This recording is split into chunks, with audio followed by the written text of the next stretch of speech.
Whole Story Quest Audiobooks presents Death Parts Us by Alex Walters, narrated by David McCallion.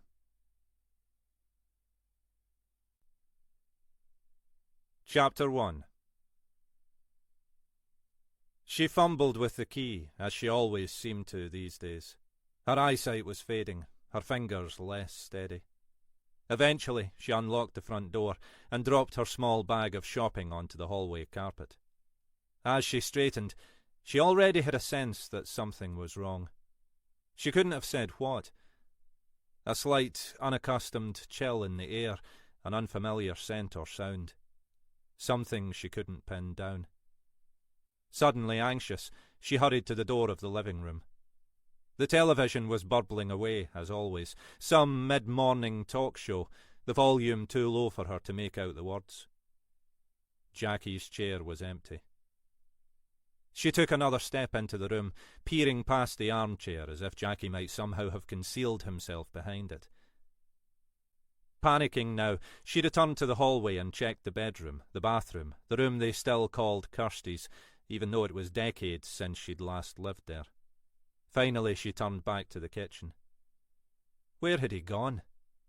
These days she could barely persuade him to leave that chair, even when he needed the lavatory, or when she was faced with the nightly task of getting him to bed.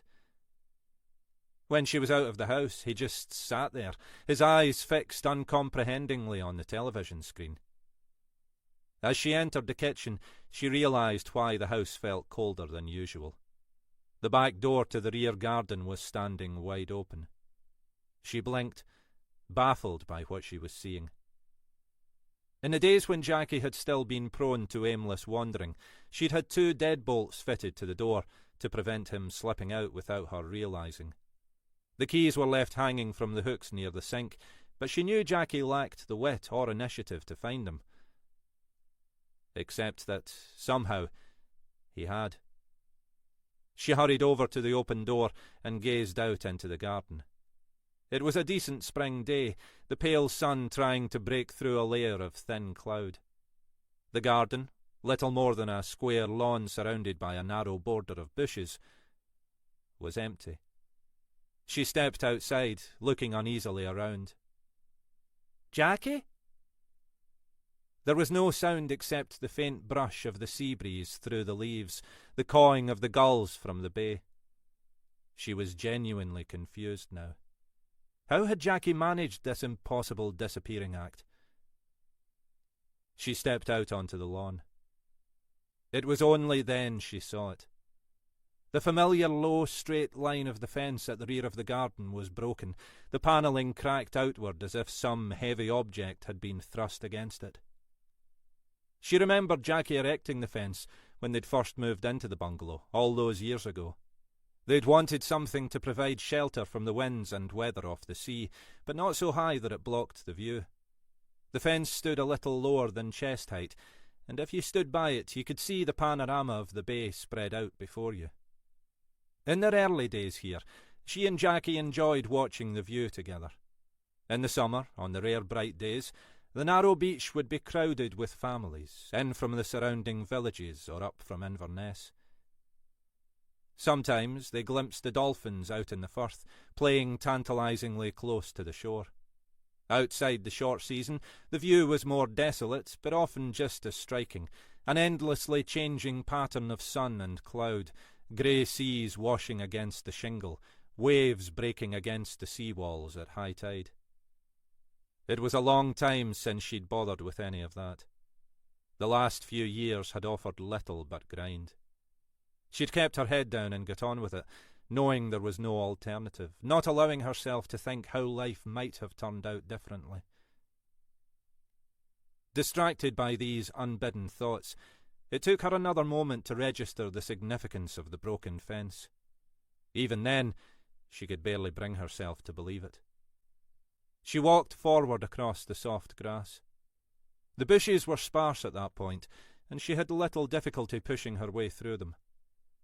The bungalow, just off the high street, was set on the steep hillside above a row of houses fronting onto the sea. The house immediately below was a small cottage, now occupied only as a holiday let, its banked rear garden some 20 feet beneath her. Scared now, she peered cautiously over the broken panelling down into the neighbouring garden, and she began to scream.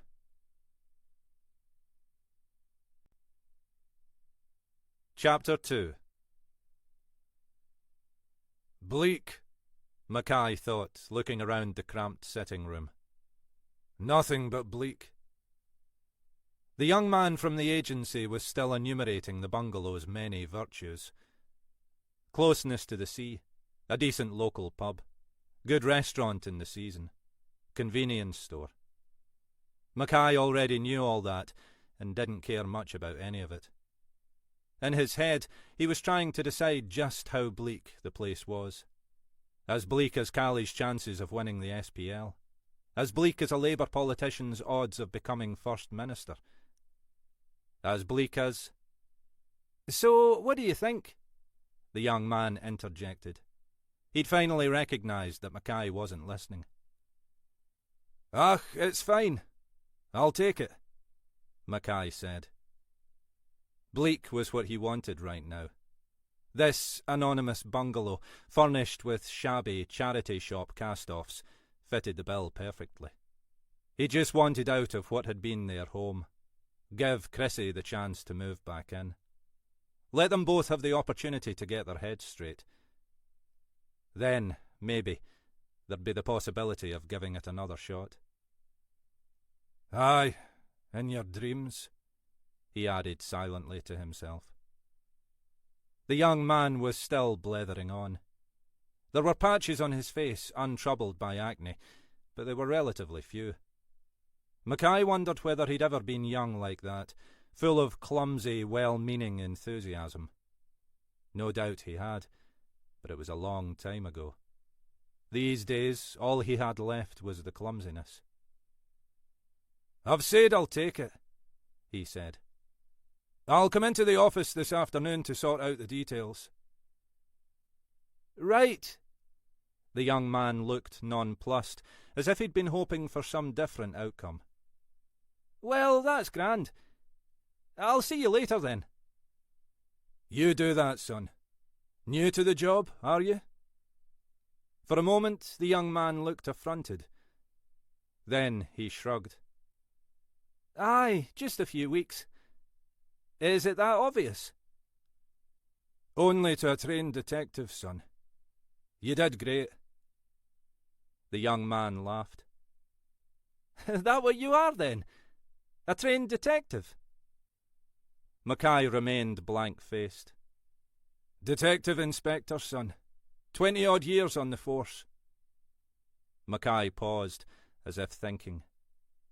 "Bloody odd years, most of them." The young man looked around, clearly wondering why the hell a presumably well-paid DI would want to live in a place like this. "Must be interesting." "Aye, son. I suppose it must. And now I ought to be getting back to it. I'll see you later, then." Mackay turned and made his way out of the bungalow, pausing briefly to glance again into the bedroom and bathroom, reassuring himself that this place really was as poky and unprepossessing as he'd thought. Outside, he blinked in the unaccustomed sunshine. He was a short, wiry man with slicked-back, greying hair. He was old enough to believe that a suit was still the appropriate garb for work, but Chrissy had finally managed to persuade him not to bother with a tie. That had been in the days when she cared about what he wore. These days, most of his younger colleagues looked as if they'd just come in from a night clubbing. Some of them probably had. He'd left his car down by the seafront, so he stomped back towards the centre, enjoying the sight of the blue Firth spread out before him. The young man had reckoned the bungalow offered a sea view. Aye, maybe if you stood on your tippy-toes in the kitchen and peered between the rooftops. He was halfway down the hill when he spotted the pulse of blue lights. As he reached the beachside road, he saw that a marked patrol car and an ambulance were parked a few 100 metres along, effectively blocking the carriageway. There were a couple of uniformed officers and a small crowd of onlookers milling about. Mackay was nothing if not nosy. It was, he told himself, one of the qualities that made him a good detective.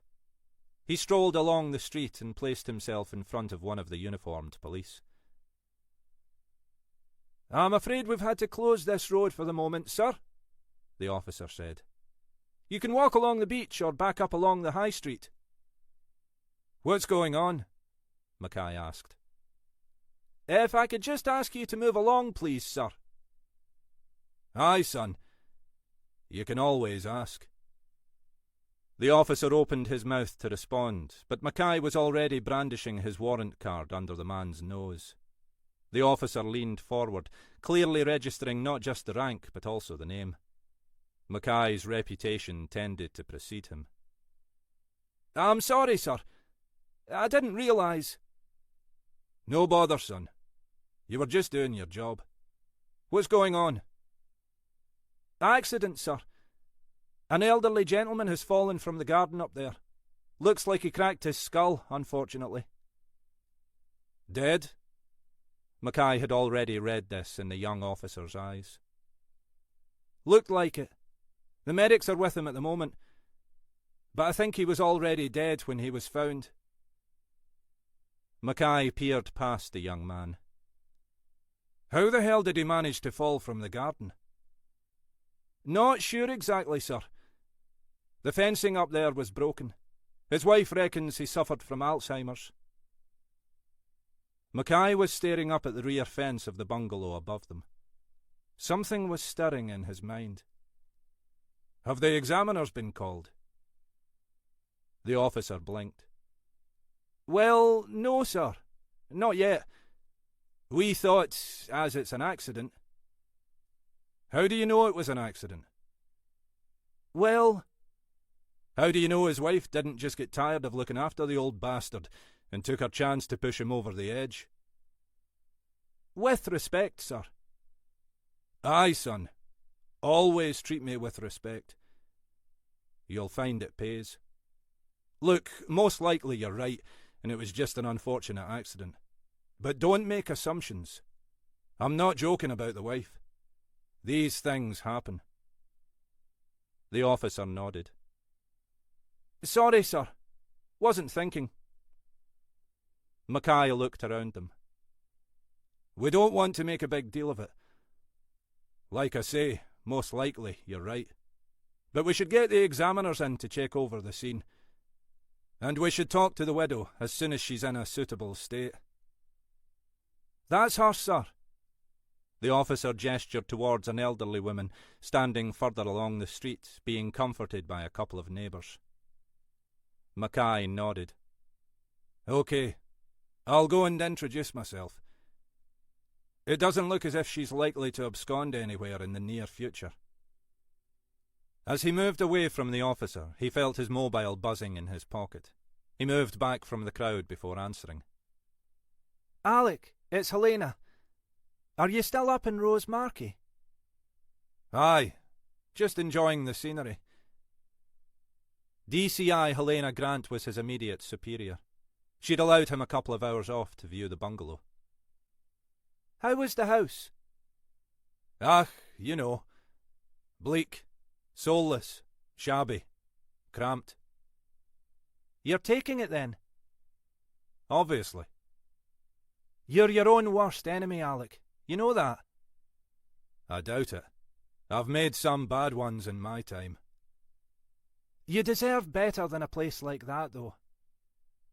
"There's plenty would disagree with you on that," he said. "Anyway, what can I do for you?" "We've just had an incident called in up there." "Aye," Mackay said. "I think I'm standing next to it."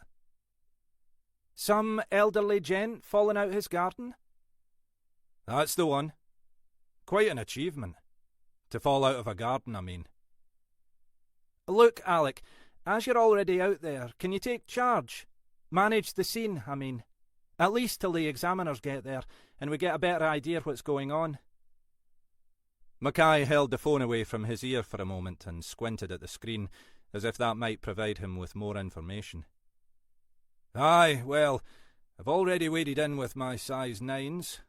I don't suppose the uniforms will object if I take it out of their hands. If you think it's necessary. He frowned, wondering quite what had prompted Grant to make this call. She didn't generally do things without a good reason. I think it might be a wise precaution, she said. In the circumstances. Circumstances, he repeated. He was gazing now at the elderly women across the street, still surrounded by commiserating neighbours.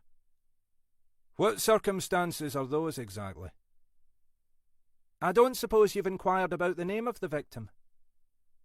It wasn't high on my priority list, Mackay admitted. I was too busy bollocking the uniforms for not doing their job. I'd assumed the name of some poor old bugger in Rose Marquee wouldn't mean much to me. Aye, well, always get your priorities right, Alec. But in this case, the name might just ring a bell. Go on, then, he said. But Mackay was already ahead of her. The half-thought that had been buzzing round his brain had suddenly settled, and he knew what she was about to say. And he finally recognised the elderly woman. Before Grant could respond, he said, Jesus, Jackie fucking Galloway.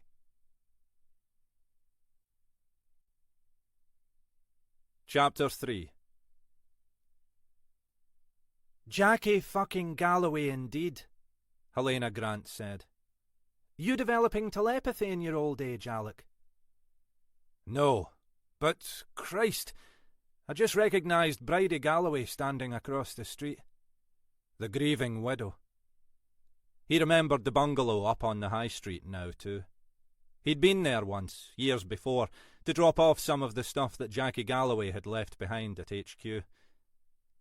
He'd not exactly been welcomed with open arms that day, but then he hadn't really expected to be. Not, as Helena Grant would put it, in the circumstances. She's aged. While you've remained younger than springtime, Grant said. We've all aged, Alec. It was a long time ago, and, from what I hear, she's not had the easiest of times over the last few years. If she stayed married to Jackie Galloway, I don't imagine she ever had the easiest of times, Mackay said. Man was an arsehole of the highest order. I believe he spoke very highly of you too, Alec. But aye, you're not far wrong. Mackay was still watching Bridie Galloway across the street. She didn't exactly look the part of the grieving widow. Shocked, maybe, though that ashen pallor tended to go with the sunless territory up in this part of the world. But not greeting or wailing in the way he might have expected. But then, in this case, it probably wasn't what he'd have expected. Jackie Galloway would have been a handful even at the best of times. If he'd been suffering from Alzheimer's, then Christ alone knew what he'd have been like to live with. Maybe Mackay's flippant remark to the young PC hadn't been so wide of the mark after all. "OK," he said to Grant. "I'll go and make my presence felt. Have the examiners been called, do you know?" "I believe Jock Henderson and his pals are winging their way to you even as we speak." My lucky day. Just hope Jock doesn't forget his spectacles this time. There was, for reasons neither could fully recall, a long-standing needle between Mackay and the senior crime scene examiner. They treated their regular spats as jocular, but they never entirely felt that way to Mackay. "I'll leave you to it, Alec. Give my regards to Bridie." "Aye, I'm sure that'll make her day." Mackay ended the call and stood for a moment in the weak sunshine, watching the scene in front of him. How long had it been since he'd seen Jackie Galloway? 20 years or more. Chief Inspector John Galloway in those days. Although not by the time Mackay had last seen him, in that same bungalow up on the high street. By then, Galloway's police career was already behind him, and his once unignorable presence was already being discreetly erased from the collective memory. When it came to creating non-persons, the force could give the Soviet Politburo a run for its money. Galloway had no one to blame but himself, of course. But that wasn't how he saw it. That had been the constant thread of Galloway's career. It was always some other bugger's fault. He'd got a long way on the basis of that mantra, and that had just made his eventual downfall even more spectacular. There'd been a moment on that rainy evening when Mackay had turned up on the doorstep with a tatty cardboard box full of Galloway's discarded junk, when Galloway had seemed almost like a tragic figure. It had been no more than a moment, lasting no longer than it took for Galloway to start spewing his usual invective at Mackay's rain-soaked figure. But Mackay had brought himself to feel some sympathy for the man. In the end, he dumped the box on the doorstep and told Galloway to go fuck himself. He crossed back over the street and drew aside the young PC, who was still unsuccessfully attempting to disperse the small crowd. "You'll be delighted to know, son, that I've been asked to take charge here. They're just the two of you." The young man nodded, clearly relieved to hand over responsibility to someone more senior. "Roddy's up at the bungalow, making sure no one tries to get in." Mackay nodded. "Good lad. The examiners are on their way, so we'll all be able to sleep easy in our beds. You keep this lot at bay as well as you can, and I'll go chat to the Merry Widow." He turned to the group of onlookers and held up his warrant card. "Ladies and gentlemen, D.I. Mackay, we fully appreciate your concern, but may I kindly request you return to your business? There's really nothing you can do here, and we need the space to carry out our work." Despite Mackay's short stature, his authority was undeniable. The crowd, which had been blithely ignoring the pleas of the young constable, began almost immediately to move away, with only a few murmurings of discontent. Mackay made his way over to where Bridie Galloway was standing. His initial assessment had been correct. She was pale but dry-eyed, he thought, as if she'd been shocked by the event, but not necessarily distraught at the outcome. "Mrs. Galloway, D.I. Mackay, I'm really very sorry." She peered at him. "Mackay, you used to work for Jackie, didn't you?" Mackay almost expected she'd spit in his eye. Instead, she gave an unexpected half-smile, as if his presence had confirmed something she'd been suspecting. Mackay, not normally a man short of words, found himself at a loss. "That's right," he said, finally. "I didn't expect you to remember me." As far as he could recall, they'd met only once or twice at the force's Christmas shindigs. "Aye, well, Jackie used to speak highly of you. Well, more highly than he spoke of most people, anyway." That was news to Mackay. Galloway had never shown any obvious signs of approval when Mackay had been part of his team. On the contrary, as the youngest member of the group, Mackay had usually been selected as Galloway's primary whipping boy whenever anything went wrong. "That's good to know," Mackay said. "This must be an awful shock." She nodded. "What's happened was a shock. I still don't really understand it. But, well, you know, Jackie wasn't a well man. Maybe it's a blessing, really." She glanced at the two women beside her, as if seeking their approval for this sentiment. Both had backed away a few steps, Mackay noticed. The police were loved the world over. "Do you feel up to talking about it?" Mackay said. "Nothing formal at this stage. Just to give me an idea of what happened." "I'd rather not go back to the bungalow. Not just at the moment." He nodded. "We've called out the crime scene examiners just to check the place over. We'll need to borrow your keys to give them access, if that's not a problem." "The examiners?" she said. "Does that mean—" "It doesn't mean anything, Mrs. Galloway. It's just routine. These days, any kind of unexpected accident, well, we call them in just until we're sure of the circumstances. She looked unconvinced by his explanation. The back door's open. I just came out looking. Aye, of course. I wasn't thinking. He gestured to the young PC. I'll let them know. Look, why don't we go and grab a tea at that restaurant place at the corner? Might do you good to have a sit down and a cuppa. It was too early in the year for the small restaurant to be busy, but there was a couple enjoying an early lunch by the window. They'd been greeted effusively by the manager, who managed not to look too disappointed when Mackay waved his warrant card and asked if he could bring a pot of tea to one of the tables outside. Not too cold. Mackay lowered himself onto one of the unoccupied picnic benches and gestured for Bridie Galloway to take a seat opposite. More private out here. There was a breeze blowing off the sea, but it was mild in the sunshine. That's fine. She seemed to have regained some of her composure in the short walk along the seafront.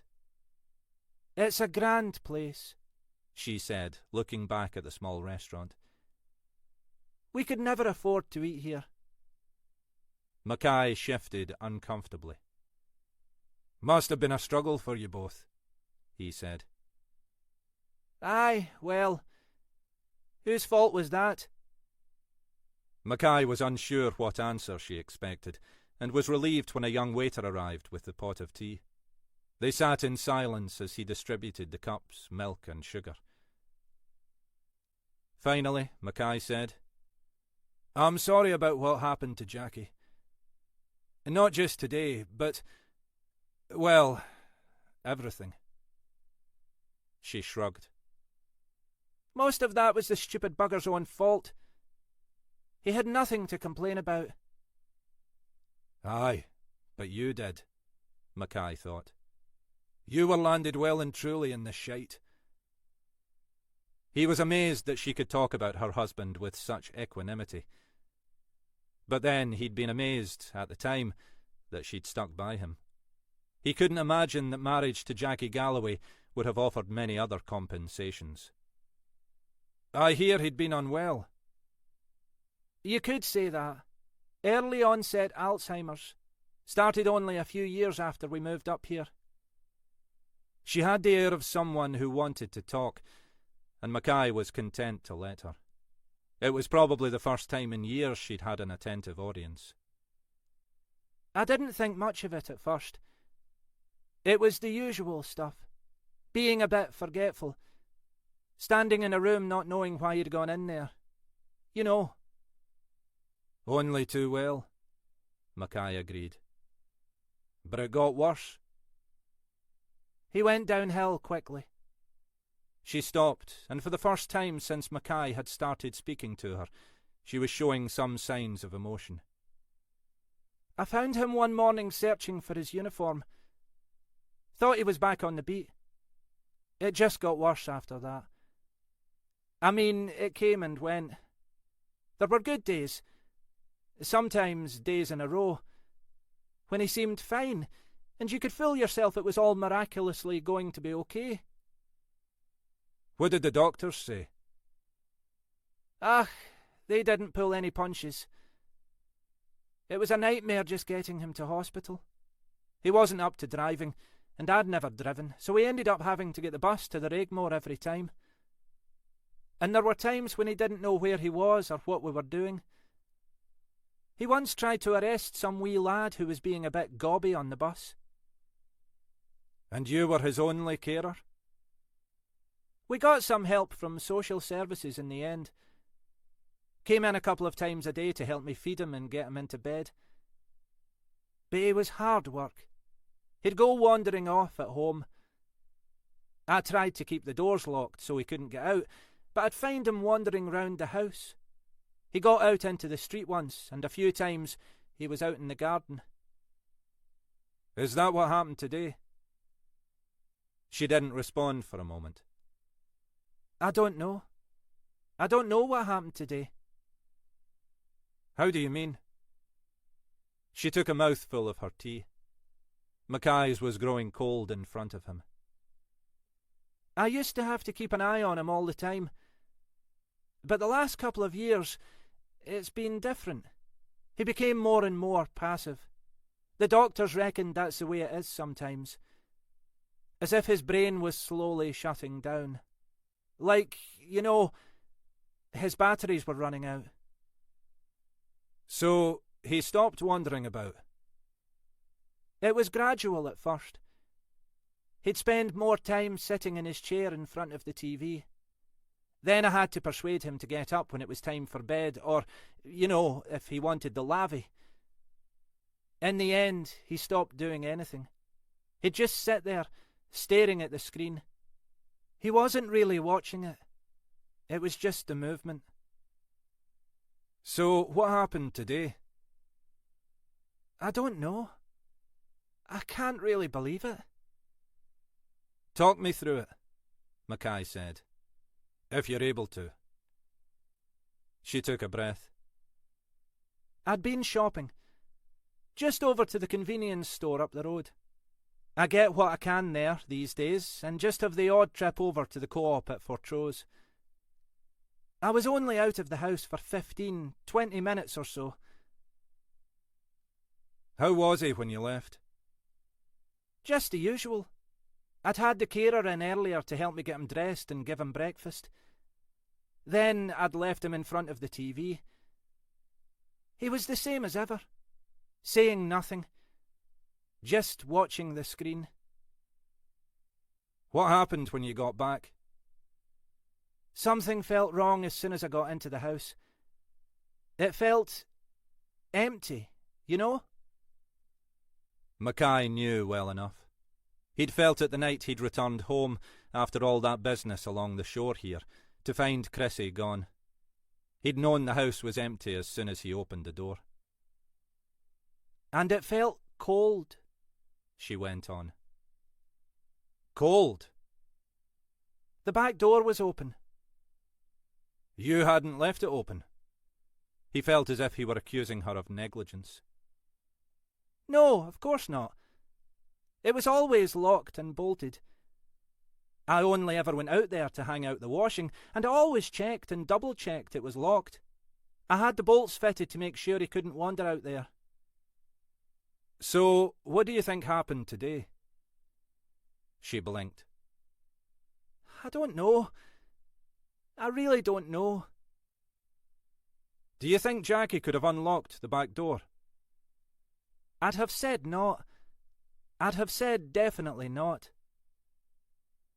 But he must have. Well, aye. What else? I don't know. He paused. There was no sign of any other disturbance? Disturbance? What, like a break-in?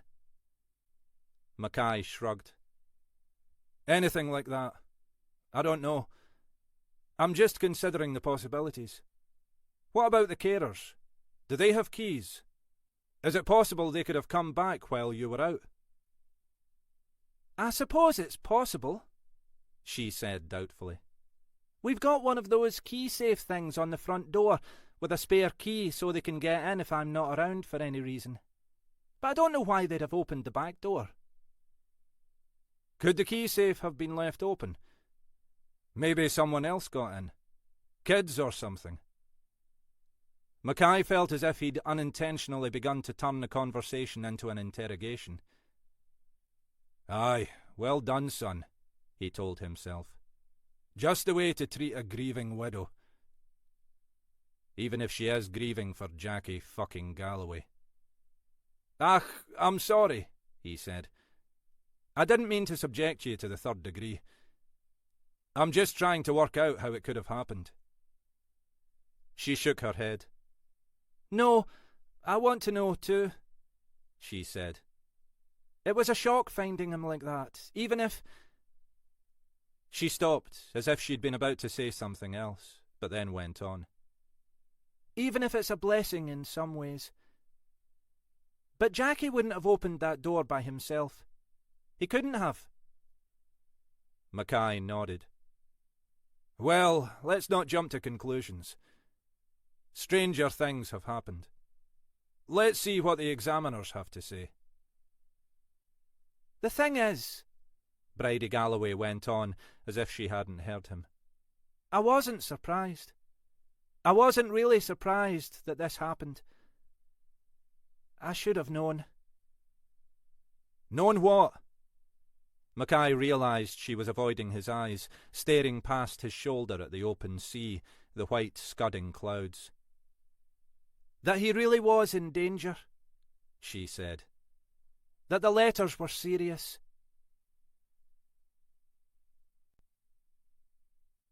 Chapter 4. Jock Henderson was leaning against the doorframe, smoking a cigarette. As Mackay made his way up the path, Henderson blew out a cloud of smoke, not quite in Mackay's face. "There'll be the death of you, you know," Mackay said. Aye, like we've all got so much to live for. Henderson dropped the cigarette onto the path, stubbed it out with his foot, then kicked it onto the garden. After a moment's thought, he jabbed the cigarette end with his toe to bury it in the earth. He was a tall, angular man, with an uncontrolled mop of greying curly hair, and it was like watching a stork performing a mating dance. "No white suit?" Mackay asked. "I've got Pete suited up, checking out the rooms. I went straight down to do the body before the medics carted it away. And, yes, I wore protective clothing, even though the poor bugger had already been well and truly manhandled by those two jumped-up ambulance drivers." He shrugged. "Then I was standing here enjoying the sun and a smoke. That all right with you, Alec?" Mackay ostentatiously pulled a packet of gum from his pocket. "Your lungs, Jock." Mackay had been a 40-a-day man until a few years earlier.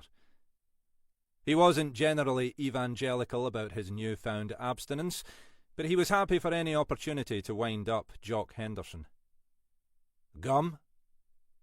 Equally pointedly, Henderson drew another cigarette from the packet in his top shirt pocket and went through the ritual of lighting it. "Wouldn't have thought this one merited someone of your exalted rank," he said. "Too much time on your hands?" "Have you been told the name of the deceased?" Henderson shook his head. "Not yet. No ID on the body." "Jackie Galloway." "Jesus! I didn't even recognise him. Is this how he ended up? Even that old bastard didn't deserve this." Mackay nodded, wondering whether Henderson was referring to Galloway's death, the dementia, or maybe just the state and size of the bungalow. At least it was bigger than the place Mackay had just agreed to rent. "Not been easy for them. Was just talking to Bridie Galloway. Jackie's been away with the fairies the last few years." Henderson shrugged. "He fucked up, that's the long and short of it. Well and truly." "She didn't, though," Mackay said. "She just had to live with the consequences. In sickness and in health. Till death parts us. All that bollocks." "Ah, she fucked up as well," Henderson pointed out. "She chose to marry Jackie fucking Galloway. Probably thought she'd jumped on a gravy train." Mackay chewed pensively on his gum for a few moments. "So, what are your professional conclusions, then?" He placed a possibly satirical emphasis on the word professional. "Not much till Pete's finished with the rooms and the garden," Henderson said. "There was nothing suspicious about the body. Injuries looked consistent with falling 20 feet head first onto a concrete patio. Doc'll confirm, but I couldn't see anything to suggest the cause of death was anything other than the head injuries resulting from that. I took DNA samples from the two medics, so we can check if there's any sign of other DNA on his clothing, but I'm not hopeful of finding anything significant." He shrugged. "Doesn't mean he wasn't pushed, but there's not likely to be any evidence from the body." "Any reason to suspect foul play? Other than the fact that at one time the world and his wife would have been queuing up to push Galloway to his death? Only the mystery of what persuades him to abandon the delights of daytime telly for the first time in months, and how he managed to get the back door open. People with dementia don't always behave consistently, Henderson pointed out. Even when it's well advanced, they're sometimes capable of more than you think, in their more lucid moments. You sound like you've some knowledge, Jock. Aye, well, my dad, you know. He was far gone by the end, but there were odd times when he was almost his old self. It's a cruel fucking business. It is that. What about Bridie? Henderson asked. He was looking mildly embarrassed, as if he'd unintentionally exposed more than he'd intended. You think she could be in the frame? Hell of a job looking after someone in that state. The thought had occurred, Mackay said. She was away from the house for no more than 15 or 20 minutes, so I don't suppose we'll be able to ascertain whether Jackie was dead before she got back. My instincts say no, but my instincts have been wrong before. My guess is, Henderson said, taking another draw on his cigarette, that even if she is the guilty party, no one's going to bust a gut to convict her. The poor woman's suffered enough, and Jackie Galloway was no great loss to the world. There won't be many back at HQ wanting to open that can of worms. Mackay said nothing, but they both knew that Henderson had a point. Aye, well, he said finally. You tell your mate Pete to get his arse in gear. Some of us have things to do, you know. As if invoked by the mention of his name, a white-suited figure loomed into the doorway behind Henderson. Arse back in neutral, he said. Job done. This was Pete Carrick, a heavily built, slightly lumbering examiner, who somehow had been landed with the unenviable role of Jock Henderson's sidekick. Mackay wondered what sins the young man must have committed in a previous life. But he was an amiable and competent enough lad, all red hair and rosy cheeks. Anything interesting? Mackay asked. Difficult to say. Fair few different fingerprints in the sitting room and kitchen. We'll need to exclude Galloway and Bridie, Mackay said, and get matches from the care workers. Beyond that, I can't imagine they had many regular visitors. There's no sign of any struggle, Carrick said. But then, I don't imagine Galloway would have offered much resistance, Mackay said. Poor old bugger would probably have done anything you told him. What about the bolts on the back door? You check those for prints? Obviously, Carrick said, in a tone that he'd presumably learnt from Jock Henderson. There are a few partials. Look as if they're all the same. Mackay glanced at Henderson. We'll have to get those checked against Bridie. She's presumably the only one who'd go in and out of that door normally. He smiled at Carrick. Thanks for your efforts, son. Suspect it's been a waste of time. We'll be lucky to find anything useful. Time in this job's never wasted, Mackay said. Even by examiners. Am I okay to go in there now? Aye. Knock yourself out. Mackay left Carrick and Henderson to stow away their equipment and made his way through to the small sitting room.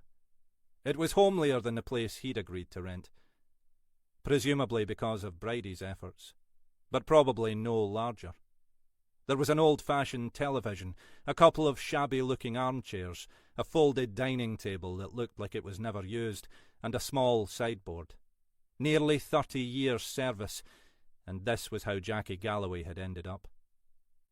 Mackay stepped over to the sideboard and pulled open the left-hand drawer. At the front of the drawer, as Bridie Galloway had said, there was a small stack of envelopes bound together with an elastic band. Mackay dug out the pack of disposable protective gloves he always carried. There was probably little chance they could obtain any forensic evidence from the letters, but better not to risk missing any trick. He eased off the elastic band and looked at the top envelope. It was postmarked Inverness, dated about 5 weeks earlier. The address looked to Mackay's inexpert eye as if it had been laser-printed. He slid out the letter.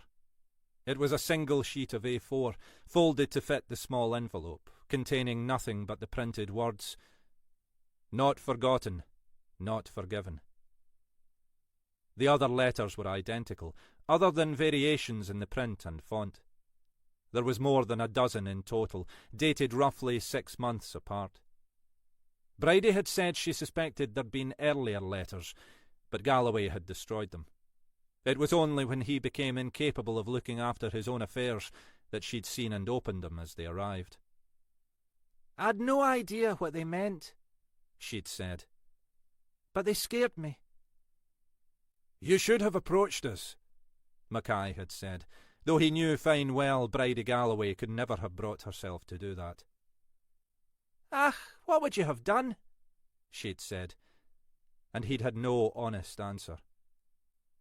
Mackay pulled an evidence bag from his pocket and slid the letters and envelopes carefully inside. There was no way of telling if they were linked to Galloway's death, even assuming his death was anything other than accidental. Galloway had made more enemies than most in his 30 years on the force, and some might well bear long-standing grudges. Whether that would have been enough to lead to murder? Well, in Galloway's case, who could tell? He looked at his watch. He'd left Bridie Galloway in the care of a neighbour who, even before Mackay had left, had begun to subject her to an interrogation far tougher than his own efforts. He'd said he'd let her know when she could return to the bungalow, if that was what she wanted. However she might feel about Jackie's death, returning here might still be preferable to spending more time with the nosy neighbour. It was already mid-afternoon, and he'd promised the letting agents he'd drop into their office on his way back into town. Then he'd have to debrief Helena Grant on all this. Not to mention catching up on a stack of ongoing cases at various stages in the legal pipeline. He'd left his number 2, Jenny Horton, dutifully working her way through a mound of paperwork. She was good at that sort of stuff, and seemed to enjoy it. A lot more than Mackay did, at any rate. But he couldn't just abandon her to it. Another late night, then. But then, he told himself, it wasn't as if he had anything much else to look forward to. Chapter 5. Jenny Horton was watching the conversation with the air of a spectator observing an evenly matched game of tennis. Dialogue between Mackay and Helena Grant tended to have that kind of adversarial quality. Finally, Horton said, "Look, I'm sorry, but who exactly was Jackie Galloway?" Grant leaned back in her chair and smiled, exchanging a look with Mackay. "Ah, the innocence of youth," she said. "Undisturbed by the troubled memories of the older generation." "Galloway," Mackay said, clearly choosing his words with care, "was an utter shiting bastard. A complete buggering arsehole." "Ah, we get the idea, Alec," Grant said. "I imagine he wasn't your greatest fan either." "Funnily enough, that's where you're wrong," Mackay said. "According to Bridie, he was a secret admirer." Grant raised an eyebrow. She was a short but nonetheless imposing woman who, by now, had more or less learnt how to keep Mackay in his place. "Must have been a well-kept secret in the days when we were part of his team. Or maybe Bridie was flirting with you." "Jackie Galloway?" Jenny Horton prompted again. "Like Alec says, he was the bastard's bastard, even in the days when all coppers were bastards. He was a DCI doing pretty much the job I'm doing now," Grant said. "Serious crime. He'd been with the force a long time, not far off his 30 years. And he got results." "The question," Mackay added, "was how he got them." "We're talking 20 years ago," Grant went on. Things were different. But even then, Galloway was old school. His interrogation techniques were, well, let's say crude but effective. On the physical side. That's one way of putting it. Mackay pulled out his customary strip of gum and began to chew. 10-15 years before that, he'd have been getting away with it. But times were changing. There were complaints. An increasing number of complaints, Grant agreed. At first, he managed to ride it out, usually by shifting the blame onto someone else. Aye, Mackay said with feeling, including me on one occasion. I was a young DC, had just joined the team. Galloway was interviewing some drunken clown who'd gotten into a knife fight in a pub on Union Street. In the course of the interview, said drunken clown somehow ends up with 2 broken ribs. Galloway denies all knowledge and tries to pin the blame on me. You know, young lad, got a bit carried away. I hadn't even been in the sodding room. Only escaped a disciplinary because no bugger believed him. But they still couldn't prove he was responsible. Quietly dropped. There were a few like that. Aye, but they were getting harder to ignore, Grant said. There were too many rumours. Some of us were sure he was on the take, Mackay said. That was how he got some of his results. Taking backhanders to protect 1 or 2 interested parties who then grassed up the competition. I can see how he might have made a few enemies, Horton commented. And very few friends by the end, Grant said. He was a sexist bastard as well. I wasn't with his team long, but he made my life a bloody misery. Happy days, Mackay said. And now look at you, doing the same to me and Ginny. Sod off, Alec. So, what happened to Galloway? Horton asked. It doesn't sound like he enjoyed a long and happy retirement. Proverbial finally hit the fan, Mackay said. And you and I were both there to witness it. Isn't that right, Helena Hen? More or less. Grant shifted uncomfortably in her seat, as if the memory was an unwelcome one. It was a drugs bust-up in the ferry somewhere, Mackay said, referring to the area known formally as South Keswick. Some dealer operating out a council house. We were expecting trouble, so a bunch of us went up there. Safety in numbers, you know? Grant nodded. Aye, looking back, I reckon it was one of those tip-offs Galloway had got from his dodgy mates. Drug supply was largely sewn up among a few suppliers in the city. This lot were interlopers. Kids, really, up from Edinburgh. It went smoothly enough to start with, Mackay said. We turned up with the uniforms. Got the front door in. They didn't know what had hit them. All the gear was out there.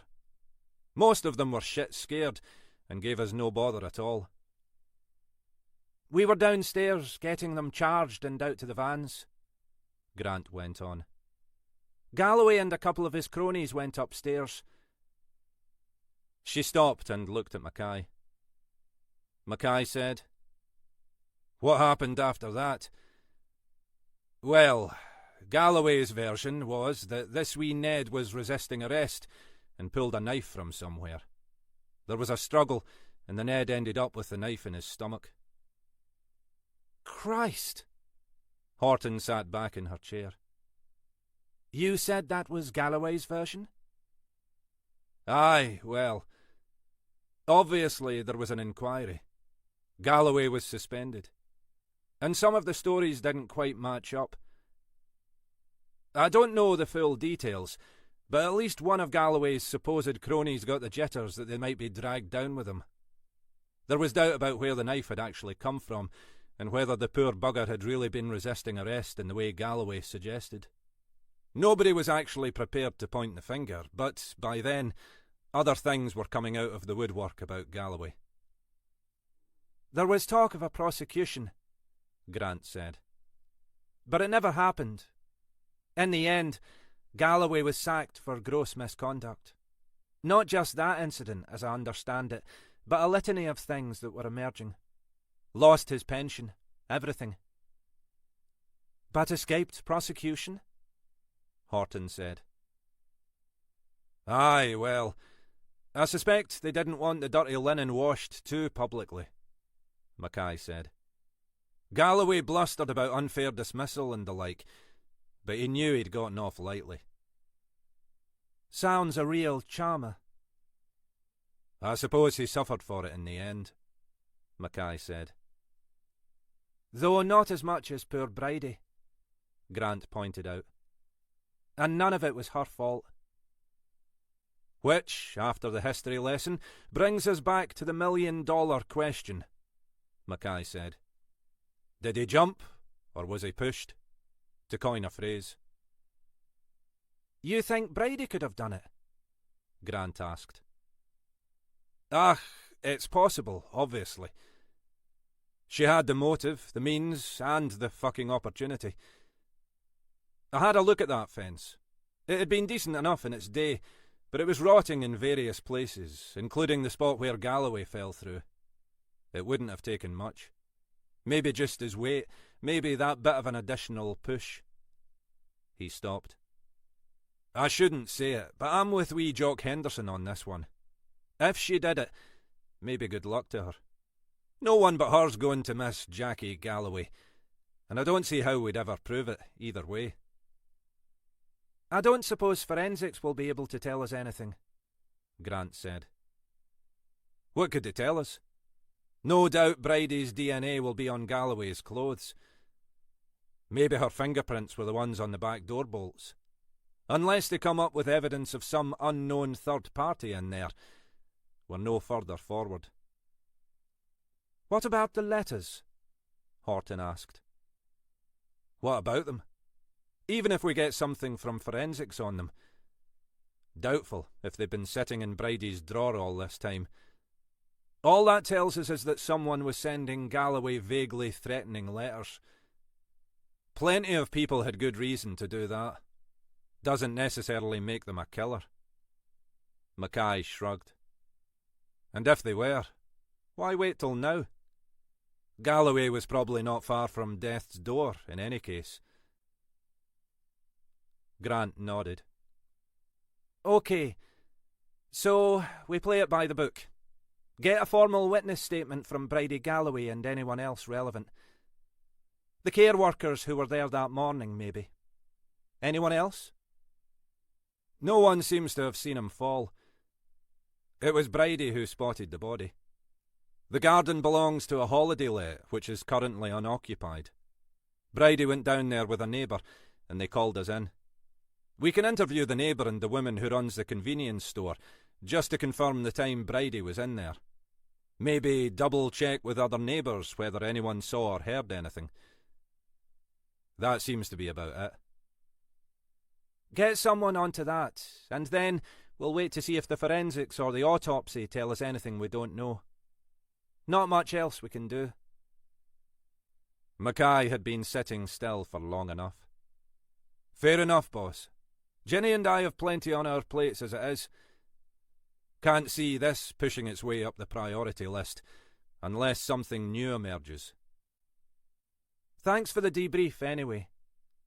Grant waited until Mackay and Horton were both standing, and then added, Actually, Alec, can you spare me a minute on something else?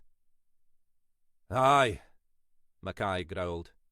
So long as it is just a minute. You seen how much crap's piled up on my desk?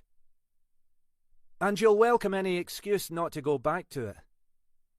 Grant waited until Horton had left the room, then said, Just wanted to check how you were, Alec. Aye, well, I'm grand. Can I go now? You get more like a naughty schoolboy with every passing day, you know that. What's the situation with Chrissy? She knew that Mackay would have told anyone else to bugger off and mind their own business. But the two of them had been through enough for him to recognise that, at some level at least, it was her business. She's staying up with her sister, up near Strathpeffer, Mackay said. But that's not ideal for either of them. That's why I want to get out. You don't have to do anything, Alec. She's the one who walked out on you. He shrugged. I've no great desire to be living in that place at the moment. Better if I bugger off and she goes back there. Might help her get her head straight. And meanwhile, you're stuck in some poky old dump up in the Black Isle. Ugh, it's got a sea view and everything. She shook her head. If I went in for cheap psychology, Alec, I'd say you were still trying to punish yourself. It was cheap psychology got us into this mess in the first place, Mackay said. I'm just looking for a place I can afford to rent. I'm still paying the mortgage on the house, you know. He stopped, as if thinking. Anyway, it'll only be short term. Aye, I hope so, Alec. I hope so. I'm here if you want to talk, you know. I'm not really the talking kind. Not that kind of talking, anyhow.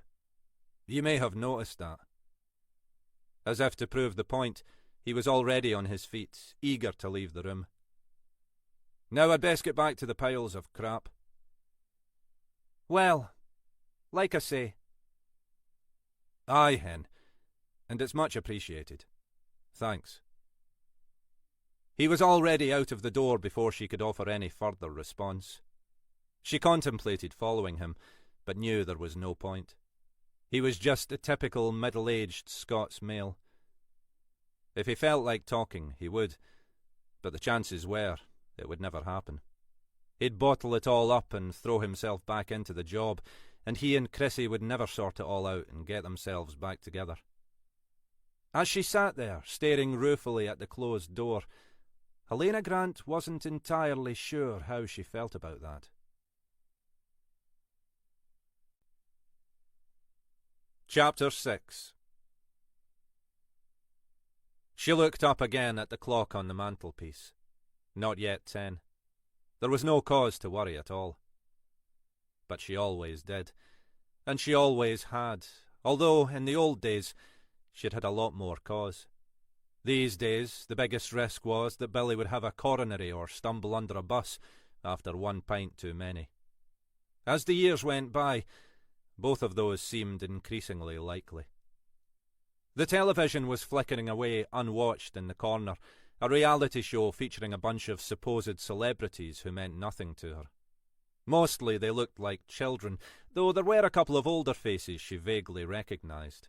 Someone from some sitcom decades ago. Another from a soap opera, though she couldn't remember which. At 10, she'd switch over to the news, just as she always did, though these days the stories meant about as much to her as the unfamiliar celebrities. Usually Billy would be home by 10, and they'd watch the news together, or at least they'd sit in the same room while she watched the TV and Billy snored noisily beside her.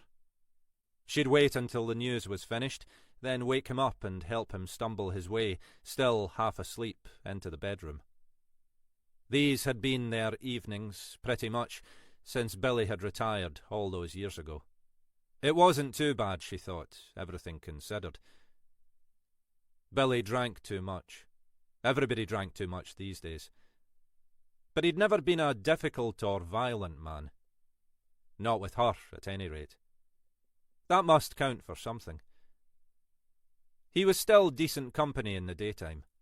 She'd be awake early, leaving him in bed to sleep off the night before. Sometimes they'd go and grab a bite to eat at the local cafe. Sometimes they'd even have a trip out, over to Bewley or Strathpeffer, or into Dingwall or even Inverness. Billy wasn't so keen on driving these days, but they both enjoyed these occasional excursions. All in all, it wasn't too bad a life, even if the evenings seemed to stretch out emptily. When the clock reached 10, she switched over to the news. A story about a bombing in the Middle East. Politicians pontificating about something or other. A football team beating some other football team. It washed over her, and she hardly knew why she bothered with the nightly ritual of watching. It was just another activity to fill the evening. 10:20. Billy was usually back by now, though it depended who was there in the pub. If there was a group of them, they could blether away all night about the football or whatever it was they talked about, and Billy would lose track of the time and how much he was drinking. Those were the nights he came home well and truly stowshed. Not her favourite nights, though it was usually just a question of steering him towards the bedroom and letting him fall asleep in his clothes. It seemed likely that was what she had in store tonight. When it reached 10:30, they cut to the news, wherever you are. Not much news where I am, she thought, as she always did. Except that Billy's even later than usual. The news across Scotland didn't seem much more interesting. Another bill she couldn't be bothered with passing through Holyrood. Complaints about roadworks on various Highland routes. Then she peered more closely at the screen and turned up the volume. It was a location she recognised. The next village along the Isle, in fact. But that wasn't what had attracted her attention. It was the fact that she knew not just the village, but the house that was in the shot. Police are not yet commenting on the cause of death, but neighbours have said that Mr. Galloway had suffered for a number of years from Alzheimer's disease. She clicked off the sound. Jackie Galloway. It was years since they'd been in contact. Billy had tried to build some bridges in the early days, had approached Jackie to explain to him. But Jackie had made it quite clear he didn't want to talk, didn't want to meet, didn't want to have any communication. He blamed Billy for what had happened. But then he blamed everyone for what had happened, everyone but himself. That had always been Jackie's way. She'd told Billy that, told him again and again that none of it was his fault. But that hadn't stopped Billy feeling bad about it. Here they were, not exactly living in the lap of luxury, but comfortable enough. And there was Jackie Galloway, stuck in that poky little bungalow, living off his savings, struggling to make ends meet. She suspected that was one reason why Billy had gone back to the drinking. Not that he'd ever really stopped, but he cut it back for a long time. Then, slowly, he'd begun knocking it back again.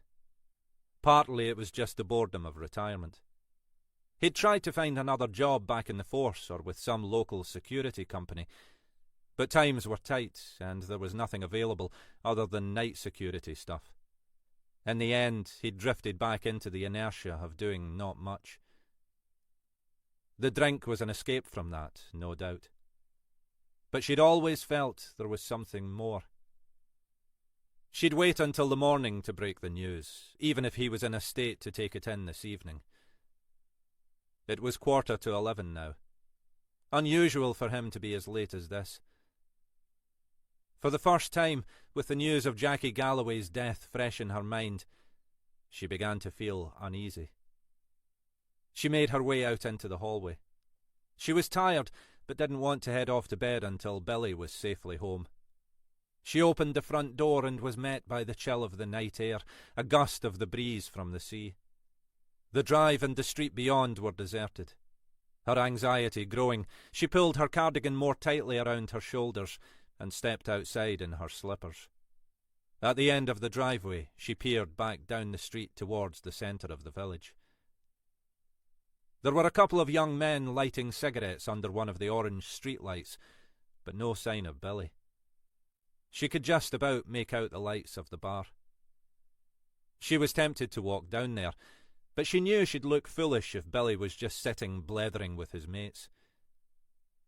Unsure what to do, she turned back into the house.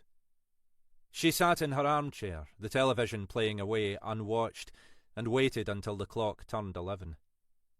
Billy was never this late. Finally, at a loss, she returned to the hallway and slipped on her coat and shoes. She checked she had her purse with the house keys inside and stepped out again into the night. The street was empty. She walked slowly down towards the bar, peering into every gateway and alley as if Billy might be hiding from her. She was feeling a cold grip of fear in her stomach now, though she couldn't really have said why. Yes, Billy was normally home by now, but that didn't mean he hadn't got talking and stayed behind for another pint. After all, what else could have happened to him? When she reached the bar, she was relieved to see that the lights were still on. But when she pushed at the doors, they were locked. Then she heard the sound of movement and voices inside. Perhaps they'd decided to have a lock-in. She was surprised at that. The Cali bar had been closed for some months, following all the trouble the previous year, but had recently been taken over by an enthusiastic young couple up from the south. The place had always been a bit of a dive, but he had ambitions for it, sprucing up the decor, selling food, aiming more at the tourist market than just locals. He'd happily tolerated Billy and his aged mates continuing to drink there, but wasn't likely to risk his licence by cutting them too much slack. After a moment's hesitation, she pressed the bell. She heard bolts being slid back, and then a puzzled face peered out at her. The young man. Callum something, she recalled. Callum Donnelly. She could already see that the bar was empty, except for a member of the bar staff wiping down the tables. Donnelly blinked at her. "Can I help you?"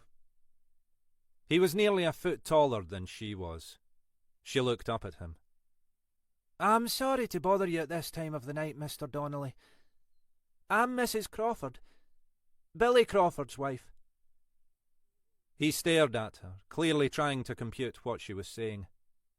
"Oh, right. Billy, is something wrong?" "I just wondered, was Billy in tonight?" She wasn't even sure why she was asking. Where else would he have been? "He was in earlier as usual, yes. I'm sorry. I don't really understand." "Do you know what time he left, Mr. Donnelly? Roughly, I mean." "About 9:30 or thereabouts, I think. That's what he usually does. I don't recall seeing him much after that." She felt as if she'd been struck a physical blow. Up until now, she'd been telling herself that Billy must be here, that he'd just stayed later than usual. "Are you all right, Mrs. Crawford?" Donnelly had stepped back and was gesturing for her to enter the bar. "Do you want to sit down?" She took a breath, telling herself to remain calm. "It's just that, well, Billy's not come home yet, and I'm getting worried. It's like you say, he normally leaves around 9:30. He never stays much longer than that." "Perhaps he went to one of the other pubs," Donnelly said. "The Union or the Anderson." "He only ever comes here," she said. "This is where his friends come." "Perhaps he's gone back with one of them for some reason," Donnelly said patiently. She could see he thought she was worrying unnecessarily. "Does he have a mobile?" She shook her head. "He won't be doing with them, and he doesn't normally go anywhere." "I'm not sure what to suggest, Mrs. Crawford. Perhaps you could call some of his friends." It was only a small village, and she had an idea who Billy's drinking companions were, and roughly where most of them lived. She even knew one or two of their wives. But she couldn't envisage tracking down their names and numbers at this time of night. And she couldn't believe Billy would have done that. He never did. He just came here, had a few beers and the odd dram, and then came home. In any case, she was becoming increasingly certain that, even if she did call Billy's mates, they would only confirm what, in her heart, she already knew. That something had happened to Billy. Something bad. Chapter 7. Jenny Horton held up the bottle and stared into the green glass. "Enough left for a small one each," she said. "Unless you want me to open another." Isla Bennett shook her head. "Not for me. School day tomorrow. Just in the office, though. I'm getting sick of the London run." Isla worked as a commercial lawyer with a practice in Inverness, but because she was qualified in English as well as Scottish law, she found herself shuttling to England on a frequent basis. That usually involved an early flight from Inverness Airport and, to allow for check-in, a crack of dawn departure from home. "Makes me glad I've only got to commute into town," Horton agreed. "Not that that's not bad enough some mornings." She poured them a half glass each, and then eyed her own thoughtfully. "I'm really tempted to open another one," she said. "But I know I'd only sit feeling sorry for myself. And I'd feel even sorrier for myself in the morning." "I shouldn't have told you," Isla said. "Sorry." "God, no. Of course you were right to tell me. I mean, I know you want to protect me and everything. But you can't do that by hiding stuff from me. Not stuff like this, anyway." "I know. It's just that... Well, from what you've told me, that bastard has no right to start pestering you again. For any reason." "That won't be how he sees it. As far as he's concerned, he's the centre of the universe. He'll think I want to know what he's up to. He'll think I care." Isla nodded. "And do you? At all, I mean?" Unexpectedly, Horton hesitated before replying. "No, of course not," she said finally. "But, well... blood thicker than water?" Isla took a small sip of her wine. "Well, it's not even blood, is it? But Christ knows. It's certainly not because I've got any interest in him as a human being. If I never see him again, it'll be too soon. But maybe you're right. I can't escape the fact that he's part of my past." She took another large mouthful of red wine. "You see what I mean about being sorry for myself?" "I do." Isla stretched herself out on the sofa. In Horton's eyes, both women looked distinctively English, especially up here. Horton herself looked almost a caricature of the English rose type. A rounded, pretty face, slightly flushed cheeks, and neatly bobbed dark hair. Isla, on the other hand, looked the horsey type. Tall, fine cheekbones, well-scrubbed skin, and long blonde hair. Both of these images contained a nugget of truth, but were equally misleading. Horton sometimes wondered what their Highland neighbours thought of them, imagining they were dismissed as Sassenach degenerates. In fact, the welcome they'd received up here had been uniformly warm. "Are you telling me you're not happy now?" Isla went on. Horton threw a cushion at her partner, taking care to avoid the glass of wine. "Stop fishing for compliments, Bennett. You know how happy I am. Just don't start taking any of it for granted." Isla laughed. The truth was that they were both more settled and content than they'd ever been.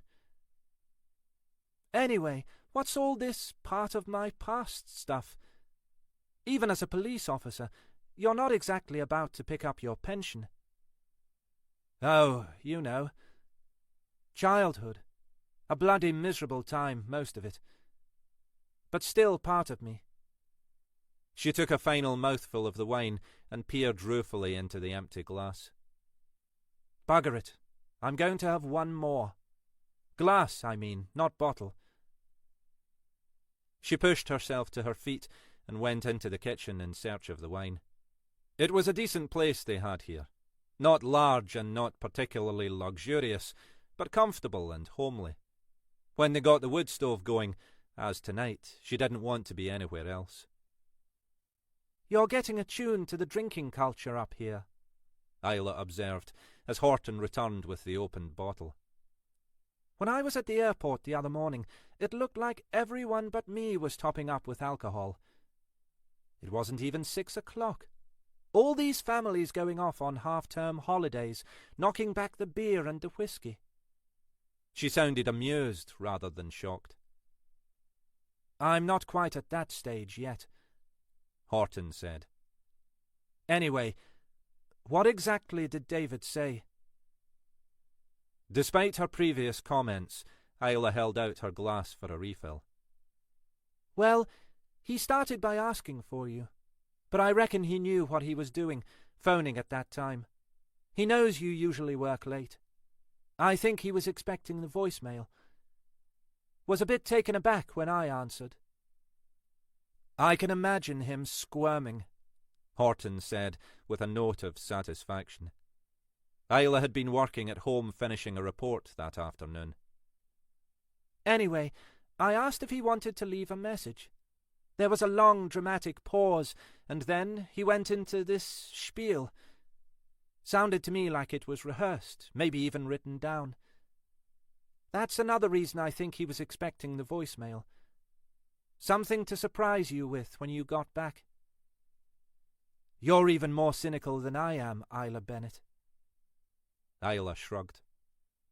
I'm not saying it wasn't sincere, but it was calculating as well.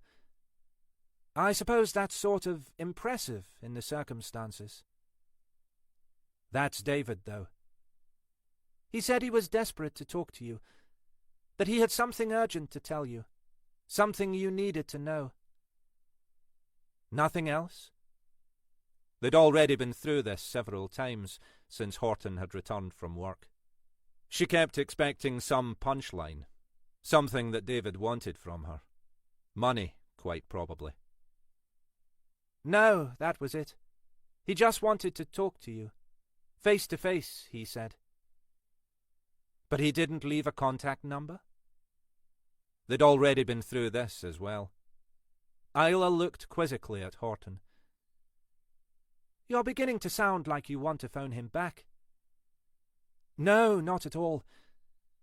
And he'd know better than to ask me to. She stopped, thinking. But I know David. I know what he's like. He's always got some ulterior motive. He's always after something, even if it's not always easy to work out what. So I'm curious about why he phoned. What he really wants. Waiting for the other shoe to drop? Something like that. If so, he didn't give any clues. He wouldn't. Horton was staring at the wood stove, watching the play of the flames inside. She shivered. Partly, she thought, because the central heating had switched off for the night. The stove was dying down, and the weather outside was still chilly. Partly. That's the disturbing thing. He's up to something. I don't know what. But it's as if he's intruded here. Almost as if he's physically walked in the door. He hasn't, Isla pointed out. All he's done is make a phone call. And maybe he's not up to anything. Maybe he really does just want to talk. Maybe. Horton sounded unconvinced. She swallowed the last of her wine and placed the glass on the coffee table with a clunk. Okay, that's enough for tonight. I'm off to bed. Are you coming yet? Isla smiled. If you make it worth my while. Horton laughed and nodded. Oh, yes. I'll make it worth your while.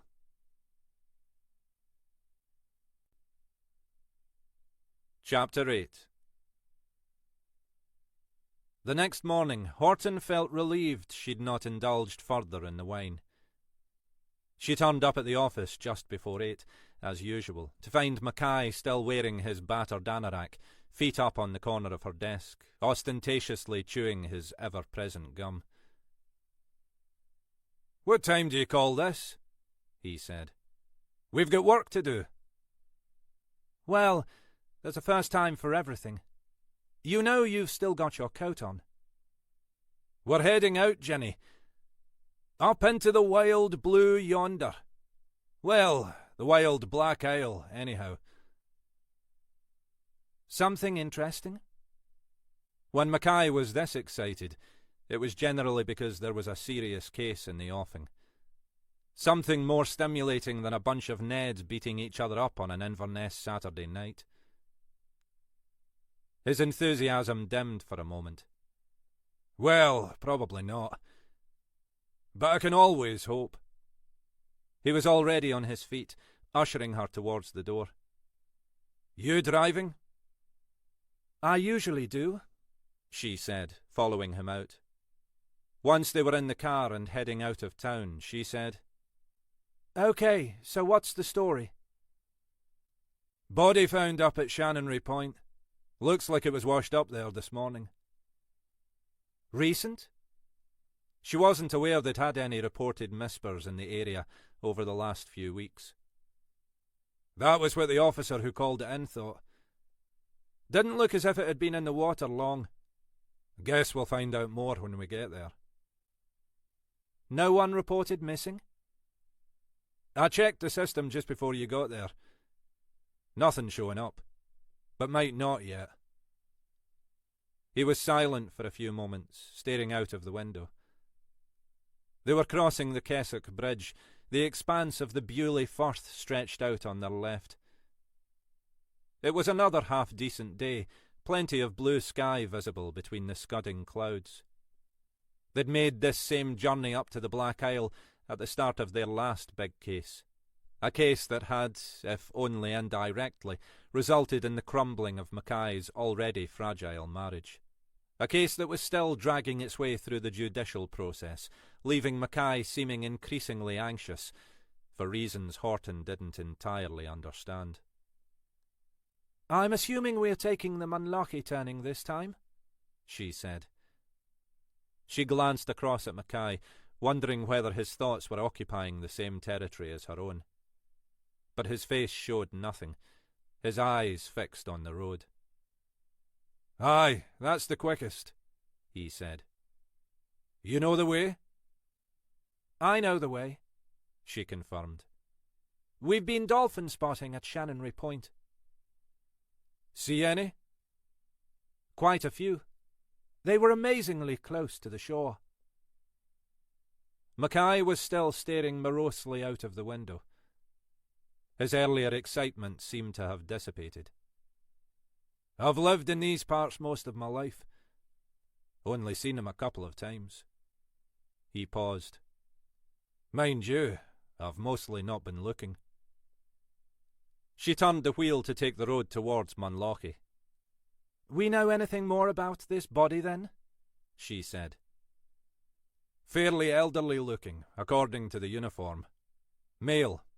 That's about all, as far as I'm aware. The uniforms were leaving it all be until the examiners get there.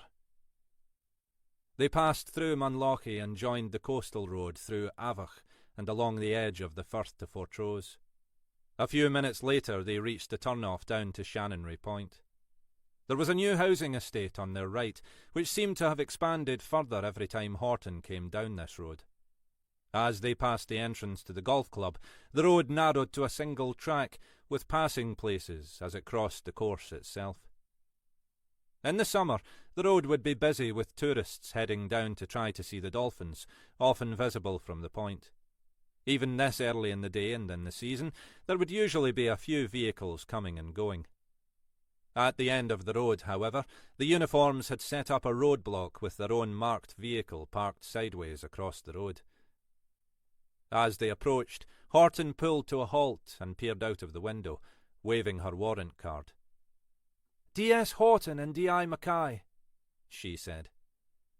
The uniformed officer, a middle-aged man with ginger hair, who looked vaguely familiar to Horton, crouched and peered into the car.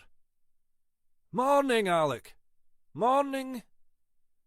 "Ginny," she said. "Ginny Horton." She suspected all the uniforms knew who she was. It wasn't as if the place was overrun with female detective sergeants.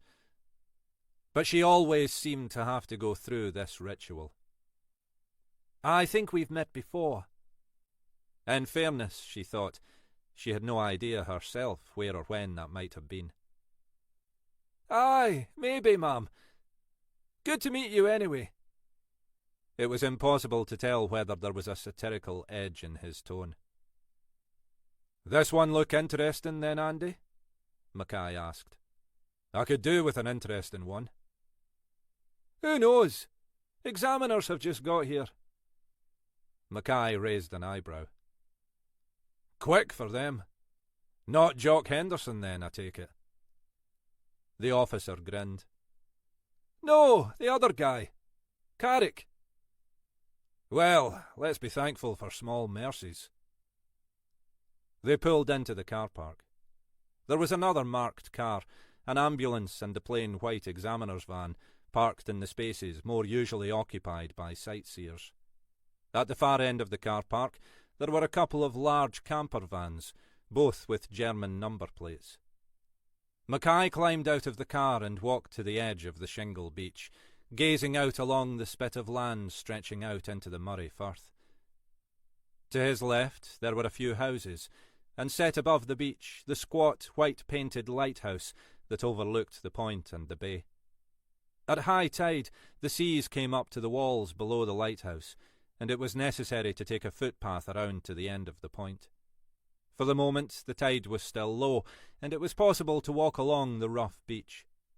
There was a uniformed officer standing 20 or so metres ahead of them, to deter any pedestrians who might have bypassed the roadblock. Beyond that, a white-suited examiner was crouched over an unidentifiable grey heap on the shingle.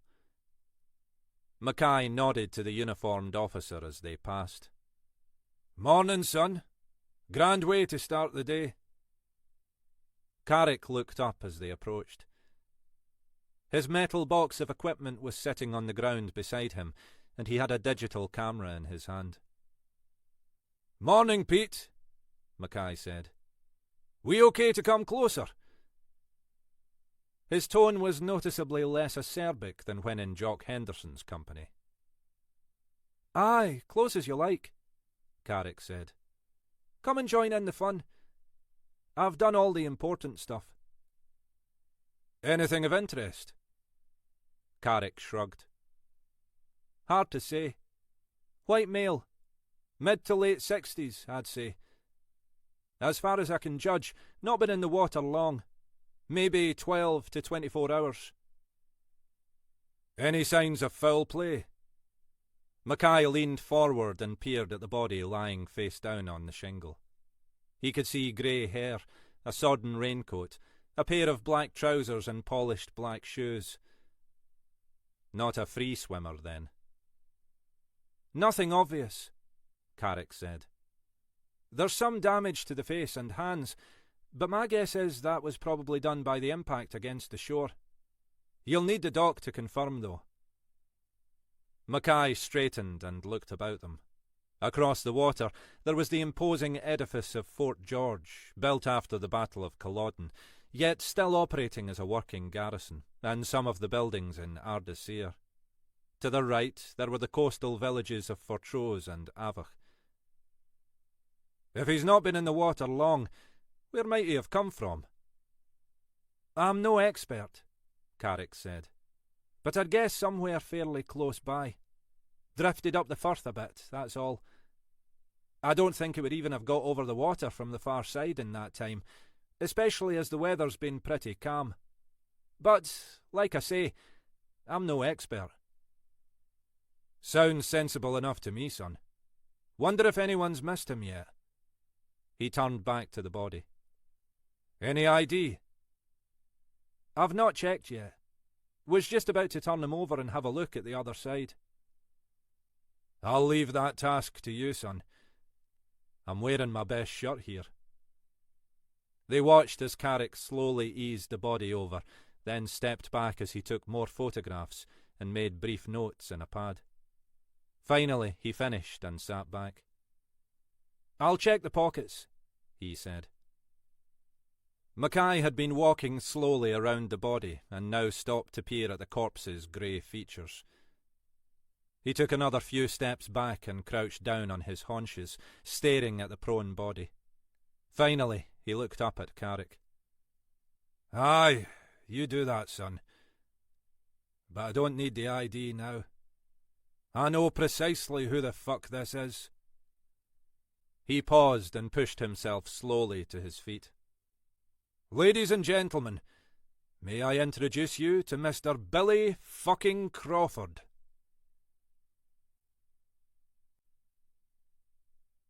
Chapter 9. Okay, Horton said finally. I'll bite. Who's Billy Crawford?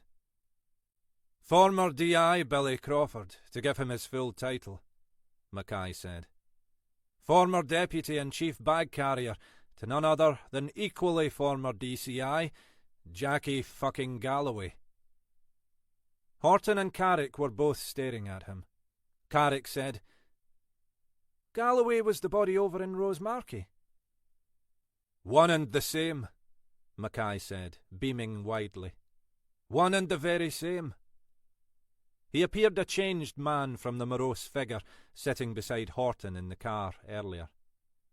Now isn't that an interesting coincidence? You're certain it's him? Horton said. She leaned over and examined the colourless, battered face. Oh, aye. Absolutely certain. I'd know that old bastard even if he had a stocking pulled over his head. He paused. Which, at one time, wouldn't have surprised me. Do you know where he lives? Mackay gestured up the coast. Fortrose somewhere, I believe. Couldn't bear to be too far from his old boss, even when it became crystal clear that his old boss wanted nothing whatsoever to do with him. Do we know if he's been reported missing? He wasn't on the system when I checked this morning, Mackay said. Maybe we should find out, eh? Horton extracted her mobile phone and dialed back to the office, wandering away down the beach in search of a stronger signal. If you're right, Carrick said, that's a bloody odd coincidence. I'm right, sonny. Don't you worry about that. But, yes, bloody odd. Did this guy have, well, medical problems like the other one? Alzheimer's, you mean? Not that I'm aware of. Word on this one was that he had a bit of a thirst, if you get my drift. Carrick nodded. Well, that might explain how he came to be in the water. Wouldn't be the first drunk we've had to fish out. True enough. Still, like you say, coincidence. Mackay looked up as Horton approached. She nodded. Reported late last night. Had apparently been to the pub. The Cali bar in Fortrose, would you believe? Didn't return home at the usual time. By 11, wife got worried and went to look for him. He'd left the pub around 9:30. She tried phoning round various drinking buddies, but no sign of him. Eventually, around midnight, she called us, but no one got around to dealing with it properly till this morning. Don't imagine there's anything that could have been done last night anyway, Mackay said. He was probably already in the water by the time she reported him missing. He frowned. Did you check where Crawford lived? Horton pulled out a notebook into which she had scrawled some details and read out the address she'd been given. Interesting, Mackay said. If Crawford had just been weaving his way back home, however pissed he might be, what would have taken him down to the sea? People do stupid things when they're drunk, Horton said. Or so I've been told. Mackay peered at her with interest. You'll have to share some of your experiences sometime, Jenny. Aye, you're right, but it's still a funny old route to take. Not something you'd do by accident, I'd have thought. Maybe he walked back with someone. But you wouldn't normally walk them home if it took you out of your way. Unless it was a woman, maybe. You think Crawford was playing away? It's possible, I suppose. Even at his age. Can't see many women drinking in the Cali, though, even though it's coming up in the world. Maybe he wanted to pay someone a visit. Mackay was looking thoughtful. All avenues to explore, anyway. He peered back up the beach towards the car park. Who found the body? Couple of German tourists, apparently, Carrick said. Those 2 camper vans in the car park. They've been asked to stay put until you've spoken to them. That would be the car park with the sign saying, "No overnight parking," Mackay said. We'd better get a statement from them, I suppose. Then we can go and break the bad news to Mrs. Crawford, if nobody has already. What a job, eh? He managed somehow to imbue the final question with an unexpected note of satisfaction.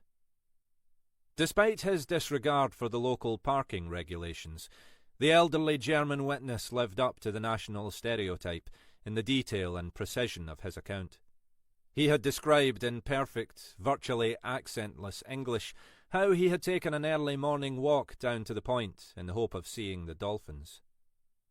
The low tide was early this morning, he said. I understand that it is good to see the dolphins an hour or so after the turning of the tide. It was a fine morning, so I went down to see. You were alone? Yes, my wife and our friends. He gestured towards the second camper van. They were still asleep. His tone implied that this constituted some moral failing. It was a fine morning. 6:40. I know this because I had set my alarm for 6:30. I spent 10 minutes dressing. When did you see the body? I saw it when I reached the edge of the car park above the beach. But, of course, I did not know what it was. It was just, you know, a grey heap. Something washed up by the sea, I thought. Which, of course, is what it was. He trailed off, as if the reality of what he had found had only just struck him. I even thought it might be, well, a dolphin. But then I walked a few more meters, and I realized. You didn't touch or disturb the body at all? The man gave a visible shudder at the thought. No, of course not. I just went close enough to be sure what I was seeing. And also to be sure that he was definitely dead. The second sentence was added as an afterthought. Mackay suspected that the man had gone no nearer to the body than he had needed to. Not that he blamed the man for that. We think he'd been dead for some hours, Mackay said. There was nothing you could have done. I came back here to the van and woke my wife, the man continued. And then our friends. Then we dialed your 999. I think that is all I can tell you.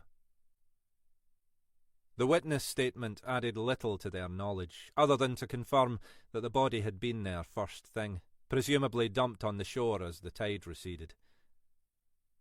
He thanked the German and took contact details just in case any further questions should arise. They were heading further north, the man told him, wanting to explore the coast and maybe some of the islands. One word of advice, Mackay said, gesturing towards the signs at the entrance to the car park. Obey the parking restrictions. Some residents are less tolerant than we are. The German stared at him blankly. I'm sorry, he said. My English is not so good. Mackay nodded and turned away. If you say so, pal. If you say so. Horton was waiting by the car. Down on the beach, Carrick had finished his work and was packing up. The 2 paramedics were hoisting the body onto a stretcher. We'd better go and track down Mrs. Crawford, Mackay said. My second grieving widow of the week. The Crawfords' house was a sizable Edwardian detached villa, set a little way back from the main road in a leafy garden. It was clear that Crawford had emerged from the South Keswick inquiry much more favourably than his boss. When the shite had hit the fan, It had become clear very quickly that Galloway had few real friends. "Decent place," Horton said as they walked down the short driveway.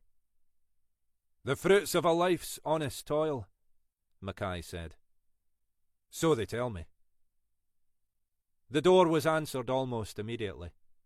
Mrs. Crawford was a slight, grey-haired woman who blinked up nervously at Mackay. She took in Horton's presence behind Mackay, and her face dropped. "You've come about Billy?" It wasn't a question. "D.I. Mackay and D.S. Horton. May we come in, Mrs. Crawford?" She led them through to a tidy living room. There was a general tartan theme to the carpets and decor. To Mackay's eye, the place carried the ambience of an upmarket Highland steakhouse. Mackay gestured her to take a seat on the well-stuffed leather sofa, then sat himself down on an armchair opposite. "I'm afraid it's bad news, Mrs. Crawford." Mrs. Crawford looked around at Horton as if seeking a second opinion. "What's happened to him?" "I'm sorry." When it came to it, there was never really any way to soften the blow. You couldn't afford to be ambiguous. Mackay knew only too well that, given half a chance, people would cling on to any last shred of hope. "I'm afraid he's dead, Mrs. Crawford. He was found this morning." She was staring at Mackay as if she hadn't understood what he'd said. There were no immediate tears, simply bewilderment. "But how?" "We don't know exactly yet, Mrs. Crawford. His body was found washed up this morning at Shannonry Point." He didn't know whether she was ready for this detail yet, but he could see no way to keep it from her. "Washed up?" "We don't know how or why he entered the sea," Mackay said. "It may be that he was taken ill, or—" "But why would he be anywhere near the sea?" Mackay glanced at Horton. "We were hoping you might be able to give us some ideas about that, Mrs. Crawford. We'll need to ascertain the cause of death and try to find out exactly what happened. But that can wait. I'm very sorry, Mrs. Crawford. I appreciate this must be an awful shock for you." "Jackie Galloway," she said unexpectedly. "I'm sorry?" She looked up at him. Her eyes were glazed, as if she were staring at some point in the distance. "I saw on the news. Jackie Galloway. He's dead too. That's right, isn't it?" "Mr. Galloway's body was found yesterday, yes. At his house in Rosemarkie." He paused, unsure how to proceed. "I believe your husband worked with Mr. Galloway." She seemed about to answer, then she stopped and peered more closely at Mackay. "I know you, don't I? You used to work with Billy too." "I did, Mrs. Crawford. You're right. I should have said, but it was many years ago. I was a very junior officer. He was very well respected." "But why is this happening?" she said. "Why now?" "I understand your concerns, but this is most likely just a sad coincidence. As far as we can judge at present, Mr. Galloway died from natural causes. An accident." She was gazing fixedly at Mackay, as if trying to imprint him in her memory. "An accident like Billy's, you mean? Falling into the sea? But why was he anywhere near the sea? He'd just gone to the bar. It's a 10-minute walk back straight along the high street." "I'm sure there's a simple explanation," Mackay said. "We'll be investigating the circumstances." She was still staring at him, and it took Mackay a moment to realise that the expression in her eyes was one of fear. "We've no reason to suspect foul play." He hesitated. "Unless you know of some reason why your husband might have been in danger. He was a police officer. Like you. There are always people who want to hurt you. In his own case, Mackay reflected, those people were probably mostly his own colleagues. But, of course, she was right. You made enemies in the job. The scroats who decided to take their convictions personally, as if it was your fault they'd mugged some defenceless pensioner or committed an armed robbery. The torags who thought their manhood would be questioned if they didn't swear revenge on you. Even the relatives sometimes. The wives or parents who blamed you for the fact they'd married or sired a malicious deadbeat. Your husband has been retired a long time, Mrs. Crawford. I know, she said, her eyes still bright with fear. And that's why I'm asking you. Why, Billy? Why now?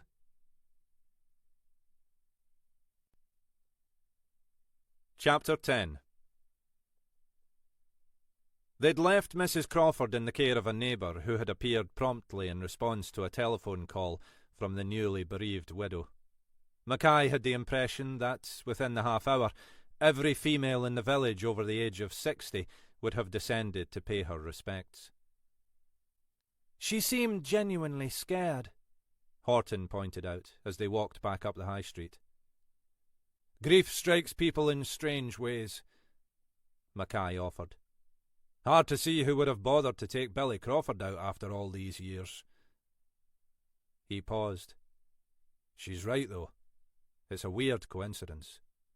2 accidents, a day apart. Unexplained elements in both cases. Merits a bit more digging. Horton laughed. As if you were ever going to let it lie. You're desperate for a proper case to get your teeth into. Nah, I'm just out for a quiet life, Mackay said. Let's go and pay a visit to the Cali Bar, shall we? For old time's sake. He turned back to her, his face serious. If you can face it. The last time they'd been in the Cali had been at the tail end of the previous summer's major murder inquiry. Yeah, she said. Back in the saddle and all that, you know? I hear it's going up in the world, Mackay said. Mind you, it would have taken some sort of special genius to take it down market.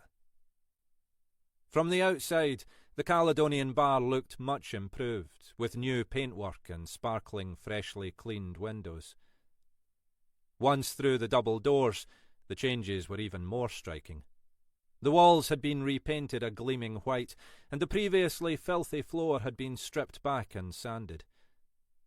There were arty prints on the walls and vases of fresh flowers in the windows. Christ almighty, Mackay said. I think we've come into the wrong place. It had only just turned 12, and the place was still empty. A tall young man with blonde hair and Viking features was standing behind the bar. He looked up hopefully as they approached. Afternoon, he said. How can I help you? He had an accent, but it was barely discernible. Irish rather than Scottish, Mackay thought. Mackay slid his warrant card across the bar. Not customers, I'm afraid. D.I. Mackay and D.S. Horton. Mr. Donnelly? Callum Donnelly. The young man was looking anxious. No need to worry, Mr. Donnelly. We've not spotted anyone drinking underage or found you fiddling the till. He gifted Donnelly one of his rare smiles. And frankly, you'd have to go a long way to surpass your predecessor in those departments. Denny Gorman wasn't exactly the model landlord. He looked around. Nice job you've done with the place, eh, Jenny? Horton nodded. I'd barely have recognised it. Donnelly was looking relieved.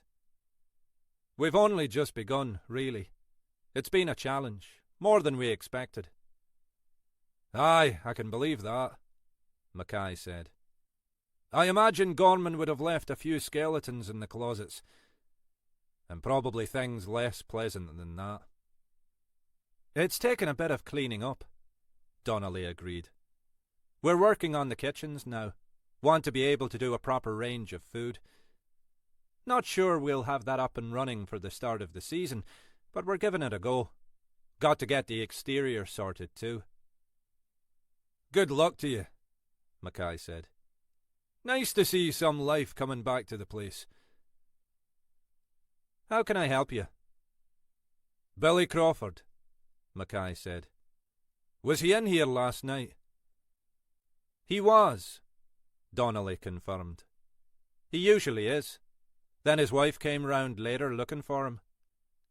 He stopped, staring at them. Oh my God! Do you mean? I'm afraid so. His body was found this morning. That poor woman. I'm afraid I didn't take her all that seriously. I thought he must have just gone on for a chat somewhere with his mates, and that she was being hysterical. I never imagined. There were no signs of anything wrong with him earlier in the evening? Not that I remember. Was he taken ill? It's too early for us to be sure about the cause of death, Mackay said. His body was found washed up this morning at Shannonray Point.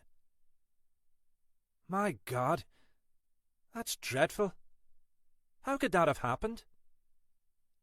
That's what we're trying to find out, Mackay said patiently. You didn't see any evidence he was unwell? I don't think so. He was pretty drunk by the end, though. He paused, clearly wondering whether this raised any questions about his own responsibilities as the licensee. I mean, not incapable or anything, but he'd had a few. 4 or 5 pints and a couple of chasers, I think. Is that usual? Horton asked. For Crawford, I mean. If I'm honest, pretty much so. He usually came in about 6:30. Didn't usually stay more than a couple of hours. Usually away about 8 or 8:30. But he often managed to knock back a fair amount in that time.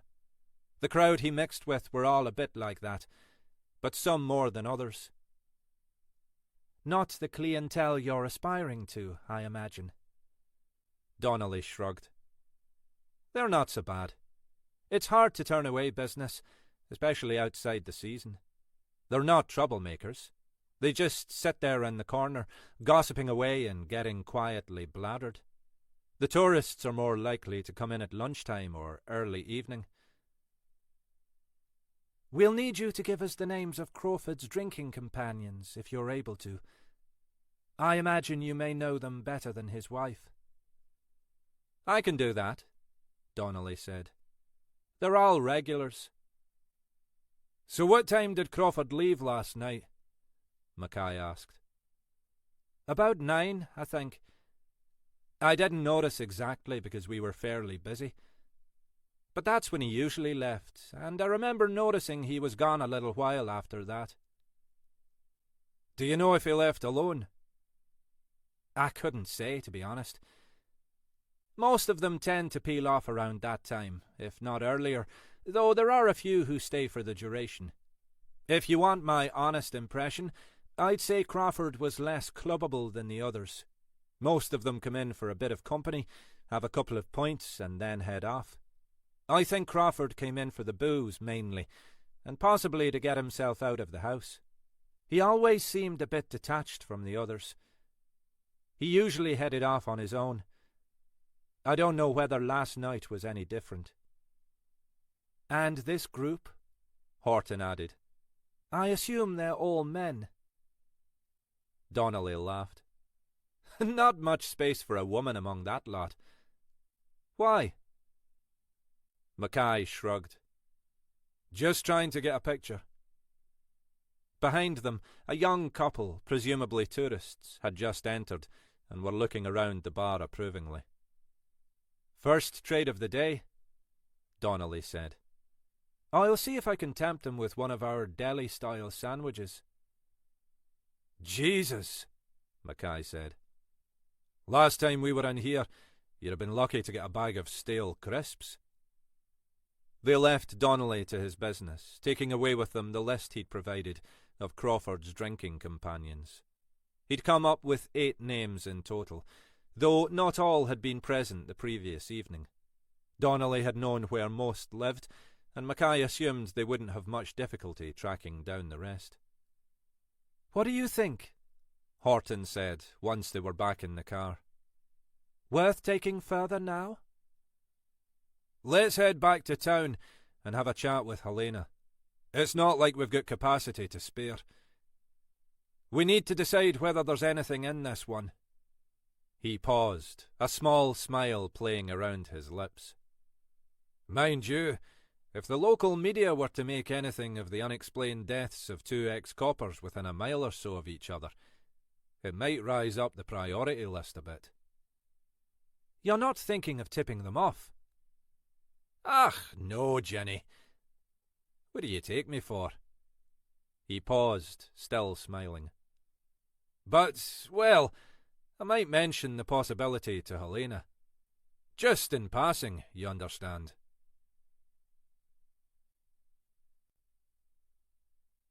Chapter 11. Jenny Horton spent the rest of the day working through paperwork, trying to get on top of the numerous cases she had on the go. It felt like a fruitless task. No sooner had she completed one form or dispatched another document than half a dozen more seemed to bounce into her inbox to take their place. But it was just as important, if not more so, than the other aspects of investigatory work. She'd been happy to leave Mackay in conference with Helena Grant. Despite his acerbic manner, Mackay had the ability to wrap most people round his little finger, if he put his mind to it, and even Grant was no exception. If he wanted time and resources to devote to the 2 recent deaths, Horton was fairly sure he'd get it. Sure enough, half an hour later, Mackay reappeared, looking buoyant. "Permission to carry on," he confirmed. "At least for the moment." "Helena thinks there's something worth investigating, then?" "She agrees there's enough to warrant some further digging. And it's close to home. You know, police family stuff. Even if, in this case, we're talking about a couple of disgraced old uncles." "Crawford wasn't disgraced, was he?" "Only just avoided it, the way I understand it. The word was that he was the one who shopped Galloway. I don't think he actually grassed him up as such. Reckoned he hadn't really seen what had happened in any detail. But, the way I heard it, his version of events cast enough doubt to pull the rug from under Galloway. Some said he'd done a deal to save his own skin. I don't know. He was disciplined, but he walked away on early retirement, kept his pension and all that." "Must have left Galloway well and truly pissed off." "No doubt about that. They were thick as particularly thick thieves, but haven't exchanged a word since, I heard. Not even an expletive." "Yet they were living within a mile or so of each other?" "Aye, weird, isn't it? I assume it was accidental, but maybe the old attraction was too strong." Mackay returned to his desk, rebooted his PC, and grimaced at the stack of new emails now filling his inbox. "You get that list of Crawford's drinking pals?" Horton pulled out her notebook. "Here. Why?" "I'll set someone on tracking them down. See if they can cast any light on Crawford's movements last night. Josh Carlyle got much on at the moment?" "As much as everyone else, I'm guessing. But he's bogged down in the admin, like all of us. He'd probably welcome a trip out." DC Carlyle was a young, enthusiastic member of the team, generally only too happy to do anything that would keep him in Mackay's good books. "His lucky day, then." Mackay was already back on his feet.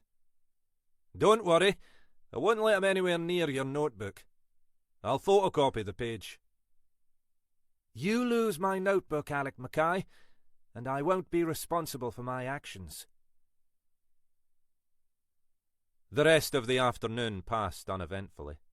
Sick of pounding at her keyboard, Horton left earlier than usual, heading out of the office just after 5. The traffic onto the A9 was already heavy, tailing back into the city, and she was pleased when she finally reached the Aberdeen road, heading for home. Isla was unlikely to be home for another hour or so. Horton's plan was to stick on something for supper. Probably one of the casseroles they made in batches to keep in the freezer. And then head out for an early evening run. She was a serious runner, but she was conscious that, at least by her own standards, she'd allowed the frequency of her runs to slip over the winter months. It was always harder to drag yourself out into a cold, frost-ridden morning, or to force yourself back out into the darkness after work. But now the mornings and evenings were growing lighter, she was keen to get back into her former routine. She parked in front of their neat little cottage, climbed out into the chill evening, and dug out her front door keys. It cheered her just to return to this place every day. It was only a small house on the edge of the village, but they'd spent time and money turning it into the home they wanted. The upper floors had a view of the Firth, and in the summer the garden at the rear formed a sun trap that retained the heat whenever they managed to get a few warm days in a row. Above all, the place felt like a haven. It was somewhere that, at the end of each day, she could just put all the world, every crime, every investigation, every toe rag they'd had to deal with, behind her. She knew Isla felt the same. They could lock the doors, draw the curtains, and it was just them. She closed the front door behind her and bent to pick up the post. The usual junk. A clothes shopping catalogue addressed to Isla. A bank statement. A flyer for some new store in Inverness. And an envelope, apparently hand-delivered, with her own name printed on the front. Virginia Horton. She couldn't remember the last time anyone had called her Virginia. She took the envelope through into the kitchen and put the kettle on. She knew she was simply delaying. All her instincts were telling her to ignore the envelope, throw it away into the bin, unopened. In the end, though, she knew she'd be unable to resist, and she tore it open. Inside was a single sheet of paper, with a message handwritten in block capitals. Dear Virginia, I don't know whether you got my message. I want to see you. There are things I need to tell you. I called this afternoon in the hope that you'd be here. I will try again. Best, David. She stared at the words. The final sentence struck her with the force of a threat. I will try again.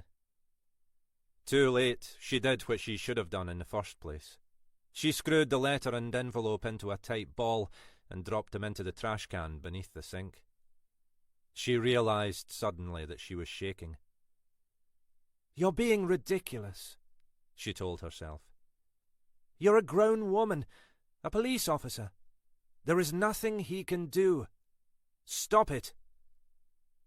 But then she rose, returned to the hallway, and double-locked the front door. She entered the living room and sat, curled in a corner of the sofa, still trembling, longing for the sound of Isla's returning car.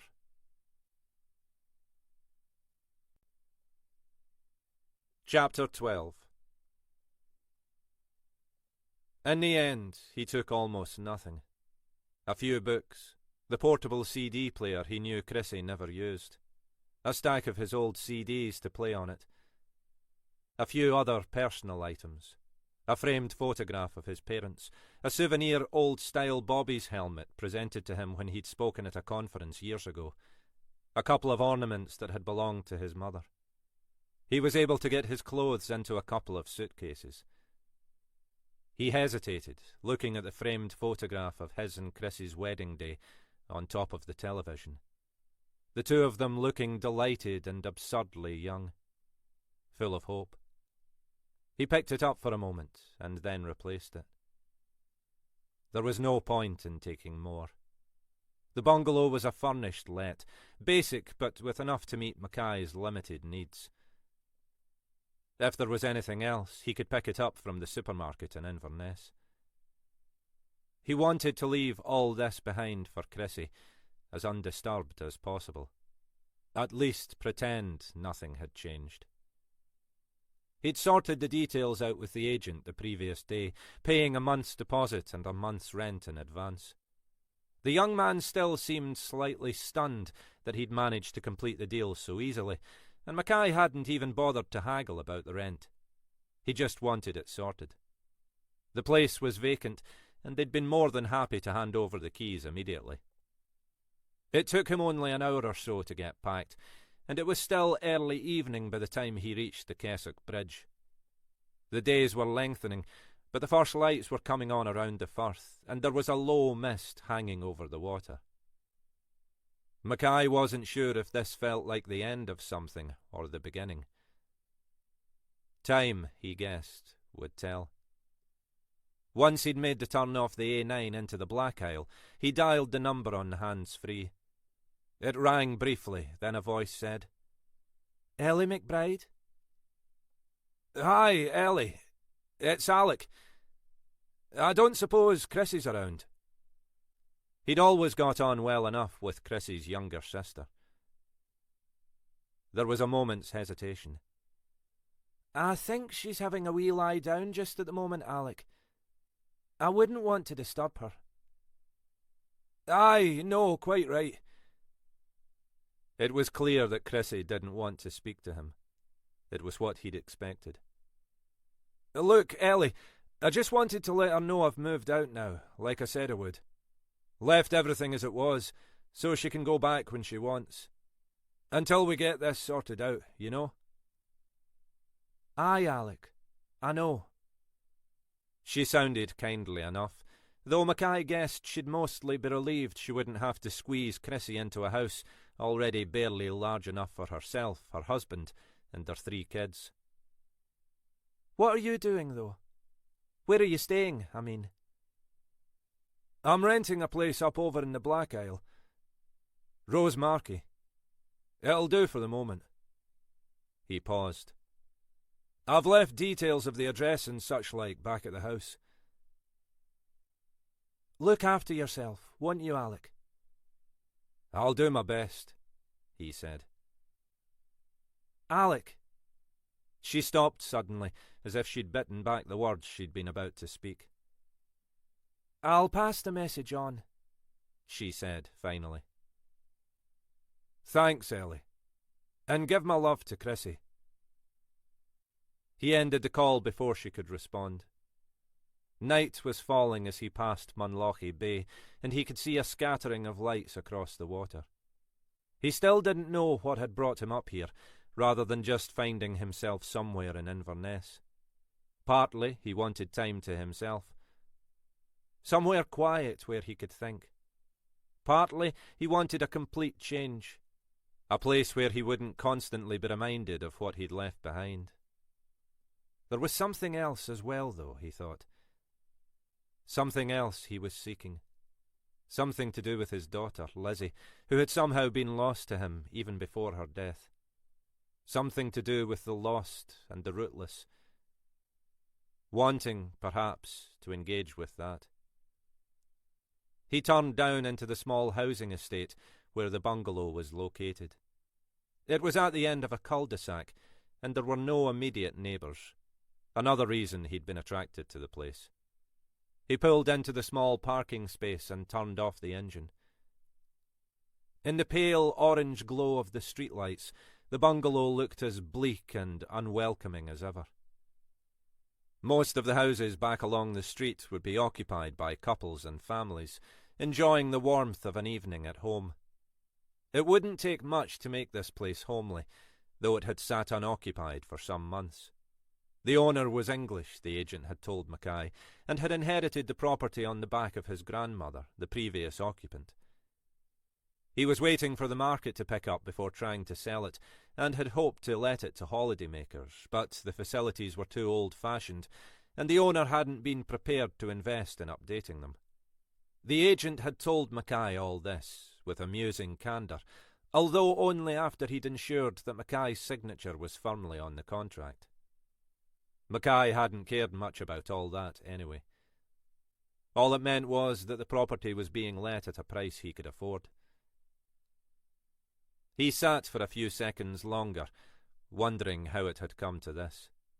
Then he climbed out of the car and took out the front door key to what, for the moment at least, he was going to have to learn to call home. When she finally heard the sound of the car pulling up outside, Jenny Horton hurried back into the hallway to unbolt the front door for Isla. She wasn't sure whether it was some instinct or simply her mounting anxiety that made her pause and peer through the small window beside the front door. It had grown dark while she'd been sitting huddled on the sofa, and, other than in the kitchen, she hadn't so far turned on any lights in the house. The car at the end of the drive was not Isla's familiar little Audi. It was something else, a model she didn't immediately recognise. It was parked across the entrance, catching the glow of the streetlight above. There was a figure in the front seat, but from there she couldn't make out whether the driver was male or female. She expected the occupant of the car to emerge and approach the house, but the figure remained motionless. She realised she was holding her breath. Was it David? There was no way of knowing. She had no idea what car he drove. She had no real idea even what he was doing these days. She remained transfixed at the window, wondering what the hell to do. She could try to call Isla on her mobile, but she knew Isla turned her phone to silent when driving. She could call the police, but if this turned out to be just some random passer-by, paused to check directions or make a call, she'd just make herself a laughingstock. Mackay would get more than his 2 pennorth out of that story. In any case, she didn't want to move. She needed to keep watching. If the car door opened and David emerged, she told herself she'd do something. But for the moment, she didn't want to look away, didn't want to risk the unknown, didn't want to risk that David might approach the house without her even being aware of it. She tried to calm her fears, telling herself she was being idiotic. Even if it was David, she wasn't the same person she'd been back then. She could look after herself. How old would David be these days anyway? He couldn't threaten her physically. Just let him fucking try. Somewhere behind her, back in the living room, she heard the buzz of her mobile, and momentarily, instinctively, she glanced away from the window. She hadn't even realised she'd left the phone in there. She hesitated, listening to the phone ring, wondering whether she should retrieve it. Maybe it was Isla to say she'd been delayed. When she looked back out of the window, something had changed. The car door was open, and a figure was climbing out. A male, she thought, tall, thin, dressed in a dark suit. She still couldn't make out the face. Then there was the sound of a car horn, and the figure was turned into a silhouette by the glare of car headlights. Another impatient blast on the horn. The figure scrambled back into the car, as if in a hurry. Moments later, Horton heard the engine starting, and the car headed off down the road, wheels screeching from the acceleration. Isla's Audi pulled into the driveway. Horton waited for her to emerge, as if expecting that, somehow, Isla might have been replaced by an imposter. It was only as Isla approached that Horton finally pulled back the bolts and threw open the door. "Jesus!" Isla said. "Stupid bloody tosser! Just stops in front of the drive without a second thought. What's wrong?" Horton could barely speak. She led Isla into the kitchen and rummaged in the bin for the letter. Smoothing the crumpled paper on the table, she finally said, "This." Isla took in the contents of the note and looked back at Horton. "When did it arrive?" "Today. It was there when I got back. Hand delivered." "You mean he's here? I mean, up here somewhere?" She glanced towards the front door. Jesus, you think... I don't know. It might have been. If it was him, he scarpered PDQ when I arrived. Did you see his face? Isla shook her head. He was just a shape in the headlights. Then he ducked back in the car and buggered off. You didn't see the car, Reg? I didn't take it in. I think it was a new one. This year, I mean. Maybe a hire car. If he flew up here, he'd probably pick up one at the airport. Horton agreed. I can't see him traipsing all the way up by car. Not his style. We don't even know it was him, Isla said. But we know he's around. Horton was beginning to feel calmer now. Hang on. She left Isla in the kitchen and went to find her phone in the living room. She looked up as Isla followed her into the room. I had a call. Before he got out of the car. Just before you arrived.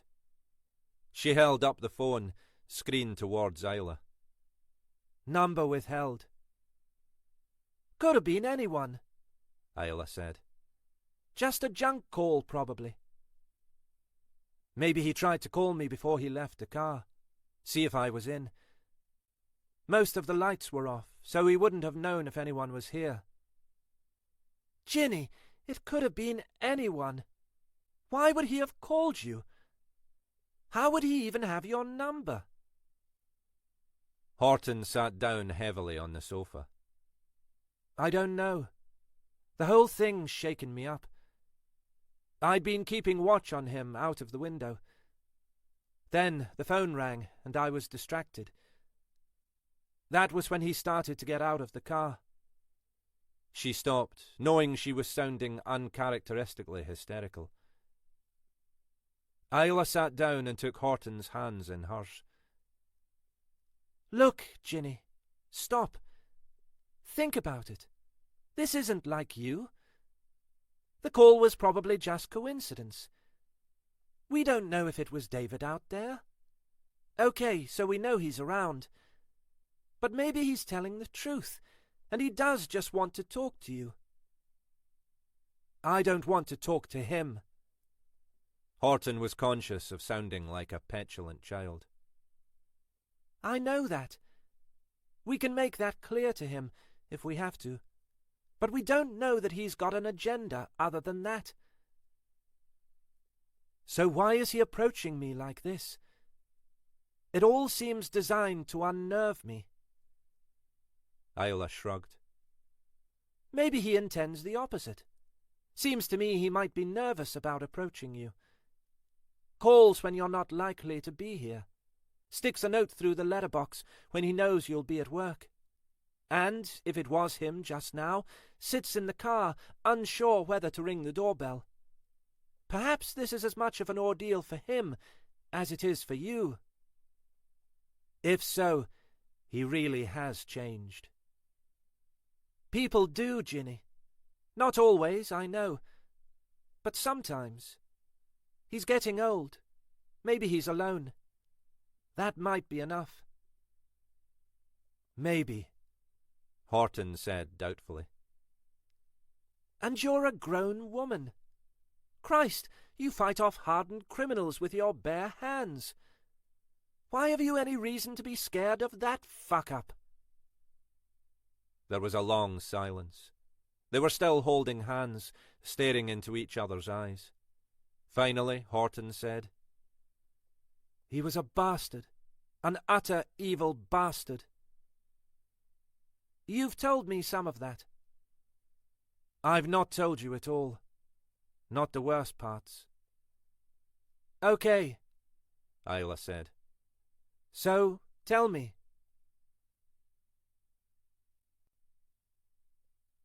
Chapter 13.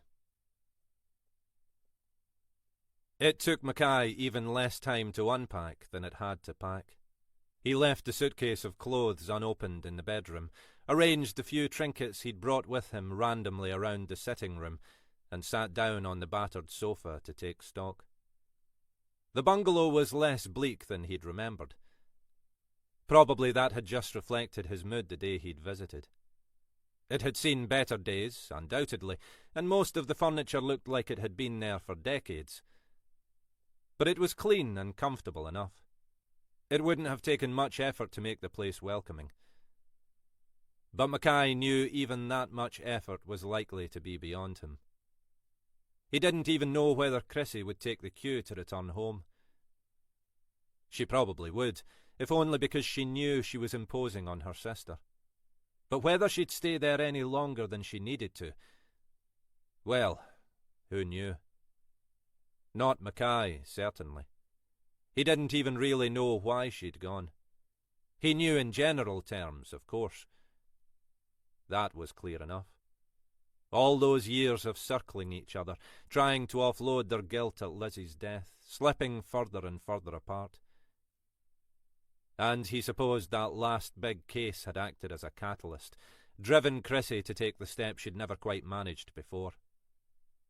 He'd finally brought himself to read the note she'd left on the night of her departure. He'd read it once, then thrown it away. It told him nothing he didn't already know. Nothing that helped him understand. Other than a few monosyllabic exchanges on practical issues, they'd barely spoken since. He had no reason to suppose things were likely to change now. All he could do was wait. He'd known he'd be in no mood to prepare food tonight.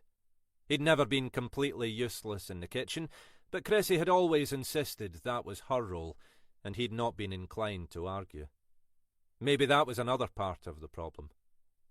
On his way from the office, he'd stopped off to grab a supermarket sandwich, a bag of crisps and a six-pack of beer, along with a pint of milk and a jar of instant coffee. They were sitting in the middle of the table, looking as enticing as everything else about this house. It had only just gone 7. As far as he could recall, the pub in the village did food until 8. Maybe it was time to head out and get to know the locals. Find out what this place might have in store for him. So much for being alone, he thought. So much for giving himself time to think. He should have known by now that that was the last thing he ever wanted. The small front bar of the pub was deserted, though he could hear some chatter from the back. There was no one behind the bar, but after a moment a figure came trotting along the corridor. "You okay there?" A young man, probably early 20s, eager to please. "You still doing food?" "Sure, till 8.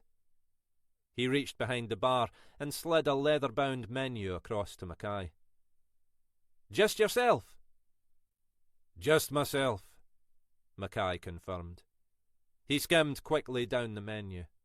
Standard pub fare. He ordered a scampi and chips and a pint of the local Cromarty brewery beer. "You want to eat in here or go through the back?" "Is it busy back there?" The young man shrugged. "Not so you'd notice.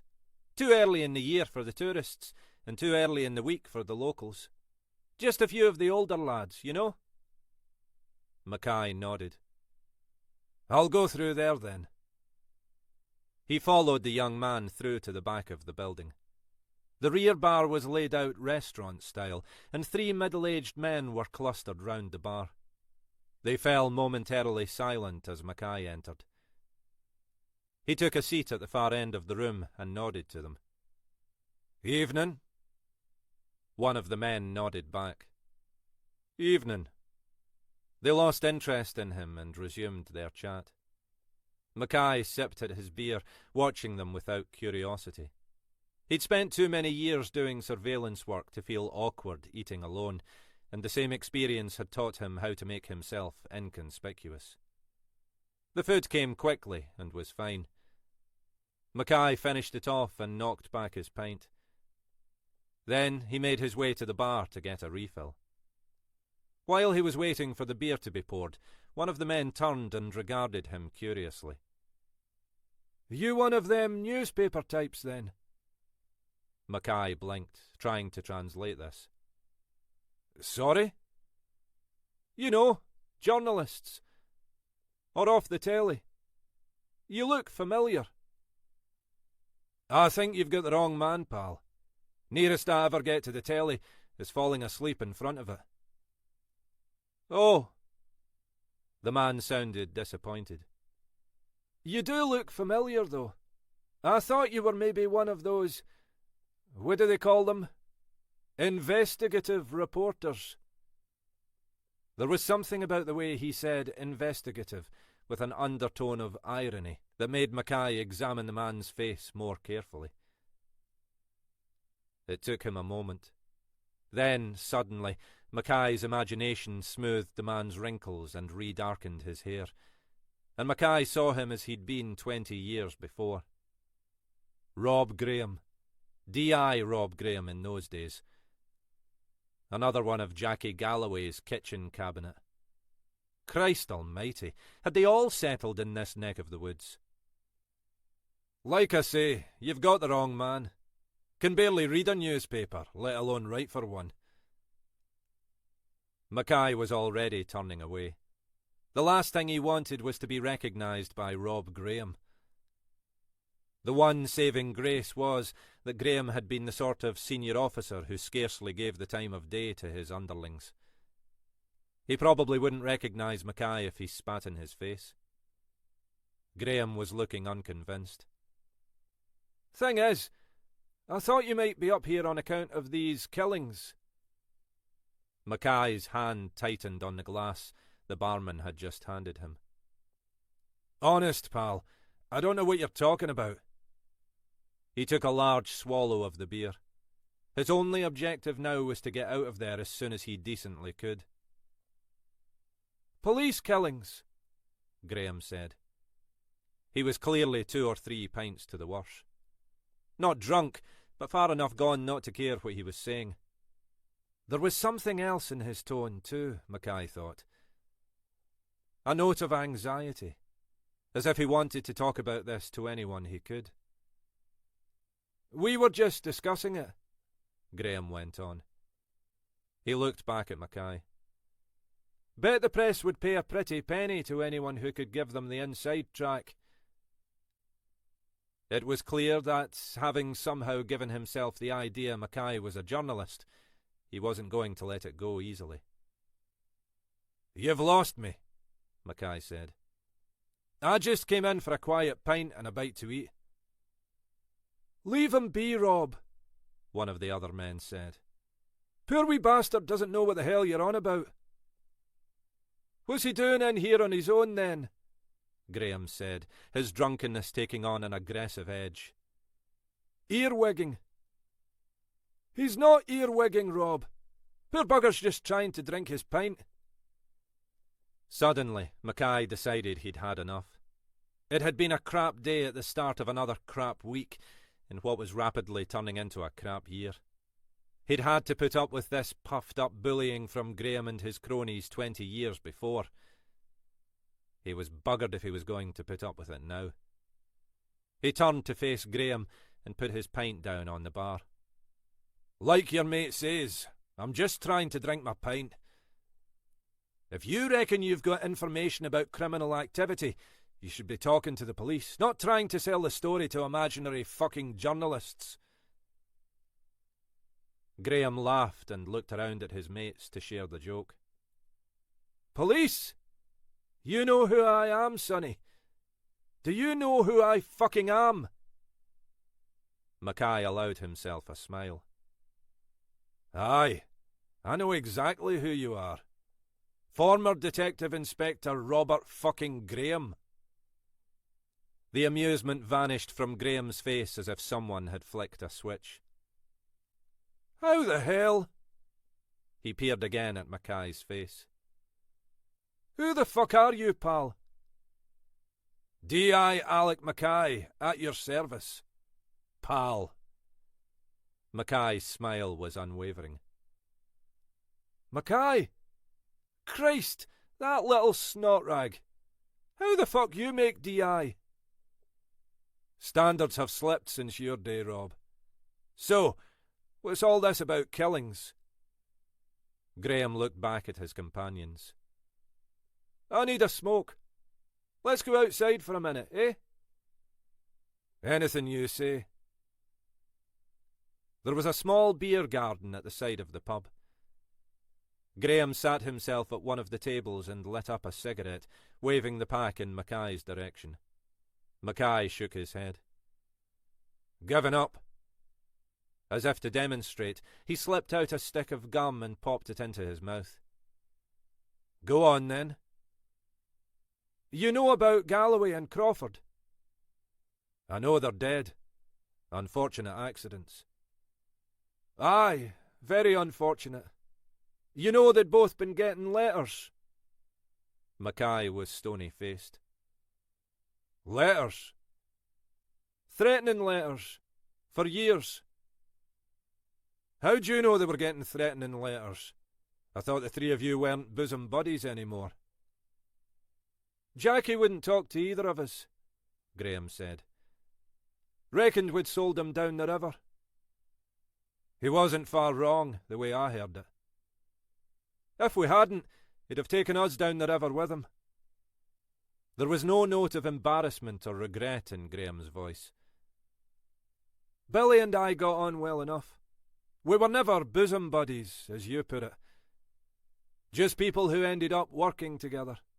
Not close, but we rubbed along okay at work. There was me thinking you were one tight little band of brothers. Aye, well, Jackie had his own ways of promoting loyalty. But outside of work, not so much. That why you were prepared to shaft him to save your own skins? For a moment, Graham looked angry. Then he shrugged and smiled. Let's say neither of us shed too many tears. The letters? I received them. Every 6 months or so. I checked with Billy, and he'd been getting them too. What did these letters say? Just not forgotten, not forgiven. Nothing else. Did you keep the letters? I threw most of them away. Thought it was just some gobshite with a grudge wanting to scare us. Wouldn't have been the first. When they kept coming, I held on to a few, just in case. You didn't think to report this? Not got many friends in the force. Wasn't going to make myself a laughingstock by reporting something like that. Not without good reason. What about Galloway? How'd you know he was getting them? I used to run into Bridie Galloway from time to time. Around the village. At first, we avoided each other. Then, well, after Jackie became ill, we'd stop and chat a little bit. I asked her about the letters, and she said they'd been getting them too, though she only found out once Jackie was unable to deal with things like that. Mackay nodded, as if this was news to him. So, all three of you? Aye, same letters. Same frequency, roughly. I saw some of the ones that Billy got. They were identical. When did you first start receiving them? Maybe 5 years ago. Something like that. Then regularly after that. Any idea who it might be? Could be anyone. You know as well as I do, in our line of work, we get up a lot of people's noses. He shifted on the wooden seat, and Mackay had the sense that he might not be telling the whole truth. What about the wording? That mean anything? Not that I can think of. Nothing specific. Mackay decided there was no point in pushing it. But you think that the deaths of Galloway and Crawford might not be accidental? Well, it's a bloody odd coincidence, isn't it? Let's put it this way. I'm watching my back. And trying to sell the story to any passing hack? Ah, that was the drink talking. But I'd feel better if someone was taking this seriously. Mackay smiled. We're taking it seriously enough. But at the moment, we've no real reason to treat the deaths as anything other than accidental. Coincidences happen. And the letters? Aye, well, that's a consideration, right enough. Mackay sat in silence for a few moments, reluctant to offer anything further. How come the three of you were all living up here?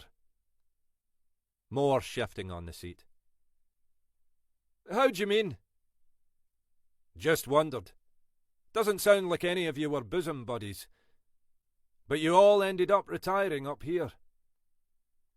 Graham looked away, making a play of lighting up another cigarette in the chill breeze. I was already up here, he said. Lived here for years. As for the others, you'd have to ask them. Well, they're widows. You prepared to come in and give us a proper statement, Rob? Let us have a look at the letters. Mind you, we wouldn't pay you as much as the Record or the Sun. Fuck off, Mackay. Christ, I remember when you were the resident tea-boy. Long time ago, Rob. These days, we have business cards and everything. He slid one of the cards across the table. Give me a call, Rob. We'll do this properly. If there's anything you need to be worried about, we'll sort it. Aye, the tea-boy's on the job. Fills me with fucking confidence. Mackay pushed himself up from the table. You best get back to your friends, Rob. They'll be missing you. Graham looked up and regarded Mackay thoughtfully. So, what is it you're doing up here then, Mackay? Eating alone in a bloody bar? Must be this place, Rob. Copper's bloody graveyard. Where we all come to die. Before Graham could respond, he turned and walked out onto the main road. After a moment's thought, he turned left, taking the road down to the sea. Some cold air, he thought. Some cold air to blow away the stench of the past.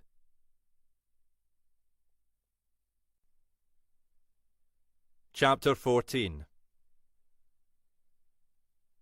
So, tell me. Tell you what? Whatever you want. Whatever you can. Isla paused. Whatever helps. They were back in the sitting room, an opened bottle of wine on the table between them. Jenny Horton had already knocked back one glass.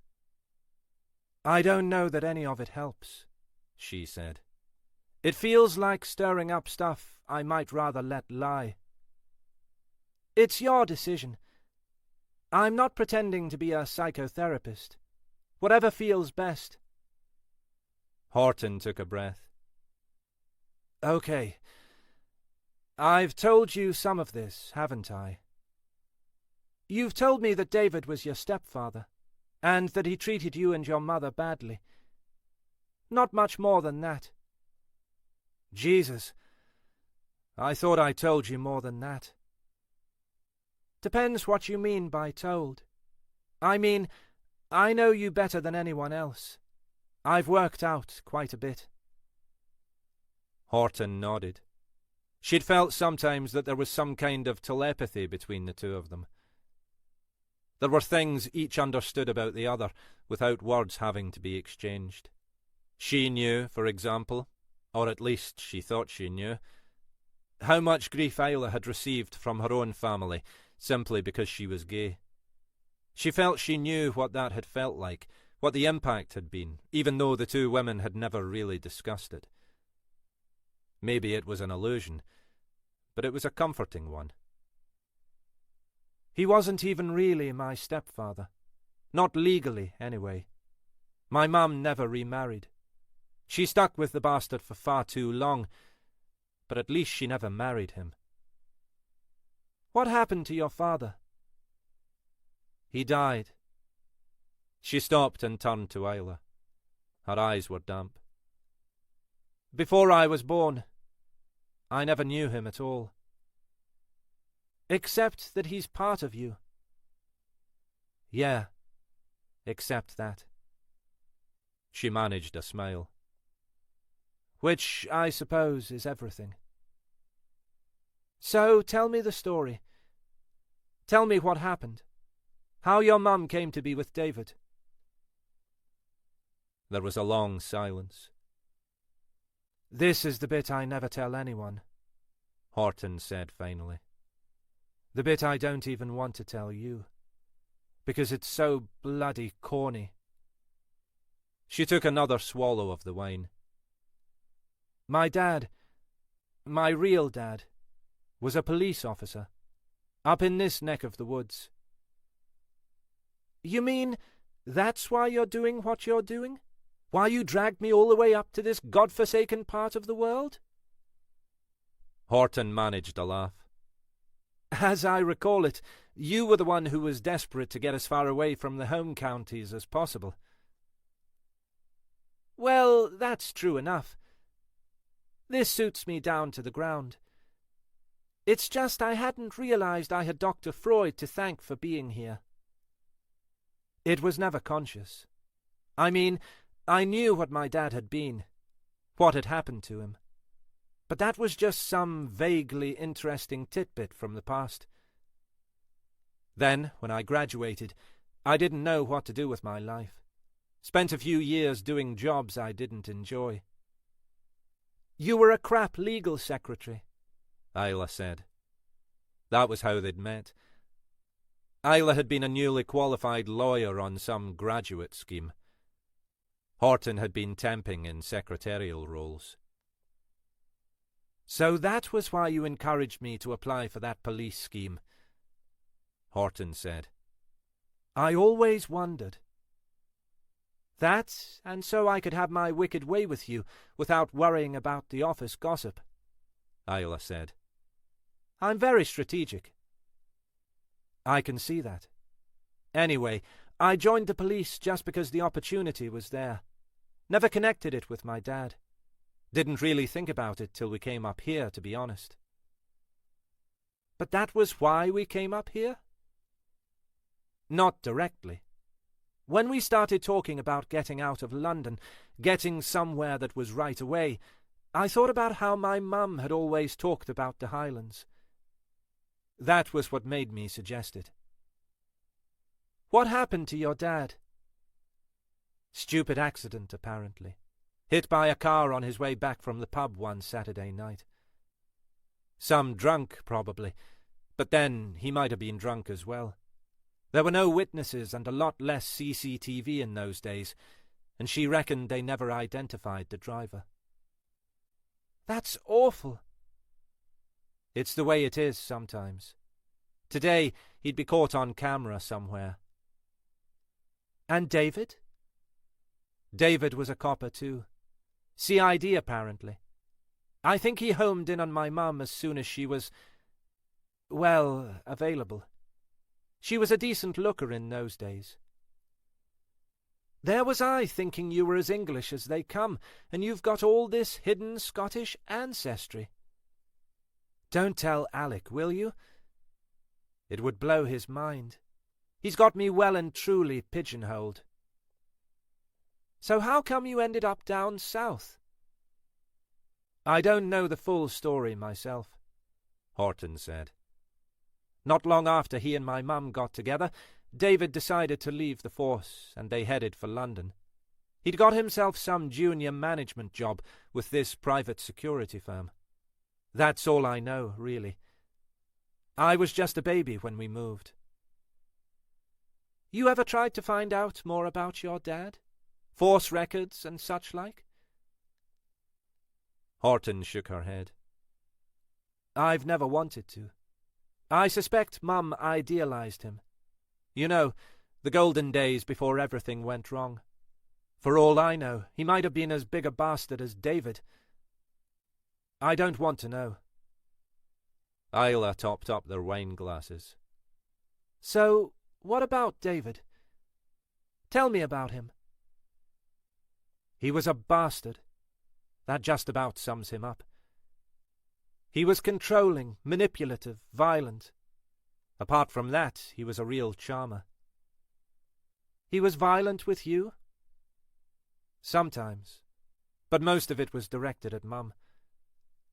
It was the usual story. Enough to keep her cowed, in her place. Not so much that the bruises would show. Mostly, anyway. And this is the bastard who wants to get back in contact with you? I knew he treated you and your mum badly, but I hadn't realized. It was the psychological stuff that was the worst, Horton said. Looking back, I mean. At the time, I was terrified of his anger. He'd just go off on one, usually out of the blue and with no real cause. That was when he'd hit Mum. But between that, he usually tried every trick in the book to put her down, make her feel stupid and small. He'd laugh at her with his mates. Would never let her get a job, but constantly criticized her because he was having to be the breadwinner. You know? I know, Isla agreed. What about you? Did he do the same to you? Pretty much. The same kind of belittling. I think if I'd been older, it would have been worse. As it was, I was young enough that, after we finally got away from him, I was able to put it behind me and move on. As much as it's possible to do that, anyway. How did you get away in the end? We walked out. I had no idea at the time just how brave and smart Mum must have been. She'd got some savings from before my dad's death that she'd never allowed David to get near. She just upped and left. She'd had nowhere to go, but she had a couple of friends who let us stay while she sorted somewhere to live. It was a tough few years. Not that I realized it at the time. But eventually she got on an even keel, found herself a job. And it was okay. What about David? We basically hid from him for a year. He did everything he could to find out where we were living, but Mum's friends were loyal. They all hated the bastard as much as we did. She lived in day-to-day fear that he'd find her. He did, eventually, but by then she was a different woman. He tried hard to frighten her, threatened to get violent, but she just picked up the phone and called the police. I can't even remember if anyone even came out, but he buggered off sharpish. Just your usual bully, then? I guess so. She paused, thinking. I mean, you're right. You call his bluff, he backs down. Probably. But he's good at wrong-footing you, making you feel small, making you feel it's your fault. Like I say, psychological bullying. That's why you're still afraid of him? That's what it comes down to. I've not had many dealings with him since then. He turned up at Mum's funeral, even though no one had invited him and nobody wanted him there. He took the opportunity to pin me in a corner and harangue me about how badly he'd been treated. Someone had to virtually drag him away in the end. Then he challenged her will. She'd left what she had to me, but he tried to claim the will wasn't valid. Presumably didn't have a legal leg to stand on. Not for a minute. But I don't think that was what it was about. It was about trying to put me in my place. Make me feel that even the inheritance was, I don't know, unclean somehow. Isla took another sip of her wine. Did that work? More than it should have done. I mean, it didn't make me want to hand it back exactly.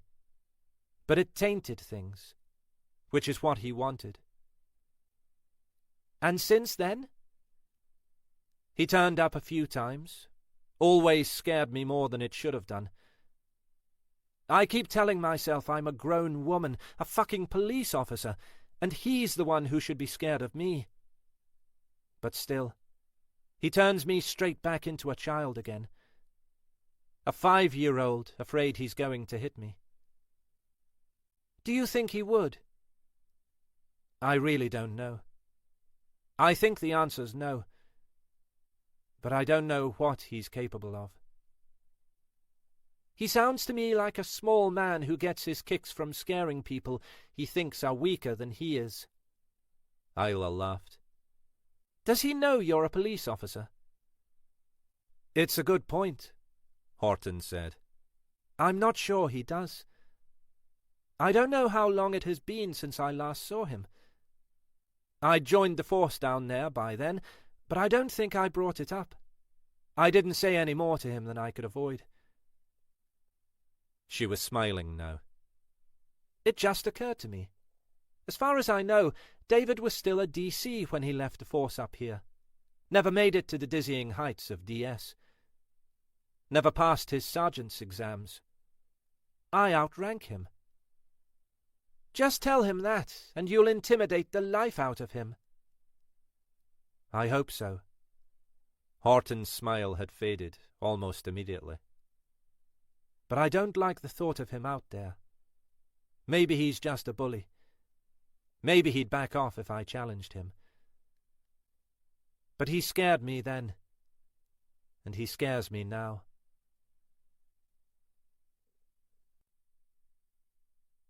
Chapter 15. It was a fine, clear night, the sky full of stars, a low 3/4 moon scattering silver across the waters of the Firth. The sort of night that didn't come around too often in these parts. Mackay hadn't been sure what had taken him down to the sea, rather than along the more direct route to the bungalow.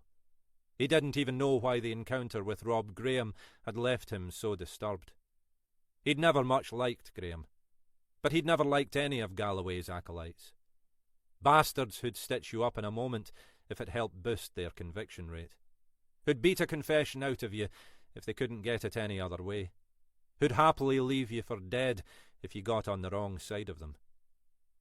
It was ironic to see Graham crapping himself about what might have happened to Galloway and Crawford, but Mackay couldn't bring himself to feel amused. For a start, there was the possibility, however remote, that Graham's fears might be justified, that the two ex-coppers really had been murdered.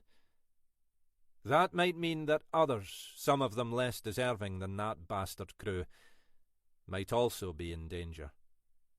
Then again, Mackay thought, if you were looking for justice, maybe Galloway and Crawford had faced that long ago. Galloway had ended his days a lost shadow of his former self, able to do nothing but gaze senselessly at a flickering TV screen. Crawford had been stuck in that far circle of hell where all you can do is deaden your days with alcohol in the company of blethering idiots. If anything, their deaths had released them from all that. And where did that leave Mackay? That, he supposed, was the real question that had brought him down here. What was there left for him but solitary, friendless suppers in near-empty pubs, listening to the likes of Rob Graham spouting endless bollocks? Then back home to a bleak, companionless shell of a house. "Ah, pull yourself together, man," he told himself. "This is temporary. Things will sort themselves out. You just have to get on with getting on. That's the way life works." The tide was high, the waters lapping at the top of the beach. To his left, he could see the spot where he and Jenny Horton had struggled with the young woman the previous summer. That was nagging at him too. The case was still awaiting legal closure, but he knew that, whatever the formal outcome, his own doubts would remain unresolved. A police officer ought to be able to finish the case, close the file, and move on. But that had never been Mackay's way. It maybe made him a better detective, but a worse human being. It was nearly 10. Time to be getting back, even if there was nothing much to get back for. He'd get an early start, throw himself back into work. Just get on with it. It was the only thing to do. As he moved away from the railings, he heard a sound somewhere behind him, back up the narrow road towards the pub. Some sort of cry. He paused for a moment to peer up the street, but could see nothing aside from the empty roadway past the car park and the pub. Kids, probably, or some animal up by the burn. He turned to walk back along the shore, trudging slowly towards the rising moon. He had fallen asleep more quickly and easily than he'd expected. The bed was comfortable, and the night was quieter than anything he'd known in Inverness. If he listened hard enough, he could hear the steady working of the sea against the shoreline. The soft rhythm had been enough to lull him gently out of consciousness. He was woken by the buzzing of his mobile phone. It felt as if he'd been asleep for no more than minutes, but the lightening sky through the thin curtains told him the sun was already rising. He fumbled for the phone, glancing at the screen before answering. Helena Grant. "This my early morning call?" "Apparently," Grant said. "I like to make sure my team start the day right." "You driving round with the full Scottish, then? I'll have my eggs poached." "Your eggs are well and truly scrambled, Alec," she said. "With another body." He sat up in bed, more awake. "Even better than the full Scottish." "Ach, Alec. That's why I called you. I couldn't think of anyone else who'd be cheered at this time of day by the prospect of another corpse." "It's all I live for. What's the story?" "That was the other reason I thought of you, Alec. It's another one up there for you, on your new doorstep." "Oh, for Christ's sake. I came here for the quiet life." "Like hell you did, Alec. You wouldn't have a clue what to do with a quiet life." "OK, what's the story then?" "Body found this morning. Up in Fairy Glen." "It'll be the fucking fairies then. A contract job." Mackay peered at his watch. "How'd the hell anyone stumble across a body before 6:30 in the morning?" "One of those young, fit types out for an early morning run before work. You'll have heard about people like that." "Aye, mainly from young Ginny." "Body was in the woods, just off the car park. Face down in Rosemarkie Burn." "Lovely. Accident?" "Who knows? Call came into control about half an hour ago. They got a couple of uniforms up there to protect the scene. Then the call came through to me. After the last couple of days, I'd asked them to alert me to anything significant in that neck of the woods. Examiners are on their way. All we need now is a DI to take charge." "And your first thought was of me? Oh, hen, you're all heart." "Just get up there, Alec. See what you think." "I'll keep you posted." The house felt cold, and when he tried to shower, the water was icy. There was central heating, but it had been turned off while the house was standing empty, and Mackay had forgotten to look at it the previous evening. Now, too late, he flicked the timer on and heard the boiler kick into action. A great start to the day. He washed his face in the cold water, made himself a coffee, and ate the previous day's sandwich as breakfast. This might be how things were going to be. A monastic lifestyle with supermarket catering. The drive to the Fairy Glen car park took no more than a few minutes. The car park itself was deserted, apart from the inevitable German camper van and, at the far end, a marked patrol car. Mackay parked beside it and climbed out to greet the two uniforms standing chatting by the entrance to the glen. As Mackay approached, one of them surreptitiously dropped his cigarette butt into the grass, screwing his heel on top of it. "Hope you're not littering," Mackay growled. The two officers were both young, and though Mackay didn't recognise them, he could see both were aware of his own reputation. "Sorry, sir. I was just—" "Aye, son. Just hammering another nail into your own coffin." To emphasise the point, Mackay extracted a pack of his trademark gum and popped a strip into his mouth. "Where's our late departed friend?" "Over there." The other officer looked less cowed by Mackay's presence. He pointed into the gloom of the woodland. The sun had not yet fully risen over the hills behind them, and it was difficult to make out the prone figure at the edge of the stream. I went over to check it really was what it looked like, and to make sure he really was dead. Yes, on both counts. Other than that, we've been careful to leave the scene untouched. Male, then? Yes, definitely. What about the person who found him? In the car. We assumed you'd want to talk to him. You assumed right, son. OK, I'll have a chat with him. Imagine he's keen to get away. Any word from the examiners? As if Mackay's words had summoned them, the examiner's white van turned into the car park as he finished speaking. It pulled up beside Mackay's car, and Jock Henderson climbed out. Thought you were avoiding me, Jock. Missed you at Shannonry Point yesterday.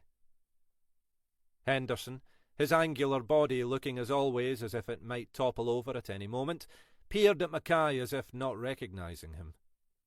Ah, Alec, they've not pensioned you off yet, then? I'll live in hope. I know where too many bodies are buried. Speaking of which, Mackay gestured into the woodland. Looks like you'll be getting your white suit all dirty. I'll leave some crap for you, Alec. Don't you worry. Story of my life, Jock. While Henderson donned his protective clothing, Mackay opened the rear door of the police car and slid onto the back seat alongside a young, ginger-haired man in a tracksuit. Morning, son.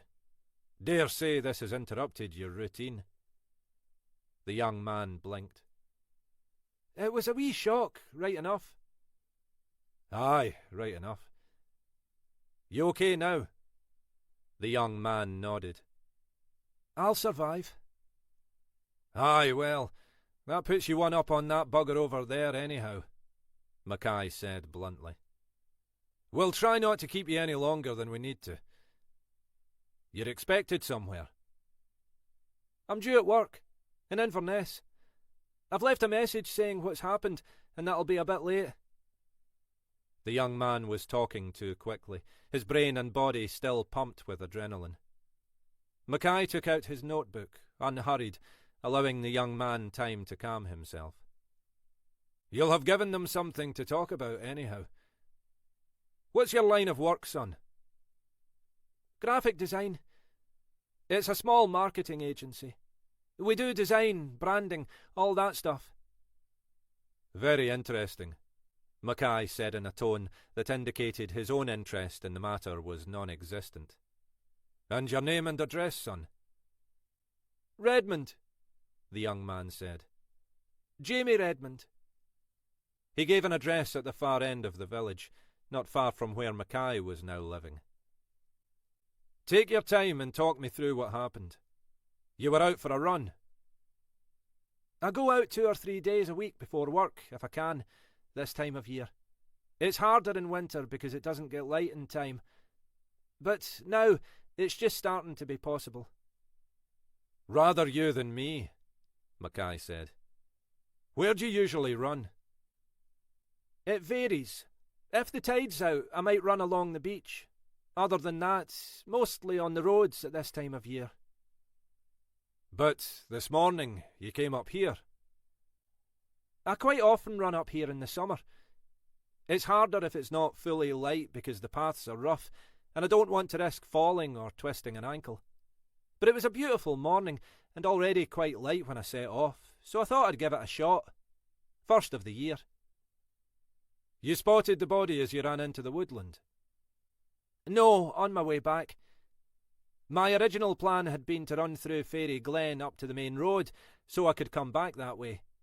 But when I got a little way in, I realised it was still too dark in the woods to run safely, so I decided to come back and try a different route. It was when I was running back towards the car park that I spotted the body. He shook his head, as if trying to dislodge the memory. My eyes had adjusted to the dark in the woods. I just saw it out of the corner of my eye. It looked wrong. What did you do? I just stopped at first and tried to work out if it was what I thought it was. I didn't really believe it, you know? I know, Mackay said. Did you go closer? In the end, close enough to see. Then close enough to check that he was really... I get the picture, Mackay said. You could tell it was a man. Redmond blinked as if he'd been caught out. Well, I thought so, but I don't know. No, that's fine, son. I just want to be sure what you saw. Better to do it now while it's fresh in your mind. Memory can play tricks. He paused. You didn't see anyone else around? On your run, I mean. Not a soul. You occasionally run into dog walkers and the like, but not today. Okay. Anything else you think you can tell us? That was it, really. I had my mobile with me, so I dialed 999 and waited till your colleagues arrived, like they asked me to. Mackay nodded. My examiner colleague over there will want to take a DNA sample and your footprints, just for elimination purposes. But then you'll be free to go. If we need anything else, we'll be in touch. Mackay climbed out of the car and made his way back across the car park to the woodland where Henderson, now in his protective clothing, was still crouched over the body. An ambulance had arrived to remove the body once Henderson was finished. As Mackay approached, Henderson looked up from his work. Alec, he said.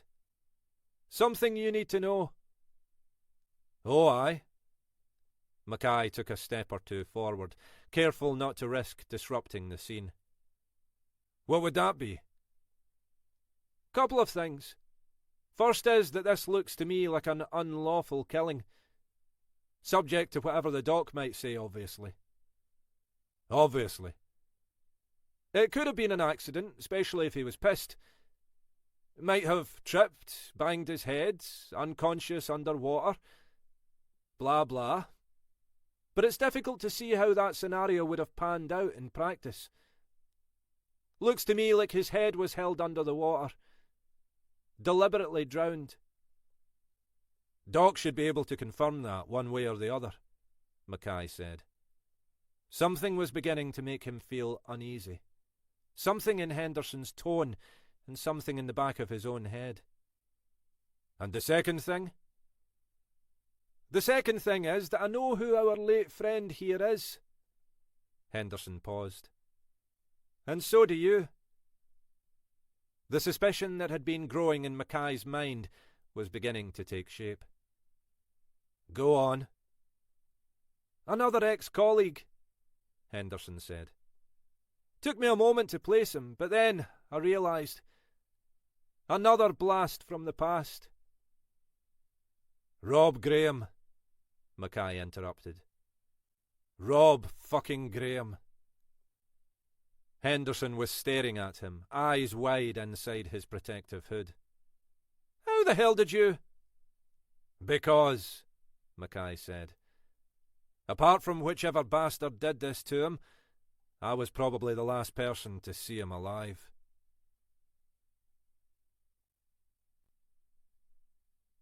Chapter 16. You know I've got to, Alec. I've no choice. Aye, I know, but... But nothing, Alec. Your position would be untenable. I might agree with you if I knew what that meant. Grant shook her head. You always were the original smart Alec. But you know I'm right. Mackay was slumped back in his chair, looking as if all the life had been knocked out of him. That bastard Graham. Why get himself killed just then and just there? I don't imagine he did it to inconvenience you, Alec. Mackay pulled out a strip of gum and began to chew on it with a ferocity that made his feelings on the matter more than clear. Bastard, anyway. Always fucking was. Are you looking to put yourself seriously in the frame for his death? Oh, for Christ's sake.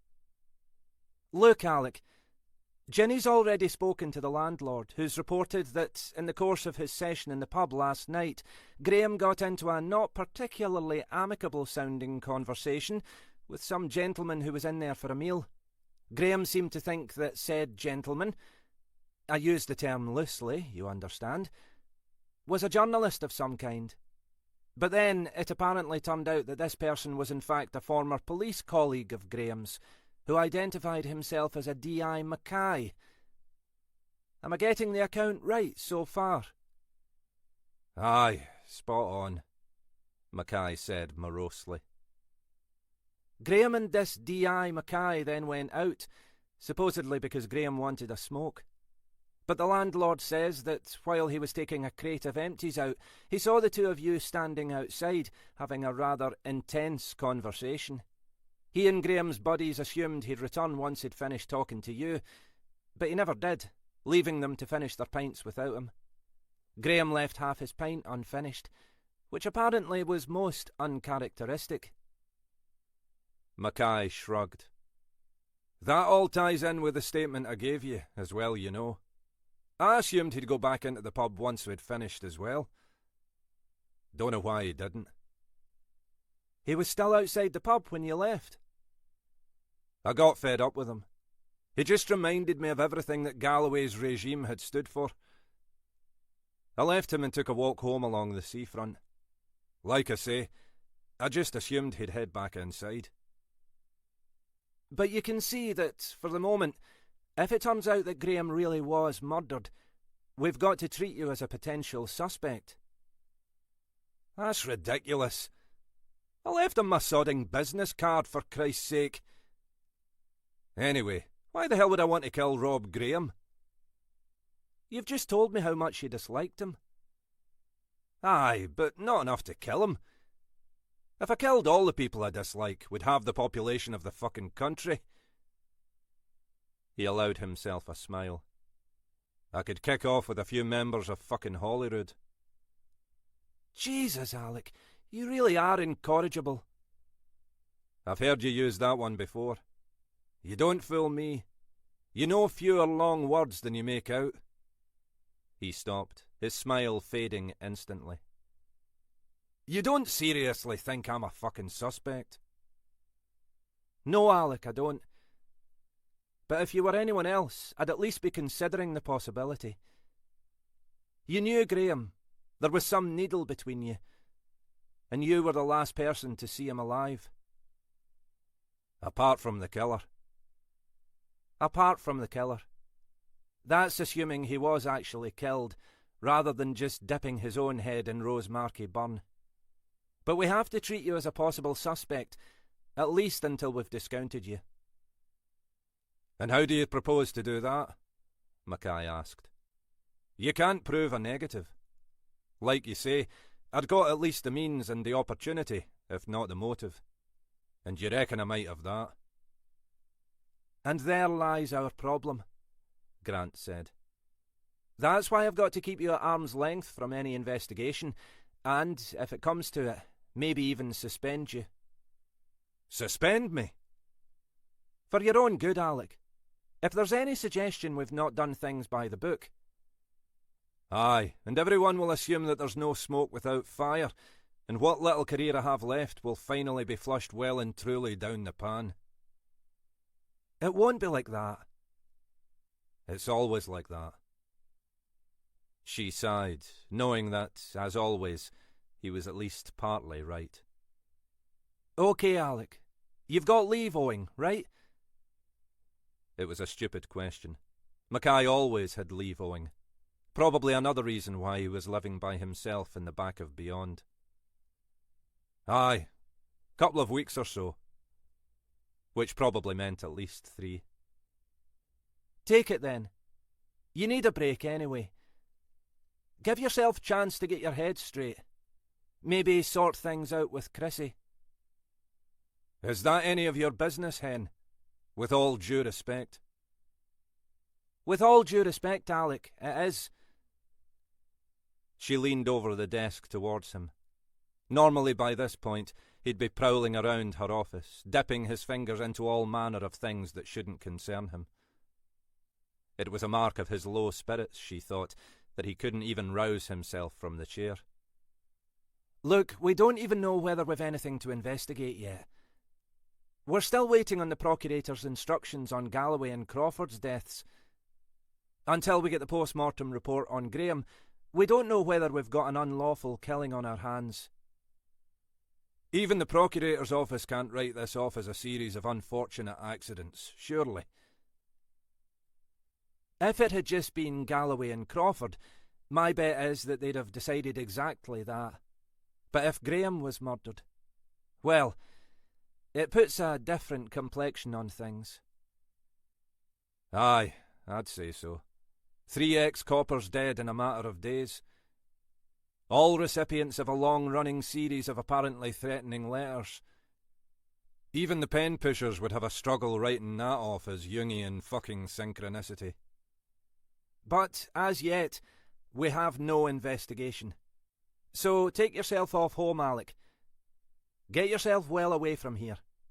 If it turns out that Graham toppled into the burn while under the influence of an excess of beer and single malts, there's no harm done. If our suspicions are well founded, we have more of a problem. But we do it by the book, okay? Ah, I suppose so. Can't pretend I'm happy, though.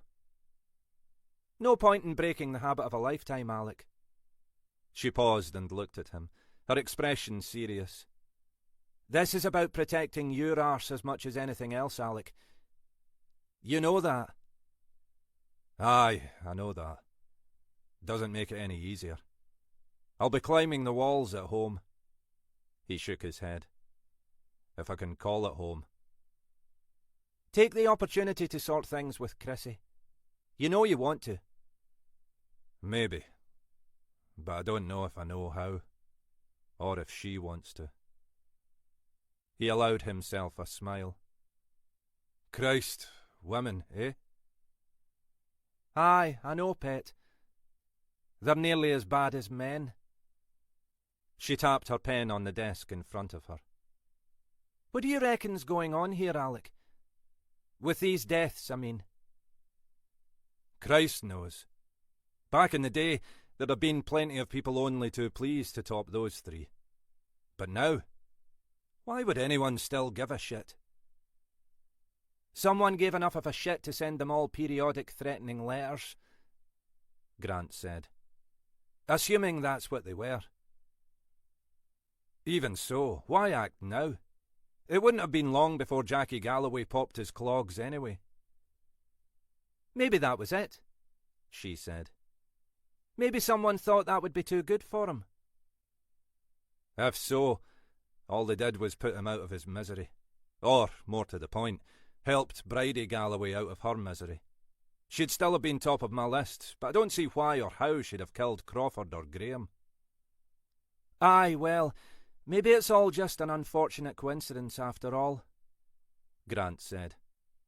Let's wait to hear what Graham's post-mortem tells us, and what the Procurator thinks. Except I won't care, will I? Mackay said. Because I'll be sitting in my bungalow watching daytime TV, halfway to being Jackie fucking Galloway myself. Alec, if you think I'm going to allow myself to be a staff member down for any longer than I can help, you've another thing coming. We'll get you back before you get addicted to Jeremy Kyle. She smiled. Now bugger off home, and let us get on with it, okay?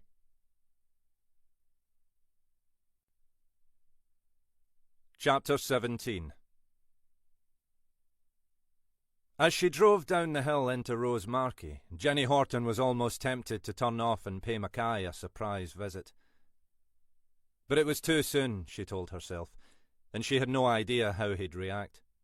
He might be pleased to see her, but Mackay could be a cantankerous old git, and he'd have taken his enforced exile badly, however temporary it might prove to be. She was still feeling disturbed by her earlier conversation with Helena Grant. Horton had been surprised, returning to the office after a couple of off-site meetings, not only to find the office empty, but also to see that Mackay had left his desk tidier than he managed most evenings. 10 minutes later, Grant had popped her head around the door to advise that Mackay had been, as she put it, encouraged to take his outstanding annual leave. "You can't be serious," Horton said. "Nobody would really think Alec's a suspect." Grant was silent for slightly too long. "No, of course not. It's just..." "Just what?" "I don't know. Alec never lets anyone get too close, does he? You never know what he's thinking. I know he's not a murderer." Horton was surprised at her own vehemence. Like most people, she'd had her run-ins with Mackay. She was surprised now by how much loyalty she felt towards him. "I don't think that. We've just got to do things by the book until we can eliminate him from the inquiry. But he makes everything so difficult for himself." Horton had been surprised by how emotional Grant had seemed. She'd always suspected there was something more between Mackay and Grant than simply the fact they were long-time colleagues or even long-time friends. After Mackay's wife had walked out on him, Horton had wondered whether that something might blossom into a relationship. But the two had just seemed to keep stalking around each other, tense as barroom bruisers looking for a fight. "So where are we up to with the investigation?" Horton asked, keen to move the conversation on. "We've managed to expedite the post-mortem on Graham, so that should take place tomorrow. With any luck, that'll tell us whether there's evidence he was unlawfully killed. If so, then we obviously have to look more closely at the other two deaths. But even if not, I think the coincidence justifies our treating these as suspicious deaths. I've reported to the Procurator's office on that basis." "And in Alec's absence?" Grant sighed. "I guess I'll have to take over as senior investigating officer. It'll be you and me against the world, Jenny." Horton had a lot of respect for Helena Grant. She managed to operate very effectively in what was still a male-dominated profession, without too obviously aping any of the worst traits of her senior colleagues. No mean feat, Horton suspected, and she was happy to treat Grant as a role model.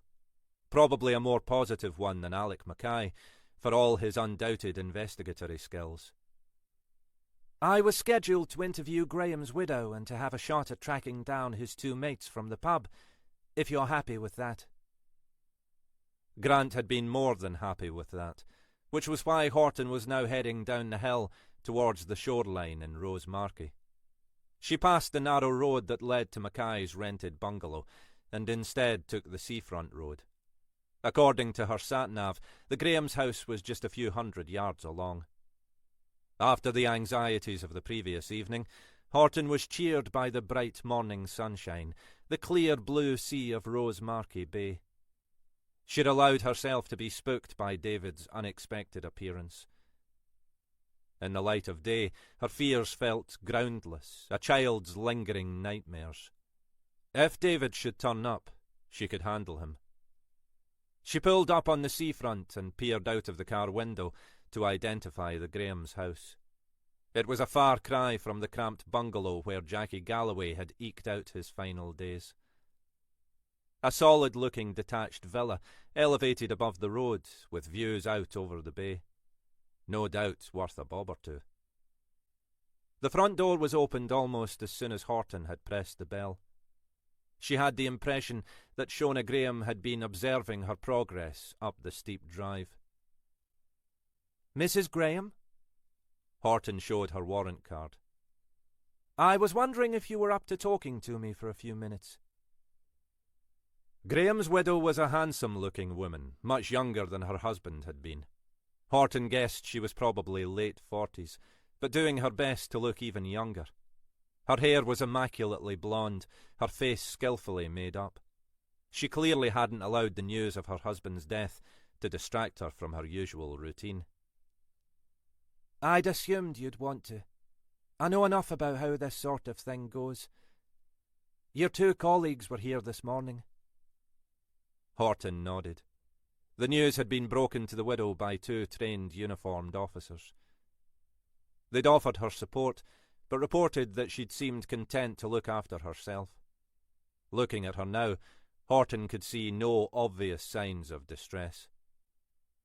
Shona Graham led her through into an impressively decorated sitting room. None of the decor was to Horton's taste. Too much fine china and chintz. But she could see real money had been spent on it. Graham had done well for a DI. "Can I get you a tea or a coffee?" Horton shook her head. "Thank you, but I won't keep you any longer than I need to. I'm sure you've a lot on your plate." Graham offered a smile that failed to reach her eyes. "Less than you'd think," she said. "I can't progress the funeral arrangements until you release the body. I've just handed the rest over to the solicitors to look after." She spoke as if completing a business transaction. "How can I help you?" She gestured for Horton to take a seat. "Mainly factual questions," Horton said. "Just so we can pin down what happened when." "You're treating Rob's death as suspicious?" Horton felt as if she were being tested. "We treat all unexplained deaths as suspicious. We don't yet know the circumstances of this one. We understand your husband was last seen in the bar last night. Can I ask what time he left the house?"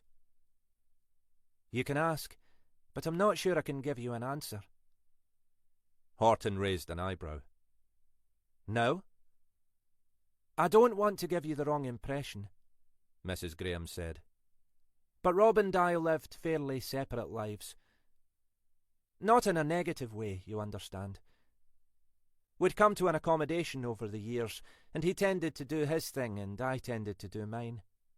Last night, mine was a fairly boozy night out with the girls in Inverness." "So you don't know what time your husband left the house?" "I left around 7. He was still here then, watching TV." "Did he have any kind of routine? For going out, I mean." "Not really. We're retired, but we're not that stuck in the mud just yet. My guess is that, with me out of the way, Rob would have strolled down to the bar around 9, just to see who was in. There's a group of them collect there. Chances are there's usually someone in to have a blether with." "Do you know who these people are?"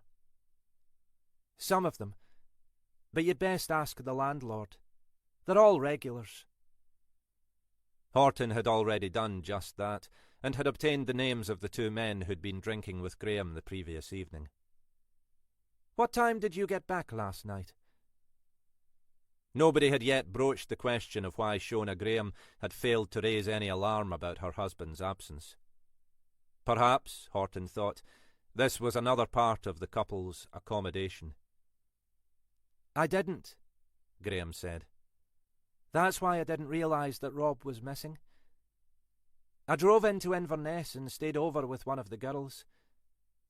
Thanks to you lot, you can't risk driving after a packet of wine gums these days, let alone what I'd drunk. And it's a nightmare trying to get a taxi to come out here late at night." They'd have to verify Mrs. Graham's account, but Horton didn't have much doubt that she was telling the truth. "So you had no contact with him after you left yesterday evening?" "I wasn't really expecting to." "What time did you arrive back this morning?" "About 11, I suppose. I didn't want to set off too early. Might have still been over the limit." That fitted with the notes Horton had seen. It had taken the 2 uniformed officers a little time to track down Rob Graham's address. There had been nothing in his pockets, other than a wallet containing some cash and a couple of bank cards. They'd initially visited the house just after 10, but had found it and the neighbouring houses empty. They'd returned a couple of hours later to break the news. "You weren't surprised he wasn't here?" She shrugged. "Like I say, we didn't live in one another's pockets. I assumed he was out somewhere. He'd left the place tidy. But then he was fairly domesticated. She made her late husband sound like a pet dog. I didn't think anything of it until your people arrived. I'm sorry to ask this, Horton said. But is there anyone who might have wished harm to your husband? You really do think he might have been murdered? Mrs. Graham's face gave nothing away. We can't discount any possibility at present, Horton said carefully. Well, he was a police officer. She gave Horton another humourless smile. You make enemies, don't you? But that was all a long time ago. I can't think why anyone would want to harm him now. You'd received no threats? Threatening letters? Anything like that? Horton knew from Mackay that Graham had received the same mysterious letters as his two former colleagues, but she had no idea whether he'd shared this with his wife. No. We received the odd poison pen when Rob was still working, but nothing recently. Not that I'm aware of. Your husband would have told you if he'd received anything? Maybe. Maybe not.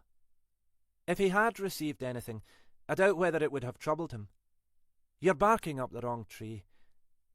I can't envisage anybody bothering to murder Rob. Is there anyone else locally we should be talking to? Close friends? Other people locally who might have more idea about his movements last night? The word mistress was hovering on Horton's lips, but she had no grounds even for raising the possibility. Even so, she detected a momentary hesitation in Mrs. Graham's response. I don't think so. Other than his drinking mates. And the landlord will know those better than I do. I won't disturb you any longer for the moment then, Mrs. Graham. Horton eased herself up from the plush sofa. We may need to talk to you again, if that's all right. As much as you want to, Mrs. Graham said. Though I don't know how much I'll be able to say in return. And you'll be okay here? On your own, I mean. The question sounded absurd, even to Horton. I think so, dear. Shona Graham smiled. Don't you?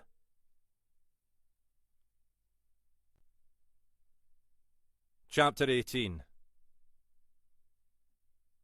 Mackay managed to kill a couple of hours visiting the large Tesco in Inverness, stocking himself up with groceries for the empty week to come.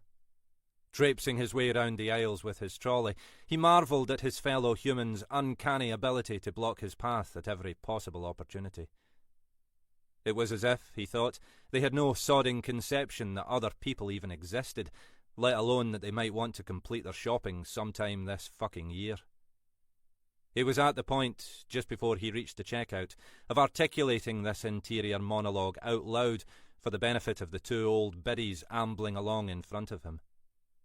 The halt and the fucking lame, he thought. Why are they even allowed out? He wasn't in the best of tempers. The thought of a week, maybe longer, stuck in that bloody bungalow with nothing to do, nowhere to go, no one to see, was already beginning to eat away at his sanity. He took a breath and allowed the two elderly ladies to progress in front of him towards the checkouts. It was then that he spotted Chrissy. She was heading towards the checkouts too, her trolley even more laden than his own. His first instinct was to head off down one of the aisles, but he could see she'd already spotted him. Chrissy? Alec? They stood for a moment in awkward silence, their trolleys parallel by the checkouts. Not like you to be out in daylight, Alec. Aye, well, it's a long story. Don't tell me they've finally found you out. I'm just taking a few days' leave. She opened her mouth in mock astonishment. Christ, is this you turning over a new leaf, Alec? You barely managed a day off for your own daughter's funeral. He could see she regretted the words as soon as she'd spoken. She was right, though. She'd resented the way he'd thrown himself straight back into work after Lizzie's death. It had been his own way of coping. But he'd never really thought before about how it must have been for Chrissy, stuck all day in an empty house with only the memories in Lizzie's unaltered bedroom for company. Like I say, long story. You moved back into the house now? Went back this morning. Chrissy sounded reluctant to admit the fact, or perhaps just reluctant to let him know. Ellie was struggling to cope, so I thought I'd better. She gestured towards his trolley. Looks like we're both in the same boat. Mine's got a few more instant dinners, Mackay said. You're up in the Black Isle, she said. Always thought of you as a city boy. Just fancied a change. Breath of sea air rather than petrol fumes. If you say so. She looked back at the checkouts. I'd best be getting on. Chrissy. Alec? She turned back, her face expressionless. We need to talk, Chrissy. Sometime. When you're ready. There was the faintest hint of a smile. Christ, Alec. You really have turned over a new leaf, haven't you? When you're ready. Okay, sometime. When I'm ready. He gazed at her for a moment, hoping to see something more in her eyes. I'll let you get on then. Aye, Alec, she said. You do that. Jenny Horton spent the afternoon tracking down Rob Graham's two drinking buddies from the previous evening. As Shona Graham had suggested, the landlord had been able to supply her with names and approximate addresses. A couple of calls back to the office had given her the final details she needed. Both lived in the village. The first, Rory Craig, was a retired farmer who'd sold up and was living in a well-appointed villa above the village, with a view out across the bay. The other, Kenny Wallace, was a younger man who worked as an accountant in Inverness and lived in one of the seafront houses a few doors from Shona Graham. Horton wondered whether there might be any significance in that fact. Craig was able to add little to what she already knew. She found him in his front garden, mowing his lawn. He silenced the electric mower as she pushed open the gate. "Can I help you, miss?" He sounded the kind of man who resented visitors accessing his property without permission. She held out her warrant card. D.S. Horton, she said. Mr. Craig? He frowned, a worried expression flitting across his face. He was a squat man with florid, clean-shaven cheeks and a reddening nose that suggested a regular alcohol intake. "What can I do for you?" To her slight surprise, the accent was English, noticeably upmarket. You know a Mr. Robert Graham? "Rob? Yes, why?" I'm afraid I've some bad news. Mr. Graham was found dead this morning. "Rob?" he said again. "I only saw him last night. What's happened to him?" That's what we're trying to ascertain, sir. Would it be possible to go inside? "Yes, of course." He led them through the half-open front door. "Can I get you some tea? My wife's out at the moment, but—" That's fine, sir. Thank you. I won't keep you long, I hope. We're just trying to speak with those who saw Mr. Graham yesterday evening. She paused as Craig led them through to the living room.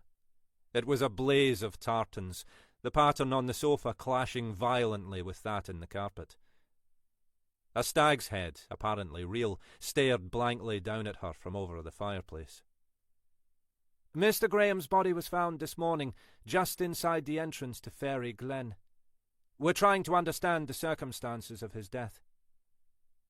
Craig blinked, clearly struggling to absorb this information. Was he taken ill? We don't know yet, sir. There'll be a post-mortem to help us determine the cause of death. Did he seem well when you last saw him? As far as I'm aware, just his usual self. Though he'd perhaps had one or two too many. Why do you say that? Well, he accosted this poor chap having a meal. Seemed to think he was a journalist, but it turned out they knew each other. Well, sort of. Both in your line of work. He frowned, and Horton could tell he was already thinking through the possible implications of what he'd just said. So we understand, sir. Seemed a bit of needle between them. Not aggressive, but a little tense. Rob went out for a smoke, and this chap went with him for a chat. Did Mr. Graham return to the bar? No. We were a bit surprised. Seemed a bit rude, really. And you saw no more of him? Nothing. We left shortly afterwards, but there was no sign of him. We assumed he'd just headed off home. As I say, he'd seemed a little the worse for wear. Craig hesitated. But then he often was, if you know what I mean. Do you think he might have been sufficiently drunk to be a danger to himself? I wouldn't have thought so, Craig said. He could hold his drink. He was a bit unsteady, but I've never really seen him really drunk.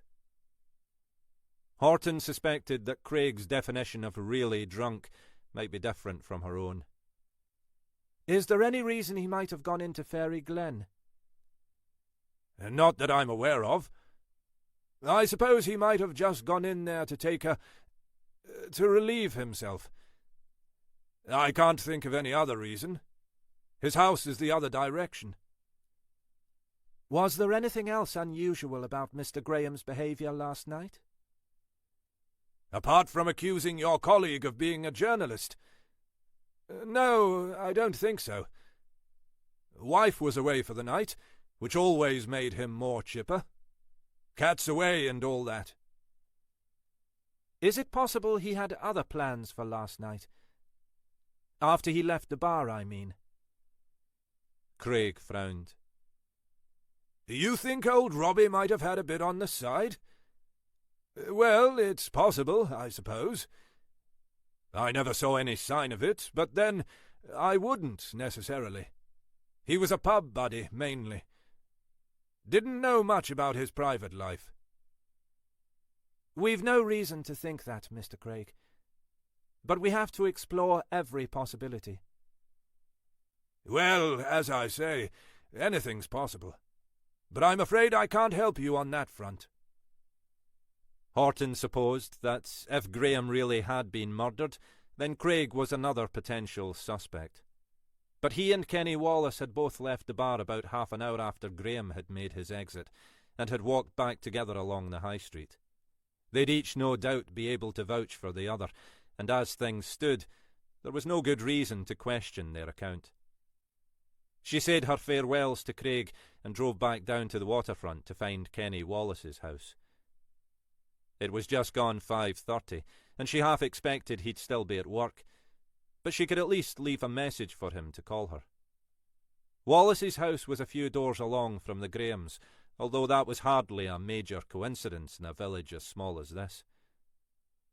It was a recently built bungalow with wooden decking to the front and sides and panoramic windows giving a view out across the bay. There was a newish Audi parked out front. The door was answered by a harassed-looking woman, the sounds of shouting children rising behind her. She looked as if she'd made an effort to appear smart, but events had somehow caught up with her.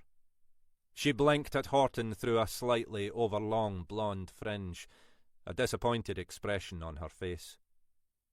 "Oh, Christ," she said. "I was hoping you were a mother." For a moment, Horton was bemused by this apparent comment on her maternal status. Then the woman jerked a thumb behind her and added, "One of their mothers, I mean. I was hoping you'd come early." "Mrs. Wallace?" Horton held out her warrant card. "Jesus, what now?" "It's really your husband I needed to speak to." The screams of children were growing louder inside the house. "Is he available?" "He's hiding somewhere, the bastard. I don't blame him, but he might at least have let me hide in there with him. You'd better come in while I track him down." As Horton followed Mrs. Wallace into the house, the source of the noise became apparent. A host of small children were racing up and down the hallway, some carrying balloons and toys. Through the kitchen door at the far end, Horton could see a table laden with the remains of a birthday party tea. Bowls of crisps, half-empty plates of sandwiches, and as yet untouched birthday cake. The party was reaching that manic point where the young guests were experiencing a sugar rush, with at least another half an hour to go before their parents arrived to collect them. No wonder Mrs. Wallace had looked disappointed. Mrs. Wallace disappeared up the stairs and reappeared followed by a tall man who looked down bewilderedly at her. "Can I help you?" "Mr. Wallace?" He was probably mid-40s but looked younger, his light brown hair swept neatly back from a clean-shaven face. He was dressed in a dark blue business suit that looked out of place among the domestic chaos. "That's me." He reached the bottom of the stairs. "Is there a problem?" "Is there somewhere quiet we can speak?" The noise of the children was reaching the point where she found herself having to shout. "You'd better come upstairs." She followed him back up the staircase, leaving Mrs. Wallace to cope with the pandemonium by herself. Wallace led her into a room kitted out as an office. Silence fell as he closed the door behind them. "Sorry about the bairns. Ellie's birthday. My daughter." "Many happy returns to her," Horton said. "How old?" 7. Wallace said, with a slight air of regret, as though the years were already slipping away from him. "I'm sorry to trouble you, Mr. Wallace. I believe you knew a Mr. Robert Graham." "Rob? Yes, they're neighbours. Well, a few houses along." "You saw him last night?" "In the pub, yes. For a while. What's the trouble?" "He was found dead this morning. I'm sorry." "Well, no. I mean, I didn't know him all that well. Just someone to chat to, you know.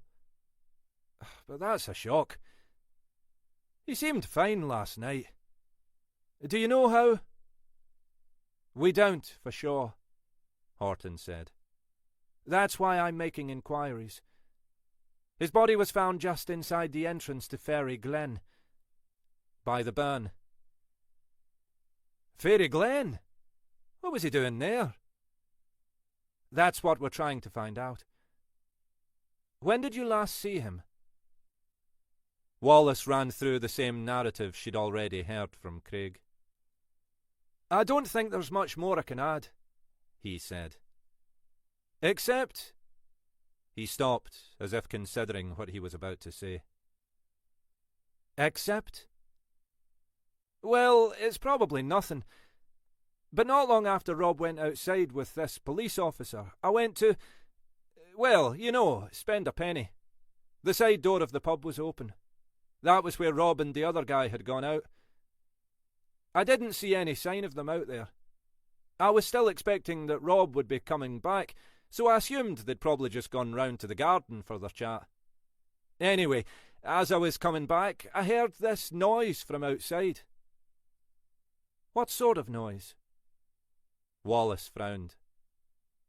"Like a shout or a scream, I suppose. I thought it came from the woods up towards the glen. Assumed it was probably kids or maybe something like a fox squeaking. They can make a racket, you know." What time was this? Don't know for sure. Maybe 15 minutes after they'd gone out. Anything else you remember? I don't think so. Rory Craig and I left together. The night was as quiet as the grave then. He realised what he'd said and added, Not the best choice of words. She handed him one of her business cards, as she had to Craig. If anything else occurs to you, give me a call. We may need to speak to you again, but I'll let you get back to the party now. Wallace showed no sign of moving. Bit of a shock, this, to be honest. How's Shona taking it? Horton wasn't sure whether to be surprised that he knew Shona Graham's name. They were near neighbours, after all. But something in his tone made her wonder whether there might be more than that. Maybe another avenue to be explored. She seemed to be okay, Horton responded. But, like you say, it must be a shock. Aye, right enough. After a long moment, he pushed himself to his feet and moved to the open door. I'll show you out. I think we're supposed to be doing the birthday candles. He smiled. Then, I'm hoping we'll get rid of the little buggers. The words were spoken as a joke, but it wasn't clear how much humour was in them. Downstairs, the chaos seemed to be mounting as Mrs. Wallace did her best to corral the youngsters back into the kitchen. Horton was only too happy to say her goodbyes and step out into the chill evening air. It was still a decent evening. The setting sun behind her was casting long shadows out across the bay. Across the darkening blue waters she could see the battlements of Fort George, the first lights beginning to come on. Her own house lay behind that, invisible from this angle. A stiff breeze was blowing in from the water, and she shivered. Isla had been meeting a client in Stirling, and was unlikely to be back much before 9, the best part of 3 hours away. Horton realised that, after the previous evening's events, she felt uncomfortable at the prospect of returning home alone. She'd managed, in the course of the day, to keep from thinking about David or what he might be up to. But now, as the evening shadows thickened around her, she could almost feel his presence. Almost as surely as if he was out there, staring back at her across the water. Bugger him, she thought as she unlocked the car. I'm not a child anymore. I've dealt with bigger bastards than him. There's no reason to be afraid. But she knew that she was, and she suspected that, deep in that part of her mind where she was still a small child, she always would be.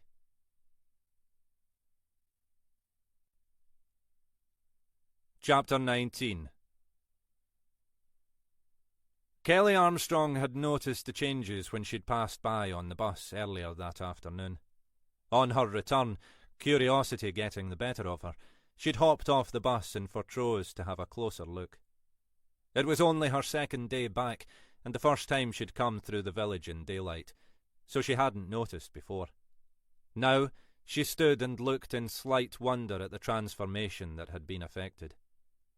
It wasn't what she'd expected. She'd imagined that, after everything that had happened, the place would just be shut down and left abandoned. Maybe eventually turned into residential housing, like so many of the shop units out here. But instead, it looked as if somebody had bought the place and was trying to make a go of it. Well, good luck to them. Still curious, she pushed open the door and stepped inside. The changes to the interior were even more impressive. What had previously been a dark and poky bar, walls yellow with ancient tobacco stains and carpets sticky with spilled beer, had been stripped back to bare wood and whitewashed brickwork. The old bar had been renovated and now carried an array of polished hand pumps and beer taps. The place wasn't busy at this time in the late afternoon, but a couple were sitting at the far end with beers and ornate-looking sandwiches, and a small group of middle-aged dog walkers were propping up the bar. "You okay there?" The man behind the bar had swept back blonde hair and angular features, and an easy-going manner which Kelly immediately found attractive. He was wearing a white T-shirt carrying the logo of a local craft brewery. Kelly remembered her own time working here and the grime and dust in the old cellar, and wondered how the man managed to look so smart. But probably the cellar, too, was a different place now. "I'm fine," Kelly said. "Just amazed by how much this place had changed." "You knew it before?" the man said. He had the trace of an accent, but Kelly couldn't be sure whether it was a Scottish lilt or an Irish brogue. "You don't look typical of the old clientele, if you don't mind me saying so." Kelly laughed.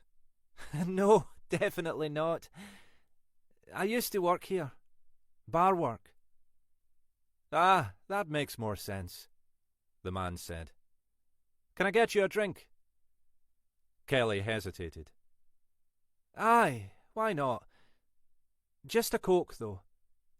She reached into her handbag to dig out her purse. The man held up his hand. "No worries. On the house." He smiled. "You're just the kind of customer we're hoping to attract. Young, respectable. Well, I assume you're respectable. Tell your friends." Kelly was warming to the man. "How long have you been open?" "Only a few weeks. Moved up at the end of last year. We'd have liked to have gotten it open before Christmas, but you can see how much work was involved, and the backstage areas were even worse than we'd thought." Kelly recalled her own visits to the dusty, spider-ridden cellar. "You're from England?" "Well, we lived down there for a long time. I'm Callum, by the way. Callum Donnelly." "Kelly Armstrong." "You live locally?" "My parents stay in Cromarty," Kelly said. "I'm away at uni at the moment in Stirling. Just back for the Easter vac." "Don't suppose you'd fancy coming back and doing a bit of bar work while you're here? We've got a couple of people working the odd evening, but we're looking for another person to help out in the afternoons and give some cover. Hoping that trade will start to pick up over the holidays." Kelly lowered herself onto one of the tall bar stools. "I'm not sure," she said after a moment. "I mean, thank you. But I had a slightly traumatic time here before." Callum Donnelly nodded. "I've made a point of not inquiring too deeply into the background," he said. "But I know what happened to Denny Gorman. Were you involved in that? Not that it's any of my business." Kelly shivered involuntarily, even at the mention of the previous landlord's name. "Not directly. But I had a run-in with Gorman before that. He didn't deserve what happened to him, but he was a creep." "I can see you might not want to be reminded. Sorry for asking." "But actually, why not?" Kelly said. There was already too much stuff she was trying to avoid. Her now ex-boyfriend, Greg, for example. She managed successfully to avoid him during those last few weeks at uni, but she'd been constantly expecting to run into him back up here. She didn't even know whether he'd actually come home for the vacation, but she still expected he'd be there around the next corner. It was going to take her a while to get over their split, but maybe one way was just to throw herself into new activities. "What are you looking for exactly?" They agreed on a couple of hours in the afternoons to start with, enabling the Donnellys to focus on preparing the expanding food menu for the evenings. "You'll find it a very different place, I promise," Callum Donnelly said. "Do you want to come and say hello to Maggie? She's out back." He led Kelly behind the bar into the rear part of the pub, a previously bleak-looking room, which, as far as Kelly could recall, Gorman had used only for additional storage of his junk, had been transformed into a commercial kitchen. It was obviously still a work in progress, but a world away from anything that had been here previously. Maggie Donnelly, dressed in a chef's apron, was standing at one of the worktops, chopping carrots. She was an attractive woman, Kelly thought, with long dark hair which contrasted with the slightly startling crimson of her top. "Maggie, you know we were looking for additional help over Easter." "You've found someone?" Her eyes swept over Kelly, and then back to Callum Donnelly. There was something in her expression Kelly couldn't interpret. Her hands continued chopping with practised inattention. "Kelly Armstrong. She did bar work here before." "Under the old regime. Bit of a change from those days." "Just a bit," Kelly agreed. "Kelly's back from uni. Happy to cover for us for a couple of hours in the afternoons and when we need her." Maggie Donnelly nodded. Her expression had softened, but still seemed less than welcoming. "Well, that's good," she said finally. "It'll be a great help," Callum Donnelly said. He gestured towards the vegetables arrayed on the work surface. "We want to start doing proper meals in the evening. Can't afford more trained kitchen staff yet, so Maggie and I will have to do the prepping. When can you start?" "Soon as you like," Kelly said. "Tomorrow?" "If you can, that would be perfect." Callum Donnelly was beaming at them both as if they'd solved all his life's problems. His wife remained expressionless.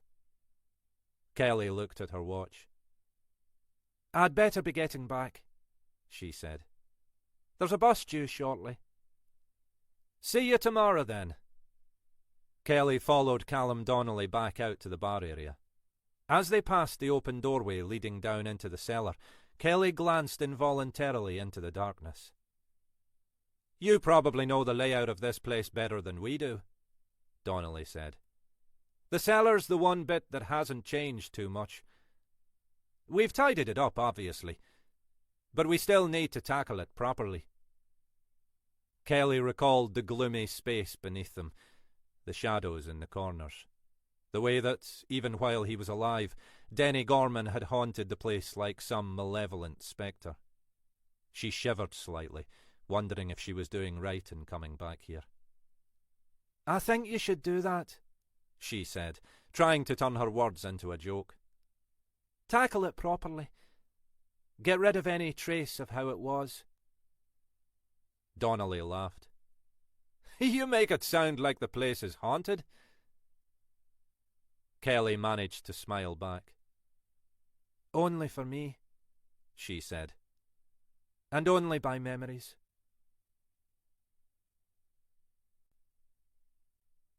Chapter 20.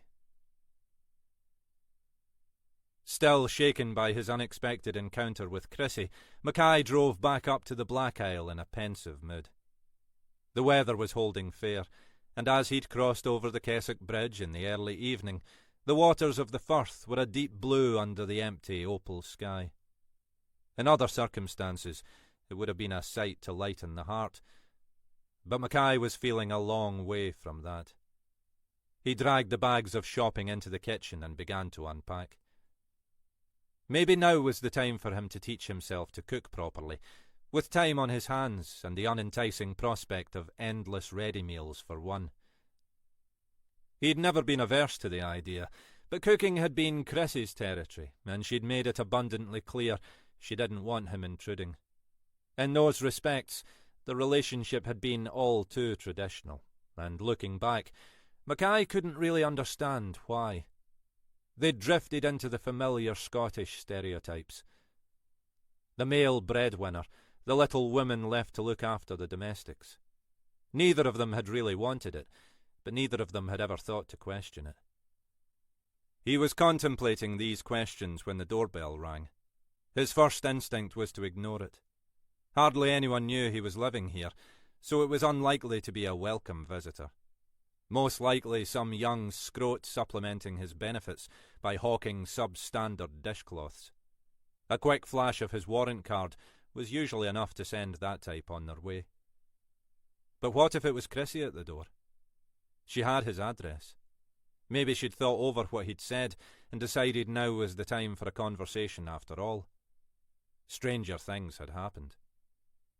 When the doorbell rang a second time, he hurried back through the hall and pulled open the front door. Alec?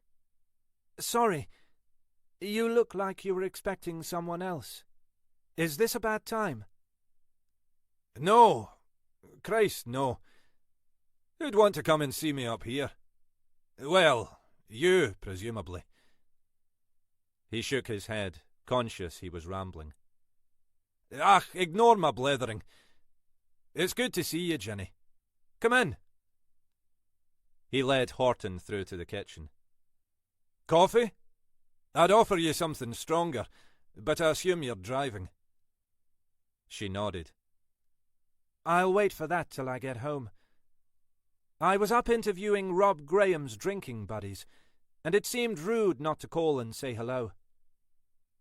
You're treating Graham's death as foul play, then?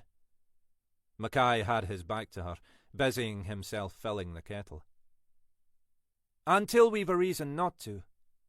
She paused. I shouldn't be discussing the case with you, really, Alec. Not in the circumstances. Don't tell me you've got me pegged as a killer, too. I must be scarier than I thought. Don't be daft, Alec. You know full well that Helena's done this for your own protection. We just need to do everything by the book. He finished spooning coffee into the mugs and turned to face her. Aye, I know. It's just a bit hard to take. Don't think any of us are going to let you skive off for any longer than we can help, Alec Mackay. You'll be back on board before you know it. I hope so. I don't want to spend any longer than I have to in this place. She looked around her at the tiny, functional kitchen.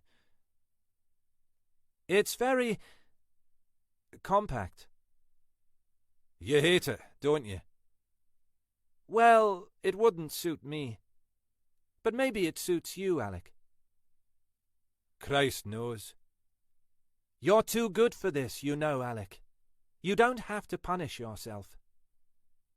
You reckon that's what I'm doing? Looks suspiciously like it from where I'm sitting. He finished making the coffee and pushed one of the mugs across the small kitchen table towards her. Aye, well. Have you been in contact with Chrissy? Maybe it's time to give it another go. We've been in contact. She tells me she needs more time. It's none of my business. But why did she walk out? He was tempted to agree that, no, it was none of her business. But he knew she meant well. She blames me for Lizzie's death. Just like I blame her for it. You know that's bollocks, don't you, Alec? You don't really even know how or why Lizzie died. Whether it was just an accident or, well, something else. Either way, you can't hold yourselves responsible. She was an adult. She made her own decisions. We brought her up, Mackay said. We created that adult. Horton shook her head. If she was depressed, that wasn't anything you created. You did your best. You did a decent job. Doesn't stop either of us feeling guilty, or trying to transfer that guilt to each other. Jesus, Alec. Saying nothing, he rose and walked across to the kitchen window. Look, he said. You can see the sea. It's not all bad. You're changing the subject. Of course I'm changing the fucking subject. What do you expect me to do? She picked up her coffee mug and rose to stand beside him, peering out through the glass. Okay.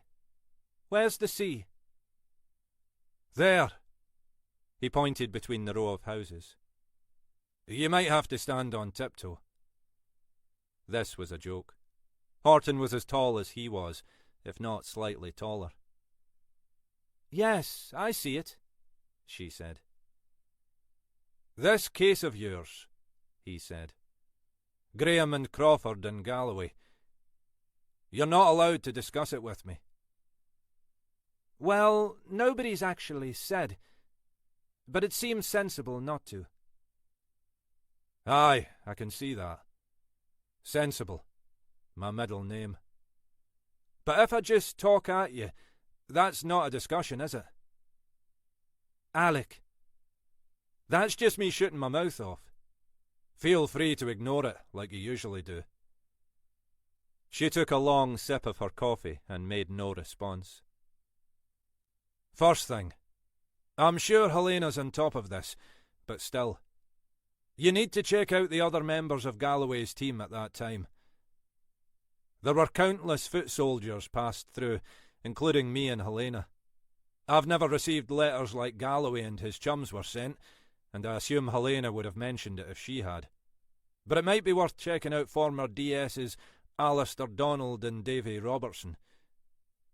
Both retired now, as far as I know. Neither of them part of Galloway's real inner circle, but both would have liked to have been. Be interesting to know if either of them have been receiving the same letters. Horton was watching him. I'm just letting you talk at me. Then there are the people that Galloway's team put away. Particularly the ones where he might have used his distinctive methods to get a result. Difficult to remember names after all these years, but I've had a shot at jotting down the ones I can recall. He pulled a folded sheet of paper out of his pocket and tossed it on the table in front of her. That's a start. You really are bored, aren't you, Alec? You need to get out more. That's exactly what I want to do. Preferably back into the office. Anything I can do to push along the investigation. Of course, Horton said. If anyone really did think you were guilty, this might seem like an attempt to deflect attention. It's not a helpful look, Alec. What else am I supposed to do, Jenny? I didn't kill Graham. Why the hell would I have done? OK, I didn't much like the man, but if I killed everyone I don't like, I'd be the world's most prolific serial fucking killer. I know, Alec. But Helena will be on top of all of this. She paused. And think about it this way, Alec. If there's any challenge to Helena's integrity, however unjustified, she'll get taken off the case and replaced with someone more independent. And that wouldn't help your position at all. I imagine there are a few people out there who wouldn't mind seeing you drag down a peg or two. Mackay nodded. Aye, you're right enough, Jenny. As always. Anyone ever told you no one loves a smart arse? Frequently. You, mainly. But be patient. Let us get on with it. We'll do it by the book, but we'll do it. She picked up the sheet of paper from the table and finally allowed him a smile. Mind you, since you've gone to the trouble, this might come in handy as well.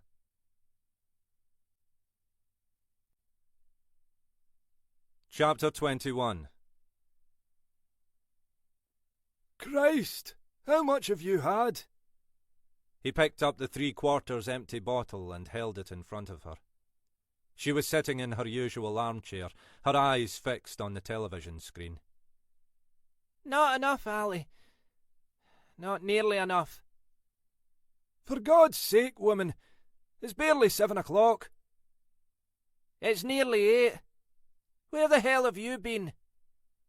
It was only the wine that gave her the courage to respond like this. Out. And? Out where? Is that any of your fucking business? He slammed the bottle down on the table so hard she thought the glass might shatter. I don't suppose you've cooked anything? I had supper when I usually do, she said. At 6. You weren't here. She never knew what would drive him into one of his rages.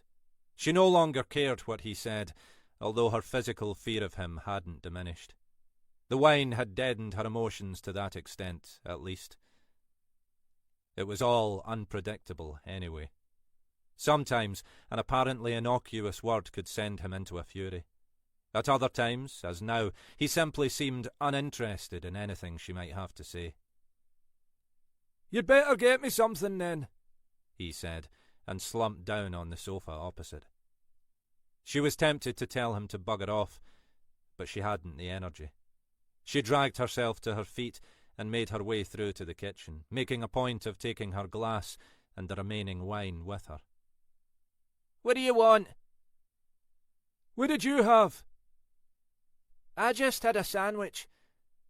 Couldn't be bothered with anything more." "I want something hot." He sounded exactly like a spoilt child, she thought. A spoilt, overgrown fucking child. "There's a couple of frozen things. A curry and some Chinese thing. I could microwave one of those." "Fine. Whichever.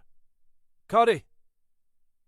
He put his feet up on the sofa and began flicking through the TV channels with the remote control. "There's nothing but shite on TV." She suspected he might well have been drinking himself. He'd got himself a part-time job at the local garden centre, supposedly looking after security, but really, as far as she could see, just general dog's bodying. She couldn't understand why he wanted to do it. It wasn't as if they needed the money. They had a decent enough pension. But he was the sort of man who couldn't stand doing nothing. Whatever his actual job at the garden centre, she could imagine him bustling around, bossing the youngsters who worked there. He'd never risen above sergeant in the force, but he'd behaved as if he was the chief fucking constable. That was the kind of man he was. He finished at the garden centre at 4, as far as she knew. So, he'd been somewhere for the last few hours. She couldn't bring herself to care where. Maybe he had another woman. If so, frankly, she was welcome to him. More likely he'd just stopped off and knocked back a few pints at the pub. He had no qualms about driving under the influence. He was one of those who thought it made him a better driver. And he was convinced that, if it came to it, his police background would be enough to protect him. "Well, good luck with that," she thought. She stuck the ready-meal curry in the microwave and set the timer. Then she sat down at the kitchen table and poured herself the remainder of the wine. He was right, of course, at least about that. She was drinking too much. She was starting earlier in the day and not wanting to stop. But it wasn't as if she had much else to live for. As if to prove the point, she heard Ali shouting from the sitting room, "That curry ready yet? I'm fucking starving." That was far from literally true, she thought, judging from the way his fat stomach strained against his shirt. 2 minutes, she called. "I'll have it in here." "Like you've done with every meal for the last 10 years, she added silently to herself. She waited until the microwave beeped, and then, following the instructions to the letter as she always did, gave the food a stir and stuck it back in for another couple of minutes. "How long does it take to microwave a fucking curry, for Christ's sake?" 2 minutes, then lift lid and stir," she said to herself. "Then another 2 minutes. Then allow to stand for 1 minute." Out loud, she said, "It's coming!" Finally, the microwave beeped again, and she took out the hot tray of food. She had a plate ready on a tray, and she carefully spooned the rice and pungent curry out, adding a dab of the mango chutney Ali liked. There was a time when she'd have done that in the vain hope of trying to please him. Now, she did it only through habit. "About fucking time," he said, as she carefully carried the tray through into the living room. Any other wife would have had a meal waiting for me. Most other wives would have some idea what time their husbands were coming home, she retorted silently, as she placed the tray on his knee. Relieved to be finished, she returned to her armchair and left him to it. The explosion came, as somehow she'd known it would, after only a few seconds. Jesus Christ, women! This thing's fucking stone cold! Can't you even use a fucking microwave? She turned and then ducked back as the plate came flying in her direction, catching her glancingly on the cheek before shattering against the fireplace in a mess of rice and lurid curry sauce. She was expecting that Ali's fists would follow and turned her head away in anticipation. Instead, she heard him say, "That's it. I'm going out again. Don't fucking wait up." Moments later, the front door slammed. She straightened and looked at the debris in front of her. The food had been fine. She knew that perfectly well. It was all part of the game Ali continually played in his head. Wrong-footing her. Doing what he wanted, but always managing to make it her fault. Once she'd have let it gnaw away at her. Now she was numb to it. The television was still playing silently, anonymous talking heads blethering about who knew what. She sat back, thinking about the next bottle of wine in the kitchen, and waited.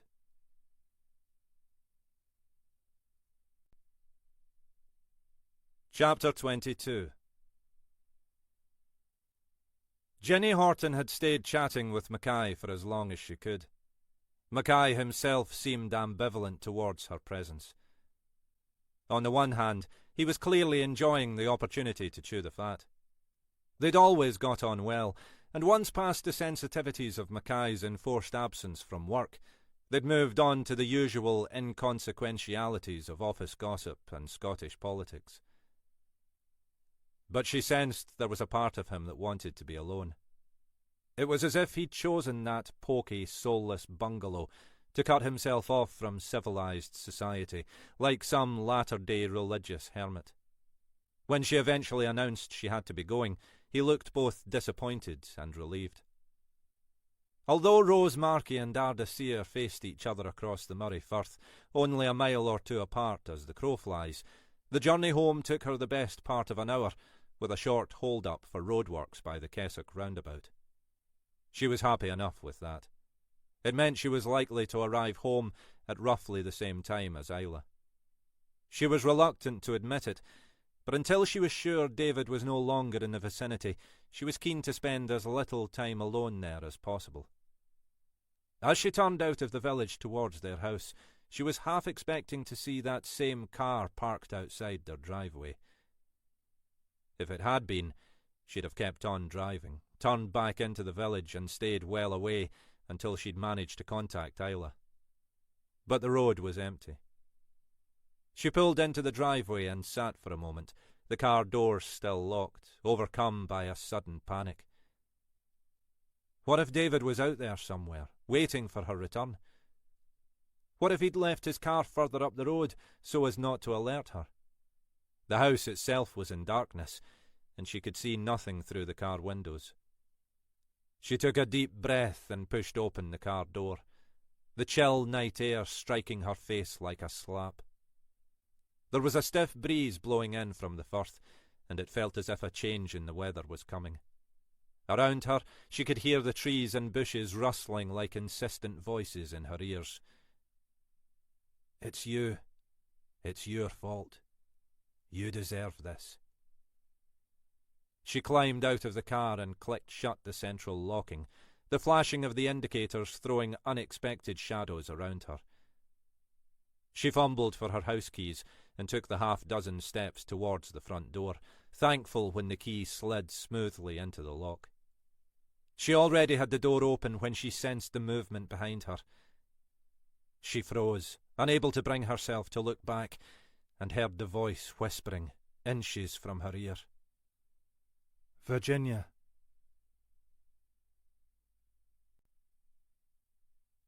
Chapter 23.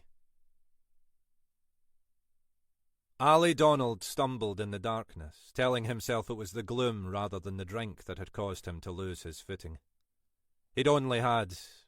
what? A couple of pints and chasers early on, then a few more pints and whiskies just now, after that bitch had driven him out of the house. Nothing he couldn't handle after all these years. It was still quite early, only just gone 9. He was only out here because that bastard behind the bar had implied that maybe he'd had one too many already. Ali had thought of making an issue of it. Well, he had created a bit of a stooshy until his mates had calmed him down. But it wasn't worth the hassle. It would be bloody embarrassing if the landlord called the police. Former detective sergeant in pub fracas. Even in his current state, he could see that wouldn't be smart. So, in the end, he'd called it a night. After all, it wasn't as if he had to go home, necessarily. Not back to that bitch. Kirsty wouldn't mind if he called to see her.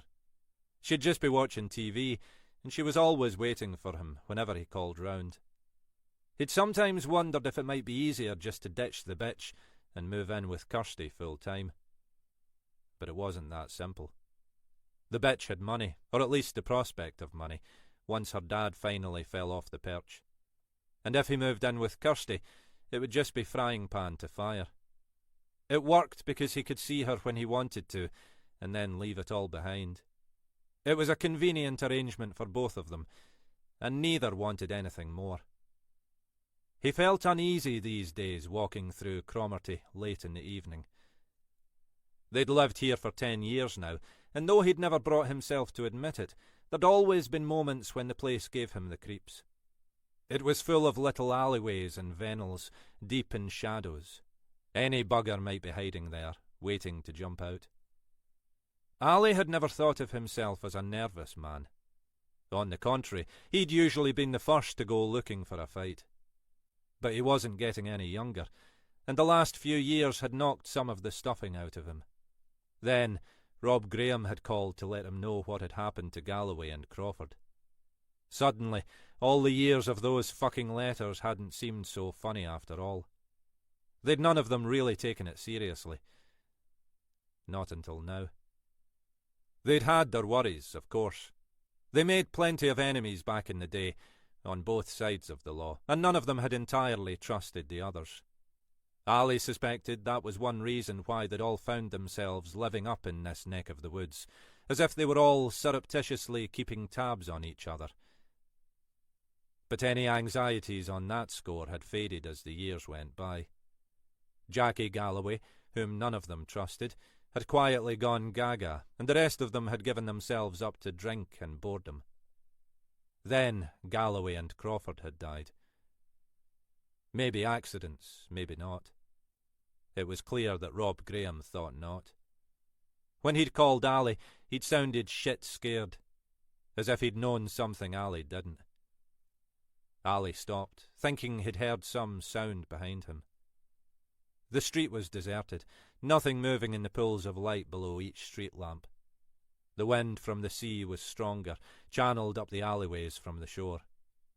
There was damp in the air, and he thought it would rain before morning. He hurried on, peering into the shadows of each side road, but seeing nothing but the occasional skittering of litter in the breeze. He was feeling more and more as if there was someone nearby, someone watching him, someone following. Cursing his own paranoia, he reached the corner of Kirsty's tiny cottage. To his relief, there were lights on inside. He realised now he'd actually been scared she might be out, though she rarely left the house in the evenings. His anxiety draining away, he reached out to press the doorbell.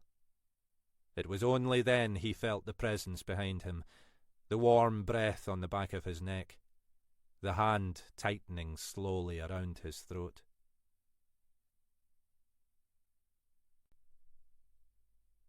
Chapter 24. Horton turned, her breath caught in her throat. He was only a couple of metres away, his body silhouetted against the flickering lights on the main road. She had no doubt it was him. "Just fuck off, David," she said, struggling to keep her voice calm. "Just leave me alone." "Virginia." "I don't want to talk to you, don't you understand? I don't want to see you." Trying not to panic, she took a slow half-step back, feeling for the edge of the door with her fingers. She couldn't read his expression in the darkness. "Virginia." There was no evident emotion in his voice. She knew that if she gave him the opportunity, he'd begin the familiar game-playing, toying with her feelings, manipulating her into letting him back into her life. "Just go away!" He moved forward, but Horton had already stepped backwards into the hallway, slamming the door in his face. She could feel him pushing, trying to prevent the lock from engaging, but he was already too late. She slammed across the 2 bolts and stood back. "Shit!" she thought. "Shit!" Without turning on the house lights, she fumbled for her mobile, frantically searching for Isla's number. The call rang out for agonizingly long seconds, but then cut to voicemail. Unless the flight had been delayed, Isla should have landed by now and be on her way back, but she disliked using the hands-free. Horton ended the call and dialed again, hoping that Isla would notice the repeated call and guess something was wrong. This time she left a message, her voice trembling, asking Isla to call urgently as soon as she picked it up. She moved to peer out of the window. There was no sign of David in the darkness. Perhaps he'd given up. Perhaps he was trying to find some other means of access. Still leaving the house in darkness, she made her way through to the kitchen, wanting to reassure herself that the back door was safely bolted. The bolts were firmly in place, the deadlock secured. The house was relatively secure, but she didn't fool herself that David couldn't force his way in if he really tried. The windows were mostly part of the original fabric of the house, the glass easily smashed. It was difficult to imagine David going that far. He generally preferred to inveigle his way into others' lives through more subtle means. But she knew he wasn't beyond violence if he wanted to get his way. There was no sign of him outside the kitchen window. She was returning to check the living room when she was startled by the phone buzzing in her pocket. She assumed it was Isla returning her call and answered without stopping to check the screen. "Virginia." She forced herself to bite back the scream rising in her throat. Her first instinct was to respond, ask him how the hell he'd got hold of her number. But she knew it would be a mistake to engage. David had endless means of getting hold of any information he wanted. Maybe he'd tracked down one of her friends and used his persuasive wiles to extract the number. Maybe he'd used one of his dubious ex-police contacts. It didn't matter.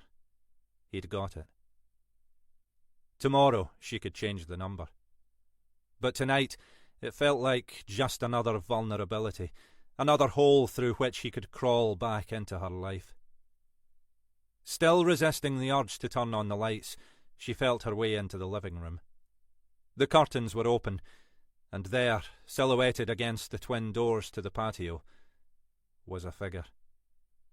She knew the locks were strong enough, and unlike the majority of the downstairs windows, the patio doors were toughened glass. But if David failed to gain access there, he might start seeking other routes. She jumped as the phone buzzed again. She pulled it out and stared at the screen. "Isla! Thank Christ!" "Ginny, what's wrong? You sounded panicky." "It's David. Fucking David. He's outside. He was waiting for me. He's at the back of the house." "Jesus, Ginny! Call the fucking police!" "I'll get there as quickly as I can. I'm only 5 minutes away. I stopped after I turned off the main road to check your message." "But call the police! Now!"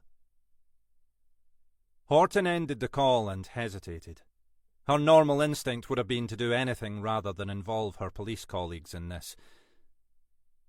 But David was here, outside the house she shared with Isla, trying to gain entry, and there was now no getting away from that. When she looked up, the figure had vanished. Moments later, the front doorbell rang, shrill and insistent. She could see a face peering through the window by the door, trying to see into the house.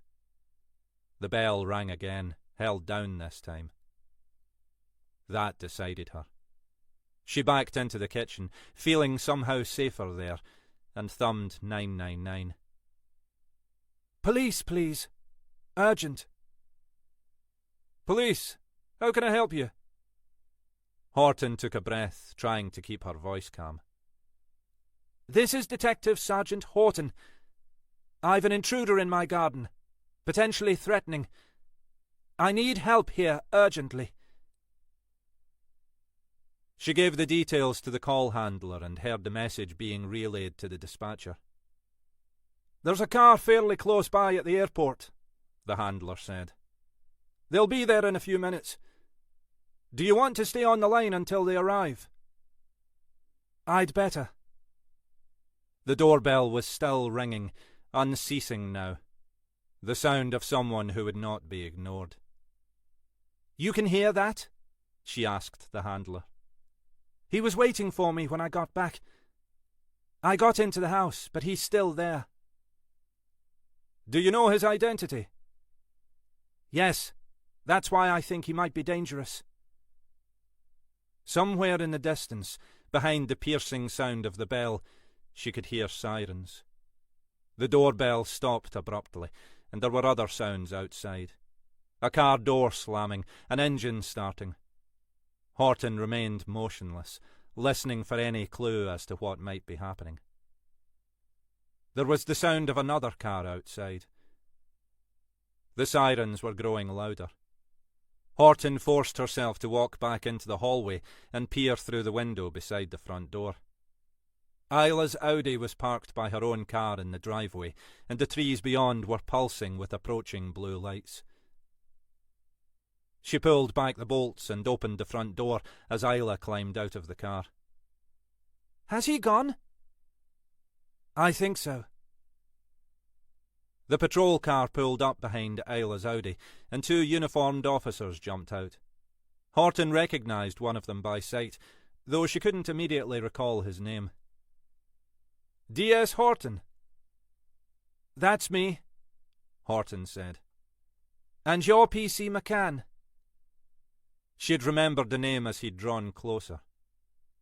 A decent lad, she thought. New to the force. She'd had a couple of minor dealings with him, and had the impression he knew what he was about.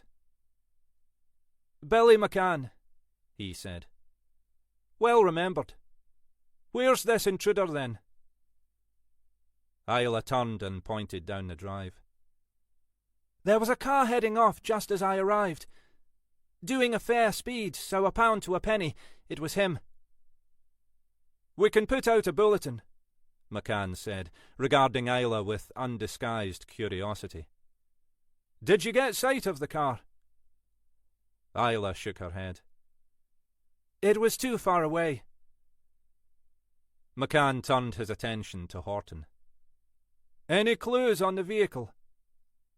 Horton shook her head. No. There was a car parked out there the other night.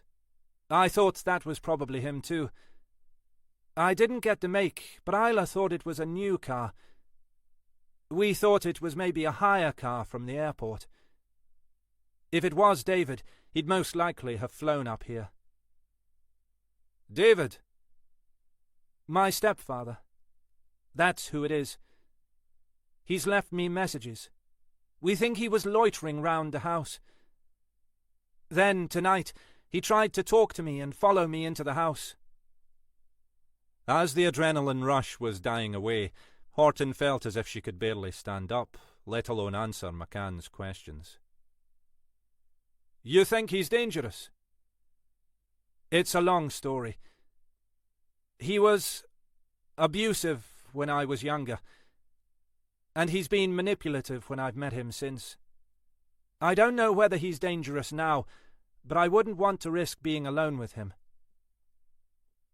You want us to try to pick him up? I'm not sure there's any point. He'll just come up with some story. I've no proof that he intended to scare me. Maybe he didn't. This was the other uniformed officer, standing in the darkness behind McCann. Horton didn't know him. His voice sounded dismissive, as if she'd dragged him out here on a wild goose chase. Maybe she had. When David had been leaning insistently on the doorbell, when she'd seen his silhouette framed in the rear windows, dialing 999 had seemed the only option. Now she was beginning to regret it. She could imagine how this would be relayed around the station tomorrow. Another woman who couldn't cut it in the job. She looked past McCann at the second PC. He looked barely out of his teens, greasy hair and an acne-riven complexion, but with a cocky air McCann thankfully lacked. "Maybe he didn't, son," she said, thinking how Mackay would deal with this one. "But I couldn't be sure of that from what I know of his history." "No, I just—" The PC looked to McCann for support, but realised none would be forthcoming. "Aye, of course." "You think he's likely to come back?" McCann said. "I don't think he's likely to come back tonight," Horton said. "I suspect he won't come back at all now." "Does he know you're—" "A police officer?" "I doubt it. We haven't been in contact for a long time." McCann nodded. "Families, eh?" "Ah, tell me about it." He gestured behind them. "You're sure you don't want us to follow this up?" She glanced at his colleague, still standing in the shadows outside. "There's no point wasting your time." "We could put a bit of pressure on him. Make it clear he's not welcome." She allowed herself a smile. "He knows full well he's not welcome. I've made that crystal clear." "Well, if he reappears, don't hesitate. It's what we're here for." He glanced over at his colleague. "Even if some of us might prefer to sit in the car with a fish supper."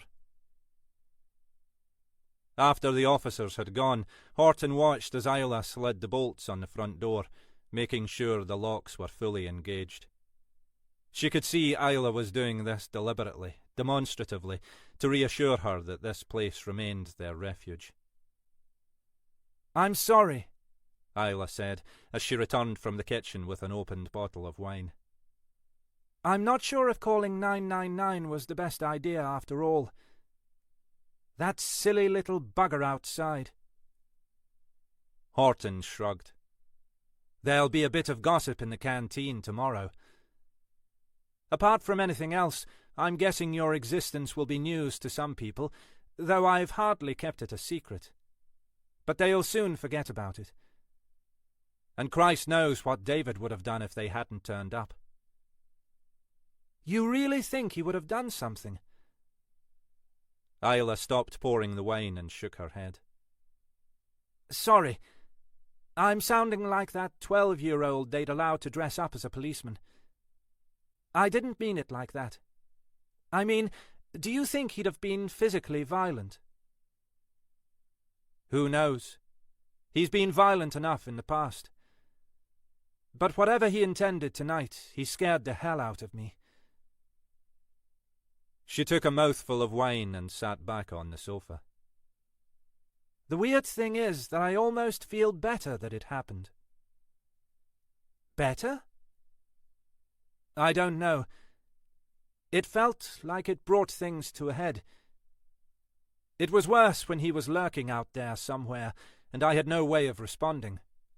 Tonight he showed his hand, and I made it bloody clear what my answer was."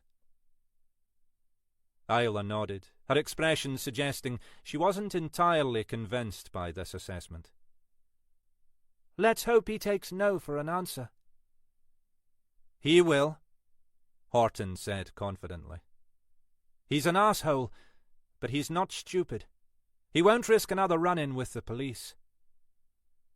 Her voice sounded calm, but her eyes were fixed on the still uncurtained patio windows.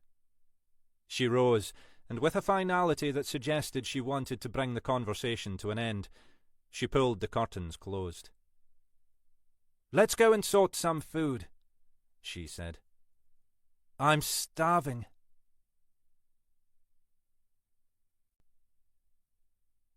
Chapter 25. Mackay stared balefully at the remains of his ready-meal lasagna. It had been okay, he supposed, though it would have been even better if he'd microwaved it until it was hot all the way through. It was all a learning experience. A new house, a new lifestyle. A new bloody microwave, with half the power of the one he'd been used to at. His train of thought juddered to a halt, as he realised he'd stumbled unintentionally on the word home. That was how he still thought of the place where he and Chrissy had lived. That had been home. But it wasn't any more. Not for the moment, and maybe never again. This place was his home now. This bleak little bungalow where he owned nothing but a few basic household items. He could already feel himself sliding, yet again, into melancholy. He pushed himself to his feet, grabbed his heavy waterproof from the back of the kitchen chair, and, without hesitation, strode through the hall and stepped out into the cold night air. It was only when he was outside that he stopped to think about where he might be going, and realised he had no idea. The weather was beginning to change. The previously clear sky was heavy with clouds, and the air felt damp with the threat of rain. For want of any other destination, Mackay turned down the narrow footpath to the seafront. The route was ill-lit, illuminated only by the residual glow of the streetlights on the adjoining roads. Mackay stumbled, cursing himself for not stopping to dig out the police torch he kept in his bag. He was almost at the end of the path, the seafront road and the Firth now visible before him, when he stopped and turned. He'd suddenly had an uncomfortable sense that someone was watching him.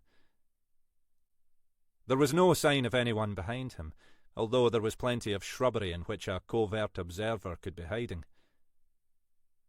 But why the hell would anyone want to watch him? Resisting the urge to look back again, he continued down to the road. The tide was high, and the beach along the front was reduced to a narrow strip. The wind was rising, and in the half-light the crashing waves were faintly phosphorescent. Across the Firth he could see the line of lights that marked Fort George and Ardeshir.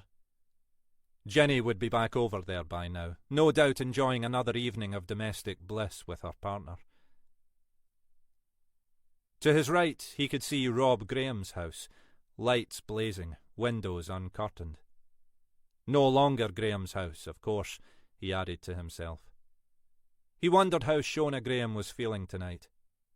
Lost? Alone? Or relieved to be rid of a burden of a husband? The chill blast of the wind on his skin had woken him up, but done little to improve his mood. Frustrated by his own misery, Mackay trudged back up the hill. He needed some exercise, and he needed a drink. It wouldn't be a great idea to return to the local bar. If nothing else, the small talk would be awkward. The only other option was the mile or so walk over to Fortrose, where he'd find a choice of places to drink. 15 minutes of brisk walking found him on Fortrose High Street. He was already feeling in a more positive frame of mind, his face tingling from the chill of the rising wind. The rain had held off so far, though he could feel it was coming. The smart move, he knew, would be to duck into the Anderson or the Union Bar, pubs where he could get himself a decent drink without risking any compromise of his own position. But, as he'd known from the moment he'd set off, he was already striding past those and heading towards the Caledonian bar. In his head, he was rehearsing the conversation he'd have with Helena Grant if she ever found out. By the time he reached the door of the bar, he'd worked through a range of permutations, but hadn't yet come up with one that didn't end with her giving him the mother of all bollockings. He was less surprised by the new interior glamour of the bar this time, but was still disconcerted by the changes. It was like seeing a full-colour, high-definition photograph superimposed on a sepia Victorian print. Mid-evening, the bar was busy. There were a couple of families with children eating meals, a few younger couples, and over in the far corner, a group of more elderly men playing cards. Only the last group would have frequented the place in Denny Gorman's day, Mackay thought. He propped himself at the bar and surveyed the impressive array of beer pumps. 3 cask ales, a couple of exotic-looking lagers, an upmarket cider. Not to mention an impressive display of bottled stuff in the chill cabinets at the back of the bar. As he was mulling over his choice of drink, the young barmaid turned from some task she'd been completing by the register. "I know you," she said, without any preamble. "You're the policeman." So much for remaining incognito. "Aye, that's me. The policeman. D.I. Alec Mackay, at your service." He peered at the young face in front of him. "Young Carey, isn't it?" "Kelly," she corrected. "Kelly Armstrong. But, yes, I didn't know you stayed round these parts." "Long story," Mackay said, in a tone which confirmed he had no intention of sharing it. "Mind you, I'm even more surprised to find you in here." She shrugged. "Changed, hasn't it? And Denny Gorman's long gone." "No trace of him below stairs, even." "The lingering ghost of Denny Gorman? Geez, I hope not." She gave a mock shudder. "I didn't want him anywhere near me even when he was alive." "Not many people did." Mackay gestured along the line of beer pumps. "What would you recommend?" "I'm not the one to ask," she said. "Callum always recommends the Cromarty ales." "I'll try the stout then. I like things dark. Goes with the job. You still with that boyfriend of yours?" She was pulling the pint and didn't look up at him. "Aye, well, that's another long story." Mackay took the hint. "Still at uni, though?" "Just back up for the vac," she said. "Uni's great, especially now I'm unencumbered, as it were." Unencumbered, Mackay thought. That was how it felt if you were 18. Less so at his age. "That's grand, anyway." She placed the pint in front of him and took his £5 note. "You're not here on business?" Mackay knew from his previous dealings with her that she was more astute than her young appearance might suggest. "Purely social," he said. "Only, Callum said the police had been in asking about that poor man. The one who died." Mackay nodded. "Aye, that's right. But just routine, you know? Has to be done with any unexplained death." "Callum said the man's poor wife was in here looking for him the night he went missing," Kelly went on. "Do they know what happened to him yet?" "It's not my case," Mackay said. "Imagine they've an idea by now." Kelly gestured towards the cluster of elderly men in the corner. "Those are his mates, apparently. You know, drinking buddies." Was chatting to one of them earlier. Nice old man. Remembered me being here in Denny Gorman's day. He was saying that your man—" "Billy Crawford," Mackay prompted. "Aye, that he'd been a bit jittery in the days before he disappeared. Not himself. Like he was worried about something." "That right?" Mackay kept his voice neutral. As far as he'd been aware, this information hadn't emerged from any of the initial interviews they'd conducted following Crawford's death, though they'd spoken to several of Crawford's drinking partners. But that proved little. People were often cagey in what they revealed to the police. And, equally, people often exaggerated their recollections when chatting to their friends and acquaintances. This could be either, or nothing much at all. "Is it right he was a policeman?" Kelly asked. "Aye. Retired." Mackay gestured towards the group of elderly men. "I should maybe go and pay my respects. I worked with him years ago." Kelly nodded. At the far end of the bar, the father of one of the young families was waving his credit card, wanting to settle up. Mackay left her to it and, cradling his pint, moved over to where Crawford's drinking buddies were sitting. As he approached, the group, who'd been blethering away 19 to the dozen, unexpectedly fell silent. Mackay felt like the stranger who walks into the saloon in a low-budget western. "I understand Billy Crawford was a mate of yours?" he asked, directing the question at no one in particular. "Who's asking?" one of the men said. Mackay regarded the man who'd spoken, an overweight, florid-faced man in a beige cardigan. "Aye, one of Billy Crawford's drinking buddies, right enough." "I'm an old friend, myself." "That's so?" "Well, colleague," Mackay added. He brandished his warrant card to the assembled group. The silence, as he'd expected, grew even more profound. "I worked with him when I first joined the force. Was sorry to hear the news." The man was still looking suspicious. "This an official visit, then? Some of us have already spoken to you lot." Mackay held up his pint, as if it were some token of his good intentions. "Just popped in for a pint. Wanted to see how they'd done up the old place. It was the wee lassie behind the bar mentioned Billy's name to me.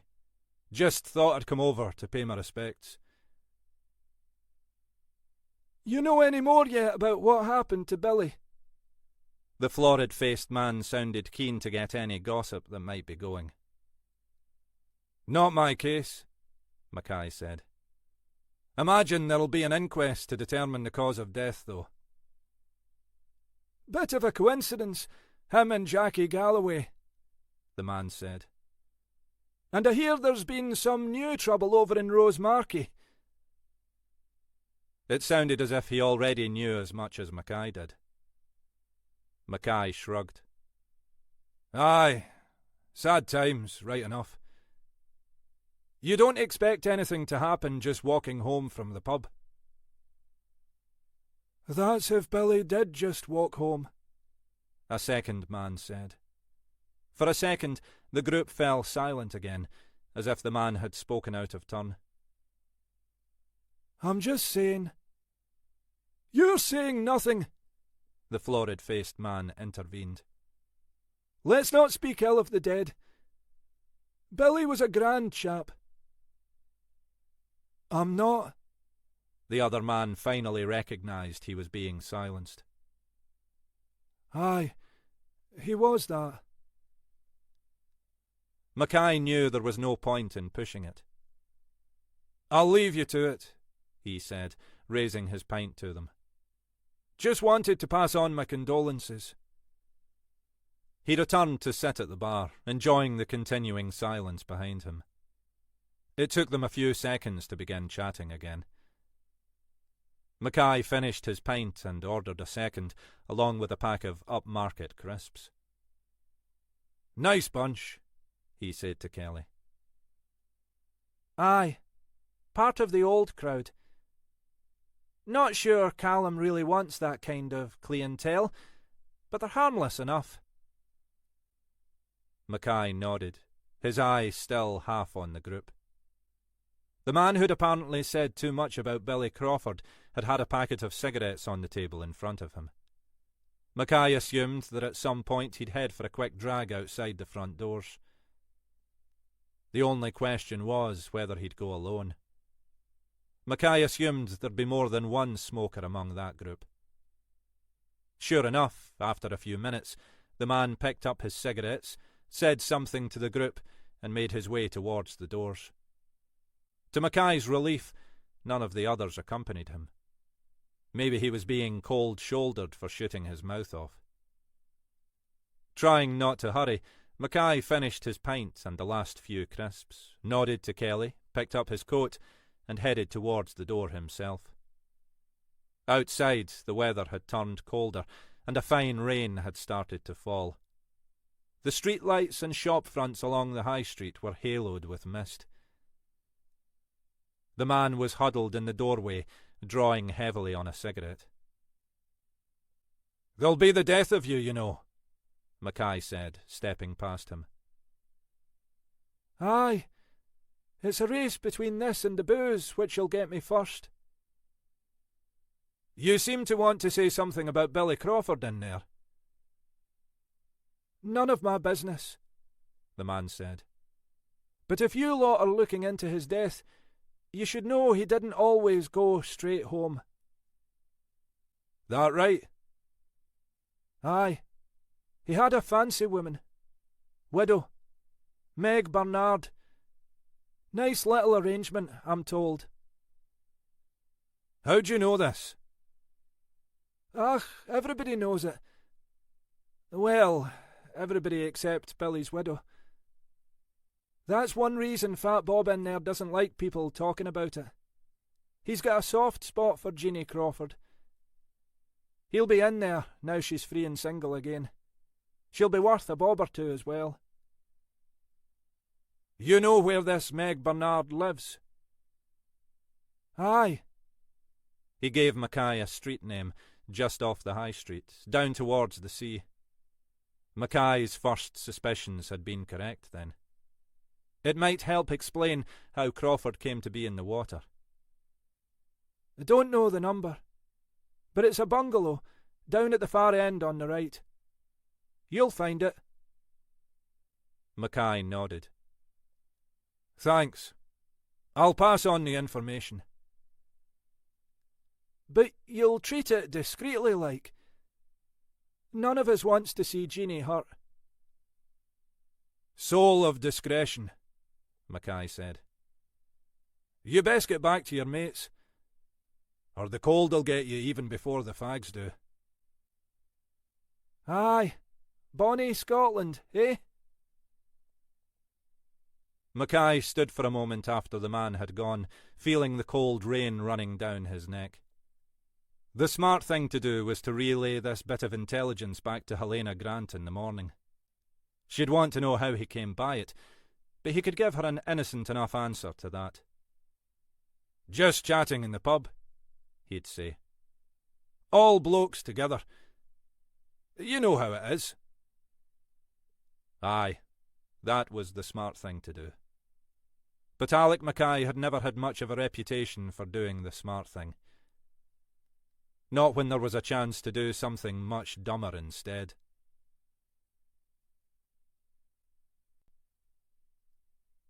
Chapter 26. Mackay looked at his watch. Still not 8:30. Not too late to be paying a social call. He pressed the bell. There were lights showing behind a couple of the curtained windows, but no other sign of movement or life. Maybe there was still time for him to salvage what might be left of his career, he thought. Then he pressed the bell again. The rain was still falling, a fine mist that chilled Mackay's skin. After a moment, he heard sounds from beyond the door. It opened a few inches, held in place by a hefty-looking chain. Yes? And for a penny, Mackay thought. He held out his warrant card. D.I. Mackay. I'm looking for a Meg Bernard. There was silence. Then the door closed and reopened, fully this time. The woman inside was short, blonde, and buxom. Mackay found it difficult to estimate her age. Younger than Jeanie Crawford, certainly, but probably not by much. This about Billy? I wondered how long it would take you. Might have been better if you'd made contact with us yourself, Mrs. Bernard. He paused. It is, Mrs. Aye, she said. The gay divorcee, that's me. You'd best come through. She glanced at his sodden waterproof. And you'd better hang that out here. She led him through into a neat and, to Mackay's eyes, feminine-looking sitting room. There was a preponderance of pink and frills, along with an array of cushions that seemed designed to deter visitors from taking any of the available seats. It was difficult to imagine Billy Crawford being comfortable in a room like this. But he imagined that Crawford hadn't come here for the decor. Mackay managed to accommodate himself among the soft furnishings. The television was on, the volume silenced. Meg Bernard took the seat opposite the television.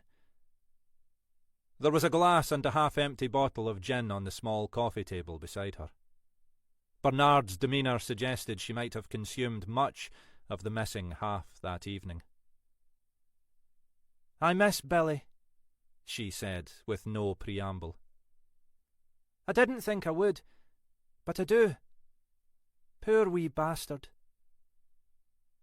Mackay was still wondering how to steer round this conversation. Had you known him long? Only 20 years, she said. I used to work in the force. Admin. She leaned forward.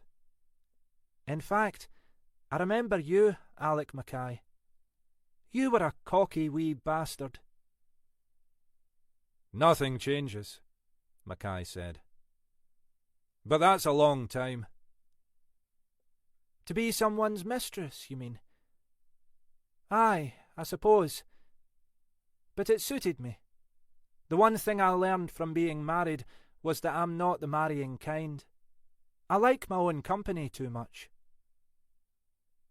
But you still wanted to see Billy Crawford. Aye, well, that was just sex, wasn't it? Mackay nodded. It was clear there was no need to go around the houses with this one. That was it? Sex? Mainly. I mean, Billy could be a laugh. Decent company. But I wouldn't have wanted to live with him. I don't know how poor Jeanie managed. Poor Jeanie. You knew her? Not really. I met her a couple of times in the old days. And I've seen her around the village. But it was just what Billy said about her. What did he say? Ach, that she was a fussing old hen. You reckon she knew anything about your arrangement with Billy? Billy always reckoned not. I reckon women aren't usually that blind. Maybe it suited her as well. Mackay raised an eyebrow. You think? Got him out from under her feet. She allowed him a smile. At least it wasn't golf. Aye, there is that, Mackay conceded. Did you see him the night he went missing? She shook her head. He texted to say he might call in, but never turned up. You weren't worried? That wasn't the kind of relationship we had. If he turned up, he turned up. If he didn't, I'd spend the evening with my spiritual friend there. She gestured towards the gin bottle. I might end up feeling a little horny, but there are ways of dealing with that. She was still smiling. Mackay shifted awkwardly among the pile of cushions, feeling more uncomfortable than he'd have expected with Meg Bernard's directness. Was it usual for him to text you? It varied. He'd usually have his tea with Jeanie, then head off to the pub early evening. If he felt like paying me a visit, he'd usually text me first. But sometimes he'd text and then get caught up in some conversation and wouldn't make it over here before it was time to head back to Jeanie. He didn't like staying out too late. Knew she'd worry. Very considerate. None of this sounded much like Mackay's idea of a relationship, or indeed of a marriage, but he was hardly in the best position to offer an opinion. What time did he text you? As far as Mackay could recall, no mobile phone had been found on Crawford's person. Most likely it was lying at the bottom of the Firth somewhere. I can check. She fumbled in a garish pink handbag by the side of her chair and pulled out a mobile phone. She scrolled back through the list of texts and passed it over to Mackay. Mackay had been half expecting some romantic, or at least erotic, message, but the text simply said, "Maybe see you later." Perhaps Crawford had kept the wording of his exchanges with Meg Bernard neutral in case his wife should see them. But it seemed more likely that this was just the kind of man he was. Bernard had texted back, "Aye, I'm around." Touching, Mackay thought.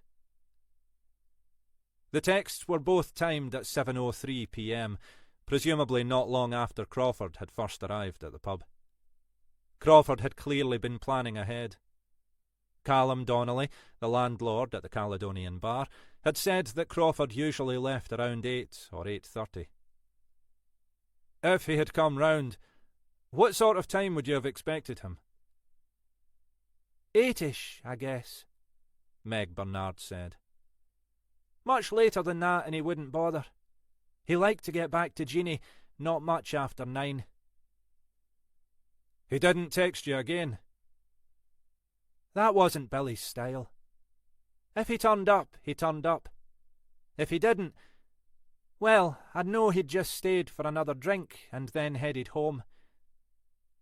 His loss, to be honest. Mackay was silent for a moment. You reckon anyone else knew about your relationship with Billy? She laughed. I reckon the whole village knew, but were too polite to say anything. Ah, you know how people are. Keep ourselves to ourselves.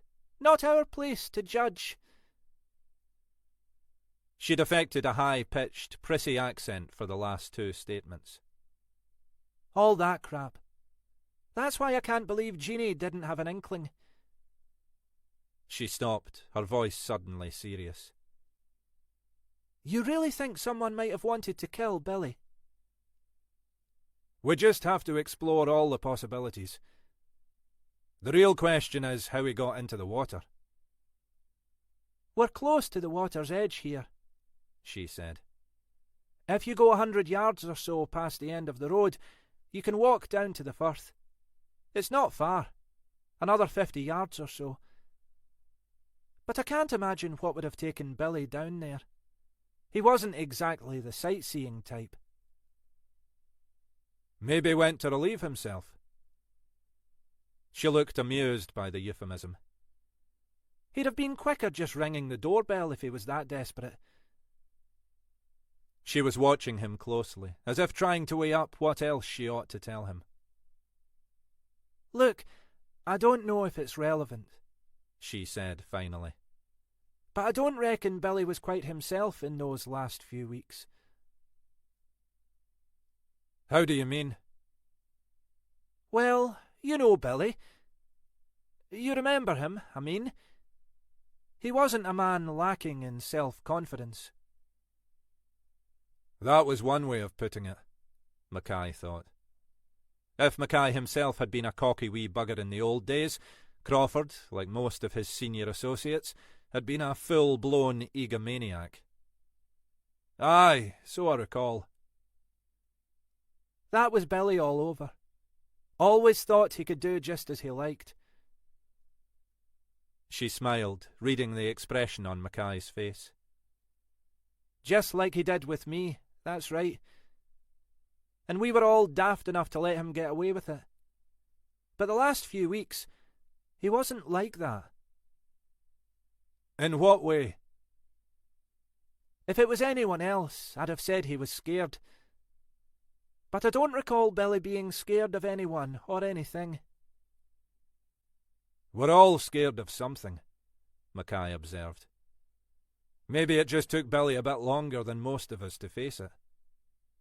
He paused, thinking. Could he have been ill? Something serious, I mean. If there was anything like that, Mackay thought, the post-mortem would reveal it. I wondered that, she said. I guess it's possible. But it didn't feel like that. He wasn't just worried or preoccupied. He actually seemed nervous, as if he was constantly looking over his shoulder. Literally. Mackay thought of the dark street outside, the shadows clustering at the far end, away from the streetlights where the path led down to the firth. Maybe. He seemed rattled by noises, even when we were in the middle of, well, you know. He'd stop as if he'd heard something downstairs. I could feel him tense. She seemed to have abandoned any tendency to innuendo now, as if this was what she'd been wanting to say all along. He could tell I noticed, tried to joke about it, said it was just the old copper's instincts. But he never used to be like that. She paused. I could see it when he left here. He'd started looking both ways, up and down the street, as if he thought there might be someone waiting for him. How long had he been like this? I'm not sure exactly. A few weeks. You've no idea why? Billy wouldn't even admit there was an issue. I tried to raise it once when it first started. You can imagine how he responded. Aye, I can imagine.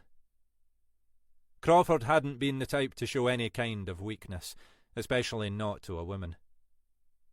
You didn't see anything that might have accounted for the way he was behaving? Anybody suspicious hanging around? Anything like that? Nothing at all. She allowed herself a laugh. I thought he was finally getting past it. He pushed himself to his feet. I'll leave you to it, Mrs. Bernard. Thanks for your time. That's really been very helpful. She followed him to the door. You really think someone killed him? It was the second time she'd asked the question. However blasé she might pretend to be, it was clear she was rattled. We've really no reason to think so, Mrs. Bernard, he said, as he pulled on the heavy waterproof. It was true, as far as it went, at least until the post-mortem had been completed. But, like I say, we have to consider every possibility. He paused as she opened the front door. Look, we'll be as discreet as we can in handling this, but I can't make any promises. I understand. It may seem a bit late for this, but I really don't want Jeanie to be hurt. Aye, a bit bloody late for that, Mackay thought. Out loud, he said, We'll do what we can. I imagine my colleagues may well want to talk with you further. Especially, he added to himself, when Helena Grant finds out what I've been up to. He stepped out into the chill night, watching his breath cloud the damp air. As Meg Bernard closed the door behind him, he found himself involuntarily echoing Crawford's behaviour and glancing down to the dark end of the street.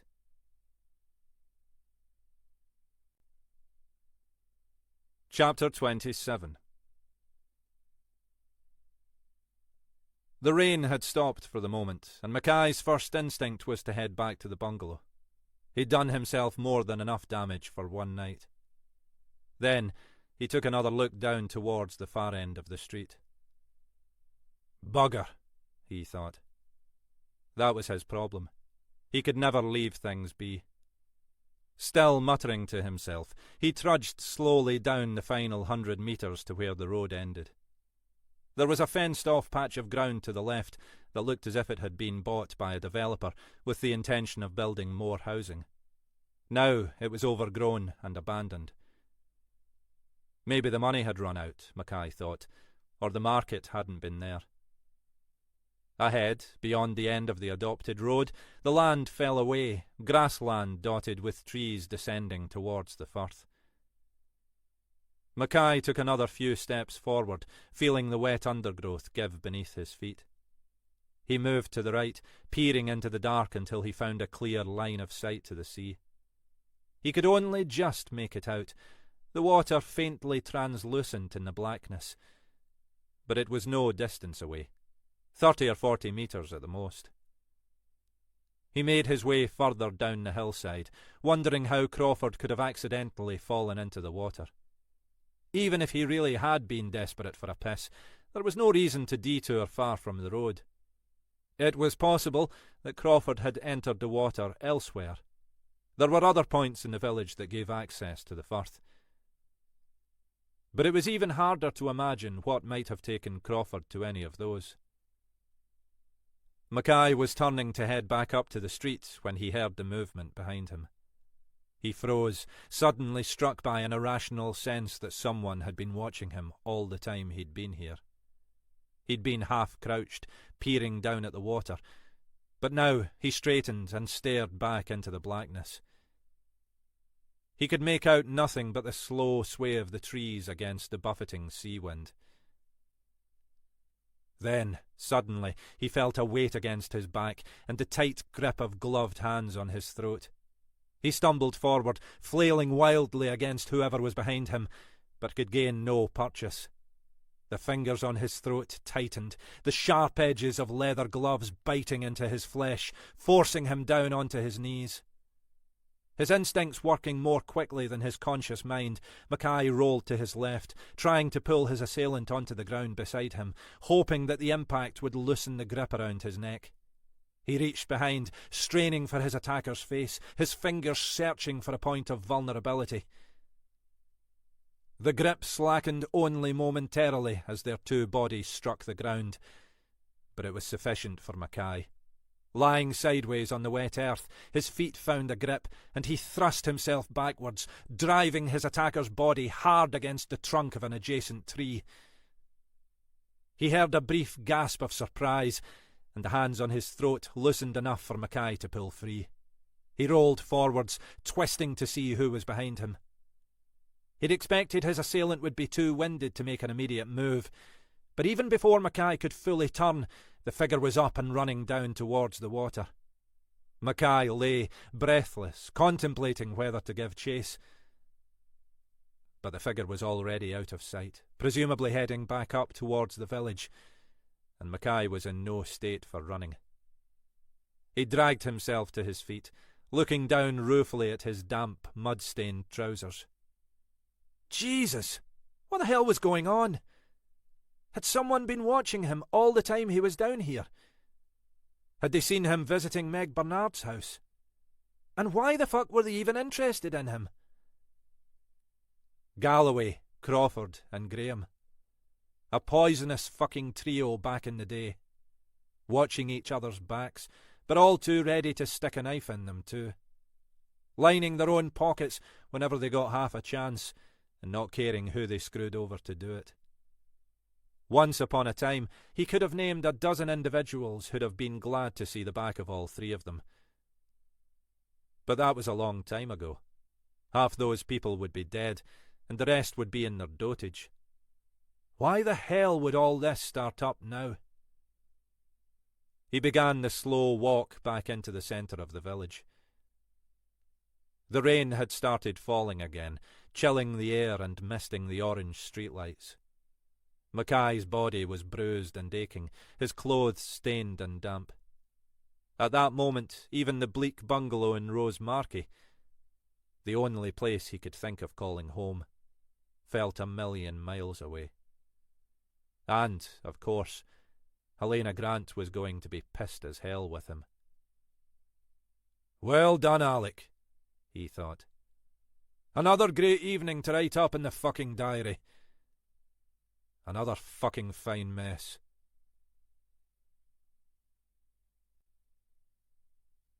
Chapter 28. You know, Alec, Helena Grant said, I think that's the first time you've ever begun a conversation with me by saying, "You're not going to like this." Usually, you just try to brazen your way through whatever it is you've royally screwed up. Aye, well, Mackay said from the other end of the phone line. It was a bit of an experiment. Thought I'd try a different approach. Which means that, this time, even you know you've fucked up. It must be something really fucking serious.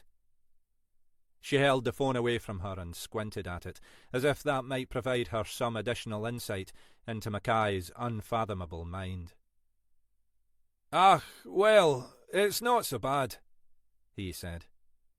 I just found myself getting a bit more involved than I intended. Go on, Alec. Tell me all about it, she said wearily. The truth was, however much she might want Mackay back in the fold, this conversation was the last thing she needed. She'd spent the first hour of the morning having an earnest heart-to-heart with poor Jenny Horton. Horton had been waiting outside Grant's office, looking more uncomfortable than Grant had ever seen her. Jenny? I thought I'd better come and talk to you before anyone else did.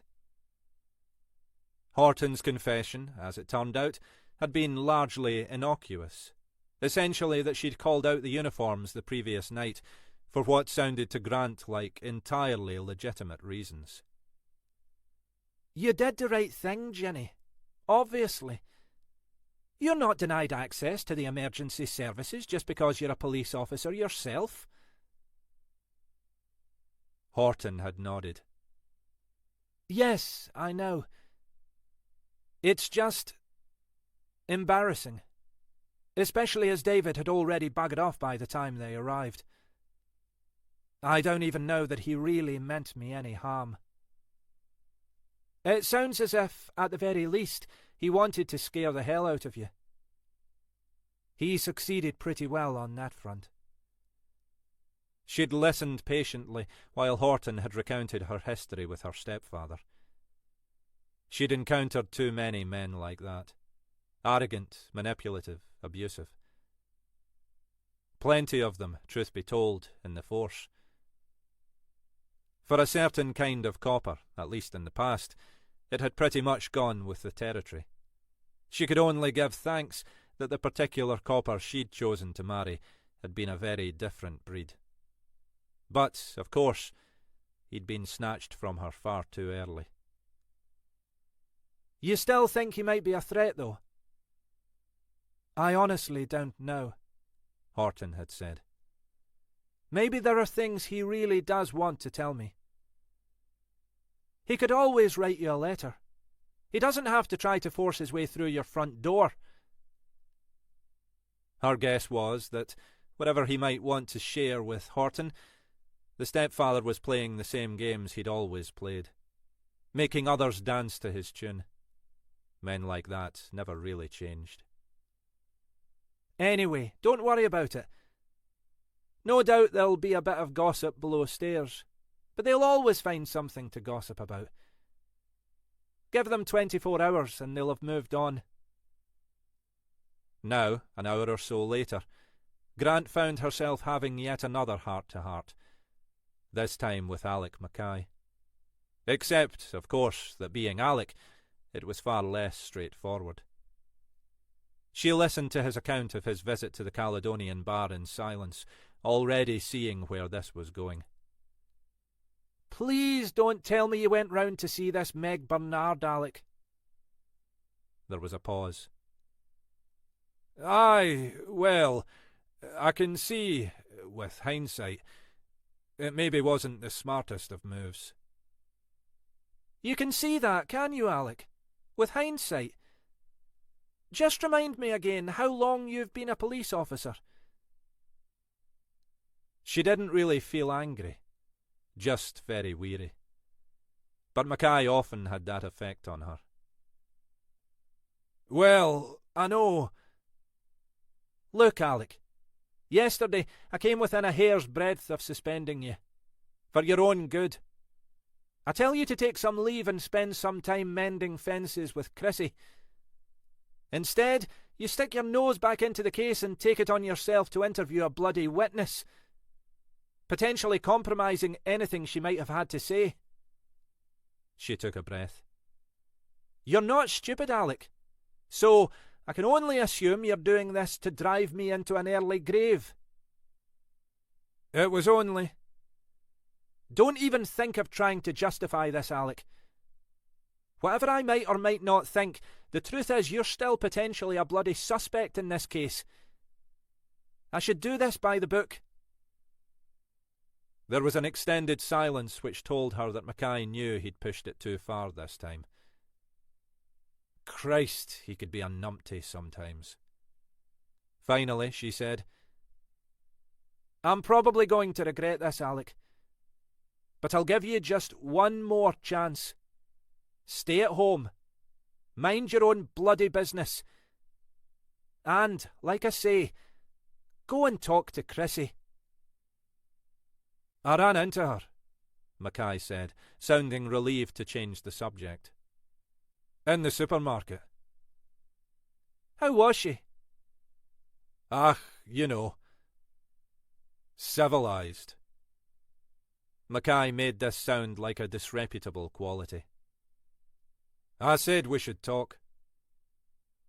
And what did she say? She said aye, when she was ready. That sounds positive. Maybe. She didn't exactly sound eager, though.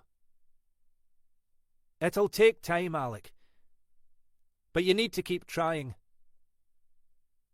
Aye, well. Maybe I'll give her a call. See how she responds. You do that, Alec. There was another pause before he said, And thanks, Hen. Before she could respond, he ended the call. Thanks for what, she wondered. For, once again, letting him off the hook? For encouraging him to talk to Chrissy? Either way, she knew it must have cost him to say it. Alec Mackay wasn't a man to show his feelings, even at that rudimentary level. Just as long as he really did keep his nose out this time. As it was, she'd have to arrange for someone else to go and talk to Meg Bernard. It didn't sound as if Bernard was likely to be a material witness, but she looked to be another piece in an increasingly complex jigsaw. They'd had the expedited post-mortem and forensic results back for Jackie Galloway, but those had told them little. The cause of Galloway's death had been the trauma caused by the fall. There was no other evidence of foul play, but there'd been no reason to expect any. If Galloway had been pushed, it wouldn't have taken much force. The forensics on the Galloway's house were equally inconclusive. There was a jumble of fingerprints and DNA traces, but Galloway had received care visits 3 times a day. According to Bridie Galloway, there'd been a handful of regular carers, but a large rotating cast of stand-ins, with unfamiliar faces popping up several times in a week. They were in touch with the care agency, trying to identify all those who might have visited in recent months. But Grant wasn't confident much would result from those efforts. The forensics on Crawford had told them nothing.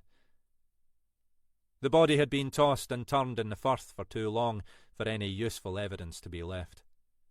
There was some evidence of bruising that might have suggested a physical assault, but Jock Henderson had been reluctant to offer a view. The post-mortem report should be with them today. Maybe that would shed further light. As for Graham, foul play looked more likely. It was difficult to see how he'd have ended up with his head face down in the burn otherwise, though Grant had come across stranger events in her career. They were still waiting on the forensics and post-mortem there. She leaned back in her chair, gazing through the office window at the strip of grey sky visible above the Inverness skyline. There was something Mackay hadn't told her, she thought, reflecting on her telephone conversation of a few minutes earlier. Not, in fairness, that she'd given him much chance to get a word in edgeways. But, after all these years, she knew Alec Mackay. There was something he hadn't said, and that worried her. If there was something he'd held back, it was either because of something he'd done or something he was planning to do. Either way, she thought, if Alec Mackay was involved, the outcome was likely to be trouble.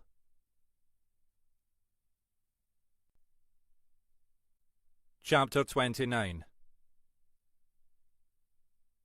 Mackay sat in silence, staring at the screen of his mobile, as if it might tell him something more than the fact that his call to Helena Grant had lasted precisely 4 minutes and 34 seconds. That was the trouble with the modern world. You had every last scrap of useless information at your fingertips, but nothing that really mattered. Why the fuck hadn't he told Grant about the previous night's attack? Was it because he'd been afraid she wouldn't believe him?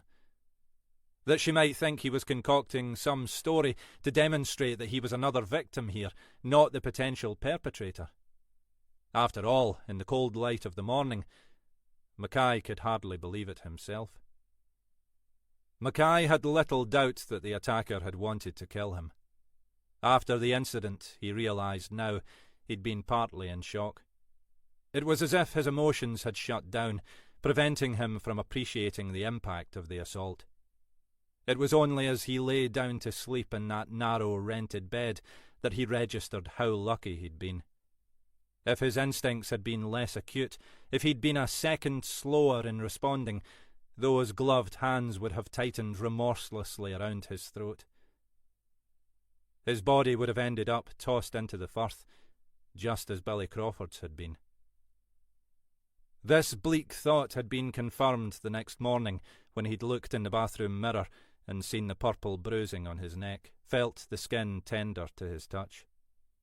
That had been no opportunistic mugging. It had been attempted murder. Even so, none of that explained why he hadn't told Grant. If his life really was in danger, he ought to be shouting it from the bloody rooftops, not sitting here moping over a cup of coffee in this god-forsaken bungalow, puzzling his own brain about why anyone might want him dead. But it had never been his way to seek anyone's help. He was a proud, bloody Dundonian male, too sodding stubborn to do anything just for his own good. Chrissy had always told him that was his trouble, or at least one of his troubles, and he hadn't honestly been able to deny she was right. It was why he'd never wanted to seek help in dealing with his daughter Lizzie's death, or in holding his marriage together. Whatever the consequences, he'd rather struggle on, doing his own thing. Now, someone out there, for whatever reason, wanted him dead, and he still couldn't bring himself to seek help. Without further antagonising Helena Grant, there was little he could do even to help himself. All he could do was sit here and wait and watch, and try to work out who the hell that someone might be. That afternoon, they finally began to make some progress. Helena Grant had been trying to grab a spare 5 minutes in the company of one of the canteen's tuna sandwiches when her phone rang. Helena? Jackie Green. Grant sat up straight in her chair. Dr. Jackie Green was the senior forensic pathologist the local force mostly used for its post-mortems. Hi, Jackie. What can I do for you?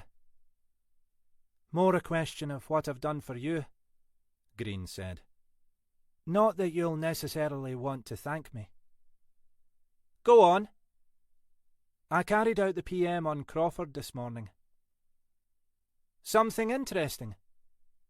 You might say that. Not easy, to be sure. The body had taken quite a battering in the water, but there were signs of bruising on the neck that suggest to me his death wasn't from natural causes. My view is that he was unconscious before he entered the water. Grant was silent for a moment. You're saying he was... what? Strangled? That's exactly what I'm saying. The position of the bruising suggests he was grabbed from behind. Hands around the throat, I'd say. That would be possible. To render him unconscious, I mean. If you're strong and determined enough, definitely. You're sure about this? Green laughed. Are you questioning my professional judgment, pal? Green was a tall, intense-looking woman with close-cropped dark hair. Most people, particularly her male colleagues, found her intimidating, but Grant had long ago discovered that she and Green were two of a kind. They got on well outside the workplace, especially when their conversation was lubricated with a decent bottle of Shiraz or two. I wouldn't dare. Very wise. I mean, there's always some element of doubt. In this case, more so because of the traumas that the body suffered in the water. But I'm pretty sure, yes. And not only that. Grant had already guessed that there was something else. Rob Graham? Yep. In the circumstances, I thought I should get straight on to Graham. Exactly the same. And not much doubt there. Strangled. Unconscious. Then his head held in the water until he was dead. As clear as... well, as clear as Rosemarkie Burn. Jesus! So, we definitely have a case. I'd say you definitely have two cases. Which means we probably have three. Three? Aye. Jackie Galloway. Galloway? Died from the fall. You think that's connected? Hell of a coincidence, if not. 3 ex-colleagues, all living in the same area, all dead within days of each other. And there are other connecting factors. You want me to take another look at Galloway? If you've time. But I imagine your original conclusions were right. If someone wanted to kill him, it wouldn't have taken more than a gentle push. Easy enough to make it look like an accident. The killer might have managed that with Crawford too, if the body had stayed in the water longer, Green said. But it doesn't look as if any effort was made to make Graham's death look accidental. So, either the killer's getting more careless, or they're not bothered about concealing their intentions.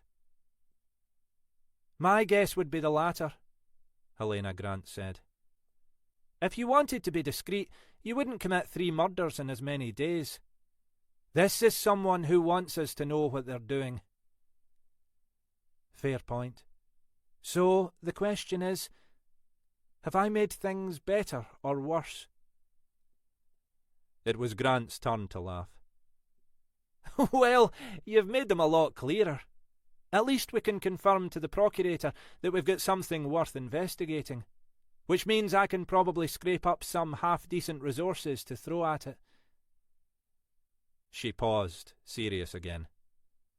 And this is police family business. I'd heard that, Green said. I'll get the reports to you by close of play, but I've told you the salient stuff. Grant ended the call and sat for a moment, thinking about what she'd just been saying. Police family business. That was true enough, whatever people might have thought about Galloway and his gang. This would be high profile. The top brass would be sticking their noses in. There'd be media interest. This would be national news. That carried a lot of implications, for the force and for her as the senior investigating officer. One of which, she thought, was the question of just what she should do now about Alec Mackay.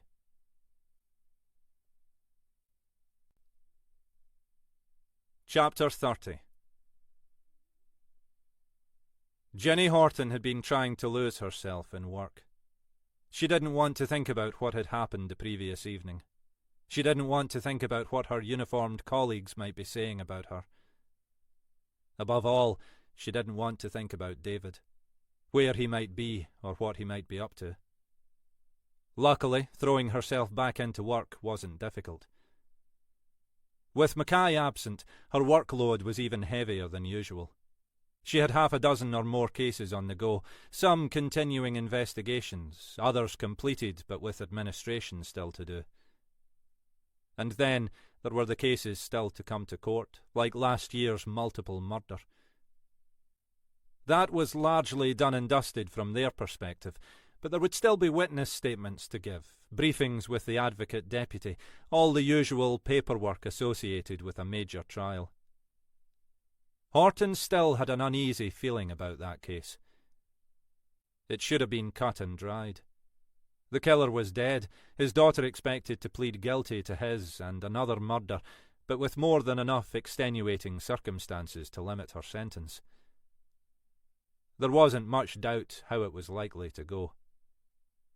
But there was something about the way Mackay had talked about the case that left her uncomfortable, as if there was something that troubled him, something he wasn't saying, as if he didn't believe the case was quite yet closed. That was all a matter for another day. For the moment, she had more than enough to be getting on with. And that had been before Helena Grant had come in to break the news about the Crawford and Graham post-mortems. Grant had already been working the phones, pulling together all the resources she could, drafting in additional support from across the division. They'd had a planning meeting that morning, allocating officers to various tasks, and the incident room was taking shape downstairs. Grant was currently meeting with the communications team to decide how to play the story for the media. They couldn't keep it under wraps for long now, and, in any case, might well want to make an appeal for possible witnesses. But they all knew that the media would have a field day with a story like this. For the present, they were supposedly making no assumptions about the linkages between the deaths, and Galloway's was still being characterised as unexplained rather than suspicious. That was good practice. It was too easy to be seduced into drawing premature conclusions. But no one had much doubt this was a single investigation. She was missing Mackay, she realised, and more than she'd expected. She'd always seen him as a mentor, if not always a reliable one, and had come to see him as a friend. At times like this, she had grown to recognise the value not just of his experience and knowledge, but also of his chippy self-assurance and resilience. Her last conversation with Mackay, though just the previous evening, already felt like a lifetime ago. Still, she'd remembered Mackay's advice to investigate more of Galloway's former colleagues and, without mentioning Mackay's name, had shared that thought with Helena Grant. As she'd expected, Grant was already ahead of her and had drawn up a short list of those she thought worth approaching. Horton had been allocated to talk to some of these, including Alistair Donald and Davy Robertson. She was on her way out of the office when she felt her mobile buzzing in her pocket. D.S. Horton. Sergeant Willock here. It took her a moment to place Willock, one of the small number of officers attached to the largely civilian force control room. He was a heavily built man who, from what she recalled, was one of the old school. She half expected he was ringing to take the piss, with a cluster of associates hanging out in the background. Instead, he went on, "You're part of this Crawford and Graham investigation, is that right?" "That's right. But D.I. Grant's the SIO. With anyone else, she'd be using forenames by now, but Willock wasn't one to encourage such niceties. "I've been trying to contact D.I. Grant," he said, with what sounded like a touch of impatience. "But she's tied up at the moment. I was given your name." His tone suggested this represented some kind of booby prize. "How can I help you?" "We've had another reported missing person. We thought it might be of interest." She'd returned to her desk and, with her free hand, was fumbling for a pen and notebook. "Go on." "Call came in early this afternoon. A Mrs. Donald." "Donald?" "Aye. Ringing a bell, is it?" "It might be." "Mrs. Donald told us her husband had gone out last night and not returned. Interestingly, she apparently hadn't been too surprised or concerned about that. Far from the first time, was my impression. But then she had a call from his employer, local garden centre, inquiring why he'd not turned in to work." "And that was more unusual?" "Seems so. Not one to miss a day's work, Mr. Donald. That's how I remember him as well." Ah, she thought. Willock had been saving that up. "This is Alistair Donald?" She was gratified to hear a note of surprise in Willock's response. "You're ahead of me, then." "Not on the missing person front," she said. "But Donald's on our list to speak to about the Crawford and Graham cases." "Aye, that'd be right," Willock said. "He was one of that unholy crew, right enough. Wee bastard." Willock was beginning to sound almost human, Horton thought.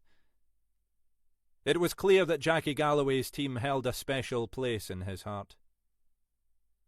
"You weren't a fan?" "Well, to be honest, it takes a lot for me to feel any respect for you plain-clothes lot." It wasn't entirely clear whether or not Willock was joking. "But that bunch were worse than most. Arrogant wee gobshites, pardon my French. Thought they could do whatever they liked, or step on whoever they wanted." "And Donald was part of that?" "I always thought he was a bit of a wannabe, to be honest. Not part of the inner circle. But that made him worse. Always trying to prove himself. You know the type."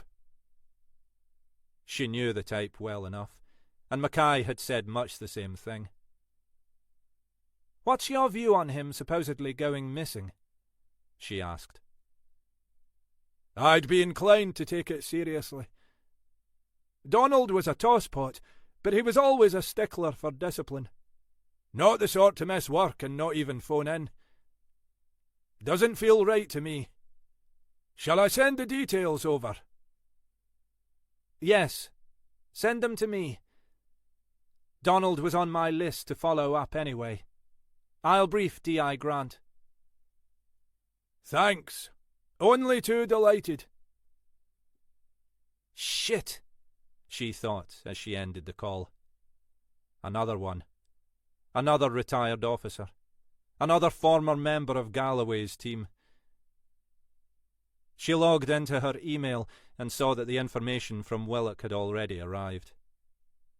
It took her only a few seconds to read through the limited details in the note Willock had sent over. Donald's address was up in Cromarty. Yet another retired member of Galloway's gang, living up in the Black Isle. Grant's mobile was still going straight to voicemail, so she was presumably still locked in discussion with comms.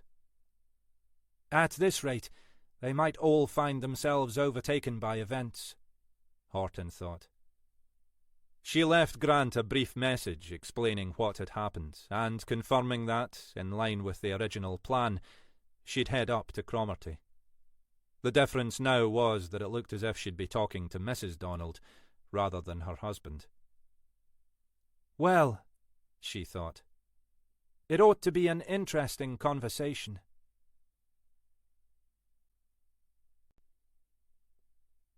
Chapter 31.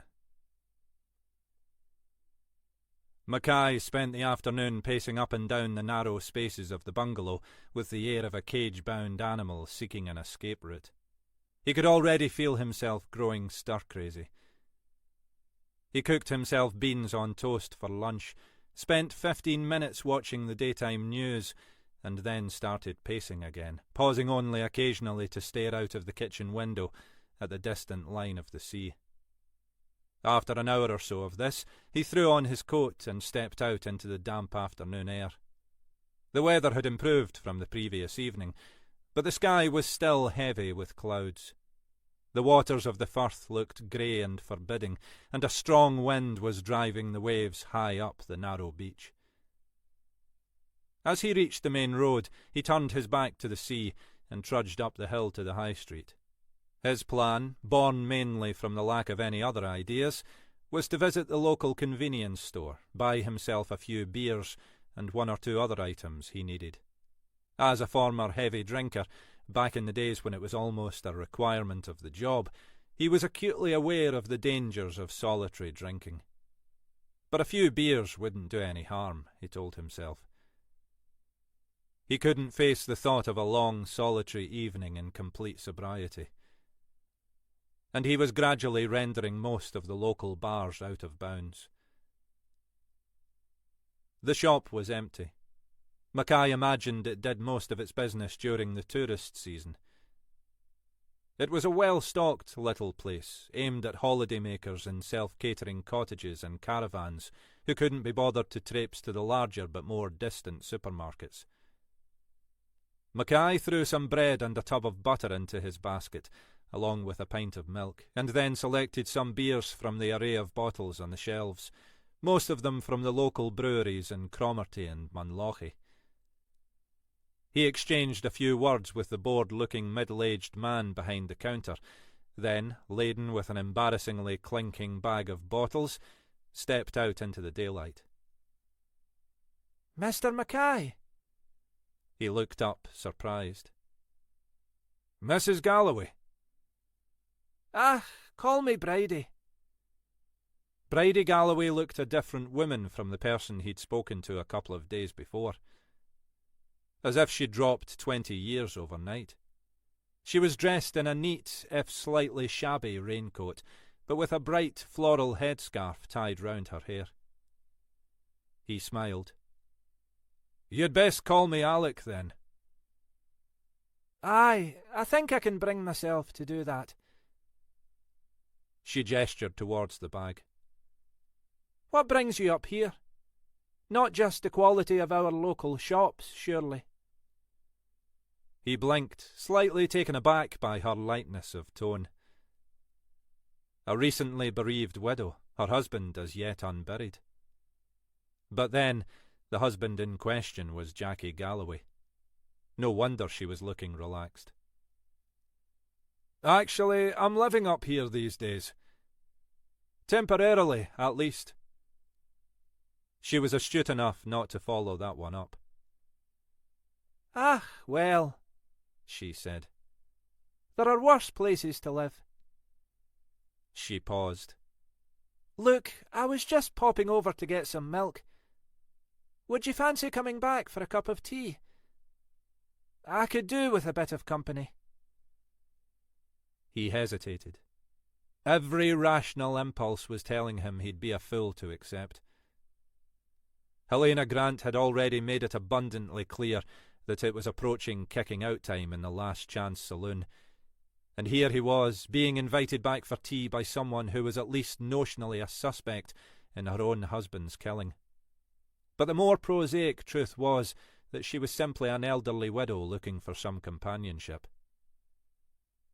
"Aye, why not? And I can save you the trouble." He raised the bag. "I've a spare bottle of milk in here." "If you're sure you can spare it." He'd only really bought the milk, along with the other few staples, because he hadn't wanted to be seen purchasing nothing but alcohol. "I reckon so." He followed her across the street and waited while she unlocked the front door of the bungalow. Inside, he noticed she'd already rearranged some of the furniture. The sitting room looked brighter, though he couldn't immediately work out what she'd changed, other than to move what had been Jackie Galloway's favourite armchair away from the fireplace and the television. Mackay sat down and gazed around the room while she brewed the tea. There were no obvious signs that Jackie Galloway had ever lived here. There were no joint pictures of the Galloways, and nothing that would obviously have belonged to a man. Bridie Galloway came bustling back through with the tea on a plastic tray, placing it on the table in front of him. She sat herself at the opposite end of the sofa and busied herself pouring the two teas. "How are you managing?" Mackay asked. "Ah, you know, keeping busy," she said. "It's a bit strange, having this place to myself. But I'm getting used to it." "I bet you are," Mackay thought. "Have you seen much of other people?" "The neighbours are very kind," she said. "There's been a lot to do. I had to let the carer agency know, and the local council. And I've had to start thinking about the funeral." "Have the police told you when you'll be able to go ahead with that?" Mackay knew that Galloway's body was being held, pending the decision on the investigation. "I was hoping you might be able to tell me something about that," she said pointedly. Mackay shifted awkwardly. "I'm not working on the case, I'm afraid. I don't really have any inside track." She looked up at him in surprise. "Oh, I'd assumed you were." Maybe that was why she'd invited him back here for tea. Mackay suspected that Bridie Galloway wasn't quite as guileless as her appearance might suggest. "I'm afraid not," he said. "Not really sure why," he added vaguely. "Maybe they thought I was too close to it, having known your husband." "They called me this morning. Said the procurator had requested the investigation should be extended. So I don't know when it's likely to be." "I'm sure they'll keep you informed as much as they possibly can." "I'm sorry you're not involved in the investigation, Alec," she said. "Jackie rated you, and it would have been helpful to have someone who knew Jackie and his background." "Don't you worry yourself, Hen," Mackay said to himself. "Plenty of people knew about Jackie Galloway and his background." Out loud, he said, "They'll have good people taking care of it, don't you worry." "Aye, I'm sure. There's 3 deaths now, aren't there? 3 of Jackie's old team. That can't be coincidence." "It looks strange, right enough," Mackay said non-committally. He could feel that Bridie Galloway was fishing for information. Fortunately, he had nothing he could have shared with her, even if he'd wanted to. "I get scared sometimes," she said. "Thinking about it. Thinking about those letters. Someone wanted Jackie dead." "It still might have just been an accident," Mackay pointed out. "Coincidences happen." "You don't believe that, do you?" she said. "Not really." "I don't know what I think about it." "Jackie made enemies. You all make enemies. It goes with the job." She paused. And I know that Jackie, well, sometimes had his own way of doing things. That was one way of putting it, Mackay thought.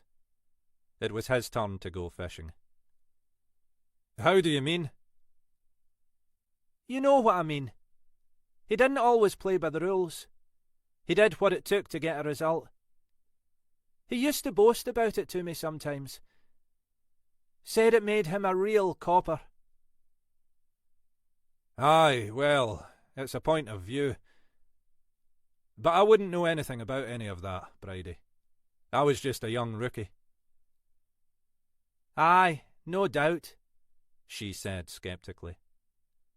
But if I were you, or your colleagues, I'd start looking at some of those last cases of Jackie's. What makes you say that? That last one, she said. The drugs raid. That was the one that got all the attention because it all went pear-shaped. That was the one that ended Jackie's career. As well as ending some poor bugger's life, Mackay thought. You think that's relevant? I don't know, she said. Maybe not that one. Jackie had already changed by then. Changed? He was a different man in that last year at work. He was coming up to retirement anyway. That was why he was so angry about what happened. And I thought that was probably the reason. How did he change? It wasn't obvious. Well, it wouldn't have been to anyone who knew him less well than I did. But he became, I don't know, less brash, less cocky, less sure of himself. Even slightly fearful, as if he was worried about something. Started taking a lot more care of security back home. This was when we were still living in Inverness.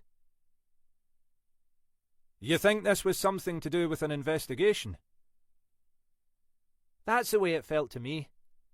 As if something had happened that had rattled him. He wasn't someone who'd let that kind of thing show. But it was there, right enough. But you don't have any idea what it might have been? He never brought his work home. Not in that sense. He never talked about any of the investigations. Maybe occasionally, once they were concluded, he'd give me the gist. But not while they were going on. It was nothing he said. Just the way he behaved. Mackay was inclined to take this seriously. Bridie Galloway struck him as an astute woman, and for all her sins, she'd known her husband better than anyone else had. And you think this was something to do with one of those last cases? That was my impression. Whatever else he was, Jackie was no coward. He wasn't a nervous man, you know? Aye, I know, Mackay agreed.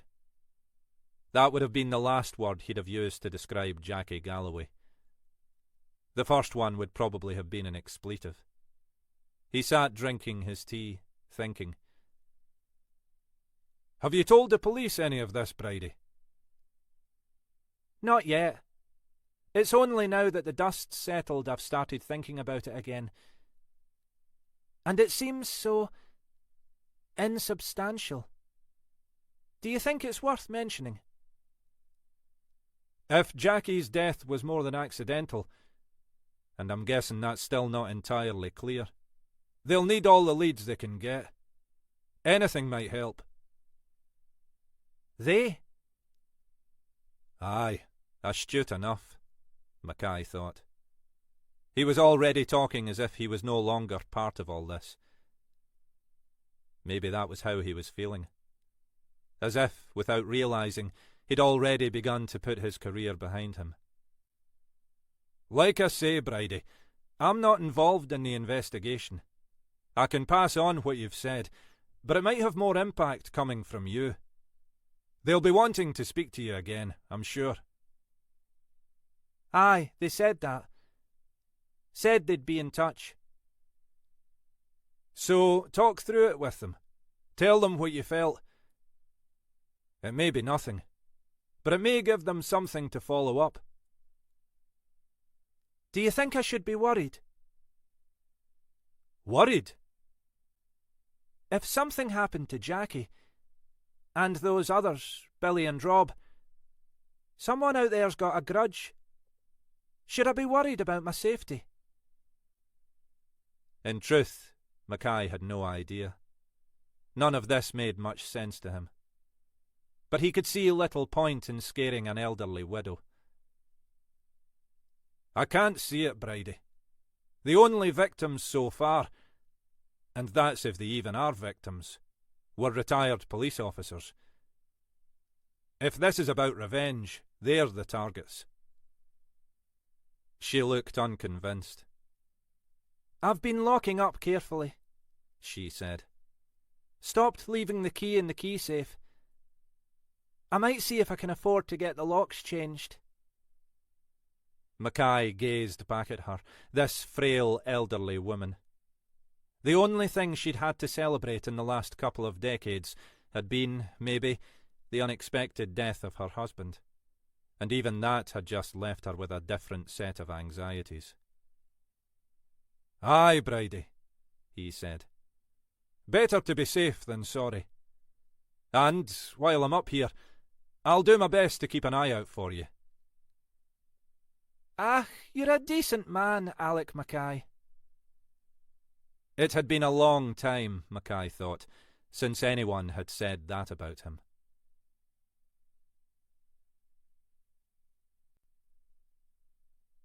Chapter 32.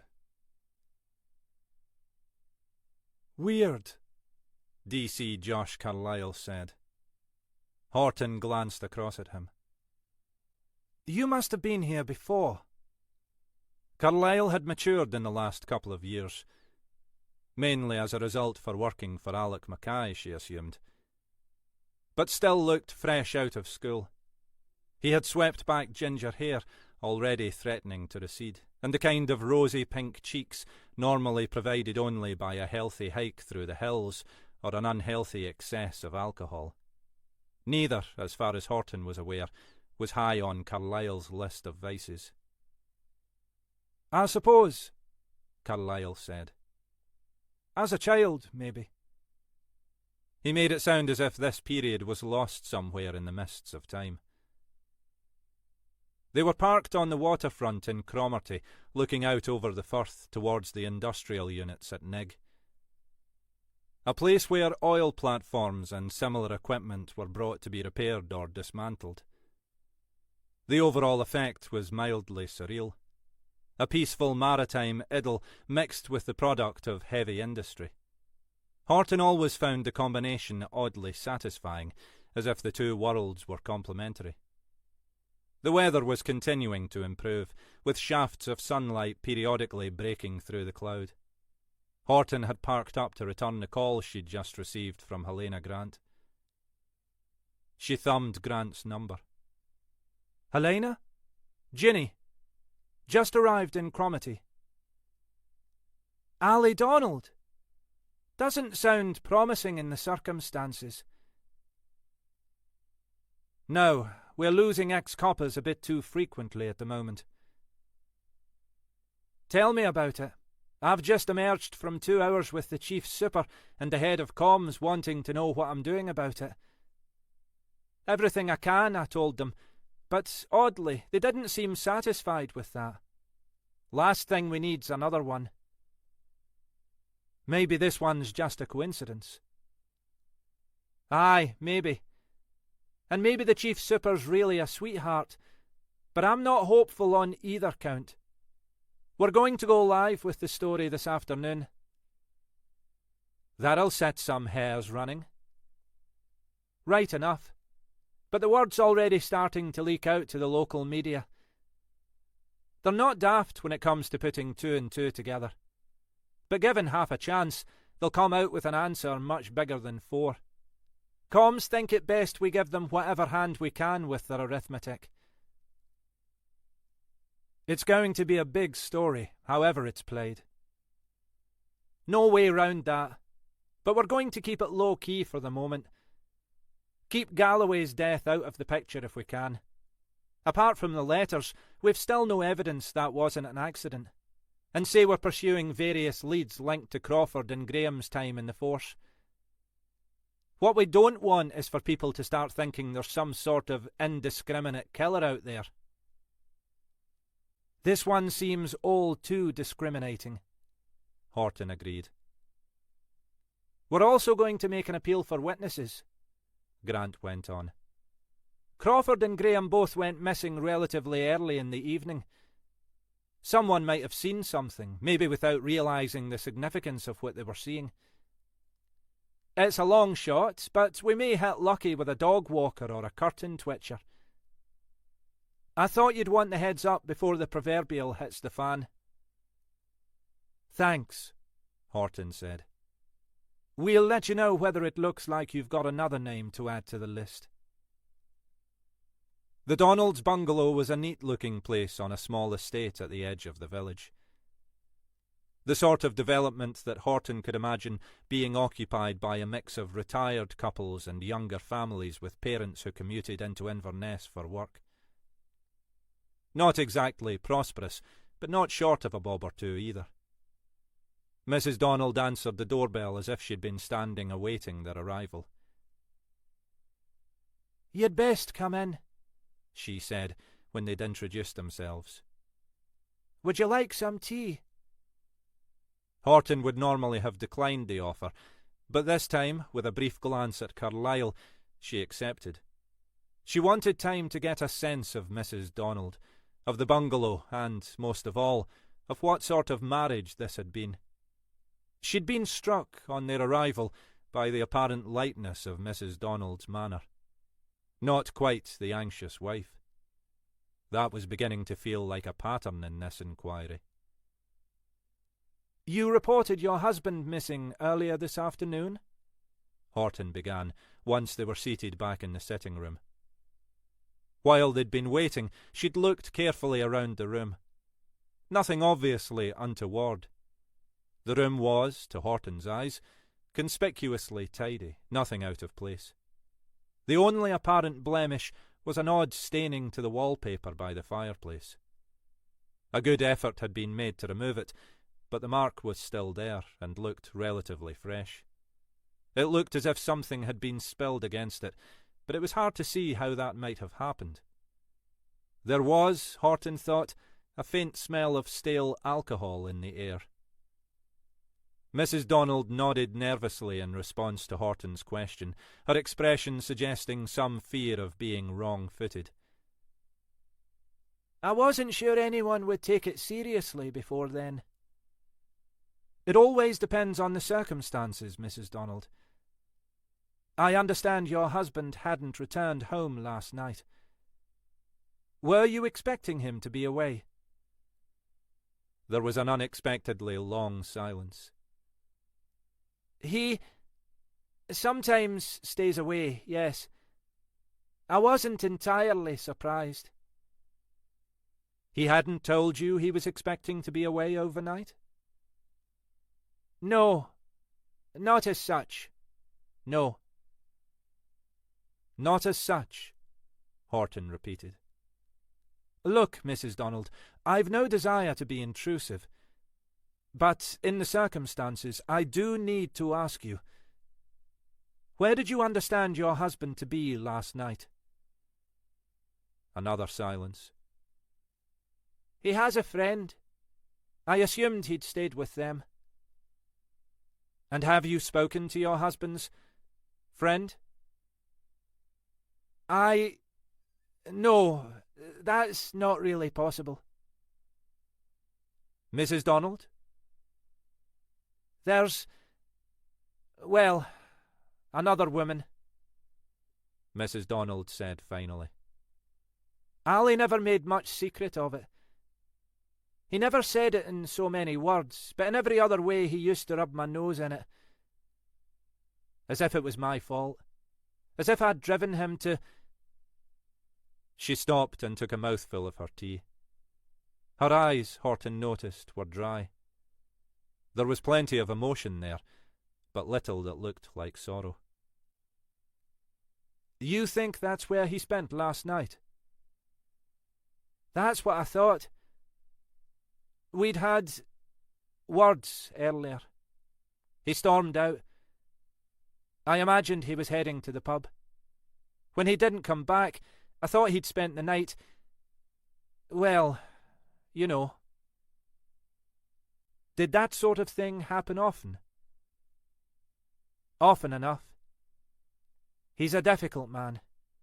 Difficult to please. If something made him unhappy. Horton could easily imagine. She'd spent the early part of her life under the influence of a man not unlike that. Was he often unhappy? It didn't take much. Horton gave a pointed glance towards the fireplace. Can I ask? Aye, well spotted. He lost his temper last night and threw his supper at me. I did my best to clean it up this morning. Because if you hadn't, Horton added silently to herself, the old bastard would complain about the mess. She remembered how her own mother had struggled with the same kinds of dilemma. Talk me through yesterday evening. What exactly happened? Ali got in from work. That was about 7. He only works part-time at the garden centre these days, so he'd have been finished long before that. I assumed he'd been to the pub. Did he often do that? Most days, unless some of them he went off to his fancy woman. Was he drunk when he came in? Not so as you'd notice, Mrs. Donald said. He knew how to hold his booze. Took a lot before you saw Ali drunk. He just became more and more aggressive. He was aggressive last night? No more than usual. He was complaining I hadn't got supper on the table, even though, as always, he'd given me no idea when to expect him. He complained I'd been drinking. Had you? A few glasses of wine. Not that it was any of his business. Or yours, was the unspoken implication. Then what happened? I got him some supper. One of those ready meal things. A curry. Cooked it for him and served it to him in here. He complained it was cold. Ended up throwing the plate at me. Horton had lived through many of the same kind of scenes. The man who could never be satisfied. Who always found fault with whatever was done for him. The man who could manipulate the women around him so they were always in the wrong. Did he hurt you? Not this time. The plate missed me. He said he'd had enough and stormed out. I assumed he'd headed for the pub. That was his usual destination. Where did he drink? Mrs. Donald gave them the name of a pub down by the harbour.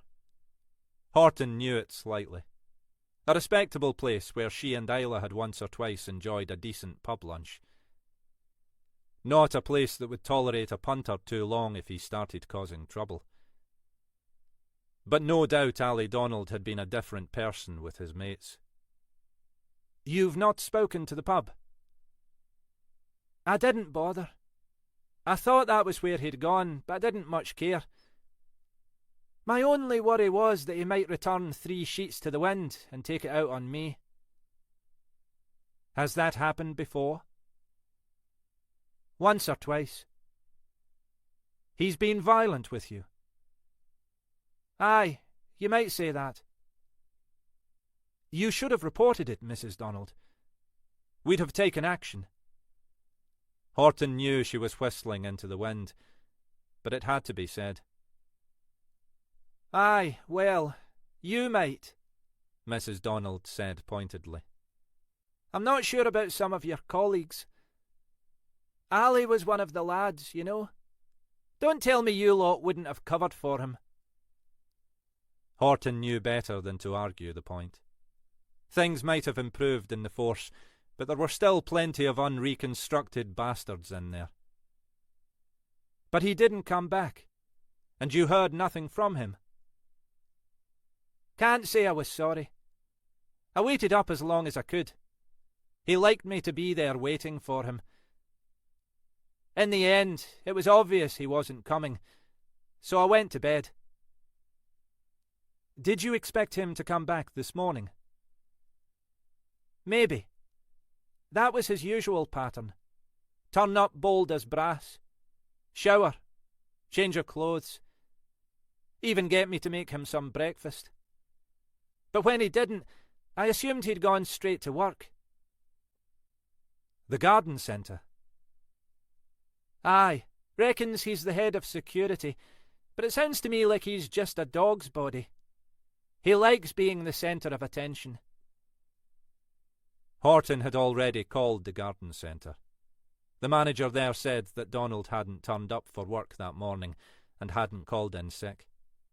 He'd been surprised because Donald was normally what he called a very reliable employee who hadn't previously taken any unauthorised time off.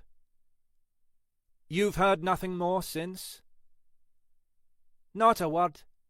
I've tried his mobile, but it goes straight to voicemail. Has anything like this ever happened before? Not like this. I mean, Ali liked to keep me in the dark about what he was up to. Thought he was being clever, pulling the wool over my eyes. Most of the time I knew, but just didn't care. The work thing's different, though. Ali was a stickler for discipline. He complained all the time about the youngsters at the centre. How they'd throw sickies or suffer from Mondayitis. How they couldn't even be bothered to phone in if they were off. Ali wouldn't take a day off without very good reason. You did right to call us, Mrs. Donald. We'll need some information on your husband. His mobile number, a recent photograph if you have one, a description of what he was wearing last night. She paused. I'm sorry to have to ask you this, Mrs. Donald, but do you know the name of the woman your husband was seeing? Aye. Name and address. That was another area where Ali wasn't as smart as he thought. I've known fine well who she is for months now. Horton nodded, feeling slightly weary. She was tempted to wonder how people could live like this. But she remembered her own mother's endless compromises and concessions.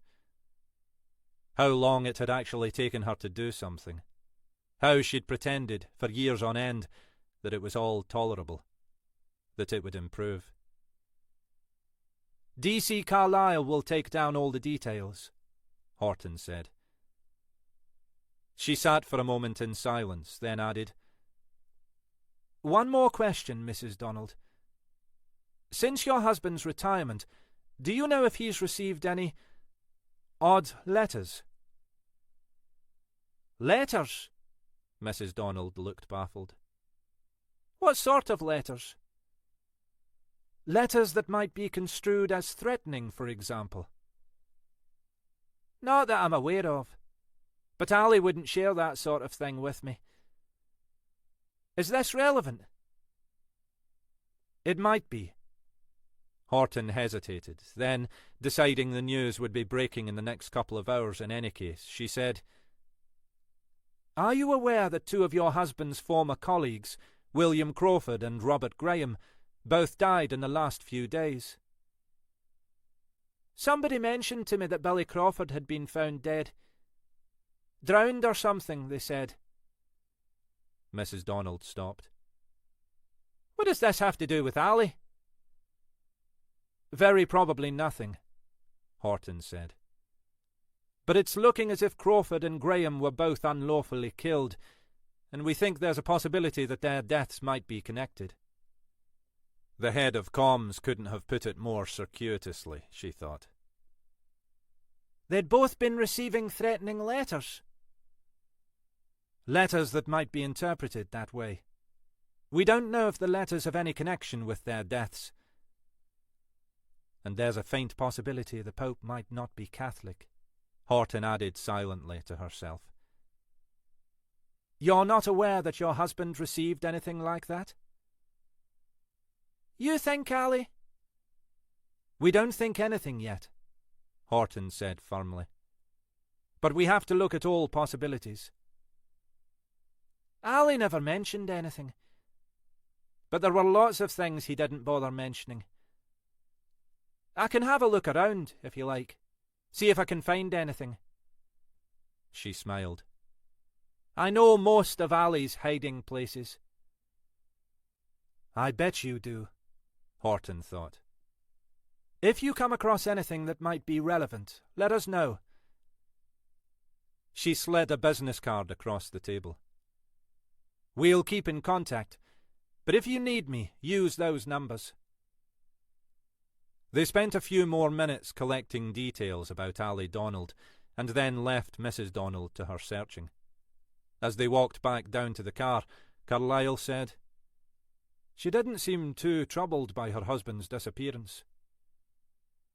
That's one way of putting it, Horton said. Can you blame her? If you ask me, her biggest fear is that the old bastard might decide to come back.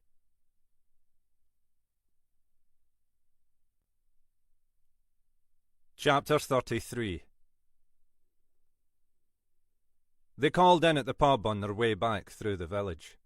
It was late afternoon, and the bar was deserted. They found the landlord behind the bar, busy polishing glasses. Horton waved her warrant card under his nose. This about underage drinkers? Should it be? Not that I'm aware. But that's usually what you lot pester me about. Not this time. Do you know Ali Donald? Ali? Aye, I know him. That's a punter, anyway. One of your regulars? Helps keep me in business, you know. Was he in here last night? Aye, too right he was. What sort of time? Came in about 7, I guess. I threw him out just before 9. Threw him out? Well, in a manner of speaking. The landlord continued ostentatiously polishing a pint glass, as if expecting that a genie might emerge from its innards. He'd had one too many. Well, several too many. He was drunk? Not incapable, you know. Donald can hold his drink, usually. He ought to be able to, the practice he's had. But he was getting a bit belligerent. He placed the glass back on the bar and appraised it for any remaining blemishes. Horton couldn't believe he treated each individual item of glassware with this level of care. He came up to order another pint and a whisky. Lad behind the bar quite rightly asked him if he was sure that was a good idea. Donald got a bit pissed with him, asked if he was refusing to serve him. Lad said he thought perhaps Donald had already had enough. Donald offered to take him outside. You can imagine.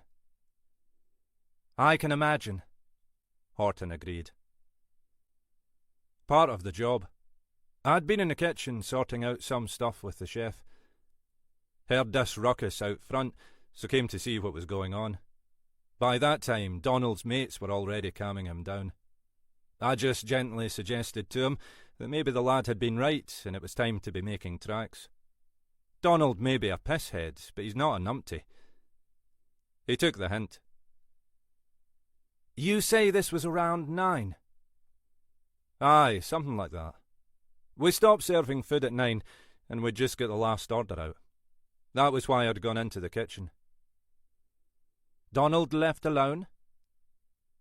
As far as I know. I made sure he went out the door and kept an eye out that he didn't come back. His mates all stuck around. He shrugged. I say mates, but it's just the 4 or 5 older regulars. I don't suppose they know each other beyond that. The landlord put the pint glass back on the shelf and straightened up. What's this all about, anyway? Donald caused some trouble on his way home. Donald never went home, Horton said. He's been reported missing. The landlord's surprise looked genuine enough. Missing? Since last night? Since he left here, as far as we are aware at the moment. Horton decided to twist the knife slightly, on the off chance it might provoke some further information from the landlord. You may have been the last person to see him. Jeez. Well, Donald was a pain in the arse at times, but I wouldn't wish him any ill. You think he might have had an accident?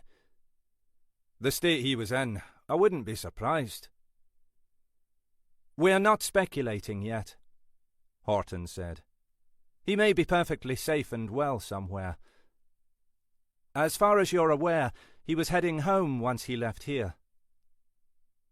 The hesitation was noticeable. I've no idea.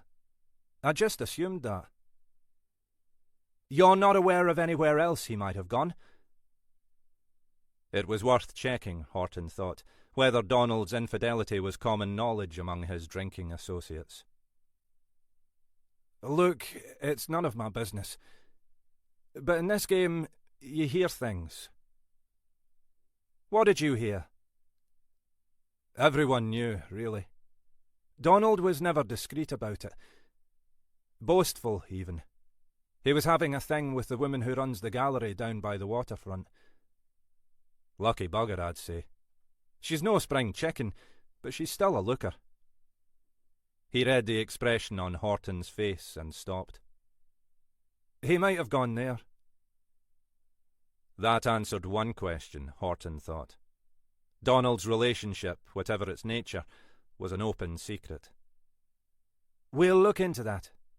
Thank you for your help. Look, I hope you find him. He was one of you lot, wasn't he? Once upon a time, Horton agreed. Aye, he never let us forget, the landlord said. That, Horton thought as they turned to leave, answered another question. Ali Donald's past would have been no secret either. They left the car in the small car park at the bottom of the hill and walked the last few metres along the waterside. The sky had largely cleared, and the Cromarty Firth was an unaccustomed deep blue, flecked by white wave caps. There was a stiff breeze blowing from the sea, and it felt as if spring might finally be starting to arrive. They cut up to the right, away from the sea, in search of the address Mrs. Donald had given them. Kirsty MacLeod's house was in the middle of a narrow alleyway leading up from the sea to the main street behind. It was a 2-storey, white-fronted cottage with a front door onto the street. To its left, half a dozen steps led down to a small courtyard with a shop front at the far end. A neatly painted sign read, Kirsty MacLeod, Artist, Gallery. Glancing at Carlyle, Horton made her way down into the courtyard and peered into the shop window. It was filled with watercolours depicting what she took to be local landscapes. Competent enough to her untutored eye, but nothing special. She imagined they went down well with the summer tourists. As they entered the shop, a woman looked up expectantly from behind the counter at the rear. "We're looking for Kirsty MacLeod," Horton said. The woman frowned.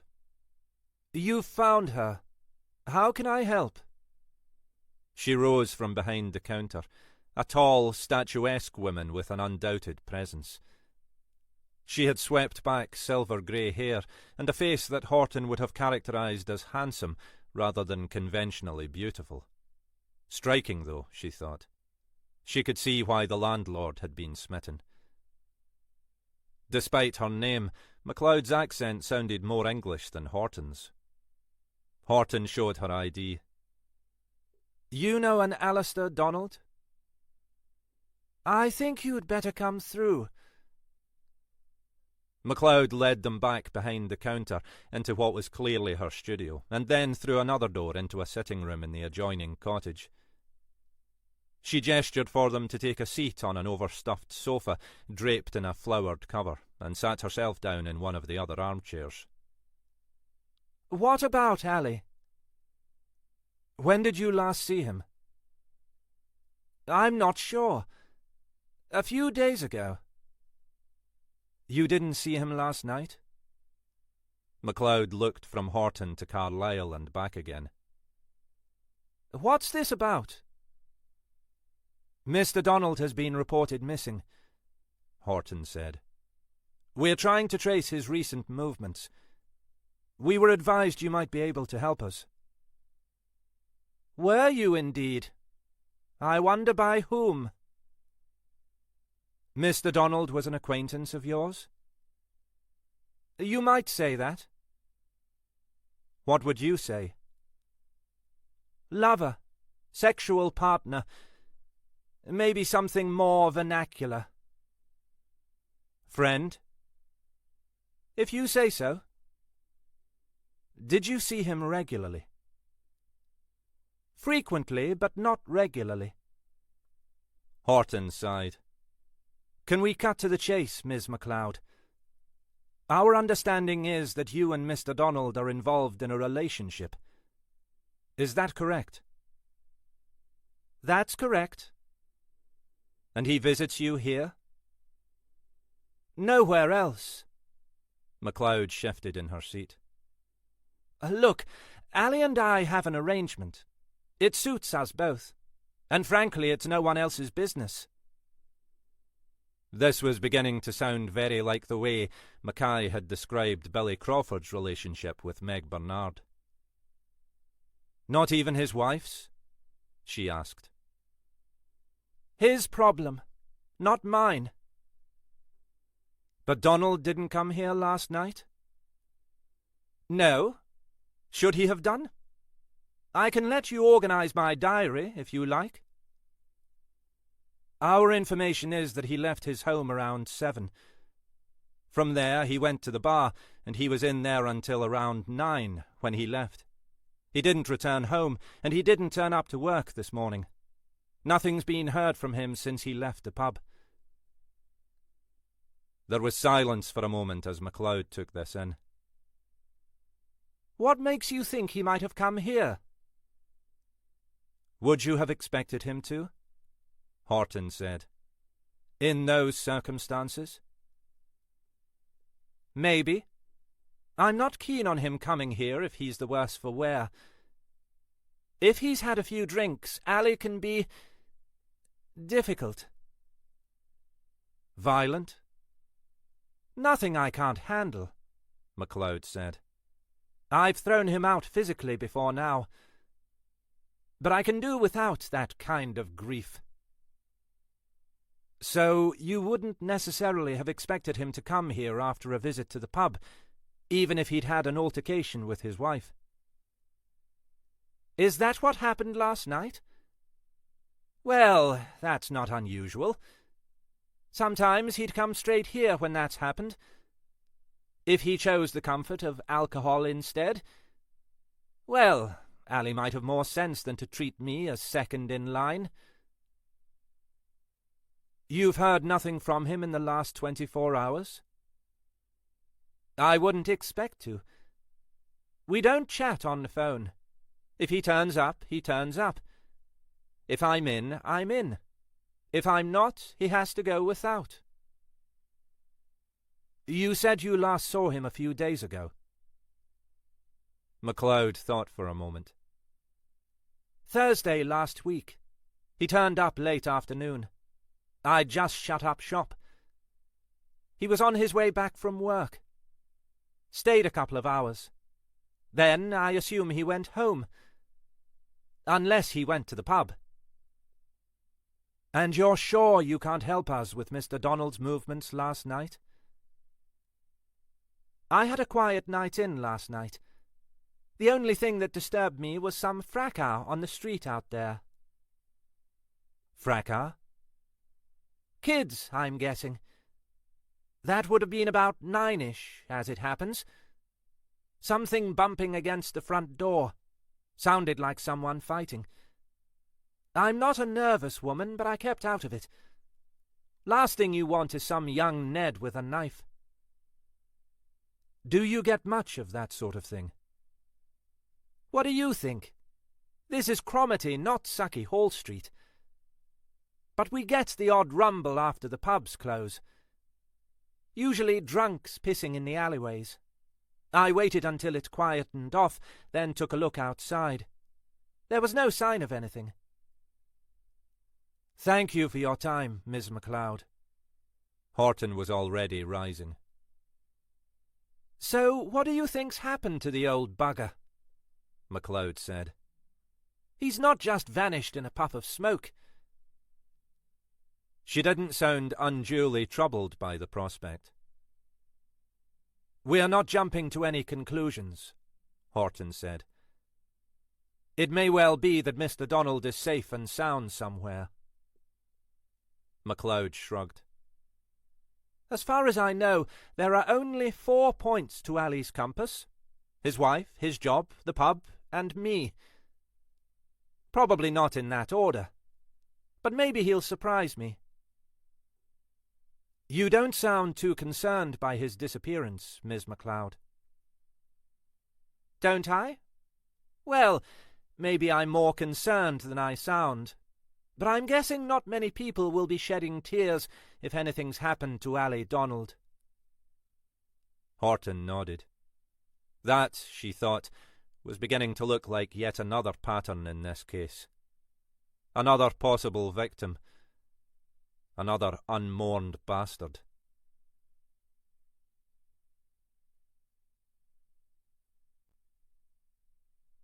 Chapter 34.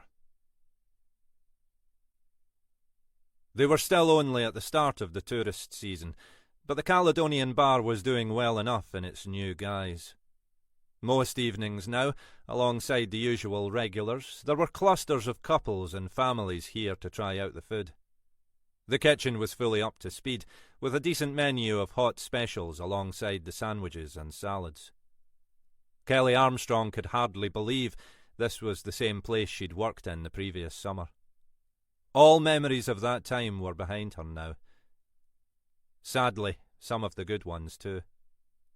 But she was well into a new year, a new start, and was generally feeling positive.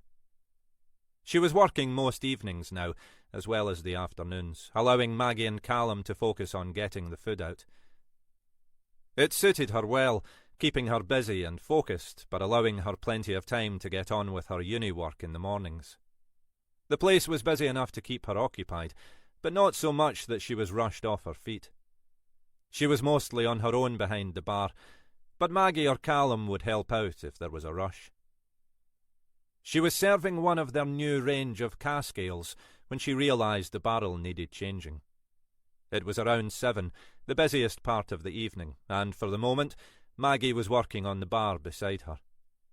She glanced over. Give me a sec.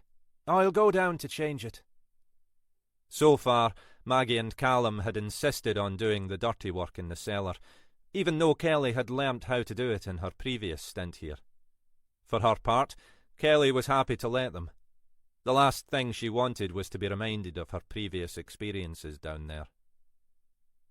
Thanks, Maggie, she said. Then she stopped. The front door of the bar had opened, and 3 laughing young men had come in. One of them, she realised immediately, was her former boyfriend, Greg. It shouldn't have been a surprise. The only surprise was that he hadn't been in here before. She knew that his favoured bar was the Anderson just up the road, which served an even more imposing array of beers. But he was bound to try this place out, if only for a change of scene. She couldn't face talking to him, not yet. She was the one who'd initiated their split. Even now, she couldn't quite have articulated why, but it had felt like the right decision. Something to do with growing up, becoming her own person. In retrospect, she thought they'd made the wrong decision in choosing the same university. They'd assumed it would enable their relationship to survive and flourish, but once there, she'd felt almost the opposite. She wanted to do new things, be a new person, but felt Greg was an anchor from her past, dragging her back into the same person she'd always been. She'd split up with him after Christmas. They'd been due to go to a party at one of his mates for Hogmanay, but she hadn't been able to face it. Instead, she'd spent the evening by herself, her parents out at some local shindig, listening to gloomy music through her headphones. Happy New Year. In fairness, she knew that Greg would have had a worse one. Whatever her reasons, she treated him badly. As far as he was concerned, the news had come from nowhere and knocked him flat. He'd assumed she must have someone else, but that hadn't been the case. Whether that would have made him feel better or worse, she had no idea. They hadn't spoken since. They'd managed to avoid each other back at uni. They were doing different subjects, and there was no particular reason for their paths to cross. Back here, she'd half expected to run into him at some point, but so far it hadn't happened. Now it had. But he still hadn't noticed her, and she turned to Maggie. You look busy. I can go and sort out the barrel. I know how to. Well, if you're sure. It's still a bit of a mess down there. It must be better than it used to be. I'll be as quick as I can. She could see Greg and his mates moving towards the bar. Before he could spot her, she turned and disappeared through the door at the rear of the bar, heading for the cellar steps. The cellar could hardly have been described as pristine, but, like the rest of the pub, it was changed from the old days. The previous 40-watt light bulbs had been replaced by bright halogen spots to ensure the business end of the room was fully illuminated. Denny Gorman's old junk had been cleared out, and the place had been repainted. The new range of cask and keg ales had necessitated a reordering of the barrels and pipes. Whereas before the room had felt narrow and cramped, now it seemed relatively spacious. Farewell, ghost of Denny Gorman, she thought. This place had been her last lingering phantom from the old regime, and with one visit it had been exorcised. She wished she'd made herself come down here before. It took her only a couple of minutes to change the barrel. Even that task was so much easier with proper lighting and more space. She completed the job and then turned and stopped. There was a figure standing in the cellar doorway, silhouetted in the light from the stairs. For just a moment, her mind was whisked back to the previous summer when Denny Gorman had stood in that same spot, refusing to let her pass. It was as if, despite everything, his spirit was still haunting the place. Kelly? Oh, Christ, she thought. Not Denny Gorman. Worse than Denny Gorman. Does Callum know you're down here, Greg? Who the fuck's Callum? Your new boyfriend? He sounded like a spoilt child, she thought. Callum's the owner, she explained patiently. My employer. Get back upstairs before you land us both in the shite. I'm already there. He sounded angry, she thought. Angrier than she'd expected after all these weeks. Why don't I drag you in with me? She walked back across the room. Already the echoes of her last encounter with Denny Gorman felt too strong. Grow up, Greg. I thought I had done. I thought we'd grown up together. She was only a couple of metres away from him now. We did. But now we're finished. I'm sorry, Greg. I didn't mean to hurt you. Well, you did a fucking brilliant job. I'd hate to see what you're capable of, if you really try. Greg. Why did you do it, Kelly? You humiliated me. You didn't care what I felt. You didn't care about anything. Look, let me past, Greg. I've a job to do. I don't care about your fucking job. She moved to push past him. As she did so, he grabbed her by the shoulders and thrust her back against the wall, just as Denny Gorman had done. But even Gorman, she thought, had seemed desperate rather than furious. "Greg, stop it!" "You okay, Kelly?" The voice came from the stairs behind Greg. Then, "Hey, son, what the hell are you doing down here?" Immediately, Greg released his grip. He turned to face Callum, who was standing glowering at the bottom of the steps. "I was just—" "I don't care what you were doing," Callum said. "This place is off limits, except to staff. Get the hell out of here." Greg didn't need to be asked twice. Head down, he scuttled back up the stairs as Callum called after him. "And if you and your mates are still there when I get back up, I'm calling the police." He turned to face Kelly. "What was all that about?" "I don't know. He just—" "Do you know him?" It felt like the final betrayal, but she didn't know what else to say. "Not really. We were at school together. He just appeared." "You sure you're okay? Do you want me to call the police?" She took a breath. No. I don't suppose he meant any harm, really." Callum gave her a smile. "I'm not so sure about that. I knew we shouldn't have let you go and change the barrel." "Changing the barrel wasn't the problem," she said. "No, I suppose not. Bloody wee toe rag." He was already making his way back up the stairs, muttering to himself. She followed, a step or two behind. At the top of the stairs, she glanced back down into the stairwell, half expecting the ghost of Denny Gorman to be staring back up at her.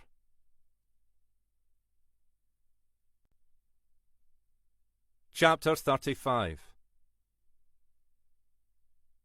Horton was almost home when the mobile buzzed on the car seat beside her. It was her personal phone rather than the office one, and she hadn't bothered to connect to the car's hands-free arrangement.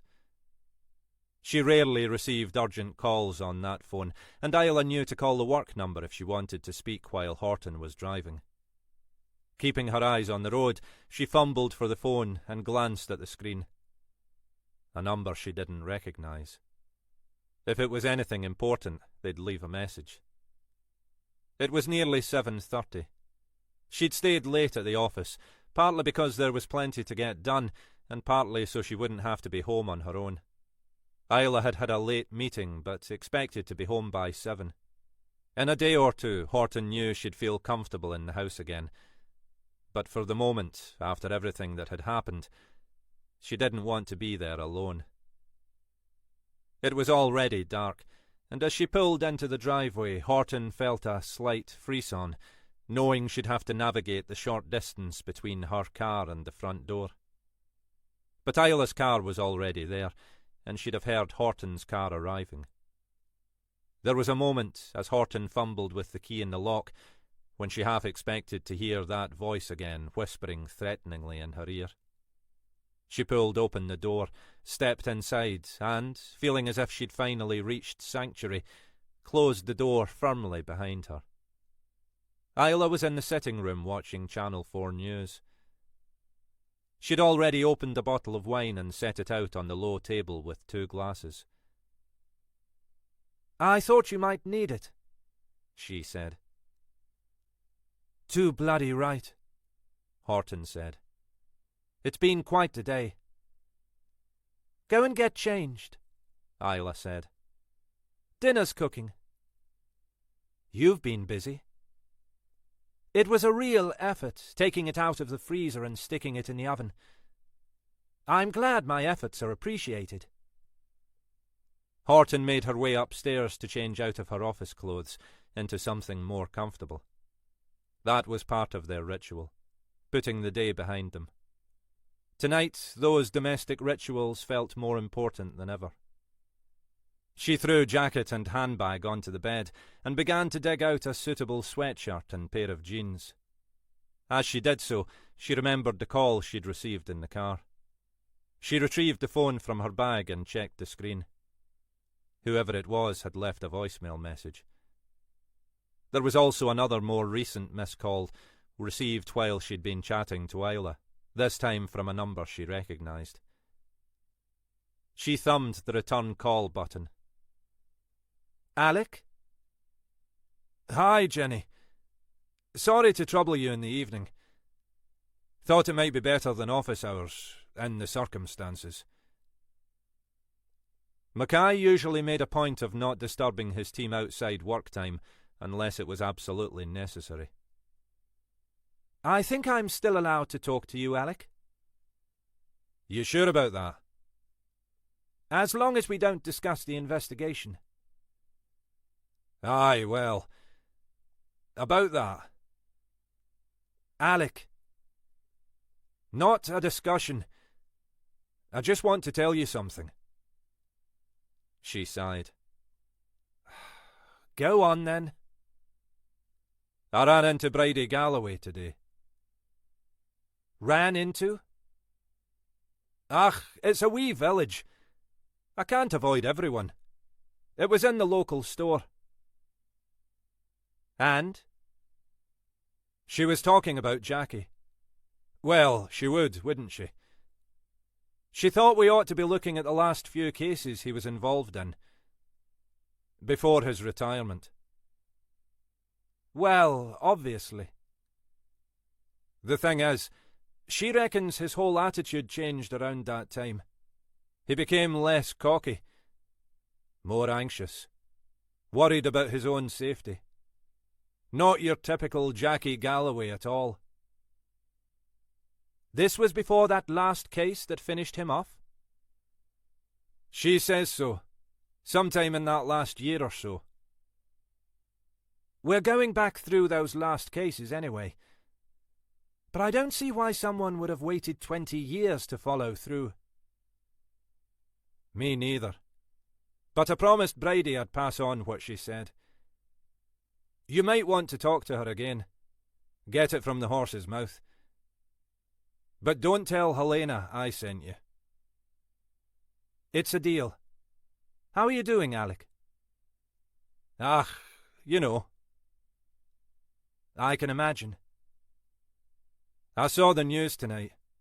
Crawford's and Graham's deaths being treated as suspicious. I'm guessing that means I'm not off the hook yet. Alec. I'm not fishing. Just acknowledging I'm not likely to be readmitted to the fold in the immediate future. We all want you back, Alec. As soon as possible, as far as I'm concerned. Aye, I know. And it's much appreciated. Have you heard anything from Chrissy? Not a dicky bird. I'm not sure if the ball's in her court or mine. If neither of you picks up the phone, nothing's going to happen. I can't argue with that. Doesn't make it any easier, though. Let me know if I can help. Aye, lass, I will. Don't think I don't appreciate it. Beneath this curmudgeonly exterior lies, well, a deeply misanthropic interior. But you get my point. I think so, Alec. Keep well. Aye, and you. She ended the call and finished getting changed. She knew she was delaying checking the voicemail, increasingly certain what it would be. Isla would probably advise her simply to delete it. Then get the number blocked. That was the sensible response. But she couldn't bring herself to do it. For one thing, if it was David, he'd find other ways to try to contact her. She could try to get legal action to stop him, but on what grounds? She felt threatened by him, but there was no evidence that he'd actually threatened her. All he wanted to do, he said, was talk. In the end, just as Isla was calling up the stairs that dinner was ready, She played back the voicemail. It was exactly as she'd expected. Virginia. David. Look, I'm sorry about the misunderstanding last night. Misunderstanding? I didn't mean to frighten you, but I really do need to talk to you. There are things I need to tell you. Important things. Urgent things. There was a pause, and she could hear him down the phone. Look, Virginia, I found out what it is you do now. Funny old world, isn't it? And I don't want to make more trouble for either of us. But I do need to talk to you. Whenever you like, wherever you like. If you're worried, we can meet somewhere public.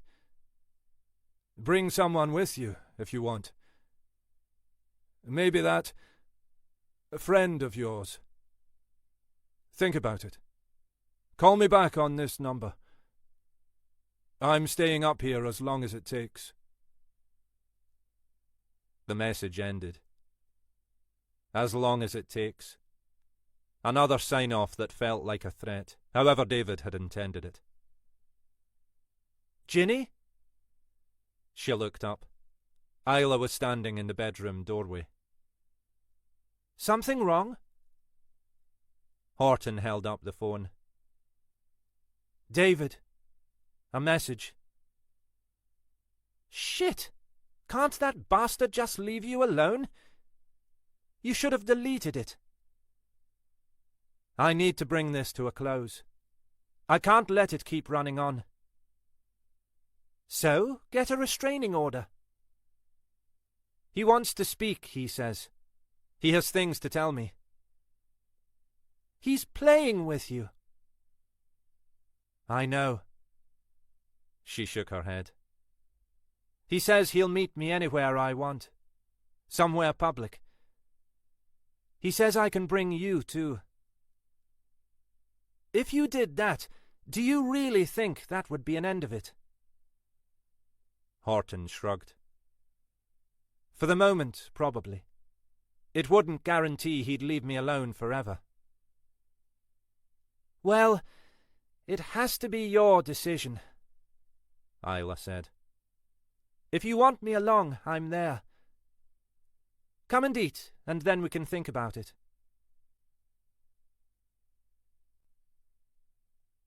Chapter 36.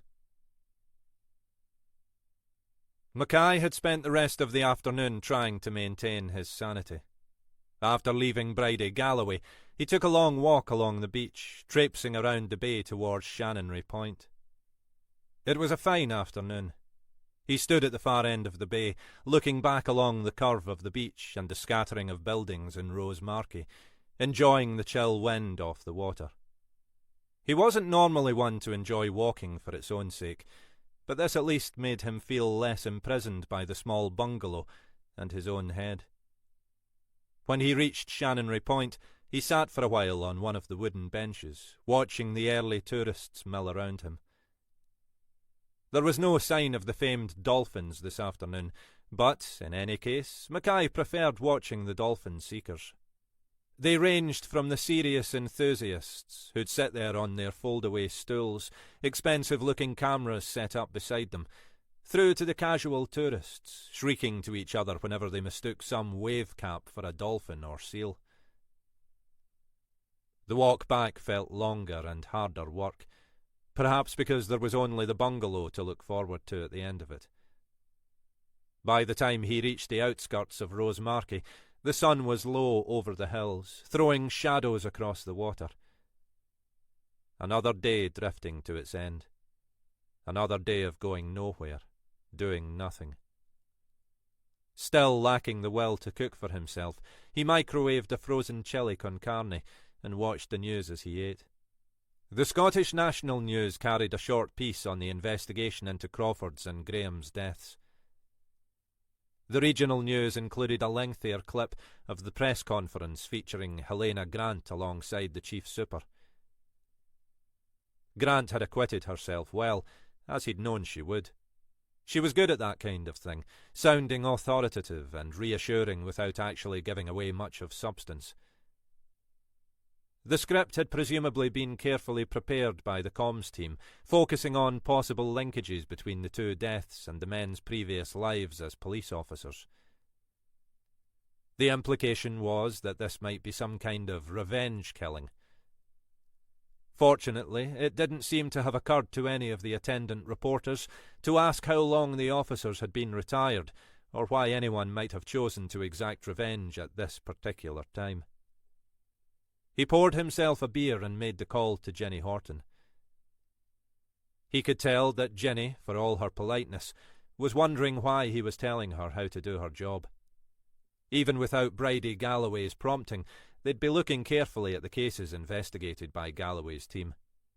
If this was some kind of belated revenge killing, that was where its roots would lie.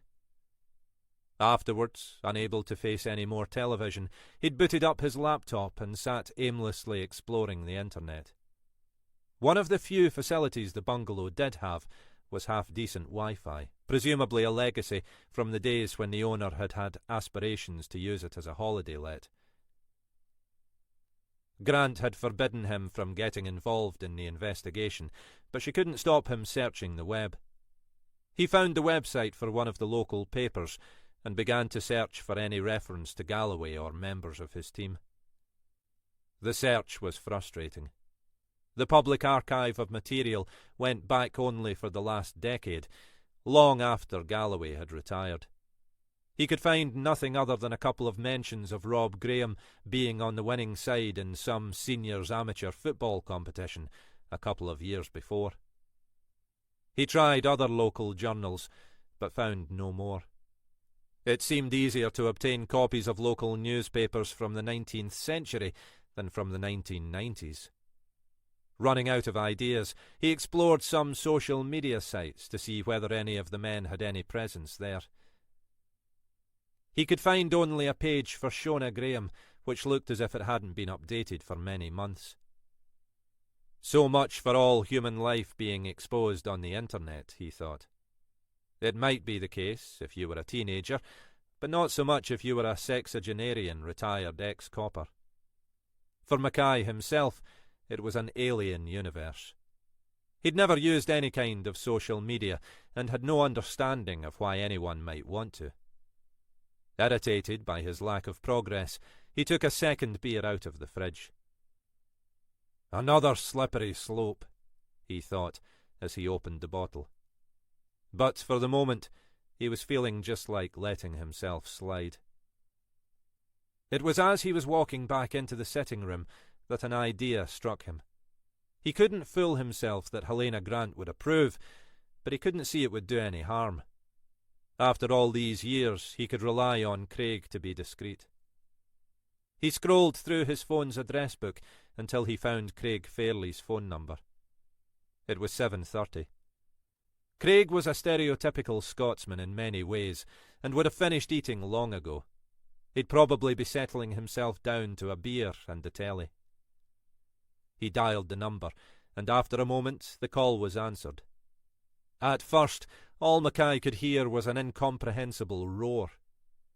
He held the phone away from his ear, assuming there was some technical problem with the line. Then he heard a voice say, "Alec? That you?"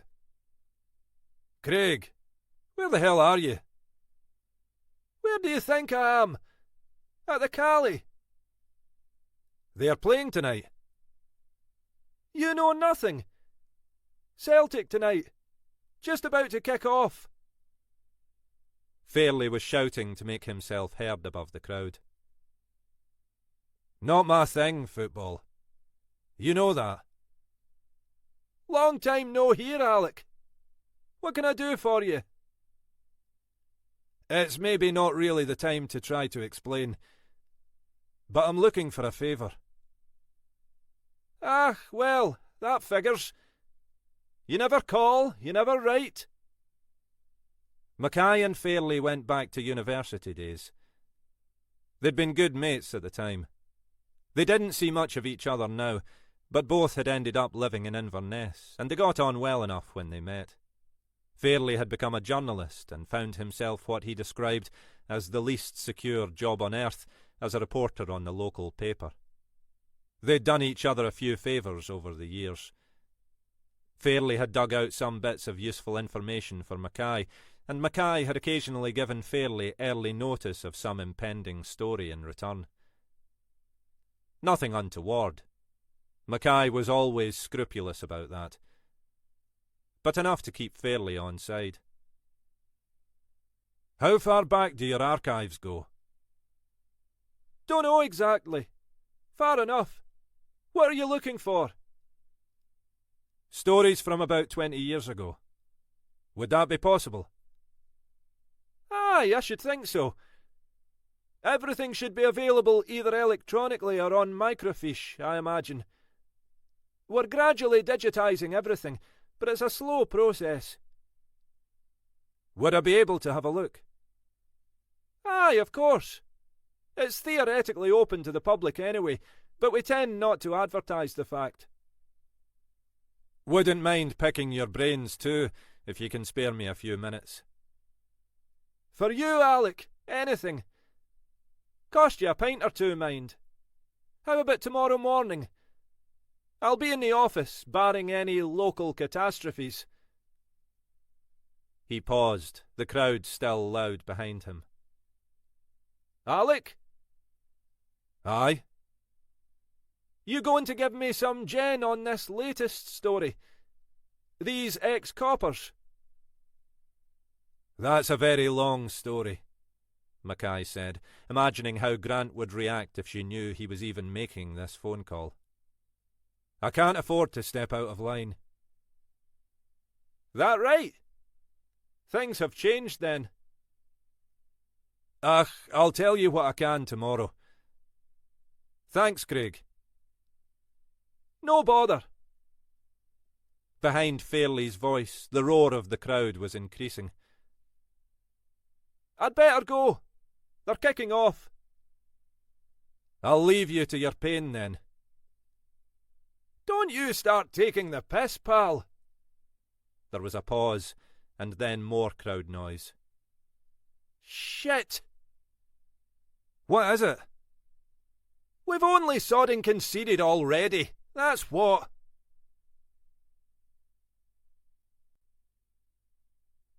Chapter 37. Mackay wasn't sure whether he felt better or worse for having contacted Fairley. Better, in that at least he was doing something. Worse, in that he really should be doing anything other than sticking his nose back into the investigation. Fairley would be discreet, but it wouldn't take much for word to get back to Helena Grant. He was what he was. He couldn't help himself. Grant knew that better than most. If he got himself suspended or even sacked, well, that was how it would be. Still restless, he took another sip of the beer and picked up the phone again. Okay, Alec, he told himself. If you're so fucking impulsive, just dial the number. Dial it. He hesitated a moment longer, then flicked through the phone's address book until he found the entry still labelled, poignantly enough, home. The landline rang out until it clicked to voicemail. Mackay ended the call. He wouldn't have known what message to leave. She was out then. Maybe back at her sister's. Maybe doing something more enjoyable. Perhaps, after all these years, Chrissy had decided the single life was for her and was making the most of it. Or, worse still, maybe she was already looking to bring her temporary single status to an end.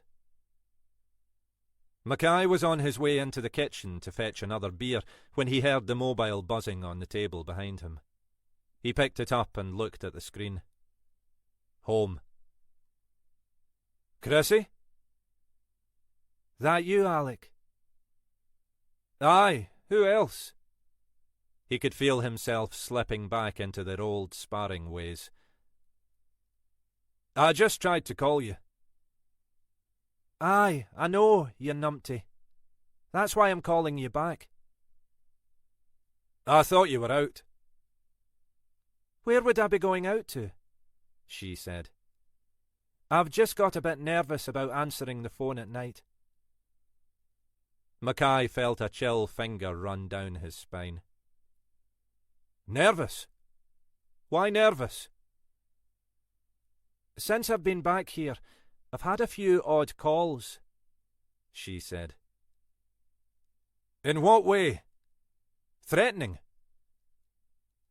No, not as such. Just silent. That's those autodial things. Cold calling. You know, just dial loads of numbers, but they don't always connect. This isn't like that, Alec.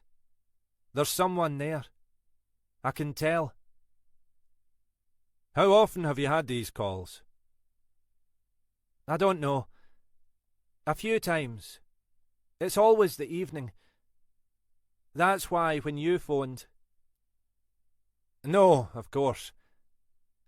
There's not been one tonight, then? Not so far. Do you want me to report it? See if we can get the call traced? The chances of tracking down the caller were minimal, he knew. Assume it's one of those number withheld calls. Seems to be, she said. I feel as if I'm making a fuss about nothing.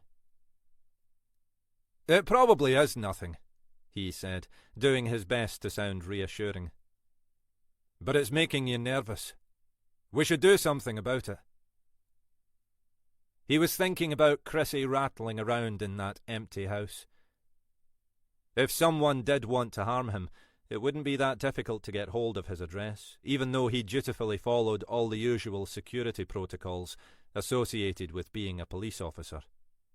That someone, whoever it might be, maybe didn't even realise he wasn't still living there. Or, he added silently to himself, might know fine well he wasn't there. I'll get someone to look into it, he said. He had a decent security set up back at the house. Again, the need for it went with the territory. But like any domestic security, it had its vulnerabilities. If someone knew what they were doing, it wouldn't be difficult to penetrate. Well, if you really think it's necessary. She sounded irritated rather than reassured. They'd only been on the phone for 5 minutes, and already he'd started to play his familiar white knight role, bounding in to save the poor wee vulnerable woman. All he'd really done was give her more cause for concern. Anyway, what can I do for you, Alec? It was the voice he could imagine her deploying in her days as a medical receptionist. I just thought we ought to talk. We're talking, Alec. Do you have anything much to say? It was no good, he thought. They were back into it. The same old routine. We need to talk properly, Chrissy. Sit down and really talk through what the problems are. Try and work it out. Do you think there's any point, Alec? I don't know. We need to give it a shot. I don't think I'm ready for it, Alec. Look, I'm prepared to give it a go. There's too much between us to let it drift away without trying. But not yet. I need to get my head together. Need to think through properly what I need to say. Otherwise, we'll fall back into the same rut. Maybe we need someone else to help. Some third party. Aye, and that worked out so well last time, didn't it? That wasn't... I know. Rather unusual circumstances. And, yes, you might be right. But I think we maybe need to try to talk to each other first. Whenever you want. Give me a few days, Alec. Maybe not even that. Just time to think about it. I'll call you, okay? There was nothing else he could say. Okay. She ended the call without saying goodbye. So where did that leave them? It felt like a step forward, or maybe 2 steps forward and 1 back. Some sort of progress, anyway. He ought to feel pleased. But, more than anything, he was feeling anxious. Thinking of her there in that otherwise empty house. Thinking of who might be on the end of those silent phone calls, and what it might be they wanted. Thinking of the relentless grip that had tightened around his own neck just 24 hours before. You're sure about it? Not remotely, but I don't know what else to do. I've told you. Ignore him. If he carries on pestering you, get a restraining order. They'd finished eating and were back in the living room, the wine bottle half empty. I can't carry on like this, Horton said. I need to find a way to bring it to an end. He'll be back. You know that, don't you? You'll have given him what he wants. So he'll just know he can still manipulate you. He might leave you alone for a while, but he'll be back. Even so. They'd been round this loop 6 times over the meal. Horton wanted to make contact with David in the way he'd suggested. Isla thought that, given that Jenny Horton was an intelligent woman, this was the world's stupidest idea. I'm not going to stop you, though, am I? Isla said finally. You're going to go ahead and do it, whatever I say. Look, tomorrow's Friday. What if we offer to meet him after work in one of the bars in the city centre? The place will be busy. There'll be no way he can do anything inappropriate. If he starts playing up, we get him thrown out. How does that sound? Idiotic, Isla said. What he does then isn't the point. The point is that you'll have given him what he wants. He'll have won. Again. It's not about winning and losing. It is for him. That's the man he is. Isla took a breath. But I can see you're not going to be happy till you've done it. And I can't say I blame you. If I were in your shoes, I'd probably do the same. Tomorrow, then? About 6? Okay, I can be away by then. You come to the office and we'll head over there together. I don't want any risk you'll have to deal with him on your own, even for a few minutes. Fine by me. I've no desire to spend any time alone with him. Horton couldn't bring herself to call David back. Instead, she sent a text to the number saying she was prepared to meet him in the Black Isle Brewery Bar in Inverness. She'd be there at 6 p.m. with Isla. If David didn't turn up then, he'd have missed the only chance she was prepared to give him. 2 minutes after she'd texted, the phone began to ring. The same number. You're not going to answer it? Isla said. Christ, no. They both stared at the buzzing phone until it fell silent. Jesus, he knows how to scare the shit out of me, doesn't he? Of course he does, Isla said. That's the point. A moment later, the phone buzzed again. The sound of an incoming text. Horton picked up the phone, holding it between them so they could both read the screen. See you there, it said.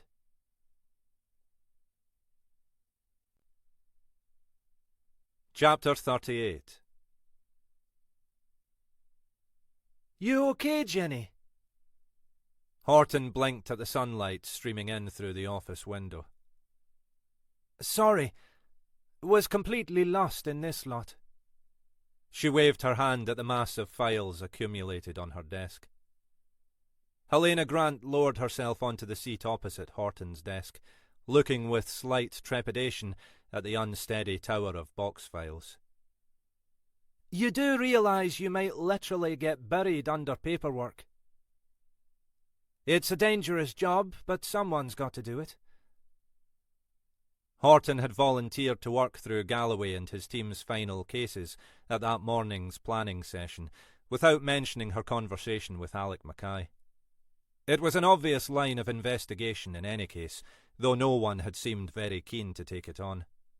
Probably, she reflected now, because it was among the most boring tasks imaginable.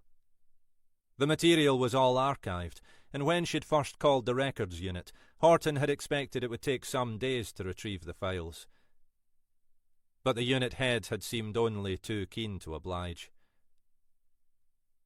We all want to see this one sorted, she'd said. It'll probably take us a day or so to pull out all the records, but we can send them over to you as we go, so you can make a start. Sure enough, later in the morning, the first couple of crates had been delivered to her office. Any luck so far? Grant asked. Nothing obvious. It's like you'd expect. Most of the cases are routine stuff, especially 20-odd years after the event. Stabbings and fights in the city centre on a Saturday night. Domestics. The individuals involved are all small-time. I can't see there's anyone or anything in here that might come back to bite Galloway or the others 2 decades later. Mind you, I've plenty more to go through, and I've been promised a couple of other crates to come. Lucky you. Do you want me to find some more resource to help? I'll see how it goes. But it might be better to stick with one person doing it. There might be links or patterns that tell us something. Maybe, Grant said. And, of course, it might be that none of this has anything to do with a specific investigation. Might have been more about what Galloway was up to behind the scenes. But you'd expect some sign of it somewhere. If it was anything dodgy, I mean. Galloway was always good at covering his tracks. And we don't know that it was necessarily dodgy. Maybe, for once, Galloway managed to make the wrong enemy for the right reasons. She paused. Though, frankly, that doesn't sound like the Jackie Galloway I remember. Horton nodded. Even from these files, reading between the lines, I get the impression of a nasty piece of work. Some of the interviews just sound too neat, you know? Aye, I know, Grant said. He was pretty adept at getting the answer he wanted. I had a look at that last case of his. The drugs bust that went wrong. Must have made interesting reading, even after all this time. Very interesting, Horton said. There's nothing on the file about Galloway's disciplinary hearing. Assume that's all held confidentially somewhere? It was handled by the Complaints Commissioner, so they'll have all the files. We may need to get access to them. Seemed an odd one, even more than Alex said. Galloway's original statement reckoned he hadn't seen where the knife had come from, or who'd stabbed the victim, but that he wasn't responsible. That was Galloway all over, Grant said. He was never responsible. It was one of the others, Crawford, I think, who said that Galloway was grappling with the young man over the knife. He described it fairly neutrally, that the young man was stabbed in the course of the struggle. But the stories don't tally. Doesn't surprise me, Grant said. Could have been either or both of them. Or Graham. All more than capable of shafting each other.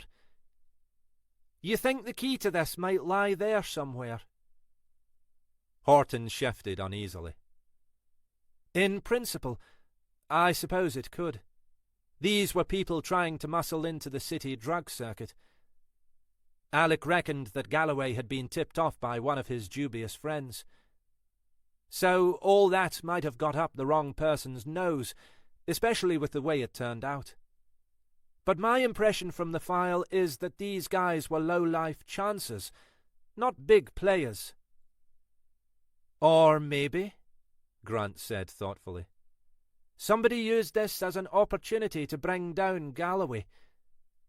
If so, it worked. There's one other thing, Horton said after a pause.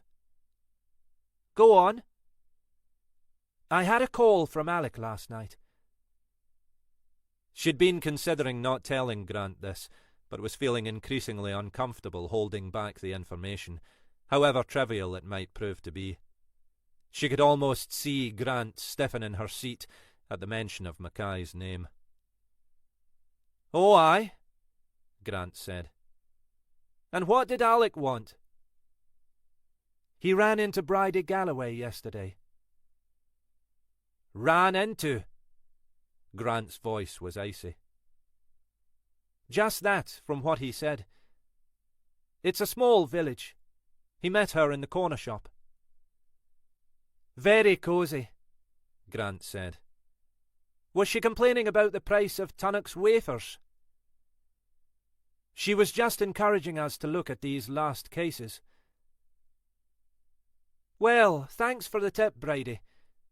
Remind me to invite you in as a consultant. Grant shook her head. Sorry, shouldn't take it out on you. Just finding Alec increasingly hard work on this. I'm putting my backside on the line for him as it is. He knows that, Horton said. But this is Alec's life. Grant sighed. Aye, I know. He must feel he's lost everything. First his daughter, then Chrissy and his home. Now it must feel like even his job's slipping away. But that's why he's got to behave himself. Anyway, what about Bridie Galloway? Was that all she said? No, that's the point. She said that Jackie Galloway had changed even before that last case. That he seemed anxious about something. Frightened even. Galloway never struck me as the type to be easily frightened. That's the impression I've gained. Maybe he'd got on the wrong side of someone. It's needle in a haystack territory, though, isn't it? But I suppose those case files are as good a place to start as anywhere. I guess so, Horton said dispiritedly. We seem to be running out of other leads. I don't suppose there's any word on Ali Donald. Nothing so far. We've circulated his picture, and we've got door-to-doors going on in Cromarty, but we're running out of resources, so it's slow going, unless I can get some more bodies drafted in. What about the other guy Alec mentioned? Another retired DS? Davy Robertson. Just got word back on him this morning, funnily enough. One of the tidbits I'd come to share with you. Seems like he shuffled off this mortal coil just a few weeks back. Can't have been that old, presumably. Early 60s. Accidental death. Accidental? Aye. I'm trying to get more info on it. Another Black Isle resident, apparently. That place is beginning to live up to its name. What happened to him? Fall, apparently. He was a keen walker. Used to do the real hard stuff, Munros and the like, but this was just a leisurely stroll from Rosemarkie. You can walk up to the cliff top at Hillock Head. Main path goes inland, but there's another route along the cliffs. For some reason, he took that route and managed to slip and fall. At least, that's the assumption. His body was found washed up on the beach towards Rosemarkie. Not treated as suspicious? It was recorded as an accidental death. Reading between the lines, it looks like they suspected suicide. Robertson lived alone, but a couple of his neighbours reckoned he'd not been himself in the weeks before. Depressed. Anxious. Any reason? No one close enough to him to say. Suspect that's why the suicide angle wasn't pursued. But it might not have been accidental. Who knows? I've asked for the report on his death, just in case. But the last thing we need is to open up another front in this case, unless it's going to tell us something new. Point taken, Horton said. She realised that Grant was watching her. What is it? When I asked if you were okay, Grant said, I didn't just mean the case. I meant with, well, the other stuff you told me about. David, you mean? She pulled another file off the stack in front of her, wanting to move the discussion on. Yes, I think so. He's not made any reappearance? Horton hesitated.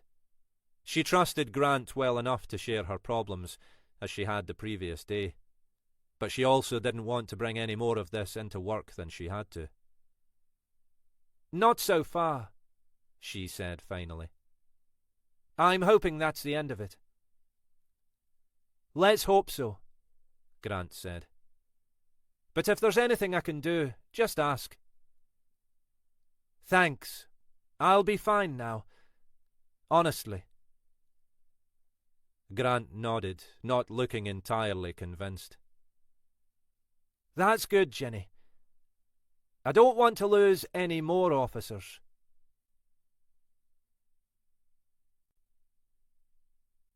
Chapter 39. Alec, good to see you again. Craig Fairley was a tall, well-built man, with a tight mop of curly blonde hair. Mackay had always suspected he worked out, but had never actually caught him doing it. The newspaper offices were on a business park on the outskirts of town, a small oasis of tranquility, far removed from Mackay's stereotypical idea of a busy newsroom. But he supposed that was how it was now. They ran a chain of regional papers on little more than a skeleton staff. Locally, the team comprised a couple of all-purpose reporters, a network of freelancers, and a core administration and IT team. The biggest group of staff, predictably enough, was the advertising sales team. According to Fairley, the old days of reporting real news were largely gone. It's mostly rewriting press releases these days, he said. If a real story comes up, we'll cover it as best we can, and we do the local human interest stuff. But it's not exactly Woodward and Bernstein. It's more putting enough in the paper so people will pick it up and see the adverts. Whenever they'd met over the last few years, Fairley had complained that redundancy was on the horizon. Budgets get tighter and tighter, and it's the bloody hacks who are most disposable. But without news, they're not a newspaper, Mackay had protested. You know the old saying, Fairley had responded bleakly. No news is a local free sheet. Wall-to-wall adverts and a few puffs for local traders. You don't need much else. Even so, he'd managed to hang on. It's not much of a life, he said, but it's better than being a bloody PR. At least I'm rewriting the press releases rather than drafting the crap in the first place. Today, Fairley was in a more cheerful mood, maybe because he was still hoping to get some inside dirt on the investigation. Well, good luck with that, old son, Mackay thought. He led Mackay to a small room at the rear of the building. It was a bare, functional space, the walls lined with grey filing cabinets. In the middle of the room was a small table just large enough to accommodate a microfiche reader and a computer terminal. Welcome to what we grandly call the archive, he said. Not exactly the British Library, or even the National Library of bloody Scotland, but more than a century of editions. He spent a few more minutes explaining the setup to Mackay and helped him log in as a visitor to the online system. "That's about exhausted my expertise," he said. "But if you have any problems, speak to young Liam. He's the hackneyed youth on the desk outside. Knows this place inside out. He reckons the stuff you're looking for should be available digitally, so you won't need to go fighting the microfiche. This was long before the current production system, so the editions are just digitised facsimiles of the original hard copies." "Can't wait," Mackay said morosely. He was already asking himself why he'd embarked on what was almost certainly a waste of time. "Anything particular you're looking for?" "Not really. I'd like to say that I'll know it when I see it, but I'm not even sure that's true." "Is this to do with those ex-coppers?" "I'll let you think that, Craig. Will make life easier for both of us." Fairley laughed. "You've not changed, Alec. Only forthcoming when it suits you. You wouldn't want it any other way. Think how bored you'd get if I told you everything." "I'll leave you to it then. Give me a shout when you're done." Left by himself, Mackay flicked idly through the electronic records, working out how to identify and examine a particular edition of the newspapers. He wasn't even sure where to begin. Galloway had resigned in mid-1997, and Crawford and Graham had retired a few months later. From what Bridie had said, Galloway's anxiety had sprung up some months before he left the force. To be safe, Mackay probably needed to consider stories any time in, say, the preceding year and maybe even longer. That meant potentially going through some 300 or more editions. And even then, there was no guarantee. And, in all honesty, maybe not even much likelihood that he'd spot anything relevant. Still, what else did he have to do with his time? Sighing, he brought up the first edition, which he selected arbitrarily from early June 1996, and began to skim through it. In practice, the process proved easier, though no less boring, than he'd envisaged. He soon realised there was little point in looking beyond the first few pages of each edition. After that, it was all human interest features, television and sport. He developed a routine of working in detail through the first couple of pages, skimming through the next few and ignoring the rest. On that basis, he was able to get through it in only a couple of minutes. Just another 10 hours or so to get through the rest, then. After another hour, he was feeling even less encouraged. He'd found few stories that seemed even remotely relevant, and most of those were banal reports of the kinds of cases Galloway's team would have investigated. He'd found no references to Galloway himself, or to any of his immediate colleagues. Quotes from the force were generally attributed either to a police spokesman, or, occasionally, to senior officers. This was increasingly feeling like the wildest of wild goose chases. "How's it going?" Fairley had entered the room without Mackay realising, and was standing behind him, gazing blankly over Mackay's shoulder at the computer screen. No doubt trying to divine the significance of that particular front page. "Well, that's easy, son," Mackay thought. "It has no fucking significance. Like every other page I've looked at." "It isn't, really." "Ah, maybe you'd be better picking the retentive brains of a seasoned newspaper man." "Aye," Mackay said. "You recommend anyone?" "Funny boy." Fairley rested his backside on the edge of the table next to Mackay, as if settling in for the duration. "Seriously, though, if you give me an idea of the sort of thing you're looking for, I might be able to point you in the right direction." "Fuck it," Mackay thought. He was getting nowhere as it was. "Okay, he said. But, Craig, if you even mention outside these four walls that you've spoken to me, well, I'll find ways to make the rest of your life even more miserable than it's been so far. You forget I'm a Cali supporter. We're immune to misery. Fairley smiled. Look, Alec, I'm a journalist. A proper one, not like the unpaid interns they bring in these days. Aye, my instinct is always to look for a story, and I'm grateful for some of the morsels you've tossed in my direction. But it's in my interests to keep you sweet, not shaft you.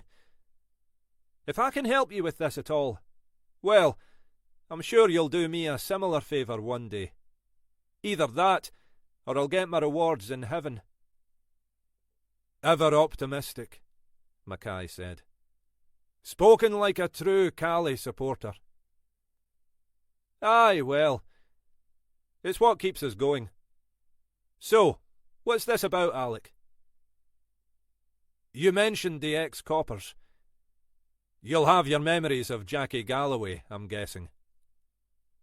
Everyone's got memories of Galloway. Not many fond ones, though. Still, poor bastard, from what I hear of his last days. I wouldn't wish that on anyone. He paused, watching Mackay intently. But if you're looking for dirt on Jackie Galloway, I'd have thought there was plenty in your own files. Aye, maybe, Mackay said vaguely. We've got people going through all that. I'm just looking for a different perspective. Fairley's face was expressionless. That right, Alec? You always were one for going your own way. Chances were, Mackay thought, that Fairley had already picked up some whispers on the grapevine. The only question was how much he knew. Every avenue and all that. What sort of stuff are you looking for? Galloway's last days in the force. Any evidence he might have got on the wrong side of the wrong people. From what I remember of Galloway, that was his standard working method. Although word was he was very much on the right side of some of the wrong people, if you get my drift. You must know better than me. You were part of his team. No comment, Mackay said. I was just a rookie T-boy. But I'm looking for something a bit outside the norm. Galloway was an arrogant bastard. There wasn't much that fazed him. But there are rumours that something did in those last few months. I've no recollection of it. To me, he was just the big boss. I did what I was told. Fairley leaned over and peered at the front page Mackay had brought up on the screen. We talking 20-odd years ago? 1997. You remember? Tony Blair, Charlie Kennedy, the Devo referendum. Aye, aye. Bliss in that dawn it was to be alive. Fairley closed his eyes as if hoping to commune with his younger self. I don't know, though, he said after a moment. As far as I can recall, every good journey deserves a moment of rest. Please enjoy this carefully selected music to soothe your spirit. And remember, this audiobook is completely free for you.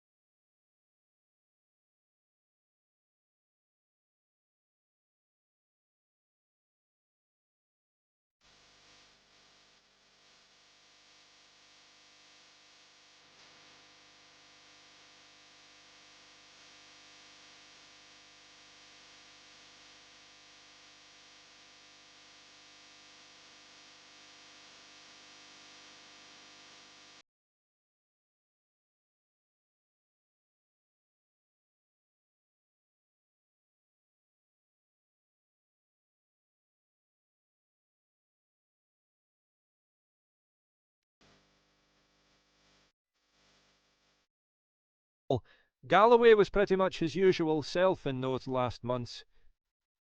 Even when the shit hit the fan, we all assumed he'd emerge unsullied. He shrugged. But it was always an act, wasn't it? If there were vulnerabilities, he wasn't going to reveal them to the likes of us. Did you see much of him around that time? I wasn't exactly close to him. He used to leak a few tidbits to me when it suited him, and he tried to squeeze whatever intel he could out of me. We'd meet periodically for a pint. Or several pints in his case. He paused, thinking. Like I say, he was an arrogant wee prick. Knew it all and more. Not a man unduly troubled by self-doubt. But I could imagine he might have thought his grip was slipping towards the end. In what way? Things were changing. He wasn't getting any younger. A lot of his old underworld contacts were dying off, or retiring on their ill-gotten gains to the Costa del Sol. There were new players coming onto the scene. Maybe he felt things were slipping away from him. He closed his eyes again. There's something else nagging at me, though. Hang on a wee second. He paused, his eyes still closed. Mackay watched him with some fascination. He'd seen this before. Fairley didn't exactly have a photographic memory, but it was as if he was rummaging through some interior filing cabinet, flicking through the memories until he found the one he was seeking. It was one of the qualities that made Fairley an effective, and from the authorities' point of view, occasionally an irksome, reporter. He not only knew where the bodies were buried, he sometimes recalled their locations years after everyone else had forgotten.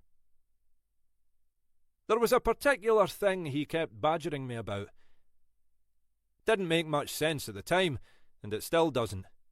Some guy killed in a hit and run. Here. He leaned over Mackay and tapped some words into the search field. Then he scrolled down through the resulting file names until he highlighted one. That looks like it. The story was on the front page of an edition from late in 1997. It was a short piece about the death of a young man, Patrick O'Riordan, in a traffic accident the previous Saturday night in the centre of Inverness. O'Riordan had been crossing one of the back streets late in the evening when he'd been struck by a passing vehicle. He'd been found some time later by a passer-by and rushed into Rakemore, but was dead on arrival. The story reported only that O'Riordan was an electrical fitter who'd moved to the area from Belfast some months before and had left a partner and small daughter. Police were still trying to trace the driver of the vehicle involved. What was Galloway's interest? Mackay said. You tell me. He kept asking me if I knew anything about this O'Riordan guy. And did you? Why would I? He was an electrical fitter. So why would Galloway be asking you about him?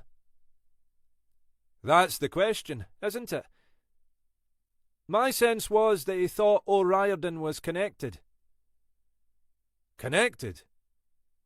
Underworld connections, I mean. That O'Riordan was associated with one of the big players. And was he? Mackay was racking his own brains, but the name meant nothing to him. Not that I'm aware, and not that I could discover at the time. As far as I could see, O'Riordan was just what that story said. A poor wee bastard unlucky enough to be crossing the wrong street at the wrong time. You think Galloway might have been the one driving the car? Ah, that's always possible. Jackie Galloway didn't have too many scruples about driving after a pint or two. Or 5. But if it had been an accident, he'd only have been worrying about covering his own arse. He wouldn't have had any interest in who the victim was. Not unless he had a reason to, Mackay agreed. But you're sure that's what he was asking about? It was 20 years ago. Fairley tapped his temple. Surprisingly resilient old beast, despite all the whiskey it's had to deal with over the years. He shrugged. Have to be reminded where I'm supposed to be tomorrow, but remember stuff from 20 years ago as if it was yesterday. It stuck with me because it was so unexpected, I suppose. We were chewing the fat about other stuff in the pub when he came out with it. I said I'd do a bit of digging, but I assumed it was just some passing whim rather than anything he was really concerned about. But then he phoned me back about it, wanted to know what I'd found. Called me 3 or 4 times in the end. That was definitely out of character. But you'd found nothing? Nothing at all. Made inquiries among all the usual suspects. Nobody knew anything about Patrick O'Riordan. Or if they did, they weren't saying.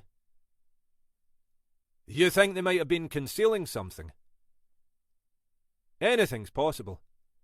But if there's something there, you usually get an inkling. Often from the way they talk, or from what they don't say as much as what they do. But in this case, I thought that O'Riordan was just what he appeared to be. Mackay nodded. Well, it's something to follow up, I suppose. Not much, I know, but it's all I've got to offer. Had a few other dealings with him around the same time, but nothing out of the ordinary. Mackay gestured towards the computer monitor. You reckon it's worth my while spending more time on this? It's your time, old son. But I wouldn't. Anything interesting about Jackie Galloway and I'd have remembered it. You should have asked me in the first place. Aye, so I should, Mackay said wearily. But, like I say, not a word about any of this. Fairley held up his hand in mock outrage. Silent as the grave, pal. You know me. Aye, only too well, Craig. Only too well. He pushed himself to his feet, allowing Fairley a faint smile. I'll leave you to it then. And thanks for the info. Much appreciated. It's not much, and it probably doesn't help you. But, aye, you owe me a pint sometime. Fairley paused. Or, one of these days, maybe even an exclusive.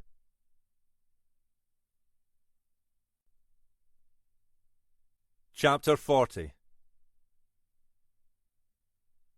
Jenny Horton was pulling off the Raigmore roundabout onto the A96 when Mackay called. Alec? You driving? Yes. I've got the hands-free on now, so carry on. She slowed for the second roundabout at the retail park, watching the stream of Friday night traffic heading into Tesco. Got a little something for you, maybe. Alec. Don't worry. I'm not going to put you in a difficult position. You've already done that. I had to tell Helena about your conversation with Bridie Galloway. Aye, well, I assumed you would. How'd she take it? Not best pleased, let's say. But she was interested by what Bridie Galloway had to say. We've sent someone to have another chat with her, see if we can find out any more. I've been going through the case files from that time. Haven't spotted anything so far, though. That's why I'm calling. I've just been talking to an old journo pal of mine. Turned gregarious in your old age, Alec? You know me. Life and soul of the bloody party. So, what did this pal have to say? He knew Galloway in the old days. I was asking him what he remembered about Galloway's last few months in the force. Anything out of the ordinary. And? There was one odd little tidbit. He said that, around that time, Galloway had got himself into a stooshy about some hit-and-run killing in Inverness. Horton's hands tightened on the steering wheel. Hit and run? Some electrical fitter. Patrick O'Riordan. Northern Irish. Horton released the breath she hadn't even realised she'd been holding. Not her father, then. Why was Galloway interested? Galloway seems to have got it into his head that O'Riordan had underworld connections. Kept badgering my pal to find out what they were. And did he? Have connections, I mean.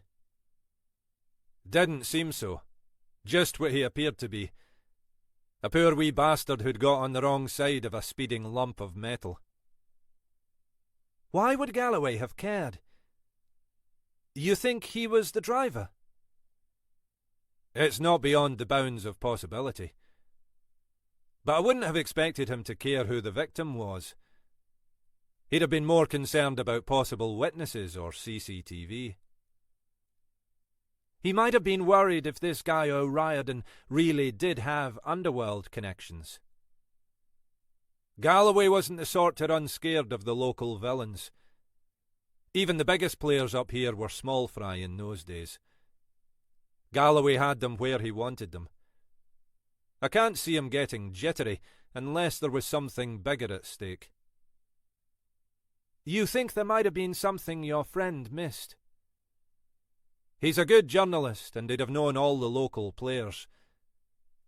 But if this guy had wider connections, the local crowd might not even have known. You said O'Riordan was Northern Irish, Horton said.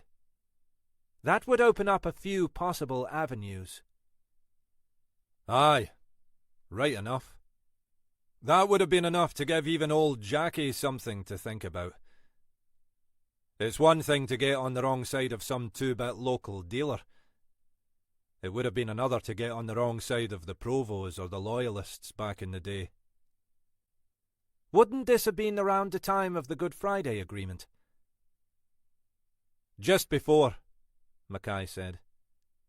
This was around the time the IRA committed to a ceasefire. But there were still trigger-happy nutters around. So, aye, I suppose it's possible. Though Christ knows what anyone with those connections would have been doing in Inverness. Sounds worth looking into, though, given we're not exactly inundated with leads. You've not managed to get me off the hook yet, then? Our inquiries are continuing, Alec. Aye, point taken, lass. It's Helena's backside on the line. Aye, I know that. I don't envy her that. This one's got the potential to screw us all over. Ex-coppers, a multiple killer. And now you're suggesting the paramilitaries might have been involved too. That's sure to lower the heat. You can always rely on me to make life easier. She finished the call as she reached the turn-off to Ardasir. She'd stayed on at work until she could ensure her arrival home would coincide with Isla's. She didn't believe David would play any more games, particularly now they'd set up the meeting for the next day. Even so, she was still reluctant to be in the house by herself. It was already nearly dark as she approached the village, the sky clouding over again after the day's brief respite from the rain. Behind her, over the city, the setting sun reddened the western sky. Ahead, there was only a looming blackness that presaged more rain. As she pulled into the driveway, she was surprised to see the house still in darkness. Her first thought was that Isla must have been delayed in the office, but Isla's car was already there. Perhaps she'd only just arrived back herself. The front door, Horton could now see, was ajar. She climbed out into the darkness, involuntarily glancing behind her. The path and the road beyond were both deserted, the evening silent except for the rustle of leaves. The air felt damp, as if rain were imminent. She stepped into the dark hallway, fumbling for the light switch. Isla? The interior of the house was as silent as the night outside. Horton blinked at the brightness of the hall light, pausing till her eyes had adjusted. "Isla, I'm back." There was no response. Puzzled, Horton moved towards the kitchen. Then she stopped. There was a dark shape on the kitchen floor below the front window, half concealed in the shadow cast by the kitchen door. "Isla?" Horton stepped forward slowly, her eyes fixed on the doorway and whatever lay beyond. Reaching inside the kitchen door, she found the switch and turned on the lights. Then she released a sharp breath that she only just prevented turning into a scream. Isla was face down on the kitchen floor, head twisted away from Horton, her body motionless. Beneath her hair, a small trickle of blood was visible on the stone floor tiles. For a moment, Horton stood frozen. Then, barely thinking coherently, she crouched beside the prone body, desperately feeling Isla's neck for a pulse. She realised that, probably for the first time in her life, she was praying. It took her a few agonised seconds to find the pulse, her senses confused by the pounding of her own heart. But there it was, strong and steady. Isla was unconscious, but not dead. Horton twisted round, her relief allowing her the presence of mind to recognise that she had her back to the kitchen door. Someone had done this to Isla. Someone who could still be in the house. She dug in her pocket for her mobile, thumbing 999 even as she was dragging it out. There was an interminable moment until the call handler answered, and then Horton found herself babbling. "I need an ambulance and the police. My partner's been attacked." The handler, with calm professionalism, talked her back into coherence until Horton was able to provide the details and the address. "You think the attacker might still be there?" "I don't know," Horton said. "The front door was open when I arrived." "We've made it a priority call," the handler said. "Stay on the line till they arrive.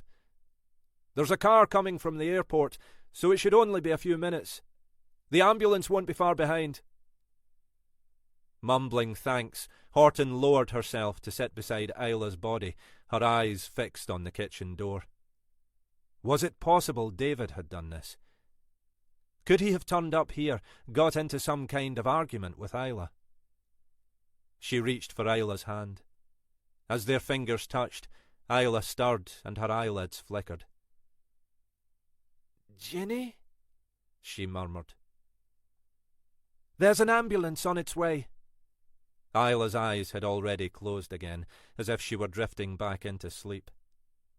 She could already see the reflection of blue lights on the surrounding trees through the kitchen window. Moments later, she heard a car pulling up in the driveway outside. She said to the call handler, "I think the police are here." "Do you need to let them in?" "No, I left the front door open when I came in." She heard the call handler relaying the message to the dispatcher in contact with the officers. Almost immediately, the front door opened, and the comfortingly familiar face of PC Billy McCann peered round the kitchen door. It took McCann a moment to take in the situation. "How is she?" "Alive, anyway," Horton said. "Unconscious, but her pulse seems strong enough. She stirred a moment ago." "Ambulance should be only 5 minutes or so behind," McCann said, crouching over Isla's body. "Any idea what happened?" "None at all. When I got here, the front door was ajar, and I found Isla like this." "You think whoever did this could still be in the house?"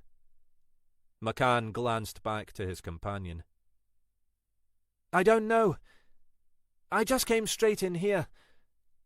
I've not heard any movement." "We'll check it out. You think this is connected with what happened the other night?" "You mean, did David do this?" It's possible. Horton was still clutching Isla's hand tightly, as if afraid she might literally slip away. If he lost his temper... McCann nodded. Aye, I know the type. I'm sorry about my mate the other night, by the way. Arsehole. No worries. Outside the window, there were further blue lights flickering through the trees. Looks like the ambulance, she said. The second officer was already at the front door, waiting to greet the two paramedics as they alighted from the vehicle. Horton reluctantly released Isla's hand and stood back to let them get on with it. We'll check out the house, McCann said. If there's no sign of anybody, we'll get a bulletin out on the surrounding roads. Mind you, there won't be a lot of spare resource on a Friday night. He gave her a smile. But you'd know that. The paramedics were going through their routine of tests. One of them, a tall, skinny young man with floppy ginger hair, looked up. I think she'll be fine. Unconscious, but she stirred a couple of times while we've been moving her. Doesn't look too deep. She did the same while I was waiting. I thought at first she was going to wake up. The head wound looks worse than it is. Lot of blood, but a fairly superficial gash. We'll take her in and get her checked out, though. Might be concussion. Do you want to come in with us? I'll follow behind, Horton said. If you're sure she's okay. Sure as I can be, the paramedic said. Obviously, until the docs have looked her over. We'll probably need to keep her in overnight. Horton nodded. I'll get some night things and a wash bag sorted. Then I'll follow you over. It would be a relief, she thought, to busy herself with some prosaic tasks. The kitchen door reopened, and McCann stuck his head in. I think you'd better have a look at this. Puzzled, she followed him out into the hallway. McCann was standing by the living room door. You'd best prepare yourself, he said. It was a shock for us. You don't need to look if you don't want to. What is it? A body. A body? She couldn't process this for a moment. It's a man. That's really all we can tell. I'm no expert, and we've tried not to disturb things any more than we could help, so we don't get the usual bollocking from you lot. He gave her a smile, and she could see he was doing his best to play down what he was saying. But there are rough red marks on his neck. I'd say he'd been strangled. Horton's first thought was to wonder whether Isla could have been responsible. If she'd been attacked and fought back, maybe. But while Isla might conceivably have used a kitchen knife or a heavy object to defend herself, she was hardly likely to strangle an intruder. She could see McCann had been following the same train of thought. Do you feel up to taking a look? I imagine I've seen worse. That's what we thought. But it's different when it's your own house, isn't it? He wasn't wrong there, Horton thought. Let's give it a go, she said. If we can do it without contaminating the scene. I don't want a bollocking any more than you do. We were careful, McCann said. Went in there just long enough to check he really was dead. Artie's upstairs making sure there's no one else about. You should be able to see his face from the door. She followed McCann and peered round the door into the sitting room. McCann had turned on the lights when they'd first begun their search of the house, so she had no difficulty in making out the body spread-eagled on the carpeted floor, its white face twisted towards her. It still made no sense, but somehow she was unsurprised by what she saw. The dead man in their living room was, of course, David.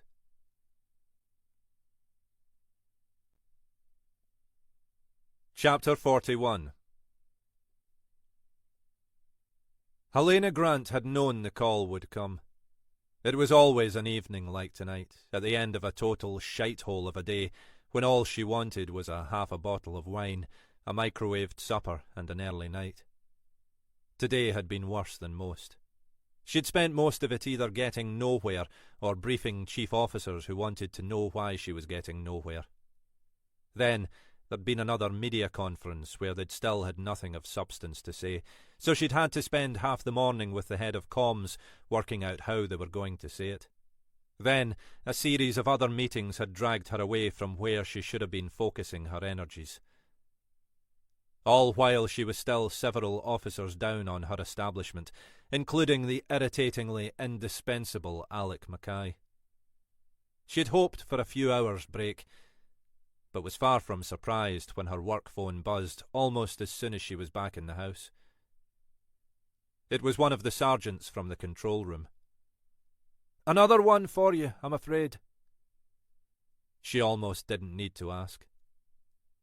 "Another body?" Ali Donald's remains finally turning up somewhere, she assumed. Washed up at Munlochy Bay or dumped at Shannonry Point. "Aye, over in Ardasir." "Ardasir?" A quiet but insistent alarm bell was sounding in the back of her mind. "Where?" He read out the address, confirming her fears. "One of your lassies, I believe." "One of my detective sergeants," she corrected, her mouth dry. "What do we know?" "Male, late middle age. Your lass reckons it's her stepfather or some such, though we've not had a formal confirmation." Grant released her breath in relief, wondering whether the sergeant had been deliberately playing with her. Of course, she added silently to herself, this still didn't mean the news was necessarily positive. "Do we know the cause of death?" "Again, not confirmed. But the PC on site reckons it looks like strangulation." "Strangulation? How the hell could he get strangled?" "That's your job, isn't it? Finding out, I mean." "Smart arse," Grant thought. "Sometime, when I've more time on my hands, you may find yourself regretting this conversation. How's DS Horton?" "Fine, as I understand it," the sergeant said. "But her friend's being taken into Regmore." The mid-sentence pause was brief but undeniable. Another officer who still hadn't grasped what diversity meant. "She was unconscious when your colleague arrived home. Some sort of head wound. They don't think it's serious, but they've taken her in to be checked out." "I'll get over there. Have the examiners been called?" "On their way." Grant sighed and ended the call. Another perfect Friday night, then. She knew it went with the job, and it wasn't as if she had anything much else planned. But just once in a while, she'd have liked the chance to enjoy the place she'd moved to after Rory had died. Her plan had been to start a new life in this new house. Not to forget Rory, but to allow his memory to take its due place in her emerging future. Instead, she felt in stasis, lacking the time or the energy to take on anything new. Every day felt like yet another call-out to yet another incident. The last thing she needed was another unconnected murder. She'd obviously need Horton to stand back from this one, which left her staffing even more depleted. All she could do was find out as much as she could, and then decide how to handle it. Wearily, she slipped her shoes back on and reached for her coat. As she did so, the phone buzzed again. The same control room sergeant. "You're not going to believe this." "Somehow, I think I am." We've got another one for you. It's my lucky night, isn't it? Go on. Body found washed up by Munlochy Bay. PCs have just arrived. Looks like the body's been in the water a day or two, but they found some ID in the clothing. Alistair Donald? There was a moment's silence. The undetectable sound, she thought, of thunder when it's been stolen.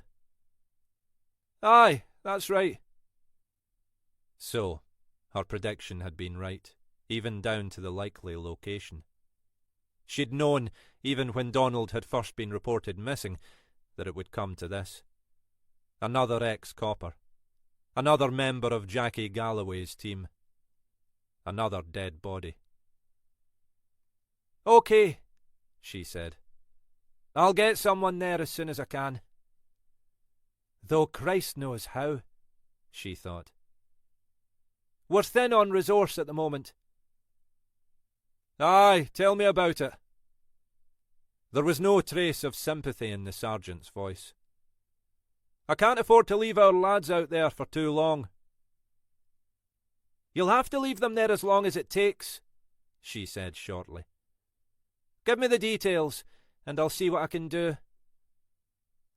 The truth was, she thought, as she left the house moments later, there was no one she could send. All her officers were either tied up or unavailable, apart from the odd rookie she couldn't trust with either job. She was already conscious of the sensitivity of the Galloway inquiry, with the media sniffing at their heels. She wondered what the media would make of a body at the house of the detective sergeant working on the case. She could imagine them adding 2 and 2 and coming up with whatever the hell they wanted. She couldn't see any real alternative but to visit the 2 scenes herself. Attending the Ardasir scene was the priority, as that was a live crime scene with the body in situ. Ali Donald's body, not to mention the PCs who were babysitting it, would just have to wait. She imagined the examiners were under similar pressure. It was only as she was turning the ignition key that she finally thought, bugger it. There was one solution staring her in the face, though she'd be taking a risk. But if anyone challenged her decision later, she'd ask them what better ideas they'd have come up with. She hesitated a moment longer, then dialed the number. The phone barely rang before it was answered. Mackay? You fancy getting back into harness, Alec? There was a momentary pause as he processed the question. Are you saying what I think you're saying?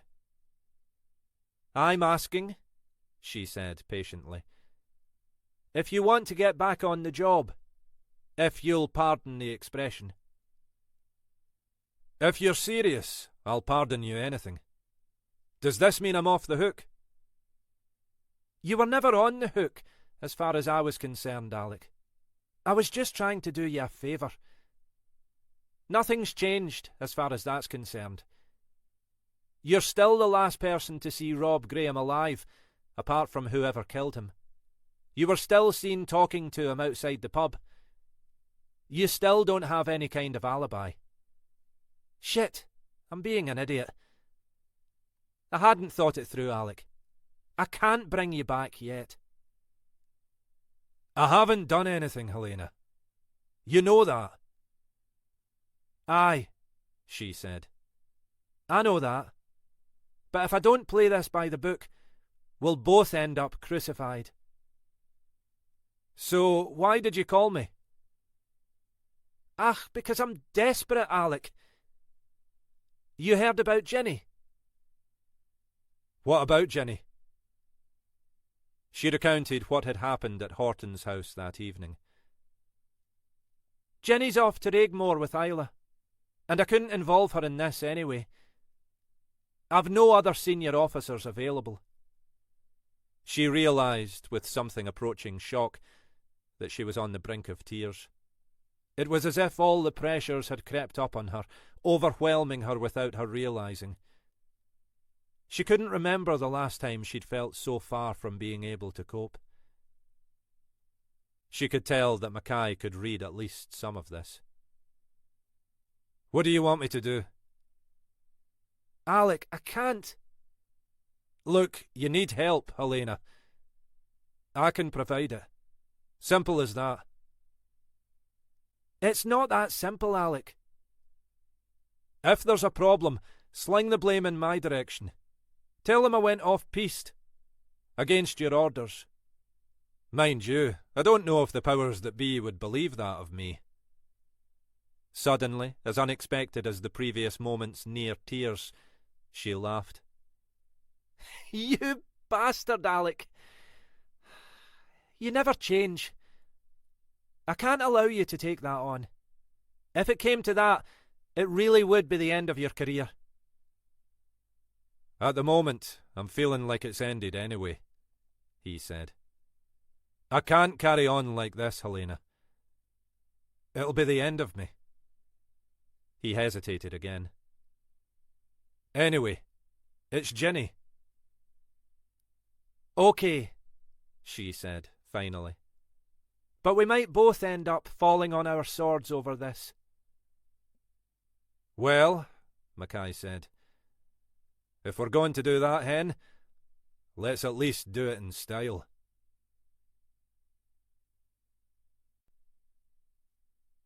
Chapter 42. "How are you doing?" It was the quiet time, late afternoon, before the dog walkers and the families came for a drink and a bite to eat. A couple of elderly men were having a blether in the corner, painstakingly working their way through a single pint each, but otherwise the place was empty.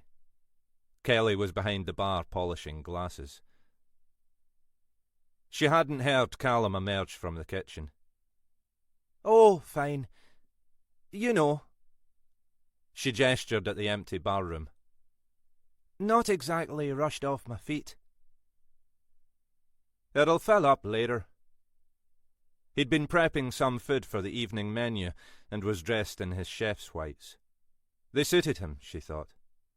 There were times, and increasingly she was beginning to realise these were times in the company of Callum Donnelly, when she thought she might go for an older man.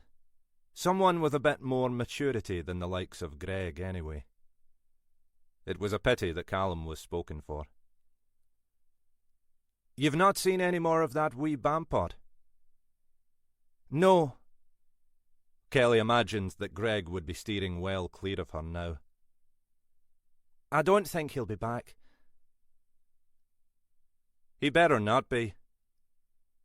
Callum had moved to stand beside her. He was holding one of the kitchen knives, twirling it casually between his fingers with practised ease. She knew its blade would be razor sharp. "If he shows his face in here again, I might have to start applying my knife skills."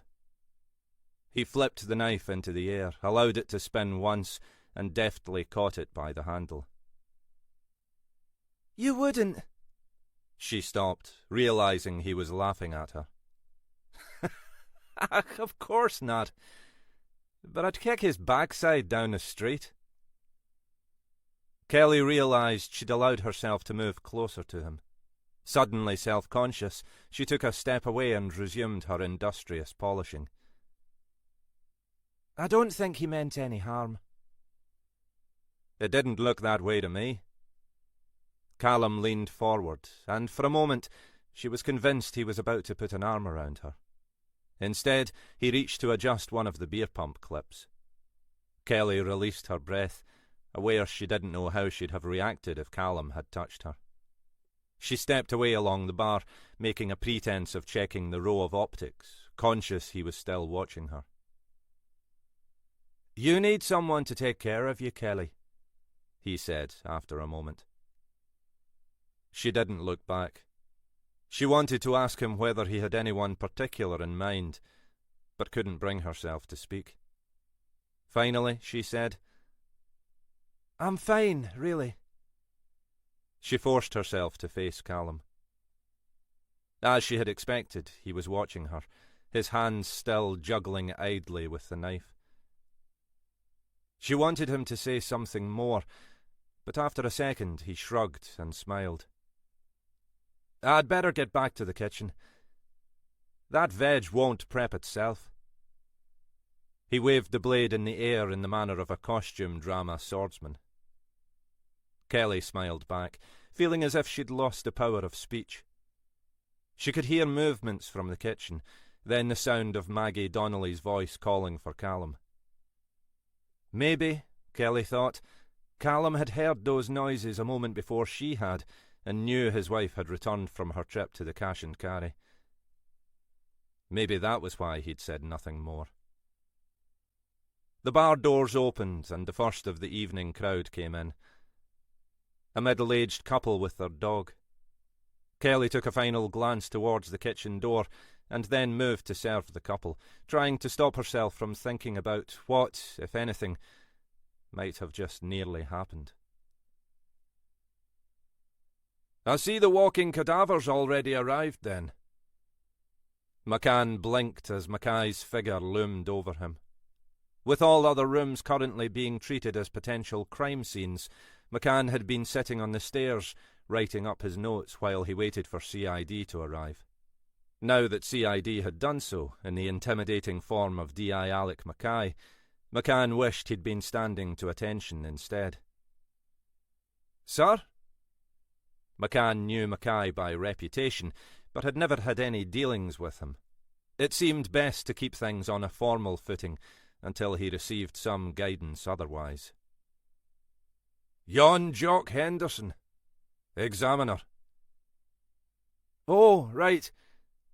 He arrived about 10 minutes ago." "Punctual by Jock standards." McCann had risen to his feet. "PC Billy McCann." He held out a hand for shaking, but Mackay ignored it. "Pleased to meet you, son. So, what's the story?" McCann glanced at his notebook, wondering whether he should retrieve it to support his account. "Just the headlines for the moment, son. You can save the details for when we've all got time to blether." Mackay leaned against the wall and gestured for McCann to sit down again. "Mind you, if we're waiting till old Jock's finished his perusals, we've probably got all the time in the world. Best make yourself comfortable." McCann hesitantly lowered himself back onto the stairs and quickly summarised what had happened after his arrival at the house. "Jenny seemed okay?" Mackay asked. "I think so. I mean, she was obviously concerned about the condition of—" McCann hesitated, clearly wondering what terminology would be acceptable to Mackay. "Her partner? Aye, well, obviously." "How did she react to the sight of Chummy in the living room there?" "The body, I mean. Not Jock." "Seemed to take it in her stride. Is it right it was her stepfather?" "Aye, something like that," Mackay said vaguely. "She didn't know he was here, though. Tonight, I mean." "She hadn't seen him for years," Mackay said. "Then he turned up out of the blue a few days ago." "He'd been harassing her," McCann said. "She called us out the other night because he was prowling round the house." "So I understand," Mackay said. "When I first saw the body, I thought—" "Aye, son. I think we all did. But you reckon he was strangled?" "That's what it looked like. I'm no expert, though." "We'll see what old Jock thinks. Not that he's much of an expert either." Mackay tapped his fingers on the wall. "You don't strangle someone in self-defence, though, do you?" "I wouldn't have thought so," McCann agreed. "So, who the hell killed him?" Mackay sounded as if he was asking himself rather than McCann, so the young man offered no response. "Tell me again what Jenny said to you about what she saw when she got back." "There wasn't much. She said she'd been expecting her partner to be back first, so she was surprised the lights weren't on. Then she found the front door ajar. She came in, went into the kitchen first, and found her partner on the floor there. He pointed to the spot where Isla had been lying. Then she called us. That was about it.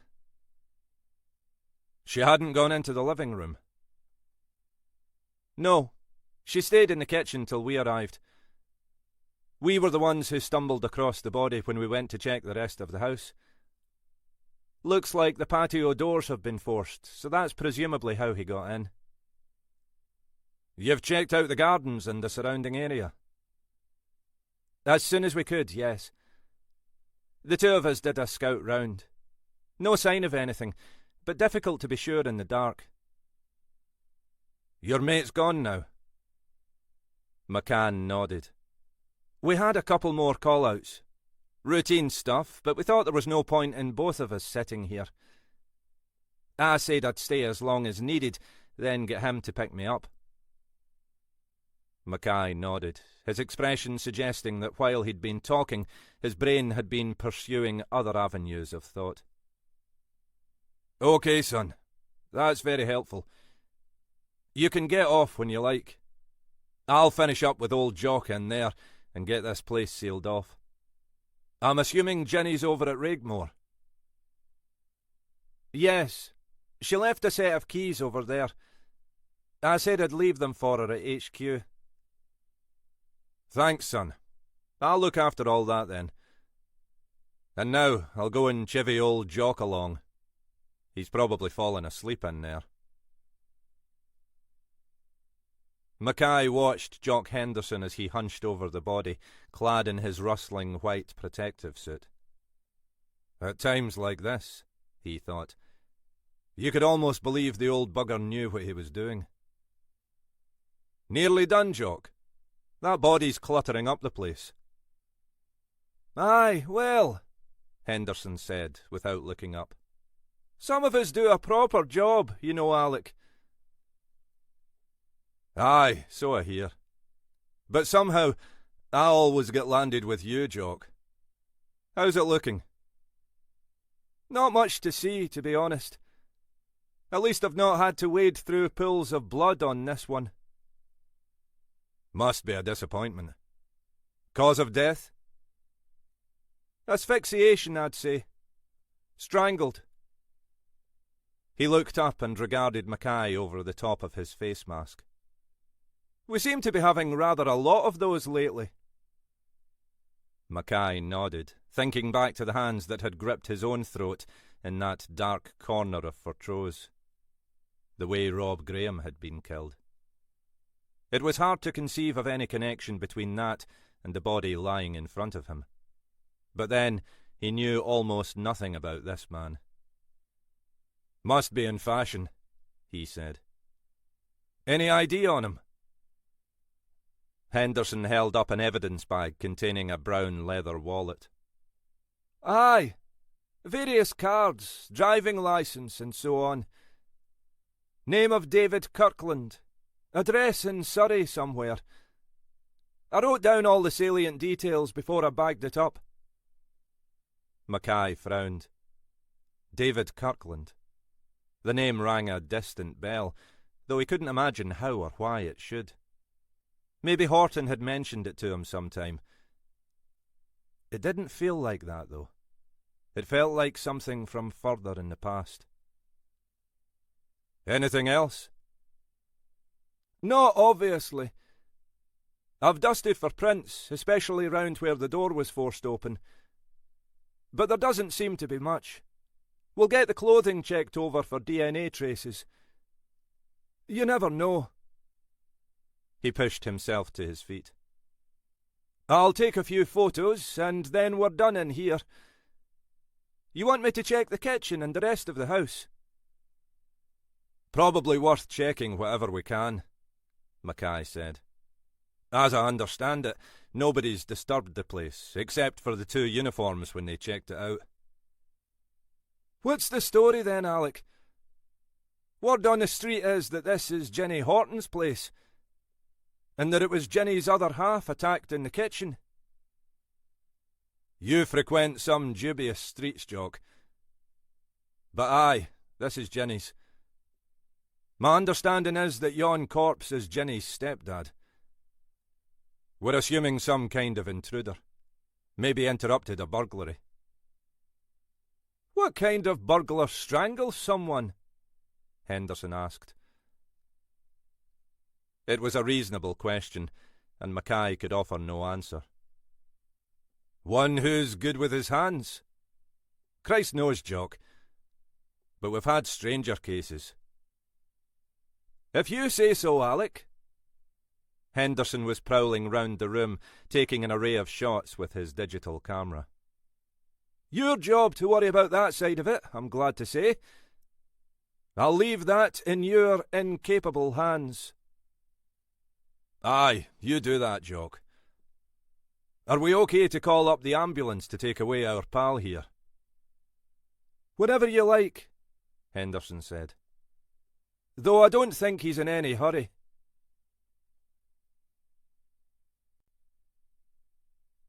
Chapter 43. Perfect, Helena Grant thought. As she'd headed up the A9, the rain had begun to fall again, buffeted by a rising wind from the sea. The Black Isle often seemed to have its own weather, and she wasn't surprised that the rain grew heavier as she passed through Munlochy and took the turn off to the bay. She was a skilled driver, but in the dark and rain she found herself struggling to navigate the twists and turns of the single-track road. She'd been down here once before, when there'd been a spate of burglaries and damage to holiday cottages in the area, and she recalled that the road deteriorated further as it approached the shore. It was nothing that her small 4x4 couldn't cope with, even in bad weather, but it required all her concentration. It was another few minutes before she spotted the cluster of lights through the trees. The rain was lashing almost horizontally from the sea as she drew in behind the patrol car, its blue light still throbbing in the darkness. Ahead of her there was a small cluster of holiday cottages. An idyllic spot in the summer, she thought, with views out over the waters. Cold and exposed on a night like this. Outside the nearest cottage she could make out two figures obviously seeking whatever shelter they could find on a small roofed veranda. One of them was already moving to greet her. DCI Grant, she said. PC Tommy Burns, he said, reaching out a hand to shake. She recognised the man slightly. He was a red-faced figure, approaching middle age and slightly overweight. I hear you've found something. Burns led her under the shelter of the veranda. Aye, well, not us, really. Couple renting the next place along. Must have fair ruined their holiday. Burns gestured towards the figure beside him. My partner in crime, Andy Gordon. Gordon was a younger man, eyes blinking under a mop of blonde hair. He looked anxious, Grant thought, though she couldn't tell whether he was more intimidated by her or the nearby presence of a dead body. Where's the body? Burns waved his hand into the darkness. Down there. We didn't want to move it till the examiners got here. Looks like he's been in the water a while, poor bugger. You found some ID? Aye. He's wearing a suit, completely sodden, but we thought we'd better give the pockets a quick check. There was a wallet, cards, driving licence, all that. Someone called Alistair Donald. She nodded. Aye. Reported missing in Cromarty a day or two back. Surprised he washed up here then, rather than in the Cromarty Firth? It was a fair point. She was no expert, but the entrance to the Cromarty Firth was relatively sheltered. She'd have expected a body entering the water in Cromarty to be washed back into the Firth, rather than around the Isle into the Murray Firth to the south. I suppose it depends on the tides, she said. Or where the body actually went into the water. Burns was clearly no numpty. Aye, she said. That too. She could see another set of car headlights approaching along the track, the glare smeared by the steadily falling rain. The Examiner, she hoped. Who are the people who found the body? Couple renting the cottage next door, Burns said. English. He gave the word an emphasis which wasn't exactly disparaging, but implied that only the idiot Sassenachs would take a holiday in this part of the world at this time of the year. Nice enough, though, he added. They'd been over to Fortrose to get some shopping. Came back to go for a short walk before the rain set in and found the body washed up down there. Bit of a shock, I imagine. Did you take a statement? Aye. There wasn't much more they could tell us. I think they just fled back inside and called us. The approaching vehicle had drawn up behind Grant's. One of the Examiner's white vans, with the lumbering figure of Pete Carrick climbing out. She imagined that Jock Henderson would have ensured he drew the longer straw of dealing with the body in Jenny Horton's house, rather than braving this one. Evening. Carrick looked characteristically untroubled by the prospect of examining a corpse in the pouring rain. Where's our customer? His face was invisible inside a hefty waterproof. Burns led Carrick and Grant down towards the shoreline, holding his flashlight steady so they could find their way across the uneven ground. Over here. The tide had receded since the body had been washed up, and the shapeless black mound was several metres back from the water. Carrick nodded, as if responding to some unspoken question. I'll leave you to it, Grant said to Carrick. I'll go and have a quick chat with the couple who found the body. As Burns had indicated, there was little more the two holidaymakers, a Mr. and Mrs. Renshaw, were able to tell her. They both still looked slightly in shock. I still can't believe it, Mr. Renshaw said for the third or fourth time. I mean, it's not what you expect, is it? We were halfway down towards the sea when we saw it. He stopped, as if the memory had startled him. We didn't know what it was at first, Mrs. Renshaw said. I thought it was some sort of animal, a large dog or a pony, something like that. We got a bit closer, Renshaw said. And then it was obvious. I still can't believe it. Do you know who it is? Mrs. Renshaw asked. We think so, Grant said. Someone reported missing in Cromarty recently. The poor thing, Mrs. Renshaw said. It must be so cold out there. She made it sound as if Ally Donald had been for an ill-advised swim. Have you seen any other objects washed up? In the last day or two, I mean. There was no reason to think that Donald might have been carrying anything that wasn't on the body, but it was worth checking. Not that we've noticed, Mr. Renshaw said. We go for a stroll along the shore every day, so we'd probably have spotted anything. Do you come here regularly? We've been booking this place for a few years now, Renshaw said. We like the peace and quiet.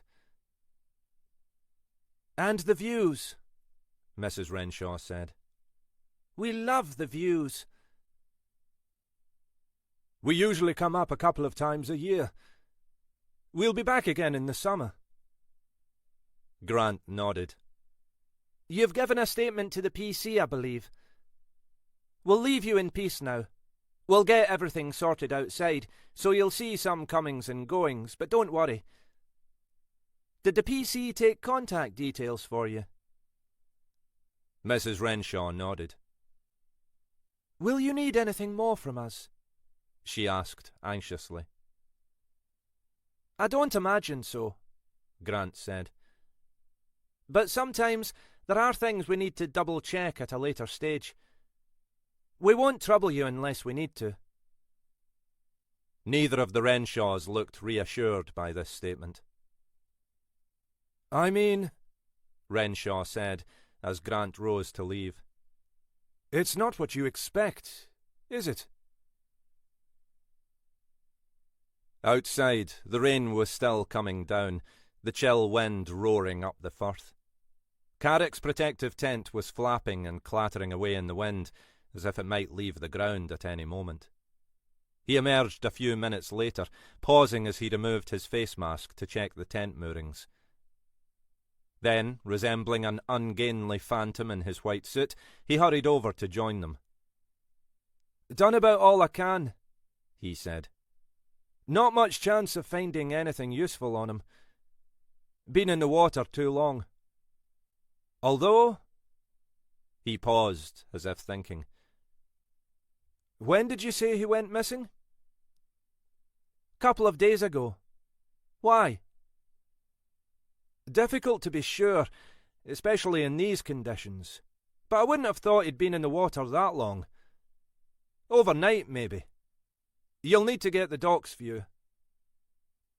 "What do you reckon on cause of death?" "Again, hard to be certain. There are some odd-looking cuts and lesions on the body. I'm not the expert, but I'd say made before death rather than in the water. It almost looks—" "What?" "I'm probably going over the top, but I'd say he'd been subjected to some pain." "Pain?" "Pain." Carrick seemed hesitant to proceed. "Lesions, some cuts, maybe burns." He took a breath. "Almost as if he'd been, well, tortured." "Tortured?" "Ah, well, I'm probably being ridiculous. Doc'll laugh at me. And tortured is maybe too strong. But, like I say, pain." "Christ! The poor bugger. Not many people seem to have had a good word to say for Ali Donald, but no one deserves that." "Donald," Carrick said. "Is this another ex-copper, then?" "Aye, another member of Jackie Galloway's happy band." "Before my time," Carrick said. "We seem to have a pattern, though." "Aye," Grant said. "We do. And if you're right about this one, it seems to be escalating."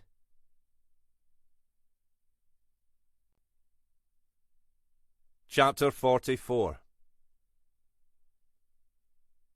Mackay hated hospitals. Others might have called his dislike irrational, but Mackay thought it was reasonable enough. Hospitals were full of sick people. If you were in there, it was either because you were sick, or because you knew someone who was. Or because you'd broken your toe and knew you'd be spending the next 8 hours twiddling your thumbs in A&E with only piss-poor vending machine coffee for comfort. Nobody wanted to be here. Not even, as far as Mackay could tell, most of the staff. They were a decent bunch on the whole, he knew, but too many of them looked overstretched, exhausted, pale and dead-eyed in the face of another endless shift. He'd already had a brief argument with a security officer who told him he couldn't come in outside visiting hours and who'd initially seemed unimpressed even by Mackay's warrant card.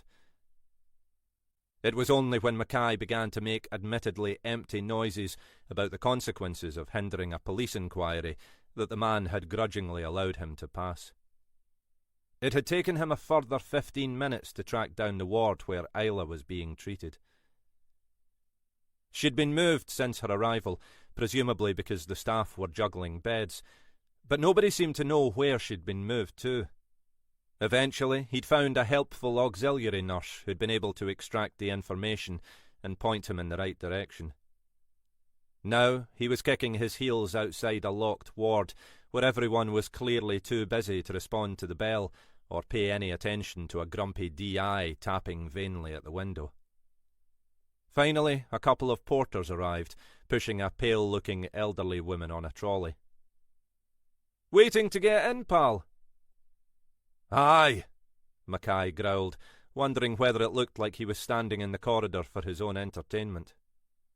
"No one answering the buzzer." "They like to make you wait," the porter said. "Makes them feel important." He pressed his security pass against the locking mechanism, and the doors gently swung open. "After you," he said. "We're in no hurry, are we, May?" He winked at the woman on the trolley, who offered a half-smile in return. "Thanks," Mackay said. A stern-looking nurse was already striding towards them. "Can I help you?" she said, in a tone that suggested the answer was unlikely to be in the affirmative. Mackay waved his warrant card. "I'm looking for Isla Bennett," he said. "Brought in earlier." "Miss Bennett's asleep, I'm afraid." "Aye, I imagine so," Mackay said. "Is her partner still here? I'm assuming you don't throw everyone out after visiting hours?" "Yes, she's still sitting with Miss Bennett. For the moment," she added pointedly. "And would you be able to point me in their direction?" She finally conceded and gestured towards the far end of the ward. "Last bay on the right," she said. "Please do try not to disturb the other patients." "I'll put the song and dance act on hold," Mackay said. Horton was sitting by Isla's bed, looking half asleep herself. "Alec?" "Aye, the bad penny. Looks like I'm back on the job. For tonight, at any rate." He pulled up a chair and sat down beside Horton. "How's she doing?" "Not so bad. She woke for a while, but they've given her sedation for the night. They're keeping her in till they've got all the test results back. But they think she's okay." "And how are you?" "I'm fine. A bit shocked about David. But mainly just because it happened in our house. It doesn't make any sense." "Did Isla say anything when she woke?" "Not really. She was still very woozy. I don't think she saw anything. Like me, she hadn't been into the living room. Went straight into the kitchen to make a coffee. She can't remember much after that, but it looks like she was struck from behind with some heavy object. Fairly vicious blow from what the doctor said, but luckily Isla's got a thick head." She gave a laugh only just the right side of forced. "Could easily have been much nastier." "Small mercies," Mackay said. "So, she knew nothing about—" "David? I don't think so. She was spared that, anyway. Not that either of us is likely to be entering a prolonged period of mourning, if that doesn't sound too brutal." "From what you've said, it doesn't sound like he'll be much missed. At least he won't be around to harass you again. Do you think that was why he was there again last night?" "I don't know. Even that makes no real sense," Horton said. "After all the hassle, I'd finally agreed to meet with him. On neutral territory, with Isla present, so he couldn't play any of his games. He'd agreed to that, so why would he change his mind?" "Maybe neutral territory wasn't really what he wanted. Maybe he just agreed to the meeting to keep you stringing along." "Could be," Horton said.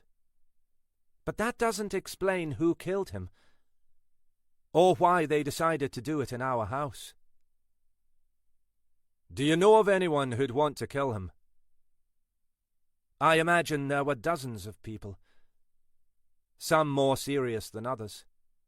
But no, it's years since I've seen him properly. I don't know who he might be mixing with now, or what he might be involved in.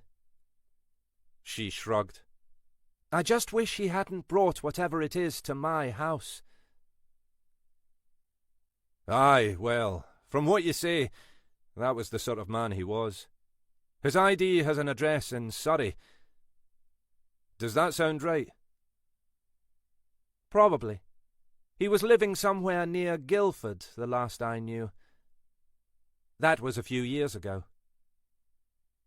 We'll have to liaise with the local force down there, Mackay said. I'm guessing that whatever's behind this is something that's followed him up, for whatever reason. I'd assume so, Horton said. I don't know that he had any business up here, other than with me. Mind you, he was the sort of man who had his fingers in a lot of pies.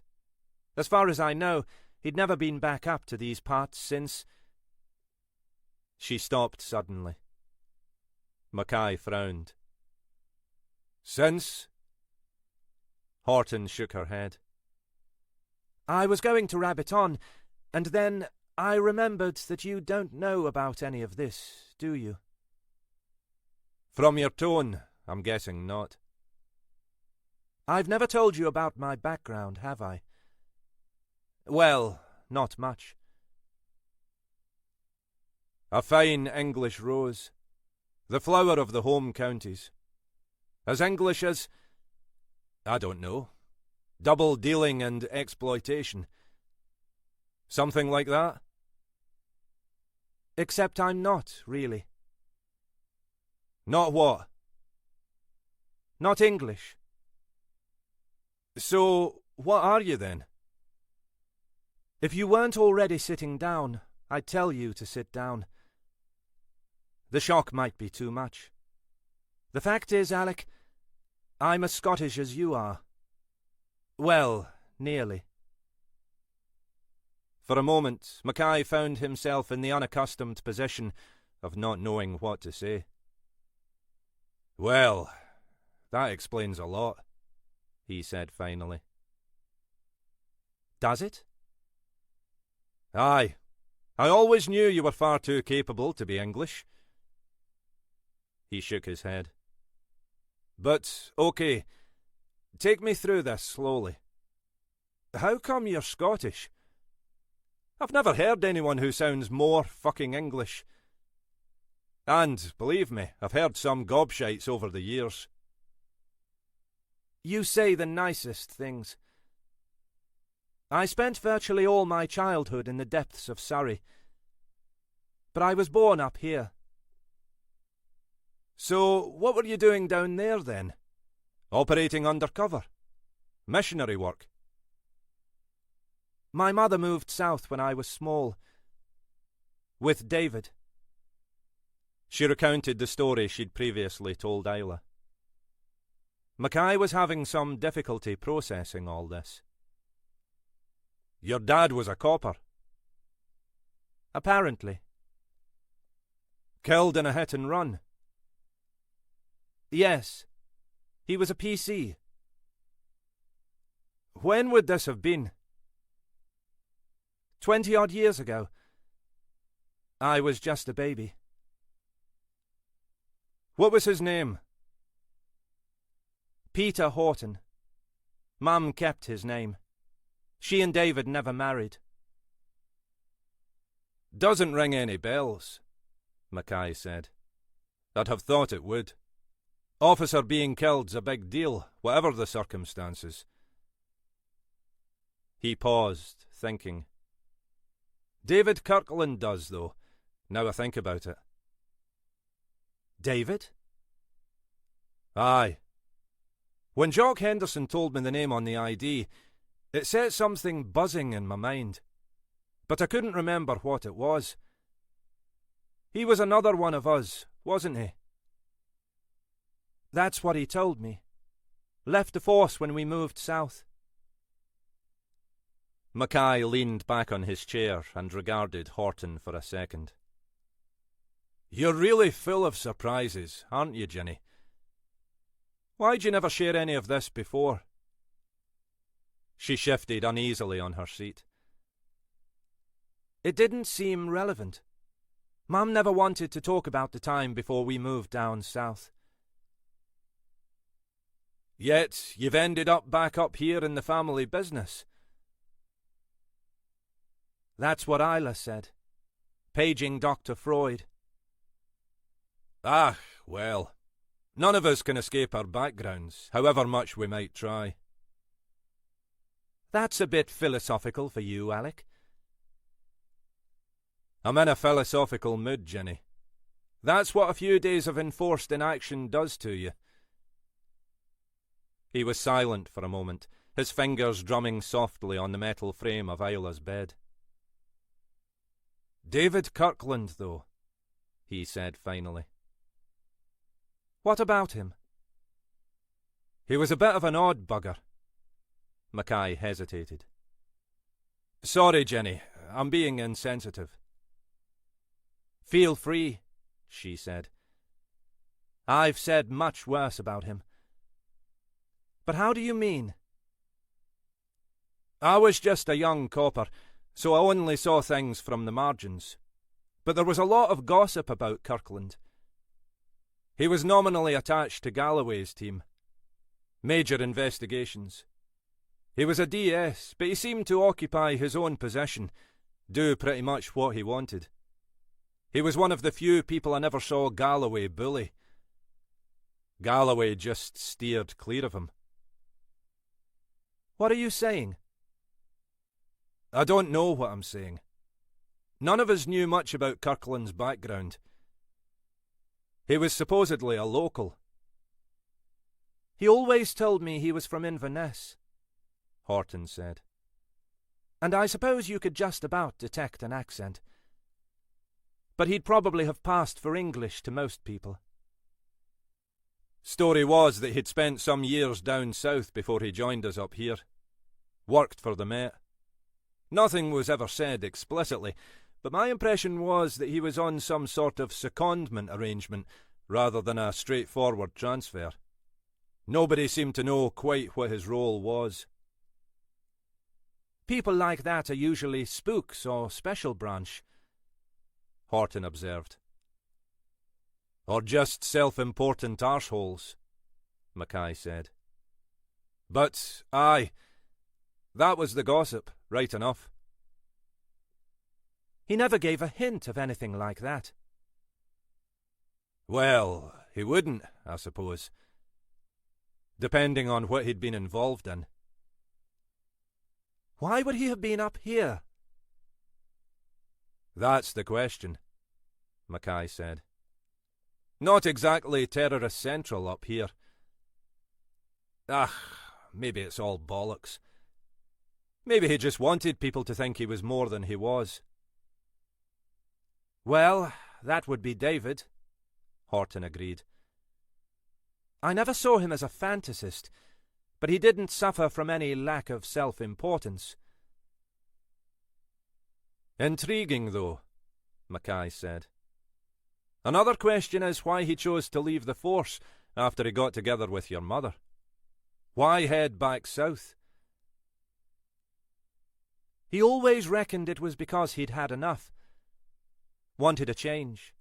He certainly didn't go off to rejoin Special Branch or MI5.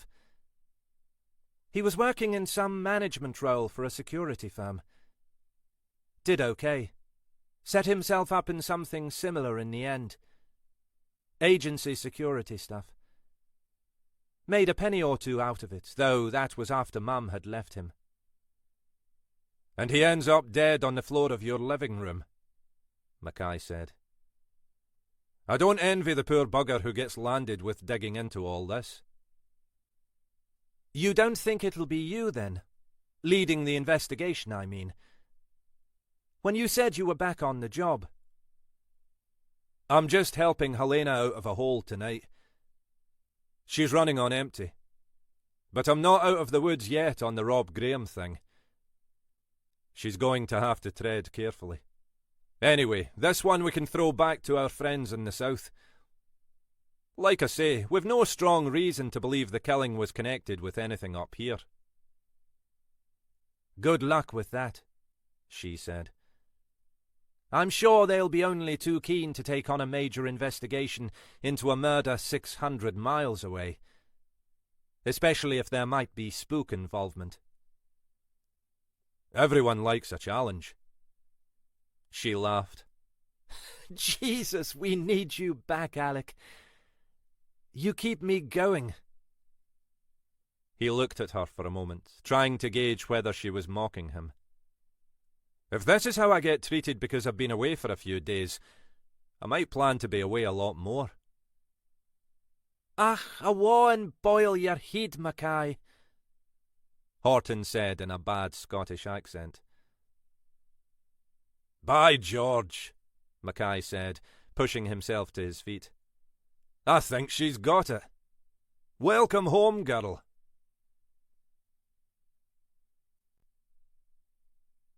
Chapter 45. Outside, the rain was falling harder than ever, and Mackay scurried to his car, head bent low against the freezing wind. He threw himself into the driving seat and dragged out his phone, thumbing for Helena Grant's number. She answered almost immediately. Grant? The weather at her end sounded even worse than it was in Raigmore, her words muffled by the roar of the wind. Jesus, Helena, where are you? Still up at Poxing Munlochy Bay, she said. Waiting for the ambulance to come and collect Ali Donald's body. Thought I might as well send the uniforms on their way so they can go and deal with drunks on Union Street, or whatever's next on their list. It is Donald, then? We're pretty certain. He's been in the water a bit, but the ID checks out. Looks like we might have some worrying developments, though. Carrick reckons this one might be more than just murder. Reckons some pain's been inflicted on the body. Some form of torture. Christ! Where the hell's this going, then? You tell me. How's your evening been? And, more importantly, how are Jenny and Isla? Jenny seems fine, and it looks like Isla will be too, assuming the tests don't reveal anything unexpected. And my evening's been enlightening. Has Jenny ever told you anything about her background? Not really. From somewhere down south, isn't she? As it turns out, no. He repeated what Horton had told him. She's really Scottish. You're going to have to start treating her with some respect, Alec. Aye, right. And when have I ever treated my fellow Scots with any kind of respect? True enough. So, this stepdad, or whatever he was David Kirkland? Ring any bells with you? Vaguely. The one everybody reckoned must be special branch or some such. I assumed he'd been sucked back into the mysterious world of spookdom. Turns out he was being an abusive stepdad to our D.S. Horton, Mackay said. Who knew? Maybe he was just a fantastic prick after all.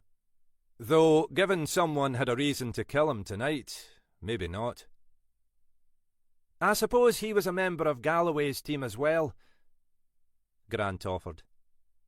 Notionally, anyway. Maybe this is part of the same deal. He was barely part of Galloway's team.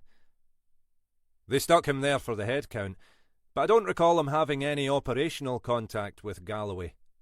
Or much other kind of contact, for that matter. If our killer's reaching those parts of Galloway's team, you and I can't be too much further down the list, Alec. Alec thought back to the hands tightening around his throat a couple of nights earlier. He needed to tell Grant about that, but the moment didn't seem right.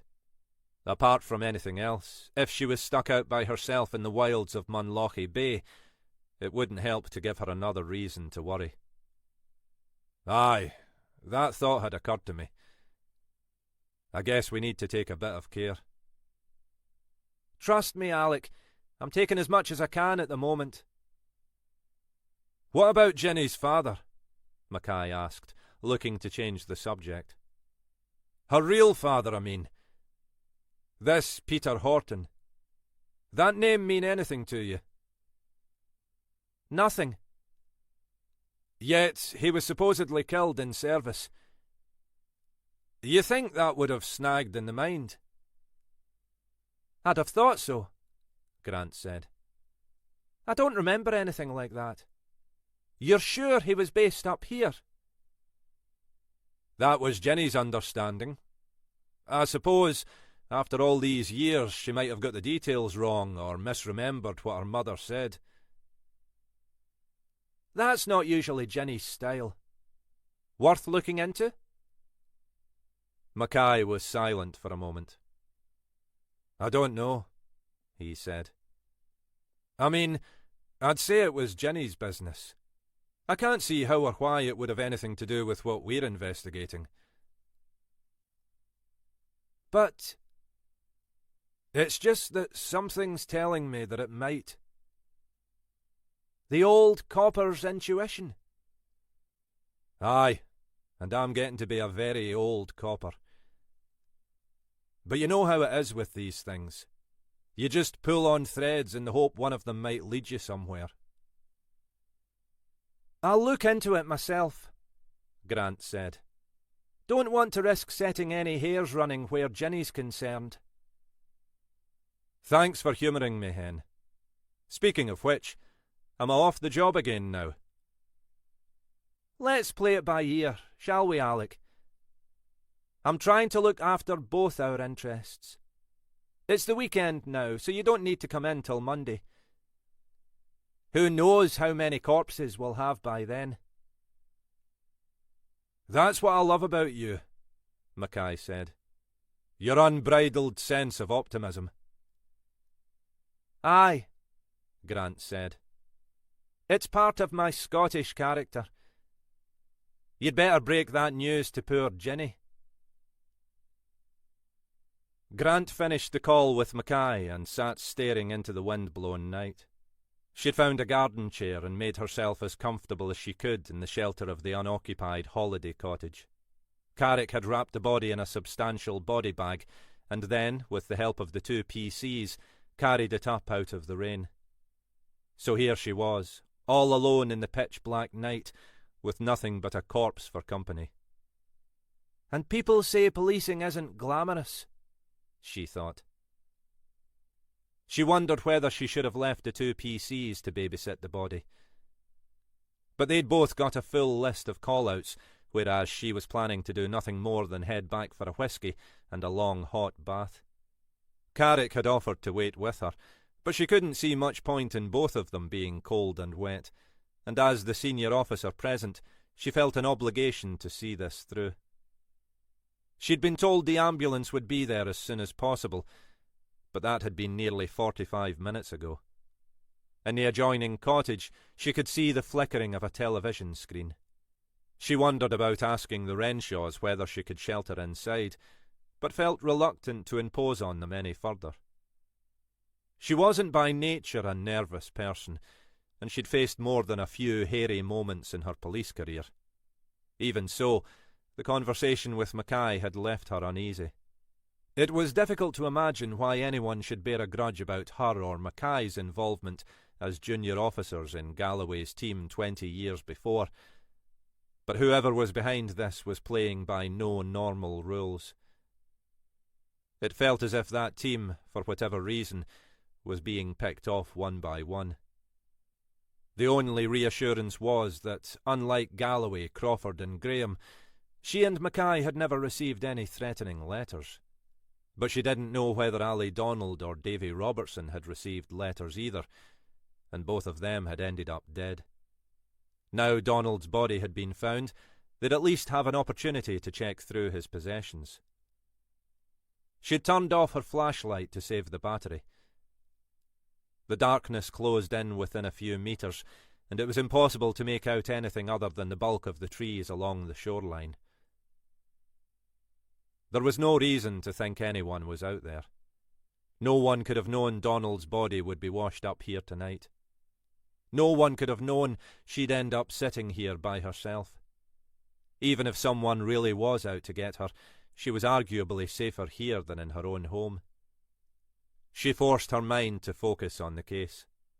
5 deaths now, at least 3 of which they knew to be unlawful killings. Galloway's and Robertson's were still, in effect, open verdicts, but Galloway's at least was an unlikely coincidence. As for Robertson's death a few weeks earlier, well, who knew? The case notes had told her little. Robertson had lived alone, separated from his wife, who was living in Inverness. He seemed to have no close friends, but neighbours had thought he seemed anxious and distracted in the weeks before his death. They'd have to do some more digging there, talk to the widow. But without some evidence to link it to the other deaths, it was likely to be a dead end. Finally, she saw a glimpse of blue light hazed by the rain and the trees. She hadn't realised until that moment how tense she'd been feeling. She stepped over to the edge of the decking, holding her flashlight ready for the ambulance's arrival. The throb of the blue light was growing closer. She assumed they'd turned on the lights to alert her to their arrival. The ambulance headlights appeared on the road along the shore.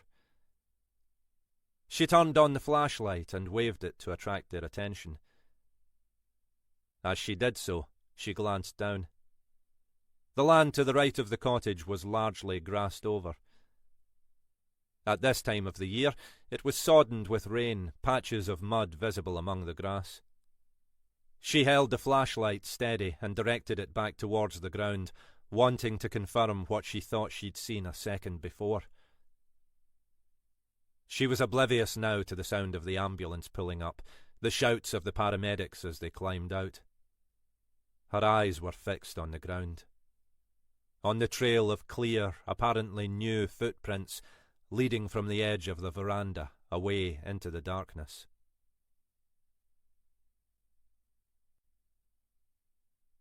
Chapter 46. They usually served food until around 8:30, the pub staying open until 11. Kelly had finally passed her driving test on the second time of trying, and had received an aged handed-down car from her parents as a late Christmas present. It meant she could work the evening shift at the Caledonian Bar without worrying how to get home. Callum generally let her go a little before closing time, unless they were unusually busy. Tonight had been relatively quiet for a Friday, maybe because the weather had closed in. Around 8:15, Callum had poked his head out of the kitchen and said, "No sign of anyone else looking to eat." She was feeling uneasy about their earlier exchange, even though nothing had really happened. Nothing more than her own post-adolescent imaginings, a momentary schoolgirl crush. He was a decent-looking man, Callum, but he was hardly her type, even if Maggie hadn't been in the picture. Kelly might be looking for someone with more maturity than Greg, but not that much more. She forced herself to turn and smile. "It doesn't look like it." There was a family finishing eating, but the other occupants of the bar were regulars, more interested in the beer than the food. "Think you can hold the fort for an hour or so?" "Don't see why not. Doesn't look like there's going to be a sudden rush." "Hope it doesn't stay like this," Callum said. "We were building trade nicely, but now it's stalled a bit." "It's still early in the year," she said, "and rubbish weather. You wait till the season starts. They'll be queuing outside." "I hope you're right. I'm just popping out for a bit, if you're sure you can cope. Maggie's having a lie down. One of her migraines." She thought she detected a slight, disapproving emphasis on the last word, as if he were dismissing it as a bad habit that Maggie indulged in. "I'll be fine," she said. "I'll be back by 10, he said. "Then you can get off early, if you like." She'd coped perfectly happily. Callum reappeared just after 9:30, looking wet and dishevelled. "Cats and dogs out there. Miserable night." "Have you been far?" she said. "Just to see one of the suppliers. Guy who sells us meat and game. Gets some grand stuff at a good price. Never like to inquire too closely where it comes from." He laughed. "But he reckons it's legit. He's in with the local farmers." Kelly thought he was talking a little too quickly, sounding nervous. Maybe he was hiding something, she thought. Maybe he was having an affair. She'd assumed, when she started working here, that Callum and Maggie had the perfect marriage. They always seemed to get on well enough in her presence. But lately she'd seen the odd crack in that facade. Maybe things weren't quite as smooth as they appeared on the surface. "Or maybe," she added to herself, "that's just your own wishful thinking. Hope you didn't get too wet." "My own fault," he said. "Took a jacket without a hood. Got soaked just getting from the car." He joined her behind the bar, though none of the remaining regulars showed much sign of needing another round in the foreseeable future. It was at times like this, despite the refurbished decor, that the place felt most like it had in Denny Gorman's day. She glanced towards the passageway to the cellars, hoping that none of the barrels would need replacing tonight. "I meant what I said earlier, you know," Callum said. "What was that?" "About you needing someone to look after you." She turned away, conscious she wanted to avoid his eye. "Did you have anyone in mind?" She'd finally brought herself to say the words and was aware that they sounded on the verge of flirtatious. "Not really. But you deserve someone decent. Someone with a bit about him. Not like that young toe rag the other day." "Ah, well. He's well and truly out of the picture. I guess I'd rather find someone—" "Someone what?" He was standing closer behind her than she'd realised. She turned, flustered. He wasn't exactly crowding her, but he'd never stood this close before. "I don't know," she said, scarcely conscious of what she was saying. "Someone a bit more sensible. A bit more mature." "Is that right?" "Aye." She stopped, seeing that Maggie had entered the bar behind him. "Oh, hi, Maggie. How are you feeling now?" Callum had already turned to face his wife, so Kelly was unable to read his expression. "Oh, you've risen. How's the head?" Maggie was regarding them both curiously. "Not so bad," she said. "I can usually shake them off as long as I can get some rest. Thanks for looking after the place." "No problem," Kelly said. "It's been pretty quiet." "I was telling Kelly she should get off early," Callum said. "It's pouring down out there." "Don't suppose you could get me a coffee, Callum?" Maggie said. "I need something to get my brain into gear again." "Aye, of course." Maggie watched as he disappeared into the kitchen, then turned to Kelly. "Was that him up to his old tricks again?" "I don't know what." "Don't worry, Kelly. I'm not blaming you. I know you're not leading him on. If you were, you wouldn't be still working here. You're a decent kid. I just know what he's like. Kelly could think of nothing to say. She was feeling, well, her age, she supposed. Smart as she might be, she knew she was little more than a kid. More than vulnerable to being exploited by someone better versed in the ways of the world. Her first feeling was embarrassment, but her second was anger, though she couldn't have said whether it was directed at Callum or at Maggie. He hasn't tried anything on, she said finally. Really? He will, Maggie said. I can see the way his mind's working. Except it's not his mind that's mainly in charge. And when he does, don't be fooled. Tell him to bugger off, and then tell me. Don't trust him, Kelly. If you're not careful, he'll tell you night is day, and you'll end up believing him. Now get off home for the night, and we'll see you tomorrow.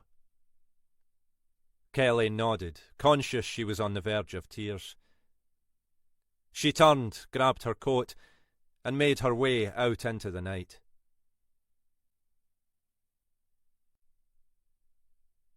Chapter 47. This isn't me, Helena Grant thought. I don't get nervous. I don't get scared. Not like this. Not after all these years. She was clutching the steering wheel tightly, head forward, staring out into the rain. She must be almost back up to the main road by now, but an anxious part of her was still expecting that the car would stick, wheels spinning vainly in the sodden ground. The last thing she wanted was to be stranded out here tonight. She saw the glow of a streetlight up ahead and realised she was at the junction. Relieved, she paused to turn left onto the main road back towards home. It was only then she admitted to herself that she didn't want to do it, that she was afraid to go home, that if someone really had been watching her tonight, that person almost certainly knew where she lived. She turned right instead, heading further down the black aisle towards Fortrose. She reached over, flicked through her phone's address book and dialed the number. Alec? Helena, are you okay? I am fine. Well, fine-ish. Thought you'd have had enough of my blethering for one night. Actually, I was wondering if you were still up to receiving visitors at your palatial new residence. Tonight? Aye, well, I'll have to tell all the other guests at my Friday night soiree to clear out, but I don't suppose Nicola and Alex will be too offended. Don't know about Ruth and Kezia, though. They look settled in for the night. Where are you exactly? Not far, she said. Just past Munlochy. My door's always open to you, Hen. You know that. See you in 10 minutes, then, she said, when he told her how to find the place. The kettle will be singing on the hob for you, Mackay said, then added for the avoidance of doubt. Metaphorically speaking, that is. The rain had slowed by the time she reached Mackay's bungalow, though there was still a fine drizzle misting the streetlights. Mackay had heard the car and was standing in the doorway. You must be freezing, he said, bustling her in. You definitely drew the short straw tonight. She followed him through into the living room. You weren't kidding about the shabby and soulless bit, were you? She said. Ach, I'm warming to the place. She looked around. With a bit of effort, you could make it quite cosy. But you're not going to put the effort in, are you? I doubt it. What can I get you? Coffee? Tea? Something stronger? She hesitated. I'm driving.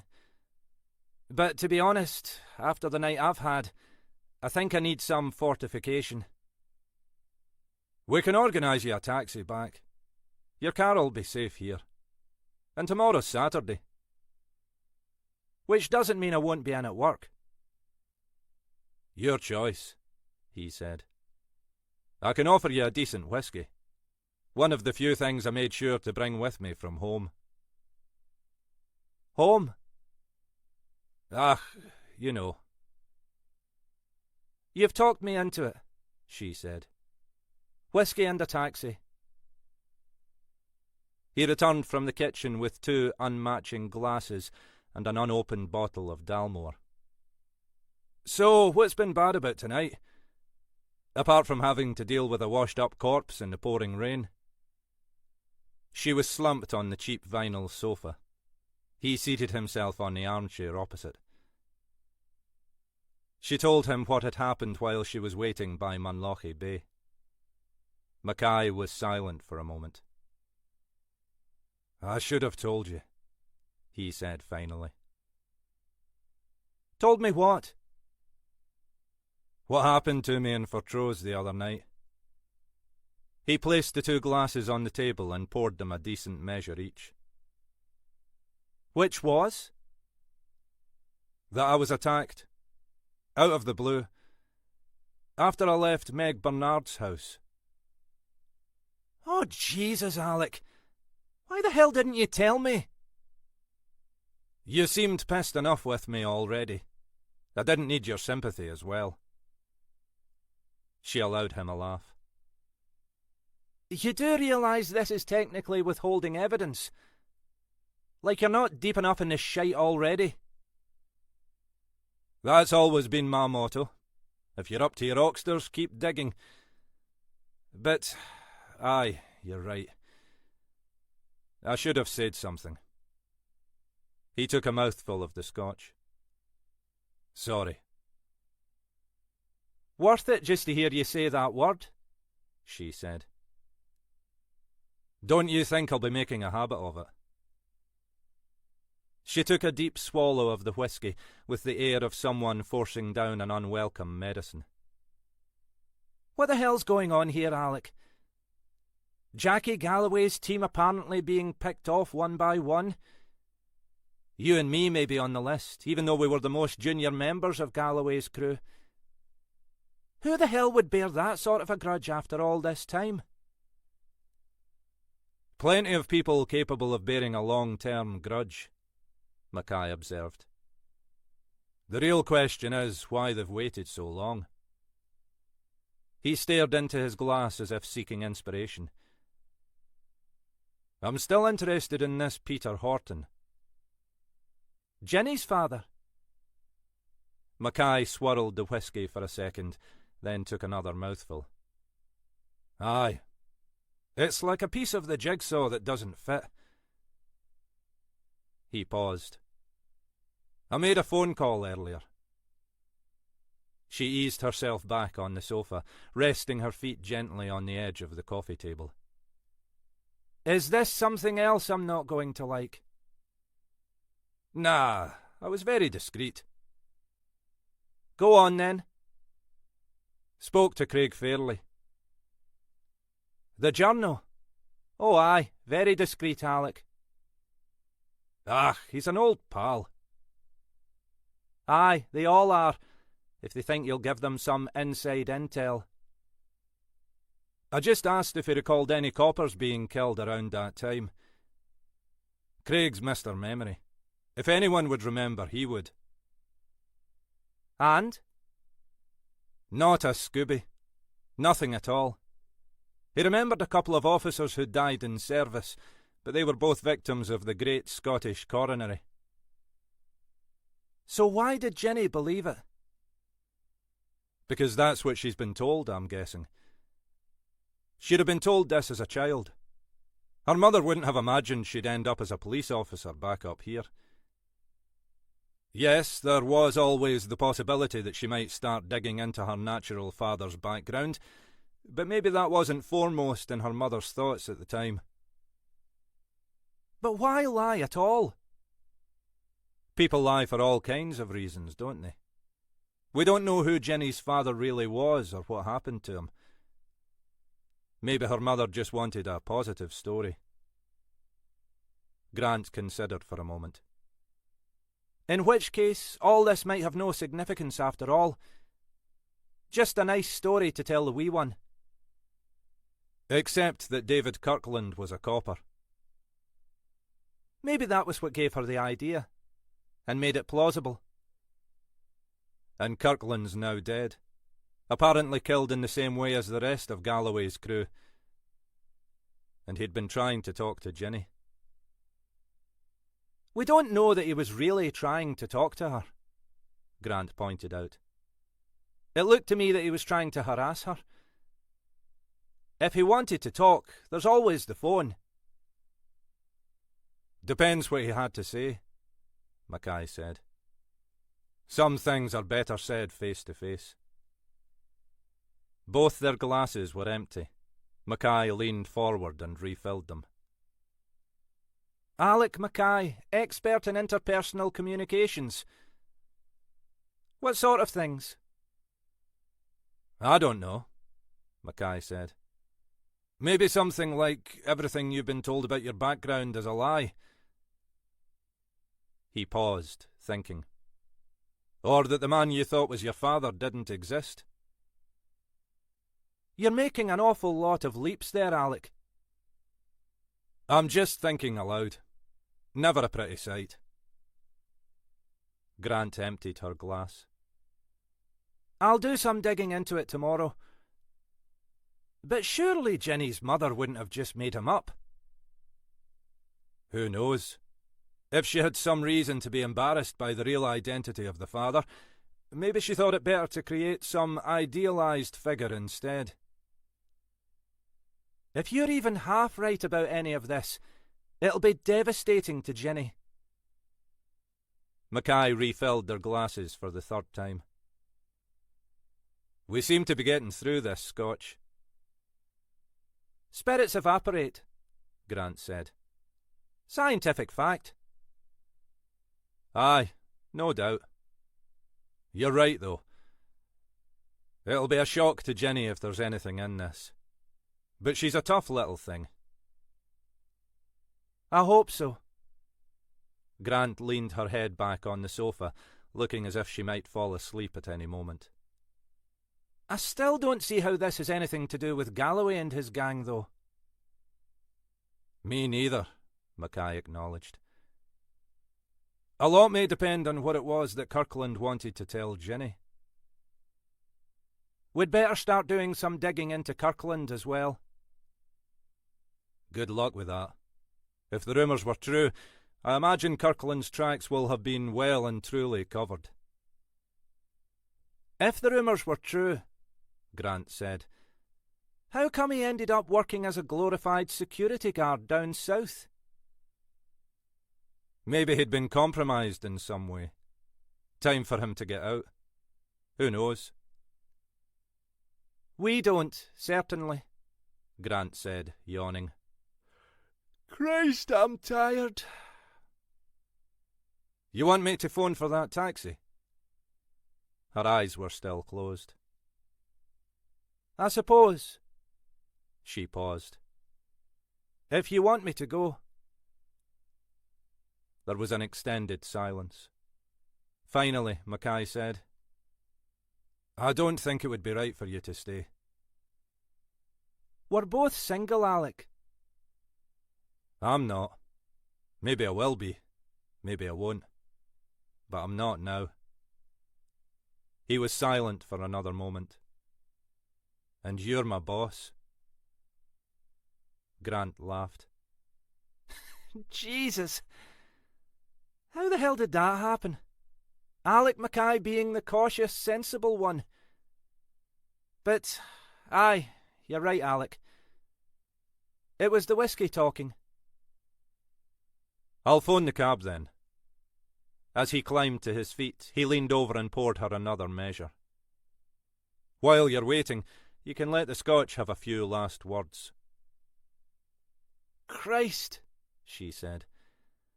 I'm going to regret this in the morning. It wasn't clear, Mackay thought, as he dialed the number of the taxi firm, whether she was referring only to the whiskey.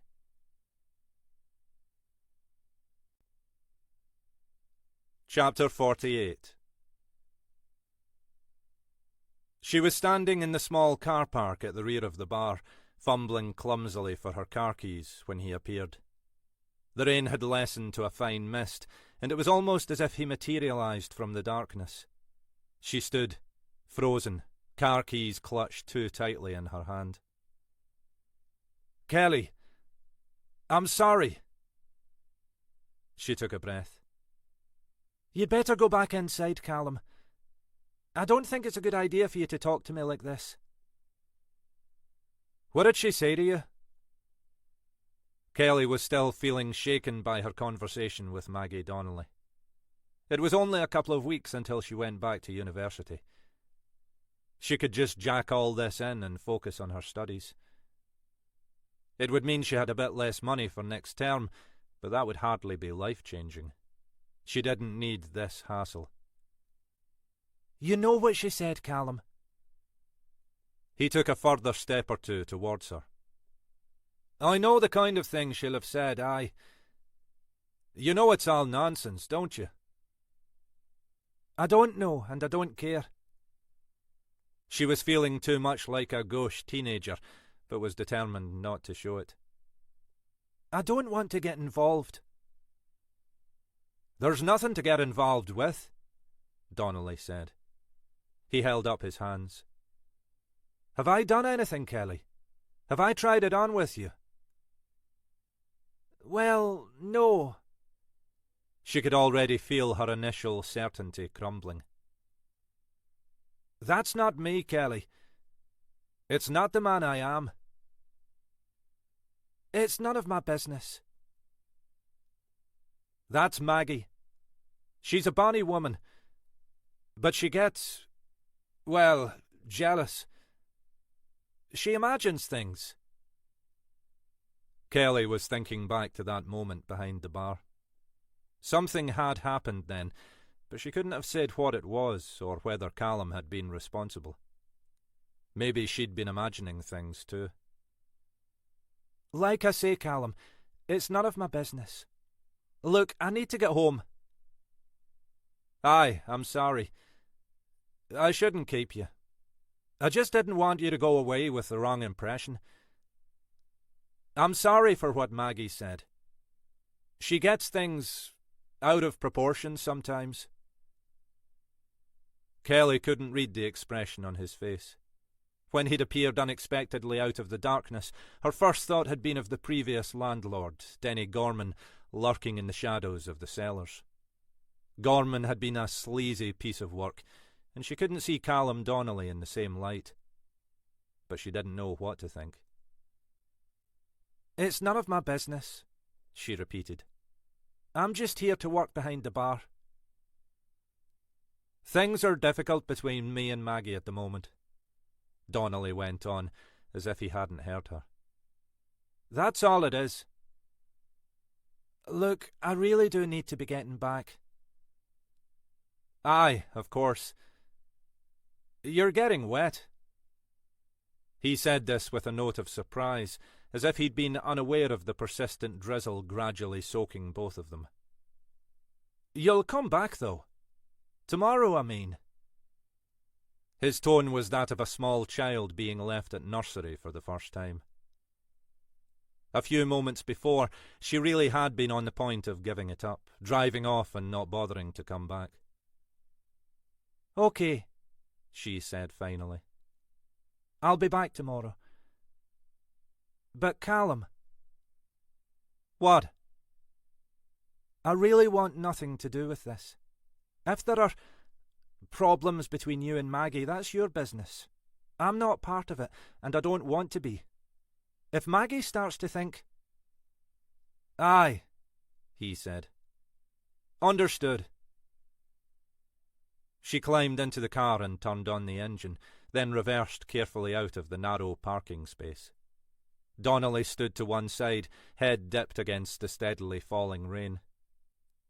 As she pulled onto the high street, she glanced in the rear-view mirror. He was still there, head bowed, watching her drive away. Jenny Horton had hoped they'd allow her to stay overnight with Isla, But the charge nurse had made it clear this was not hospital policy. "I just want to make sure she's all right," Horton had argued.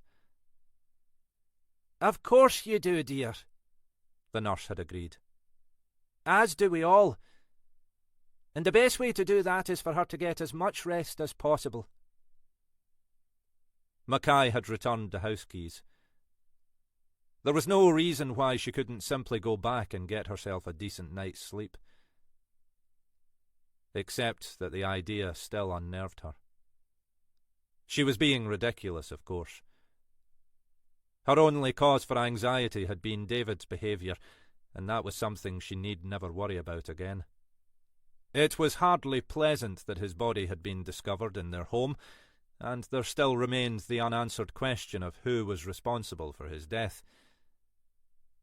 But unless David's death had been merely coincidental, it was difficult to imagine why the killer would have any interest in her or Isla. She didn't know what business David had been involved in. But he'd always sailed close to the wind, and she imagined the reasons for his death had nothing to do with his visit up here. Maybe his killers just preferred to avoid soiling their own doorstep. In the late evening, the journey home took her little more than half an hour. When she turned on the hallway light, everything looked normal, as if the evening's events had never taken place. She moved quickly through the ground floor, turning on the lights in each room. She suspected that Mackay had done some tidying of his own once Jock Henderson had completed his work. There was nothing obviously out of place, no sign of where Isla had been lying on the kitchen floor, or of where David's body had been spread-eagled in the sitting room. She checked that all the downstairs doors and windows were locked, closing each set of curtains as if she were physically excluding the outside world. She went through the same routine with the upper rooms, although there was no sign they had been disturbed. When she found herself compulsively wanting to double-check the rooms she had already visited, she decided it was time for bed. In the end, she slept better than she'd expected. She lay awake for a while, listening to the rain against the skylight, and eventually the soft white noise was enough to lull her into unconsciousness. She woke once in the night, aware of the absence in the bed beside her. Half awake, it took her a moment to recall the events of the previous evening, the fact that Isla was still sleeping in Raigmore Hospital. Lying awake, she was struck by a sudden unease. Her first thought was that something might have happened to Isla. But the ward had her contact details, and she'd missed no calls to her mobile. Her second, equally irrational thought was that someone was in the house. She lay still and listened, but could hear nothing. The rain had ceased while she was sleeping, and the night was silent. She climbed out of bed and, slipping on her dressing gown, she walked over to the window. Finally, she recognized the source of her unease, the probable reason why she had woken. The security light at the rear of the house had been triggered, and the back garden was flooded with light. The glare was bright enough to illuminate the square of the bedroom window through the curtains. She lifted back the curtain and peered out into the night. As far as she could see, the garden was deserted, the wet leaves of the trees glistening in the white glow. Most likely, the light had been triggered by some animal. It had happened before from time to time. She was about to close the curtains when she caught a movement at the edge of her vision. She pressed her face against the glass. For a second, she thought she glimpsed a human figure, dark against the green backdrop. Then it was gone, if it had ever been there. A second later, the light was extinguished, and the garden plunged back into darkness. Her rational mind told her it was nothing more than an illusion, a shape created by the night and the movement of the leaves. She stepped across the room and silently opened the bedroom door, listening intently for any sign of movement. But there was nothing. She couldn't bring herself to go downstairs, even at the price of leaving her fears unchecked. In the end, she closed the bedroom door and pulled over a high-backed chair to wedge under the handle. It was primitive, but it would delay any intruder long enough for her to dial 999. And, she told herself, there is no intruder. She forced herself to return to bed. This time, sleep really did prove elusive, and she lay awake, her ears alert for any sound, falling into a fitful slumber only as the first glow of dawn showed through the curtains.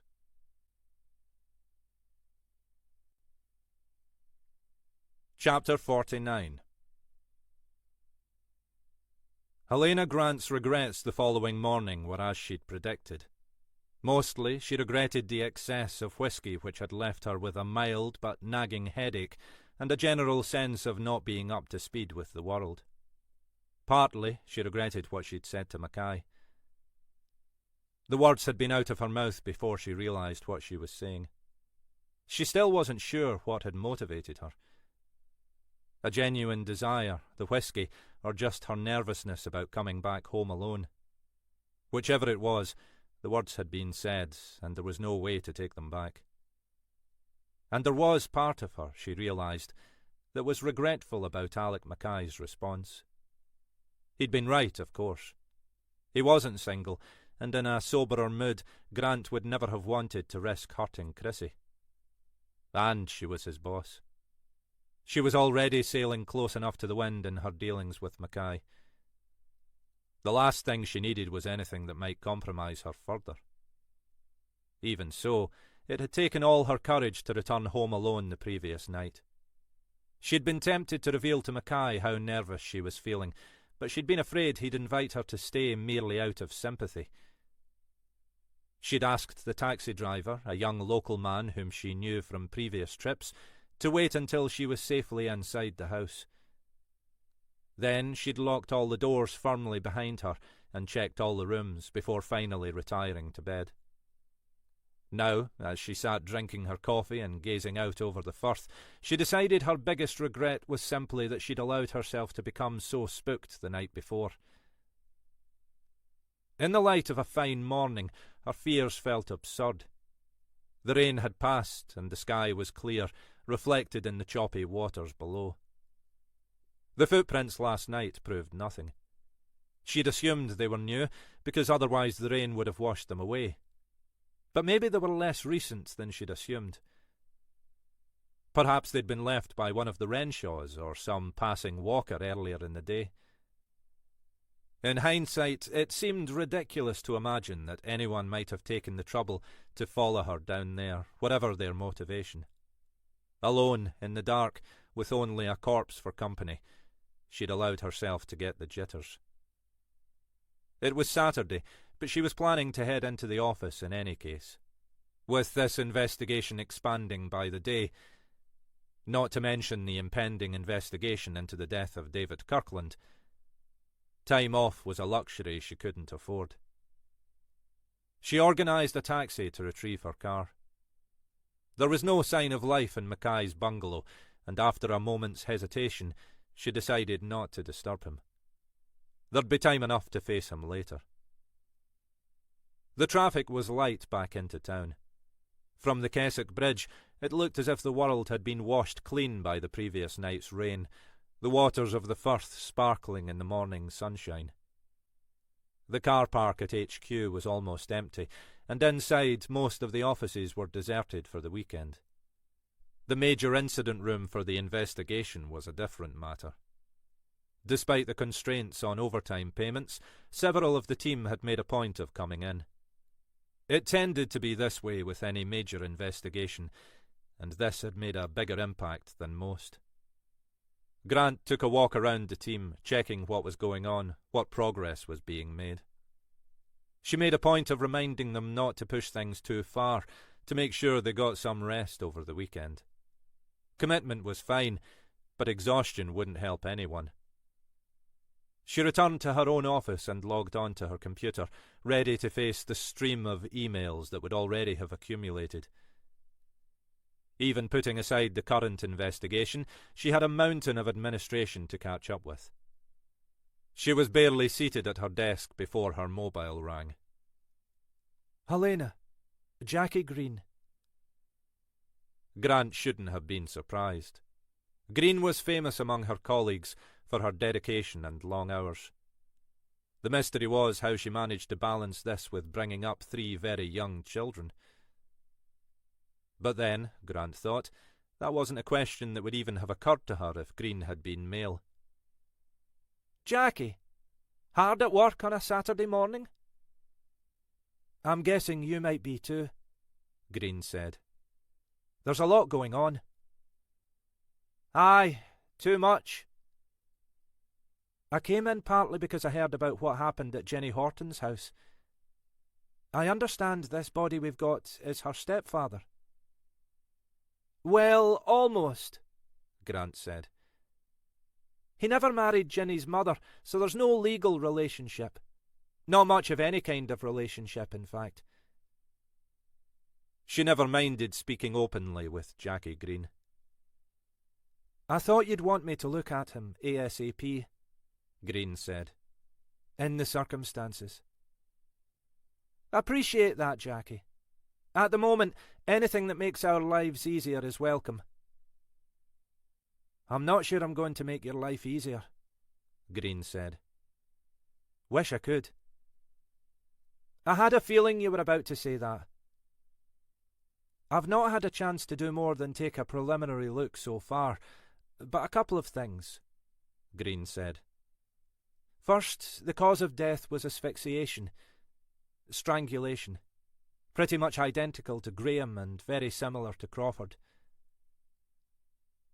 So, it looks as if this is part of the same pattern, Grant acknowledged. It turns out that Kirkland's an ex-copper too, and was once attached to Galloway's team. This just gets bigger and bigger. She paused. You said a couple of things. Well, maybe more than a couple. Next thing is that Kirkland wasn't killed where he was found. The body was moved after death. Grant was silent for a moment. You're saying someone went to the trouble of dumping his dead body in Jenny Horton's house? That's the size of it. But why the hell would anyone do that? And before you say it, yes, I know it's my job to find that out. The final thing is that, although asphyxiation was undoubtedly the cause of death, there were a number of other lesions and injuries to the body, all of which occurred before death. Green paused, as if taking a breath. I'd say he suffered before he was killed. There are also lesions on his wrists and ankles that suggest he'd been tied up. Jesus! Grant was thinking back to what Pete Carrick had said the previous night about Ali Donald's body. Have you had a chance to look at the other customer we brought in last night? You're keeping us busy over here, aren't you? But yes, I have. That was going to be my last point. Same cause of death? Same type of injuries? You have been told that nobody likes a smart-arse. More times than I care to remember. You're spot on. Pretty much identical. Pete Carrick used the word torture. There was another silence. Finally, Green said, I don't think that's an unreasonable description. Christ, what are we dealing with here? A lunatic, Green said. With a grudge. Hell of a grudge after 20-odd years. Aye, I'd say so. Grant ended the call and stared at her computer screen as if it might offer her some answers. All she ever seemed to get were more questions and an increasingly heavy workload. And she still had to decide what to do about Mackay. That thought brought her back to the mysterious Peter Horton. She really needed to check the records, see if anyone of that name had ever been employed as an officer here. But the HR offices would be closed until Monday, and she wouldn't be able to gain access to the old Northern Constabulary files without their help. After a moment's thought, she picked up the phone and dialed a number. Control room? The DCI Grant here. I don't suppose Charlie Willock's on duty today by any chance. Sergeant Willock? The operator said pointedly. Willock was old school and allowed only more senior officers to use his forename. Aye, he's in today. Did you want to speak to him? It took a moment to transfer the call.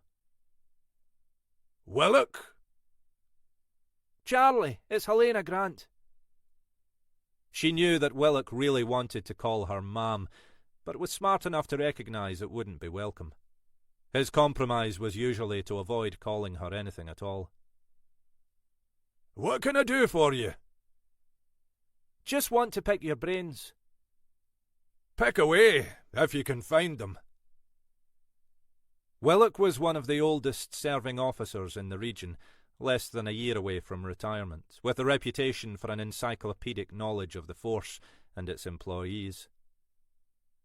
Does the name Peter Horton ring any bells with you? Horton? As in your DS Horton? Same spelling, yes, Grant said. With the force maybe 20 years ago. Officer or staff? Officer, as far as I know. Based in Inverness. No. Rings no bells at all. Pretty sure we've never had an officer of that name. Not in my time. He made it sound as if this period encompassed most of recorded history. Staff member, then? It's possible, I suppose. I couldn't claim to know everyone who's ever worked here. But I don't think I've ever come across anyone of that name. Where did you get it from? It just came up in conversation. Somebody reckoned he'd died in service. Ah, no, that's nonsense. No, that's what I thought.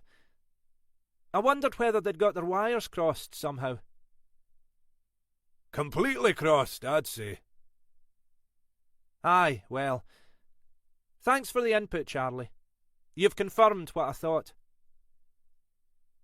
Whoever Peter Horton might have been then, he'd never been an officer up here. The question was how much more of the story, if any, was actually true. Had Peter Horton existed? If he had, who had he been? And had he really died in a hit-and-run collision? She dialed Mackay's number. Alec? Helena? Recovered from the whisky yet? Mackay sounded as if he'd only just woken up, but he often sounded like that, even in the middle of the day. Aye, just about. How are you? I see you got your car. Aye. Thought it best not to disturb you. I wasn't thinking straight last night. I shouldn't have let you go home alone. Aye, well, let's not go there, eh? We'd both had a dram or two too many. Long as you made it back safely. I've just been talking to Charlie Willock, she said. Lucky you. That man can bore for Scotland. But he knows the force. I was picking his brains about Peter Horton. And? He's pretty sure that Horton was never an officer here. Couldn't swear there wasn't someone of that name employed in a staff role, but he's no recollection of it. And the hit-and-run story sounds like complete bollocks. There was silence at the other end of the line. Then Mackay said, Shit. I've just had a thought. First time for everything, Alec. Go on. You know I said I'd spoken to Craig Fairley. I asked him what he remembered about Jackie Galloway as well. Oh, aye. This was you being discreet, wasn't it, Alec? And? Well, maybe nothing. But it was when you mentioned the hit and run. With all last night's excitement, I'd forgotten about it. Go on. Fairley reckoned that in Galloway's last few months in the force, he got himself unduly worked up about the death of one Patrick O'Riordan. Hit-and-run death in the centre of Inverness. At about the time we're talking about. Exactly. It's another interesting coincidence. Why would Galloway be interested? Fairley reckoned that Galloway was worried O'Riordan might be connected. Connected? Organised crime connections. Not local ones. That wouldn't trouble Galloway. But something bigger. But why should that trouble Galloway? Unless he'd been responsible for O'Riordan's death. Good question. Was there any evidence that O'Riordan was connected? Well, presumably Galloway had nothing more than suspicions. Fairley reckoned he found nothing. And Fairley usually has the nose and sources to dig out anything if there's anything to be dug. So I'd say not. Except that there's also the interesting fact that O'Riordan was Northern Irish. Ah. Again, may mean nothing. Lots of people are Northern Irish. Some of them are electrical fitters. Mackay was silent for a moment, and Grant could almost hear him thinking. One other thing, he said. It just occurred to me. Fairley said O'Riordan had a young daughter. And lots of people have young daughters. Aye, but not many get themselves killed in hit-and-run incidents. Fair point. It's probably all nonsense. But strikes me as enough to justify some digging. Even if there's something to be found, are we likely to be any more successful than Galloway and Fairley were 20 years ago? It's a long time ago. Sometimes you just strike lucky. That's the best you can offer, is it? That we might strike lucky? You never know, Mackay said. Like you say, there's a first time for everything.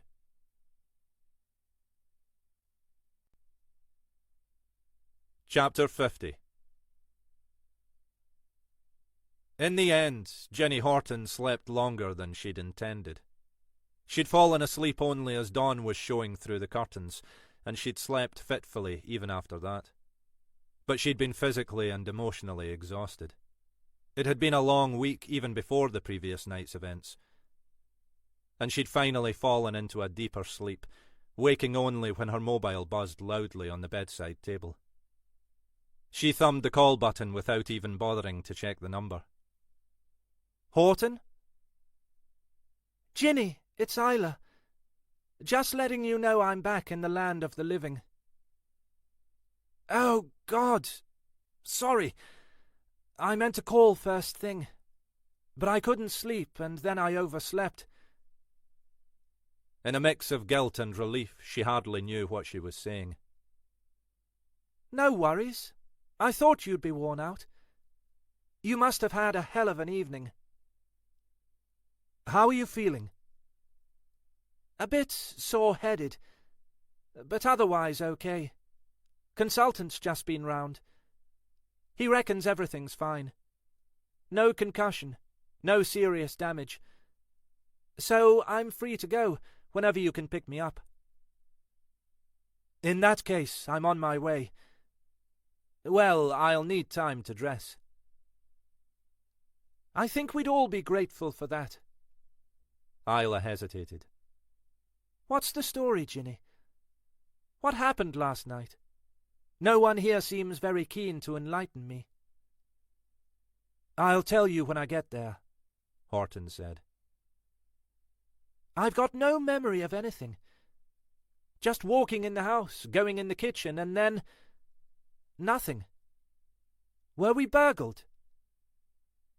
It's a long story, Horton said. But no, nothing's damaged or missing.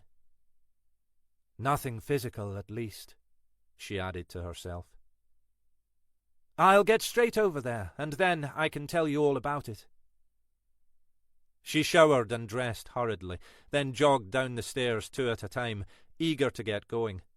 More than anything, she just wanted to put all this behind them. Outside, the weather was glorious. There were buds breaking through on the bushes around the house, and spring was finally arriving. All of that felt like a harbinger of better things to come. It was as she was locking the front door that Horton sensed the presence behind her. She couldn't have said what alerted her. A scent, a sound, the movement of a shadow across her vision. But she suddenly knew she wasn't alone. She moved to turn, already raising her hands, jutting keys clutched in her fist, preparing to defend herself. But she was too late. Before she could move, the gloved hands closed around her neck and began to tighten.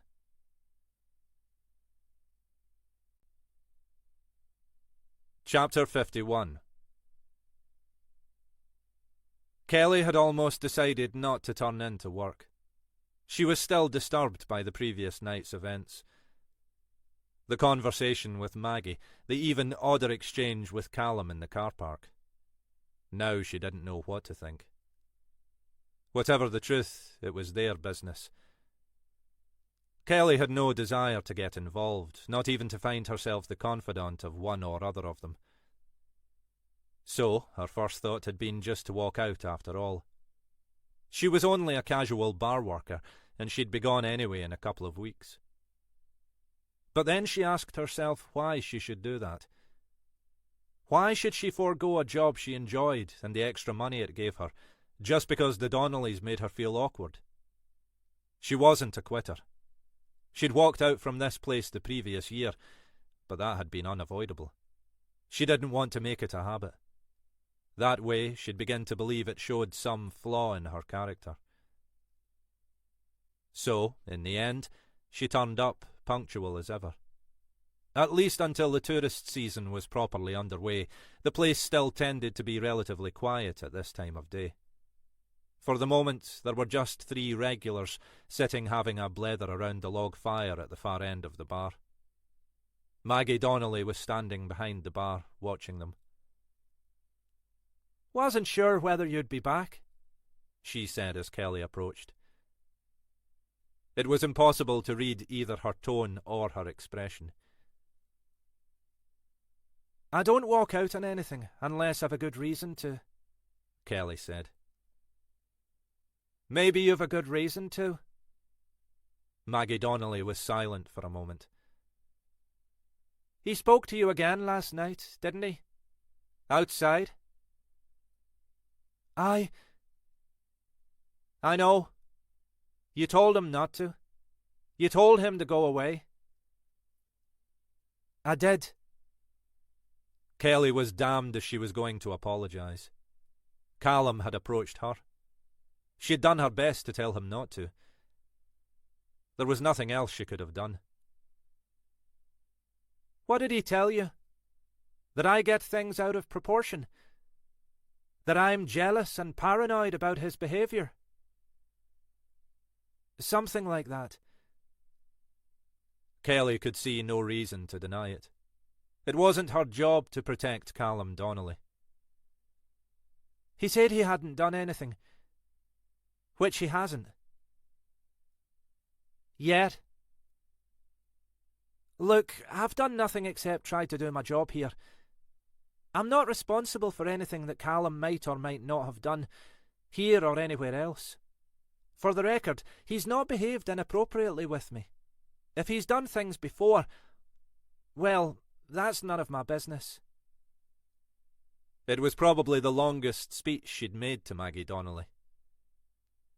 "But if you don't want me working here, well, fine. I'll go." Maggie Donnelly was watching her intently. I think, in the circumstances, that might be best. Not because you've done anything wrong, but because of Callum. Because of what he's capable of. When is it you go back to university? Kelly was momentarily thrown by the non sequitur. A couple of weeks. Why? If I pay you 2 weeks' wages, does that sound fair? You don't need to. None of this is your fault. If anything, it's my fault. I thought Callum was... well, I thought he might have changed. But he hasn't.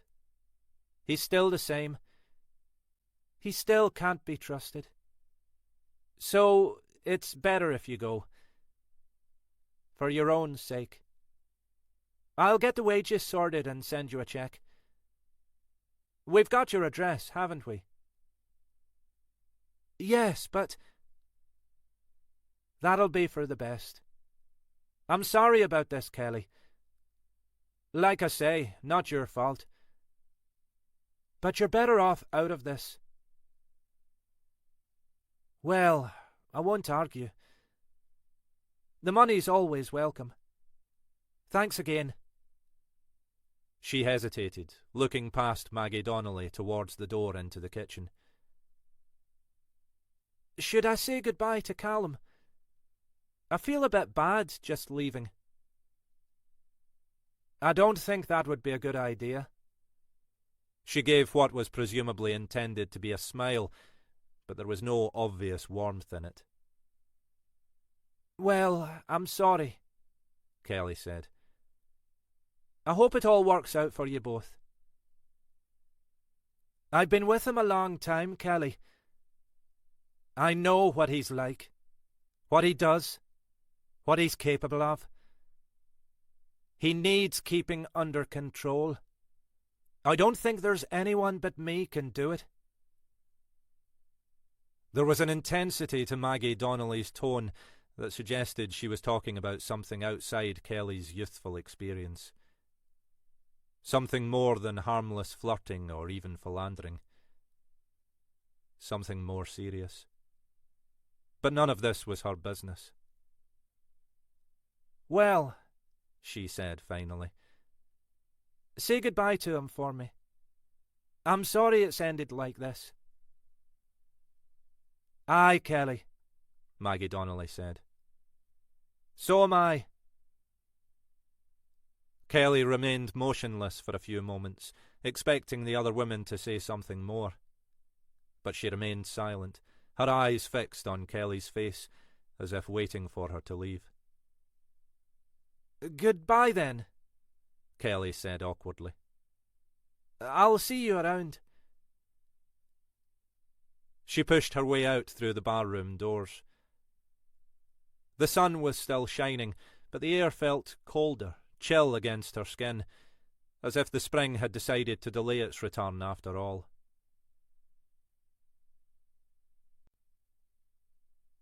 Chapter 52. Isla Bennett checked her watch for the 10th time in as many minutes. It was nearly 2 hours since she'd spoken to Ginny. She'd assumed Ginny would leave home more or less immediately and would have been here long ago. Even allowing for the traffic, it shouldn't have taken her more than half an hour to make the journey from Ardasir into the hospital. Maybe she was having trouble parking. Maybe there was some road closure or accident that had disrupted Ginny's journey in. But, in that case, Isla was surprised that Ginny hadn't phoned. She'd tried calling a couple of times, feeling foolish at her own anxieties. The phone had cut to voicemail. That, in itself, was unusual. Ginny made a point of answering, if she could. She generally turned the phone off only if she was caught up in some police business that made interruption impossible. Perhaps that was the answer. Perhaps Ginny had been called in unexpectedly to deal with some work commitment. Isla knew how much pressure Ginny and her colleagues were facing at the moment. but that made even less sense. If Jenny had been called in to work, she'd certainly have phoned to let Isla know what was happening. So, where the hell was she? Isla forced herself to sit quietly until 2 hours had passed. She'd already had to repel one of the nurses who, no doubt with the best of intentions, had repeatedly inquired whether her friend had been delayed. Well, obviously she has, she wanted to respond. Instead, she'd just smiled and nodded and said she was sure Jenny would be along shortly. At the 2-hour point, she tried Jenny's mobile again. As before, it cut straight to voicemail. She'd already tried the landline at home, but both of them tended to ignore that, because the only calls they received were junk ones. As she expected, it rang, then, like the mobile, cut to voicemail. Unsure what to do next, she flicked through the address book on her phone, wondering if there was anyone else she could call. Maybe one of Jenny's work colleagues, who might at least be able to say whether she'd been called back in. The only relevant number in her list was Alec Mackay's. Mackay had given it to her the previous year, when Jenny had been in hospital overnight after all that stuff up in Rosemarkie. "If you need anything," he'd said to Isla, "just call me. Anytime. I'll do whatever I can." At the time, Isla had been unable to imagine any reason why she might need or want to call Mackay. She had nothing against the man.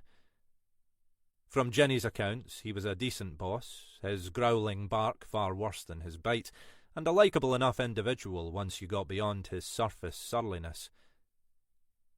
But Jenny had never shown any great inclination to mix with her colleagues outside work, other than the odd Christmas meal or swift drink at the end of the day, and Isla had been more than happy to go along with that. The phone barely rang before she heard the distinctive voice at the other end of the line. "Mackay?"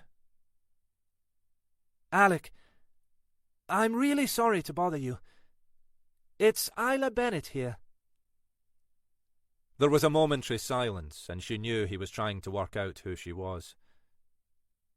Finally, he said, "Jenny's Isla?"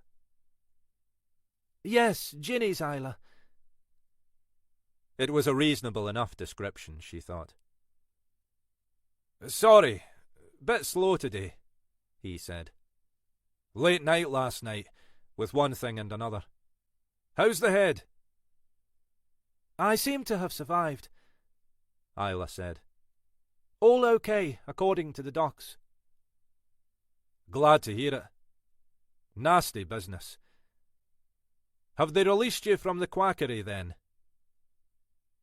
"Yes, but, well, that's why I'm calling." "What is it?" "I'm waiting at Regmore. Ginny was supposed to be picking me up. We spoke a couple of hours ago, and I thought she was coming straight over, but she's not turned up yet." She felt like a small child complaining her mother was late collecting her from school. Mackay's response, though, was more serious than she'd expected. "She told you she was coming straight in?" "That's what she said. My impression was that she was just going to throw some clothes on and get over here." "This was 2 hours ago?" "A bit more." "You've tried her mobile?" "Yes, of course. Just go straight to voicemail." "That's not like Jenny," he said, echoing her own thoughts. "She almost always takes calls. She's not left any messages, anything like that?" "No. I've been checking my voicemail and texts in case I'd missed something." There was a longer, more ominous silence. "Have you been told what happened last night?" "Ginny said she'd fill me in when she got here. All I know is that some bugger hit me over the head." "This is something I should be saying to you face to face," Mackay said. But we found a body in your sitting room. Well, Jenny did. It was Isla's turn to be silent, as she struggled to formulate a response. In the end, all she could manage was, I don't understand. Jenny found you unconscious in the kitchen. The front door had been left ajar. She called the police and ambulance and stayed with you till they arrived.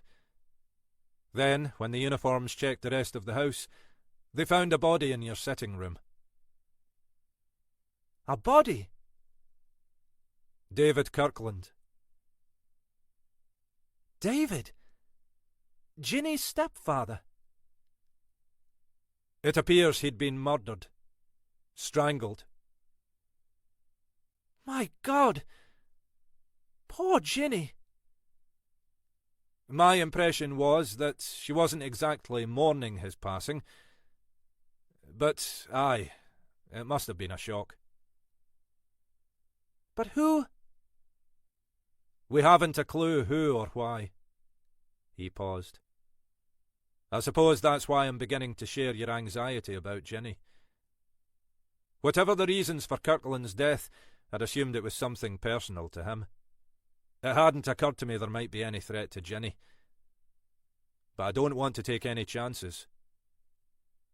You really think she might be in danger? I can't see any good reason why she should be, Mackay said. It's much more likely that Kirkland's killing was linked to his own activities or background. Nothing that would involve Ginny. But, well, we don't know anything for sure. I'll head over to your house and see if I can find out what's happened to her. Can I get you on this number? Yes, she said. I'll call you if she turns up in the meantime. Aye, thanks. And I'll call you when I get to the house. I'm sorry to put you to all this trouble. I'm sure it's nothing. I'm just being paranoid. Aye, well, Mackay said. Let's hope so. The traffic on the A9 and A92 was light, even for a Saturday afternoon. Mackay had seen nothing that might account for Horton's delay in reaching the hospital. Even before he'd stopped at the end of the driveway, he'd registered that there were still 2 cars parked outside the house. He climbed out of his own car and walked slowly down the driveway. The fine weather was holding its own, only the faintest of breezes coming in from the firth. Somewhere beyond the house, Mackay could hear the brush of the tide on the shore, the raucous cawing of a gull. He stopped and peered in through the passenger window of Horton's car, then tried the door. The car had been left unlocked. Mackay dipped his head into the interior and examined the front and rear seats, but neither offered any clue to Horton's whereabouts. He slammed the door shut, then walked over to the front door of the house. He jammed his finger on the doorbell and held it down. There was no response. Mackay pushed gently at the door. It was, as he'd expected, firmly locked, apparently with the full mortise lock engaged. Mackay looked around him. The front garden was laid mainly to lawn, with no obvious places of concealment. He made his way around the side of the house into the smaller rear garden. Again, it was largely lawn, with some trees and shrubbery along the boundaries. Other than a couple of gulls pecking aimlessly at the grass, there was no sign of life. There were no lights showing in the house. He approached the rear door and tried the handle. It was firmly locked. The 2 patio doors were similarly secured. He pressed his face to the glass and peered into the sitting room. Everything looked undisturbed, untouched since he'd tidied it the previous evening, following the removal of Kirkland's body. It seemed unlikely that Horton was still in the house, but there was no way to be sure without gaining entry. He walked back to the front of the house, thumbing through his phone's address book. Helena? Alec? You sound like you're outside. Aye. Outside Jenny's house, to be precise. I think we might have a situation. It took him only a minute to update her. You really think she might be missing? Something's happened to her. She told Isla she was leaving straight away. She's not the sort to just disappear. And her car's still here. Unlocked. I'll get over there. Shall I stop off at the hospital and pick Isla up? You'd better. She'll be climbing the walls. And she can give us access to the house. I'll let her know. His phone call back to Isla was even shorter. He tried to offer some reassurance, but they both knew there was little he could say. We'll get you over here, he said. Then we can see how things stand. He ended the call and walked to the end of the drive. The house stood some distance from the two neighbouring properties. They could check whether anyone had seen Horton leaving the house, but it seemed unlikely there'd be any witnesses. Mackay was returning to the house when his mobile rang. An unfamiliar number. Mackay? The voice on the line was young, nervous, stumbling over its words. Mr. Mackay, can you spare me a minute? It's Kelly Armstrong. You know, from the Cali bar. His first thought was to wonder how she had his mobile number, but then he remembered. She and her boyfriend had found the first body in that bizarre murder investigation the previous year. He'd given them his mobile number in case they had anything to add to their statements. He hadn't intended it as carte blanche to call him whenever they felt like it. Look, Kelly, he said. It's really not the best time. No, I'm sorry. I shouldn't have bothered you. It's just a stupid thing anyway. He decided to take pity on her. There was nothing he could do here in any case until Grant and Isla Bennett arrived. There was no sense in troubling the neighbours until they'd had a look inside the house. Ah, no, Kelly. I can spare you a minute. What's the trouble? Well, it's just this. She sounded embarrassed now that he was taking her seriously. I'm probably making a fuss about nothing. But after all that stuff last year... Go on. It's about the bar, she said. Well, about the Donnellys. The couple who've taken it over. They've done a decent job, that couple. What's the problem? She told him what Maggie and Callum Donnelly had said to her, recounting her final exchange with Maggie. With respect, Kelly, it doesn't sound a lot. A bit of a marital tiff, that's all. I understand they're quite common in some marriages. Aye, too right, he added to himself. I know. I understand that. She sounded deflated, as if she'd expected that Mackay might accord her more respect. It wasn't that, exactly. It was something about the way she talked about him and his... well, his behaviour. It was as if she was talking about something more than just, playing around. As if she was trying to warn me of something. I kept thinking about it afterwards, and it just felt odd. In what way? Kelly Armstrong was no fool, Mackay reflected. She'd been more than right about that sleazebag Denny Gorman. If she felt there might be something wrong about Callum Donnelly, it was at least worth listening to, even if now wasn't the ideal moment. It was the tone, I think. She didn't exactly sound jealous or anything like that. It was more that she was concerned about me. About my safety. I don't know. As if he might be some kind of threat. Maybe she just thought you might be vulnerable. Emotionally, I mean. I know. That's what I assumed at first. But it felt more than that. I can't really explain. Just, well, you know. She stopped, as if unsure where she was taking this. Intuition. Aye, I know. The copper's best friend and worst enemy. He paused, struck by a sudden thought. I'm not saying you're wrong. You're smart enough. There's not a lot I can do, though. Donnelly didn't actually do anything, did he? Nothing, no. I felt a bit uncomfortable, but that might have been my fault as much as his. I'm just wasting your time, aren't I?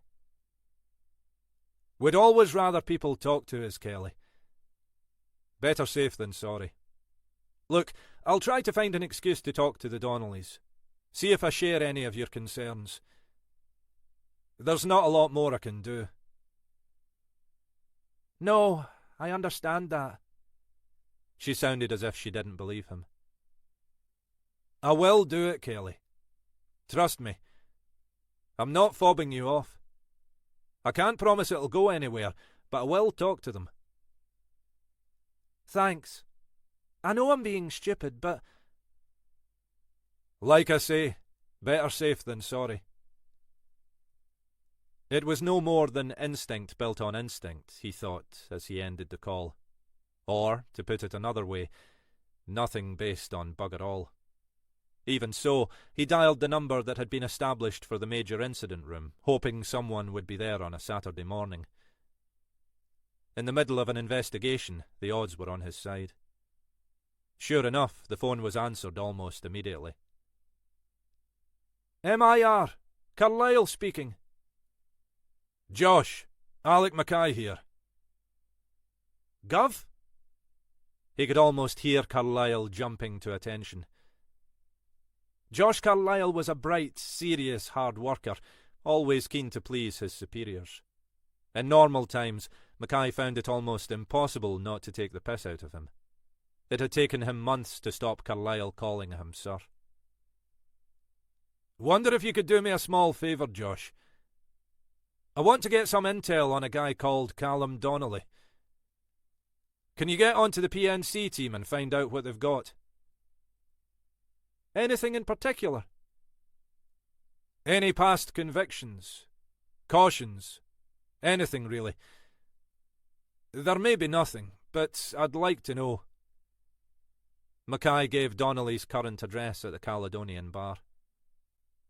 That's all I've got.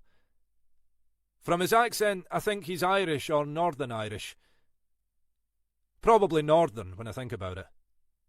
Don't know if that's right, and if so, how long he's been over here.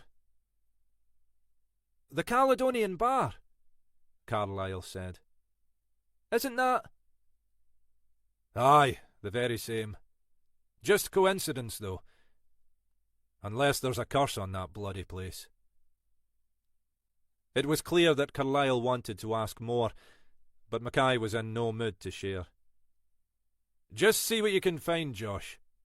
It's probably a waste of time, but give it a go. If you say so, Gov. Aye, Josh. It's the privilege of high office to bugger your underlings about. Humour me, eh? I'll get back as soon as I can. Much appreciated, Josh. Moments later, Helena Grant's car pulled into the end of the drive. Mackay stepped forward to help Isla Bennett out of the passenger seat. He'd always found her a mildly intimidating figure, but today she looked slight and pale, as if diminished by everything that had happened. Her head was bandaged, but there was no other sign of any injuries. "How are you feeling?" Mackay said. Physically fine, she said. Emotionally shot to hell. What's happened to Ginny? I wish I knew. Her car's there, unlocked. The front door of the house is double locked, as far as I can tell. Isla fumbled in her handbag for a set of keys. Let's see if there's any clues inside. It took her a moment to unlock the front door. Grant sat in the kitchen with Isla while Mackay checked the rest of the house. No sign of her, he said. The bed's unmade. Looks like the shower's been recently used. What about her coat? Handbag? Grant said. Isla rose and peered into the hallway. She usually wears her waterproof at this time of the year. It's normally hanging up in the hall. She paused. It's not there. She turned. I don't know about her handbag. She usually leaves it in the bedroom at night. It's got keys and bank cards and such like in it. I didn't see it up there, Mackay said. I had a good look round for anything like that. Grant took a breath. So, it looks like she left the house, locked up behind her, unlocked the car, but then, for some reason, didn't drive off. It was a statement of the obvious, but it felt more shocking to hear it said out loud. So, where the hell is she? Isla said. Is there anywhere she could have gone? Grant asked. Neighbours? Some kind of emergency she might have got caught up in? I can't see it.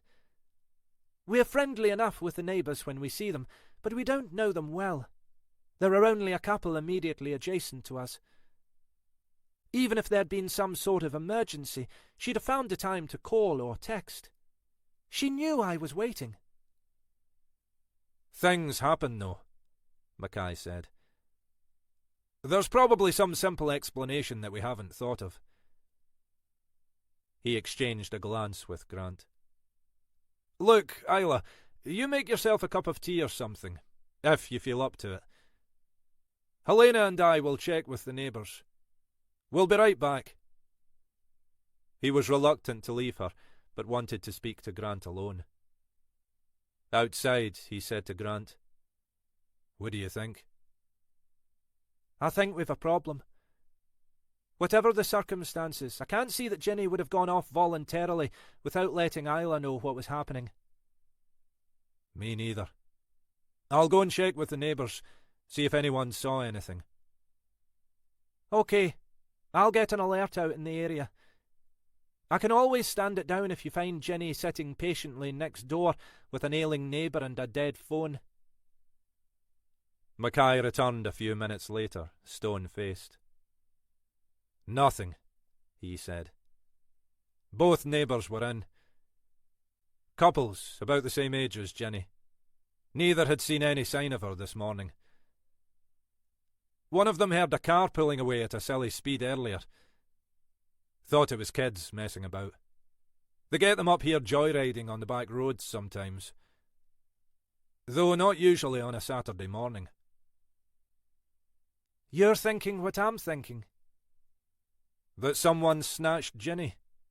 Is beginning to look that way, isn't it? But why the hell would they want to do that?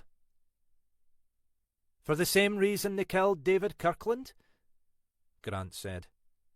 And maybe the same reason they've been picking off Galloway's cronies? She paused, thinking. Doc Green reckons that Kirkland wasn't killed here. How do you mean? He was killed elsewhere, then his body was brought here. And before he was killed... She stopped, as if unable to say the words. There were various lesions on the body. It looks as if he'd suffered some pain. The same was true of Ali Donald's body, apparently. Jesus! Mackay was staring at her. So, if Ginny... Exactly. Christ. We need to find her. But why Ginny? I mean, we can connect all the others with Galloway one way or another. But Ginny's nothing to do with any of that. God knows. I don't care at the moment. I just want to find her before any harm comes to her. I've put an alert out for what that's worth. I've set someone trying to scour the cameras on the main roads in case they spot anything. And I've asked for a couple of the team to come up and speak to the rest of the neighbours. I'll get an examiner over to check over Ginny's car and the area around it as a crime scene. But none of that feels very promising without more of a clue where we should be looking or what we're looking for. Why the hell Ginny, though? Mackay had hardly heard her. There must be... He stopped, conscious of his mobile buzzing in his pocket. Hang on, he said, thumbing the call button. Mackay? Oh, Josh! He'd almost forgotten his previous conversation with Josh Carlyle. Now it felt like little more than displacement activity, something to fill the time and delay his anxieties until Grant had arrived. Okay. Right. That is interesting. Look, it's not a priority now, but we'll need to do some more digging there when we get the chance. You've asked them to send the details over. Good lad. And thanks. Grant was staring at him quizzically. Josh Carlyle. It's probably nothing. I was just filling the time till you and Isla got here, really. He told her about his conversation with Kelly Armstrong, his request for Carlyle to dig out anything he could find on Callum Donnelly. And? Donnelly's Northern Irish. From Derry. And he's got a record. What sort of record? Mainly petty stuff from years ago. Looks like he was mixing with the provos at the tail end of the Troubles. Just a kid, really. Involved in a couple of instances of what seemed to be sectarian violence, as well as a few bits of petty theft, drugs. That kind of stuff. 6 months inside in his late teens. When are we talking? 20 years, he said. Donnelly's in his late 30s now. The most interesting thing is that Josh reckoned there was a special branch flag on the file. We may get a call from our buddies down south. 20 years, Grant said. Jackie Galloway's heyday. The time when David Kirkland was plying his mysterious trade up here. The time when Ginny's father was supposedly killed in some hit-and-run incident. And when one Patrick O'Riordan, electrical fitter from Belfast, really was killed in a hit-and-run, Mackay said. Be interesting to see how the various dates align. He could see that Grant's mind was running through the possibilities. Okay, she said. So we're pulling out some interesting jigsaw pieces. But how do they fit together? Christ knows, Mackay said. But it feels to me like it might be worth talking to Donnelly. Grant gestured towards the house. Do you think that this has anything to do with Ginny's disappearance? I haven't a clue. But it feels like another piece of the jigsaw. Are you saying you want to go and talk to Donnelly now? Mackay shook his head, though the gesture was one of despair rather than denial. Christ, I've no idea what to do, Helena. But I want to be doing something. There's nothing useful I can do here. It's better for the examiners to look over the car and the house, rather than me conducting more clumsy searches with my size 9s. I could go and speak to more of the neighbours, but do you really think they'll have anything useful to tell us? I'd just be going through the motions, and time's running out. You really think that bearding Callum Donnelly in his lair might be more useful? Ugh, I've no idea. But I'm not sure it could be less useful. Okay. Look, you go and do it. If there are any developments here, I'll call you. Thanks, Helena. I'm probably just being a total numpty, but, you know. Aye, Alec, she said. I know.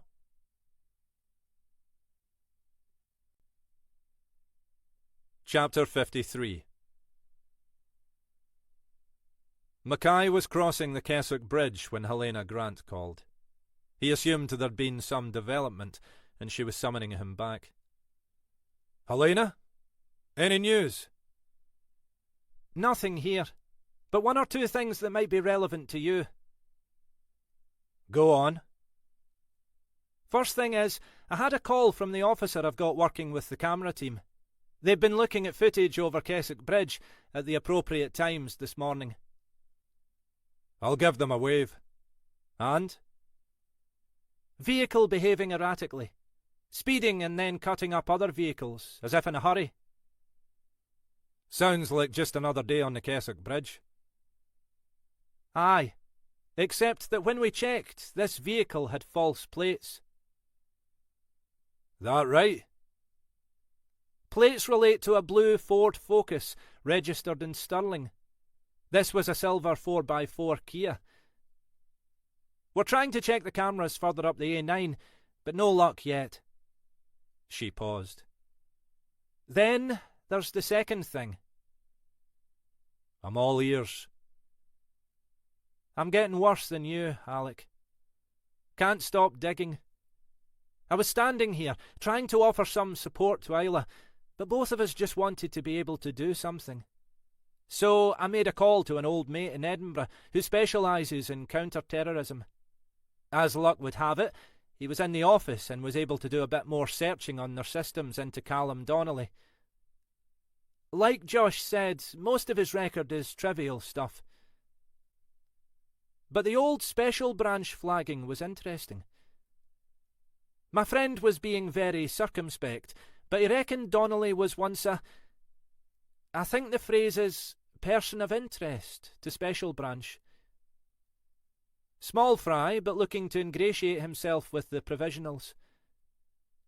There was some suggestion he might have been involved in the Manchester bombing, though he wasn't one of the main suspects. That was a murky old business anyway, from what I recall, Mackay said. Aye, so I believe. It looks as if after the Belfast Agreement, Special Branch's interest in Donnelly lessened. There's nothing recent on there. Nothing to suggest he was ever any more than a peripheral figure, even if he wanted to be more. He was only a kid, really. Late teens. Mackay pulled over into the outside lane to take the right turn onto the Black Isle. So, what does any of this have to do with Galloway, let alone Ginny? Christ knows. But there's a third thing. Go on. I asked my mate about David Kirkland. Asked him bluntly whether he was special branch. And? I didn't expect a straight answer, and I didn't get one. But he didn't leave me in much doubt that the answer would have been yes. So, what was his role? Why was he up here? The word used was nursemaid. Nursemaid? Witness protection. That would explain why he had bugger all to do with Jackie Galloway. Presumably just attached to specialist crime for want of anywhere better to put him.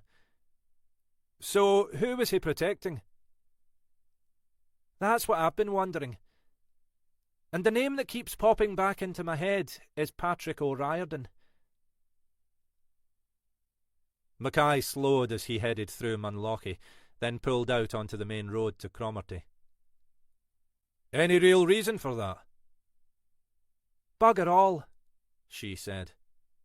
Your mate Fairley found no connection. Craig's the best, Mackay said. But only in a local context. And, to be fair to him, if it was that kind of connection, he might have decided not to probe too deeply. But we don't have much beyond the fact that he came from Belfast. And the way he died. But, aye, I know. It's just the usual copper's hunch. I'm not saying you're wrong, mind, Mackay went on. And if you're right, the next obvious question is, who killed O'Riordan? And why? We've a hell of a lot of questions, Grant said. And bugger all in the way of answers. And meanwhile, Jenny's out there somewhere, facing Christ knows what. Tell me about it. What I'm doing feels like a wild goose chase, but I don't know what else to do. There's not much. I've got a team doing door-to-doors of the neighbours, but not hopeful they'll tell us much. We've got an alert out on that vehicle. The examiners are on their way to check out the house and Jenny's car. Beyond that, I'm running out of ideas. Let's hope this produces something. Text me the vehicle details. They might ditch the registration plates when they get up here, but it's something to look out for. As he pulled up outside, the Caledonian bar looked peaceful enough. Inside, the bar was quieter than the last time Mackay had been in here, with just a couple of old boys in the far corner. A bored-looking young man was standing behind the bar, playing a game on his mobile.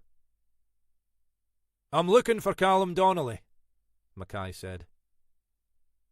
"Aye, aren't we all?" the young man said. "Let me know if you find him." Mackay drew out his warrant card. "Don't get smart, son. I'm on a short fuse today. Do you know where he is?" The young man looked unfazed by Mackay's credentials. "That's what I'm saying. They called me in at the last minute because that wee lass had let them down. Then I get in to find a note asking me to open up and take charge. No sign of either of the bloody Donnellys, and no food prepared, so I've had to send people away if they're looking to eat. Then I get all the abuse for not being able to provide food." He stopped, clearly sensing Mackay's impatience. "Can I check through the back?" Mackay asked, moving towards the rear door. "Knock yourself out." The young man had already returned to his game, oblivious to Mackay and what he might be doing. The kitchen was deserted, with no sign of any food preparation. Mackay made his way upstairs and peered into the 2 bedrooms.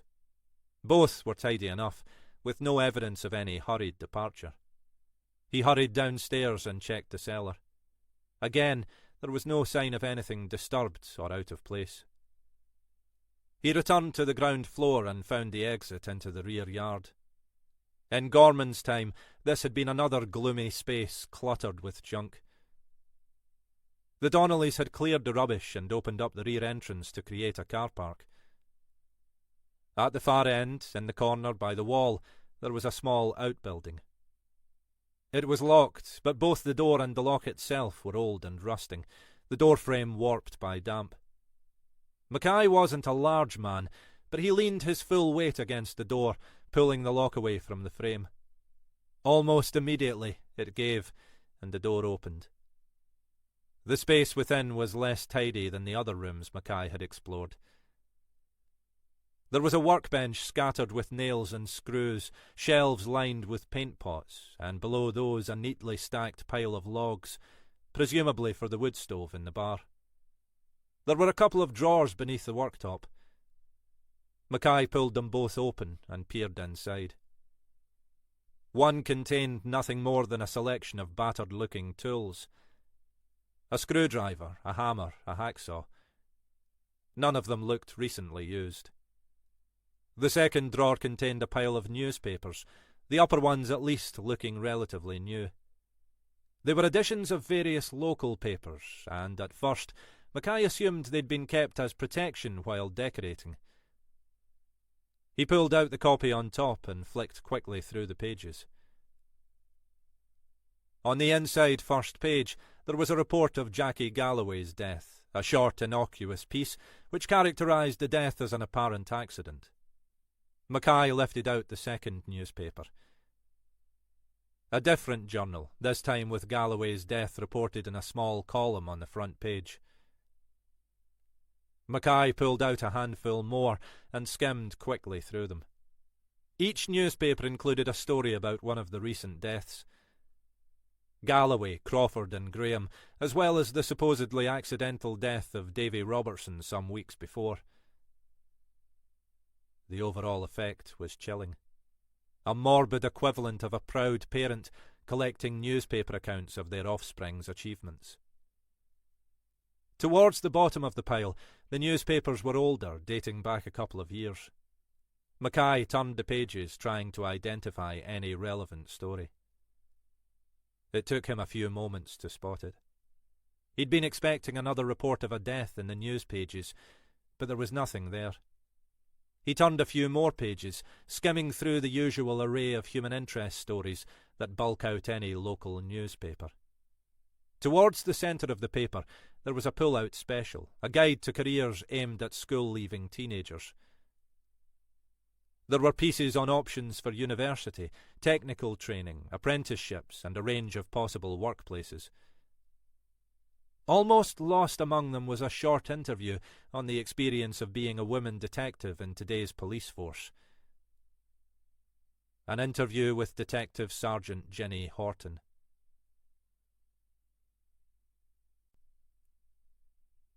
Chapter 54. Mackay pulled out another newspaper from a month or two earlier.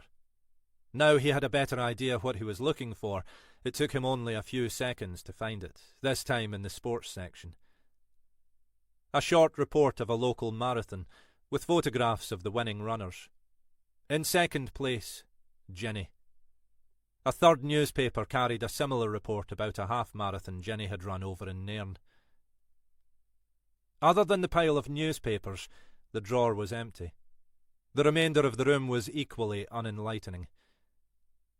If he'd been hoping for some clue as to the Donnellys' current location, it looked as if he'd be disappointed. He dialed Helena Grant's number. "I was just about to call you," she said. "Anything?" "Not a wild goose chase, anyway," he said. "I've no idea what's going on here, but it looks as if Donnelly's our man. Just wish I knew where the hell he was now." "We might have a lead," she said. "That's why I was calling. I've just had a call relayed from the control centre. They had a complaint phoned in from some irate cyclist who reckons he was nearly knocked off the road by a speed demon in a 4x4. "Our 4x4? "Looks like it. Being an irate cyclist, he made sure to take the number." "Where was this?" "North side of the Black Isle. Up near Kilbokey. 10 minutes ago or so. Best thing is, they seem to be turning into a private road, so we may have them." "Do they know they were spotted?" "Cyclist reckons they didn't even notice he was there. Can't be sure, though, obviously." "Did this guy see who was inside the car?" "Not clearly. Had the impression there was more than one person. Said they seemed distracted." "I bet they bloody did. Do we know the exact location?" "Pretty much. I'll email you the map link. You can get that on your phone?" "Aye, no bother." "I'm setting up roadblocks on the roads out of the Black Isle," Grant said. "I'll get back up there as soon as I can." "I'm on my way." The email arrived just as Mackay was getting back into the car, and he spent an agonising few seconds trying to match the image to his knowledge of the Isle. Then, oblivious of other traffic, he U-turned and put his foot down hard as he headed back towards Avoch and took the right-hand turn up into the hills. It was a single-track road over the top of the peninsula, initially through scatterings of relatively new bungalows, and then out into more open country. The traffic was light, but the road was winding and narrow, and his frustration grew with every stab at his brakes. At the summit, he took the left turn towards Killen. Once through the tiny village, another turn took him onto the road heading north towards Kilbokey. Minutes later, he emerged onto the main road along the north of the Isle. He slowed, his eyes fixed on the roadside for the expected private road. He almost overshot it. The entrance was obscured by overgrown shrubbery which had covered the two crumbling gateposts. At the last moment, he hit his brakes and pulled into the roadside. He climbed out of the car and peered through the gateway. A rough wooden farm track led down from the road, twisting off to the left 100 metres or so below. Beyond the trees, the waters of the Cromarty Firth were blue under the clear sky, the summit of Ben Wyvis seeming almost close enough to touch. Clutching his police baton, the only weapon he'd had available in the car, he walked slowly down the track. Beyond the bend, the path stretched only a short distance further, ending at a battered-looking static caravan. A silver 4x4 was parked to its left. Mackay moved back into the woodland. There was no sign of life. The only sound was the shuffle of leaves in the breeze off the sea. He worked his way around the edge of the trees, eyes fixed on the caravan, until he was close enough to see into one of the small windows. He could make out nothing in the dim interior. He moved further round to the rear, then stepped up as close as he could. Inside, he could now make out a figure standing, its back to the caravan door, and one other seated figure. Beyond that, the scene was lost in shadow. It was then he heard the scream. It was like nothing he'd ever heard before. A howl of anguish from the depths of pain. There was no way to tell whether the voice was male or female, old or young. It was like a wailing from the heart of hell. All caution gone, Mackay flung himself at the caravan door. It was outward opening, and for a moment he expected it to be locked. But the handle gave, and the door opened. Mackay's brain struggled to process what he was seeing. Callum Donnelly was lying supine on the ground, stripped to the waist, his hands and feet bound with plastic ties, blood pulsing from a glaring crimson gash in his stomach. As Mackay entered, Donnelly screamed again, even more blood-curdling than the first in the close confines of the caravan. Maggie Donnelly was standing over him with a butcher's knife in her hand. She seemed not to have registered Mackay's appearance, and was preparing to lower the blade once more to her husband's naked chest. Mackay had no time to take in anything else. He kicked out at Maggie Donnelly's arm, his foot striking her wrist, sending the knife across the small room. As if she'd only now seen him, she turned. She looked inhuman, her features twisted in a savage scowl, her eyes blank. Mackay moved towards her, but she had already retrieved the blade, slashing it blindly in the air. She was unrecognisable from the woman Mackay had met days before, spittle running from her mouth, scatterings of darkening blood on her blouse. She lunged at Mackay, the blade arcing perilously close to his face. He took a step back, trying to judge his moment. Then, as she approached a second time, he swung the baton and struck her hard across the side of the head. She reeled back, losing her footing, stumbling across her husband's bleeding body. Mackay had heard all the clichés about the strength and resilience of the insane, but had never believed them. Maggie Donnelly, though, was rising again, even as he fumbled for the handcuffs in his pocket. He turned, trying to raise the baton for a second blow. But she was already too close, the blade inches from his chest. He fell backwards, trying to find purchase for another strike. Then he became aware of movement to his left. Jenny Horton had been bundled behind the door, feet and hands bound like Callum Donnelly's. She had managed to half roll, half throw herself across the floor, colliding with Maggie Donnelly's legs from behind.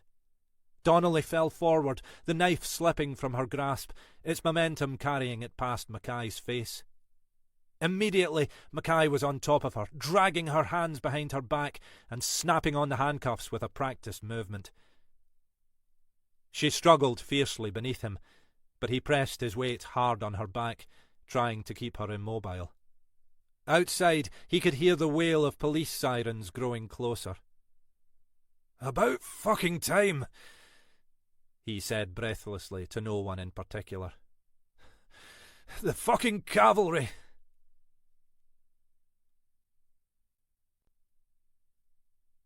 Chapter 55. "One question," Helena Grant said, "is how much we tell Ginny." "We can't withhold anything we know," Mackay said. "So, another question is, how much do we know?" He placed a delicate emphasis on the last word. "We don't know much," Grant agreed. "That's the trouble with dealing with the spooks and semi-spooks. It's all nose-tapping and winks." "Aye, they're a bunch of winkers, right enough." They were in Grant's office, and Mackay was staring morosely out of her window at the Inverness skyline. Grant could tell he wasn't quite back to his usual self, because he still hadn't started wandering round the room, peering into her papers and possessions. "What we can infer from the little they're prepared to say," Grant went on, "is that Patrick O'Riordan was an informant. He was passing on intel about the provost to the security services. He got found out and had to be shipped out of the province PDQ, ending up on our doorstep." "Nursemaided by David Kirkland." Mackay nodded. "Was O'Riordan his real name?" "I'd guess not. He comes over here, leaves his wife and young daughter behind, gets set up in a new life, new identity." Grant spoke as if to herself, wanting to get this straight in her own head. "How the hell do you do that?" Mackay asked. "Just leave your wife and daughter behind like that?" "Maybe the plan was for them to join him later, although the fact that he almost immediately got his new partner pregnant over here suggests it wasn't his priority." "Aye, and he didn't just leave them behind," Mackay went on, as if he hadn't heard. "He actually left them in danger.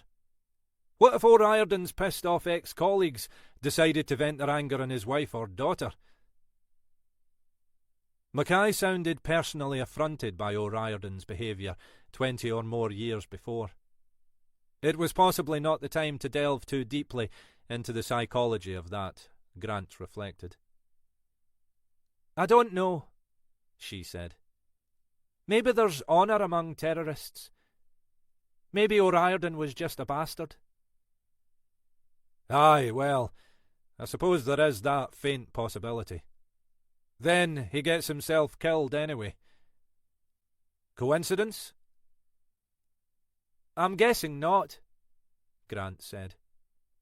"I'm guessing someone wanted him discreetly taken out, and that someone gave Jackie Galloway an incentive to have it done. More things we'll never know for sure." "But why Galloway?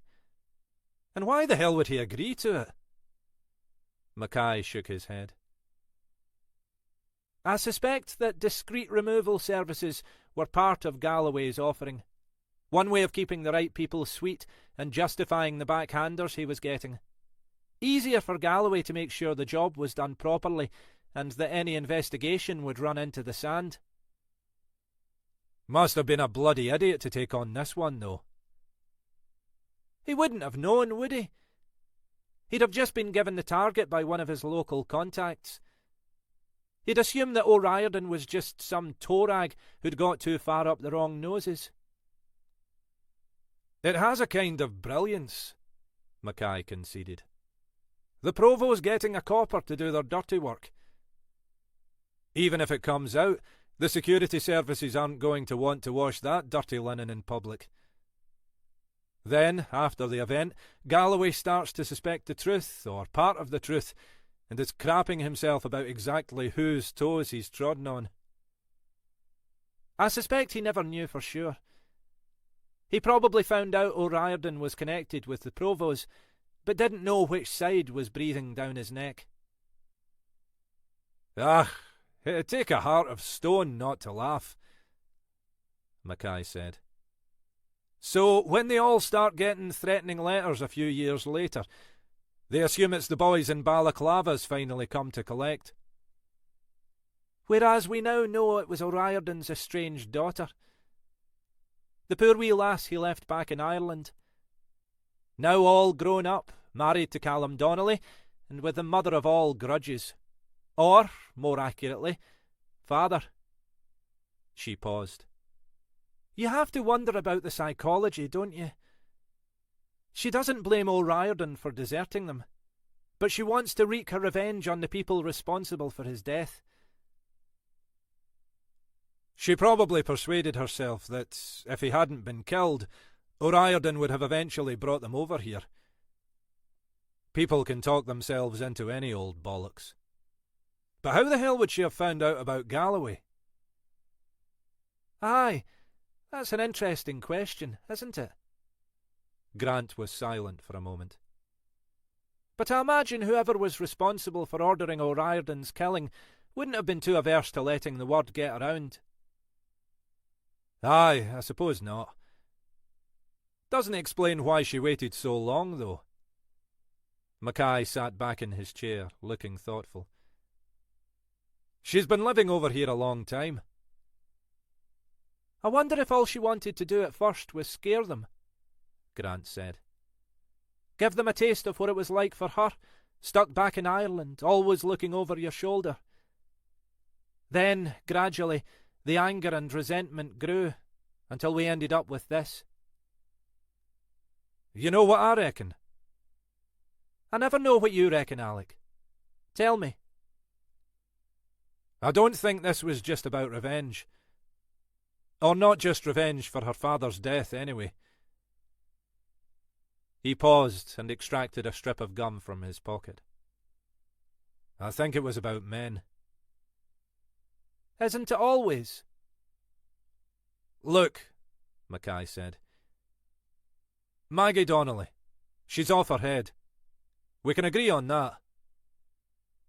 I'm not sure that's the technically acceptable terminology. But, aye. Whoever wants to come up with a better name for it can face her armed with a knife in a static fucking caravan, Mackay said. You didn't see the expression on her face. I'm not disagreeing, Alec. Go on.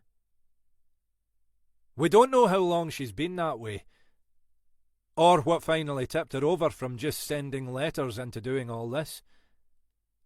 But I'm wondering whether Callum Donnelly's philandering might have been a factor. Grant shrugged. Aye, your young woman was bang on about that. Kelly Armstrong. She's an astute wee thing. Mackay looked wistful for a moment, and Grant knew he was thinking of his own lost daughter. She and Mackay had interviewed Callum Donnelly as soon as he was well enough to be seen. The stomach wound had been serious, the paramedics who'd picked him up reckoning it would be touch and go. When they finally saw him, after he'd spent a week in intensive care, he was white-faced and still shell-shocked. They were still unsure if they were interviewing him as a potential accomplice or as a victim. Another question, Grant reflected, that they might never answer satisfactorily. Tell us what you can, Grant had said. They'd been ordered by the medics not to press Donnelly too hard for the moment. He shook his head. She's always been, I don't know, unbalanced. She'd just go into blazing furies for no reason at all. She could become obsessive about the smallest things. But I never imagined. We think, Grant said, that she was involved in some other deaths locally. Do you know anything about that? Donnelly's momentary hesitation had suggested to them that he might know more than he was saying. No, I can't imagine. There'd be time to push him on that later. Do you know why your wife wanted to harm you, Mr. Donnelly? I... He stopped. I don't know exactly. We'd been having some blazing rows. About what? Another hesitation. What brought it to a head this time was the young girl we'd had working in the bar. Kelly Armstrong. Donnelly looked surprised. Aye, Kelly. Maggie thought I was trying to, you know. And were you? Maybe. I don't know. It wouldn't have been the first time. He shrugged. I'm not proud of it. Aye, like hell you aren't, Grant had thought. You think that was it? That was what made her attack you? I don't know. I don't understand any of it. She's assaulted me before when she thought I was, well, you know, but nothing like this. She attacked me at home, that morning, out of the blue, hit me over the head with something. When I recovered, she'd already got those plastic ties on me and was dragging me into the back of the car. I couldn't believe she was strong enough to do it. He blinked. We bought that bit of land when we took over this place. Where the caravan is, I mean. The plan was to build a house there when we'd got enough money together so we wouldn't have to live over the bar. I hadn't been there for weeks, but Maggie used to go over there to work on the garden. That's what she said, anyway. She bundled me out of the car and dragged me into the caravan. That's when I saw that other woman. Detective Sergeant Horton, Grant said. Detective? Dear God. I didn't know who she was. They hadn't pushed the interview any further. Donnelly had been in no state to respond, and they didn't want to risk invalidating any evidence that might emerge from his testimony. You think that was it? Grant said sceptically. That's what pushed her over the edge? Ah, no. Not in itself. But I was thinking, all of them, Galloway, Crawford, Graham, Donald, the whole bloody lot of them, were bastards, one way or another. In every case, their widows will be better off without them. You know, the way Sutcliffe believed he was doing the Lord's work. Maybe she was the same. Ridding the world of chauvinist bastards. I've heard of worse motives, and a proxy revenge on the father who abandoned her. You might have a point, Alec. Or you might just be telling me something about where your own head is at the moment. She paused. She attacked you too. Aye, well, there is that. And to come back to my first question, how much do we tell Ginny? About having a sister. Or a half-sister, I suppose. A half-sister who wanted her dead because she'd usurped her position? Christ, I've heard of sibling rivalry. That'll all need to come out at the trial, won't it? Not much we can do about it. Grant nodded. Of course. But there's something else. Something more than being nearly murdered by the sister you didn't even know you had. I'm sharing this with you because I don't see why I should be the only bugger having to decide what to do about it. The benefits of seniority. Go on. When the examiners were reviewing the crime scene after David Kirkland's death, they took samples of DNA from Kirkland, Jenny and Isla for exclusion purposes. Mackay looked up, his expression suggesting he knew where this was going. I had a call from the lab today. They wanted to check the identities of the individuals involved because they were worried there'd been some cross-contamination of the samples. Ah. There were similarities between Kirkland and Jenny's DNA. Shit. You mean that bastard might have been her real father? Grant shrugged. It sounds as if her natural father was a bastard either way. But at least Ginny could have some illusions about O'Riordan, or whoever he was. I don't think she has many about Kirkland. It's not relevant to the case, Mackay said. We don't know for certain. And the prosecution is going to be a nightmare in any case. We don't even know if Maggie Donnelly will be fit to plead. She's virtually catatonic at the moment. I'd say, let it lie. That's the way I was thinking. I'm just not keen on secrets. She paused. Speaking of trials, not long now till the Hamilton trial starts, is it? Mackay shifted awkwardly in his seat, with the air of a schoolboy worried about being caught out in a lie. Few weeks. Why? Just thinking it'll be another nasty one. This had been their major investigation of the previous year.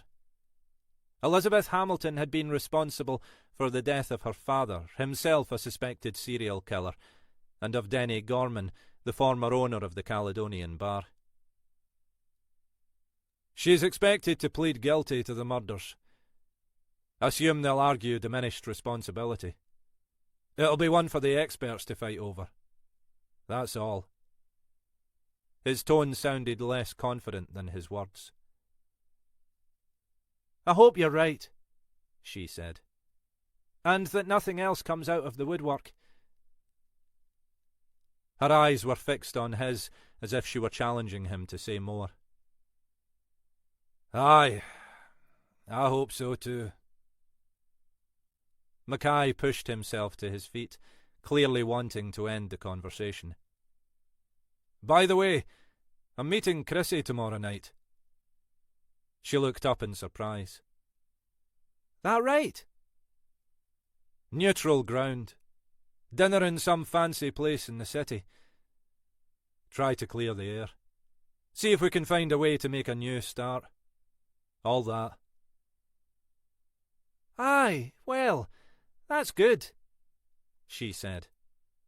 Her face was expressionless. Good luck with it. You hopeful? Mackay looked back at her as if unsure what she was really asking. Finally, he said, I just keep buggering on, you know. But, aye, pet, I'm hopeful. I'm always fucking hopeful. In the end, it's about all we've got, isn't it?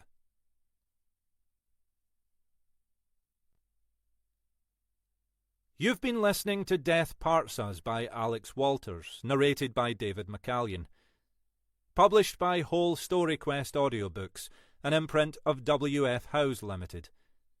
This work is copyrighted 2017 Alex Walters. This recording is copyrighted 2019 W.F. Howes Limited.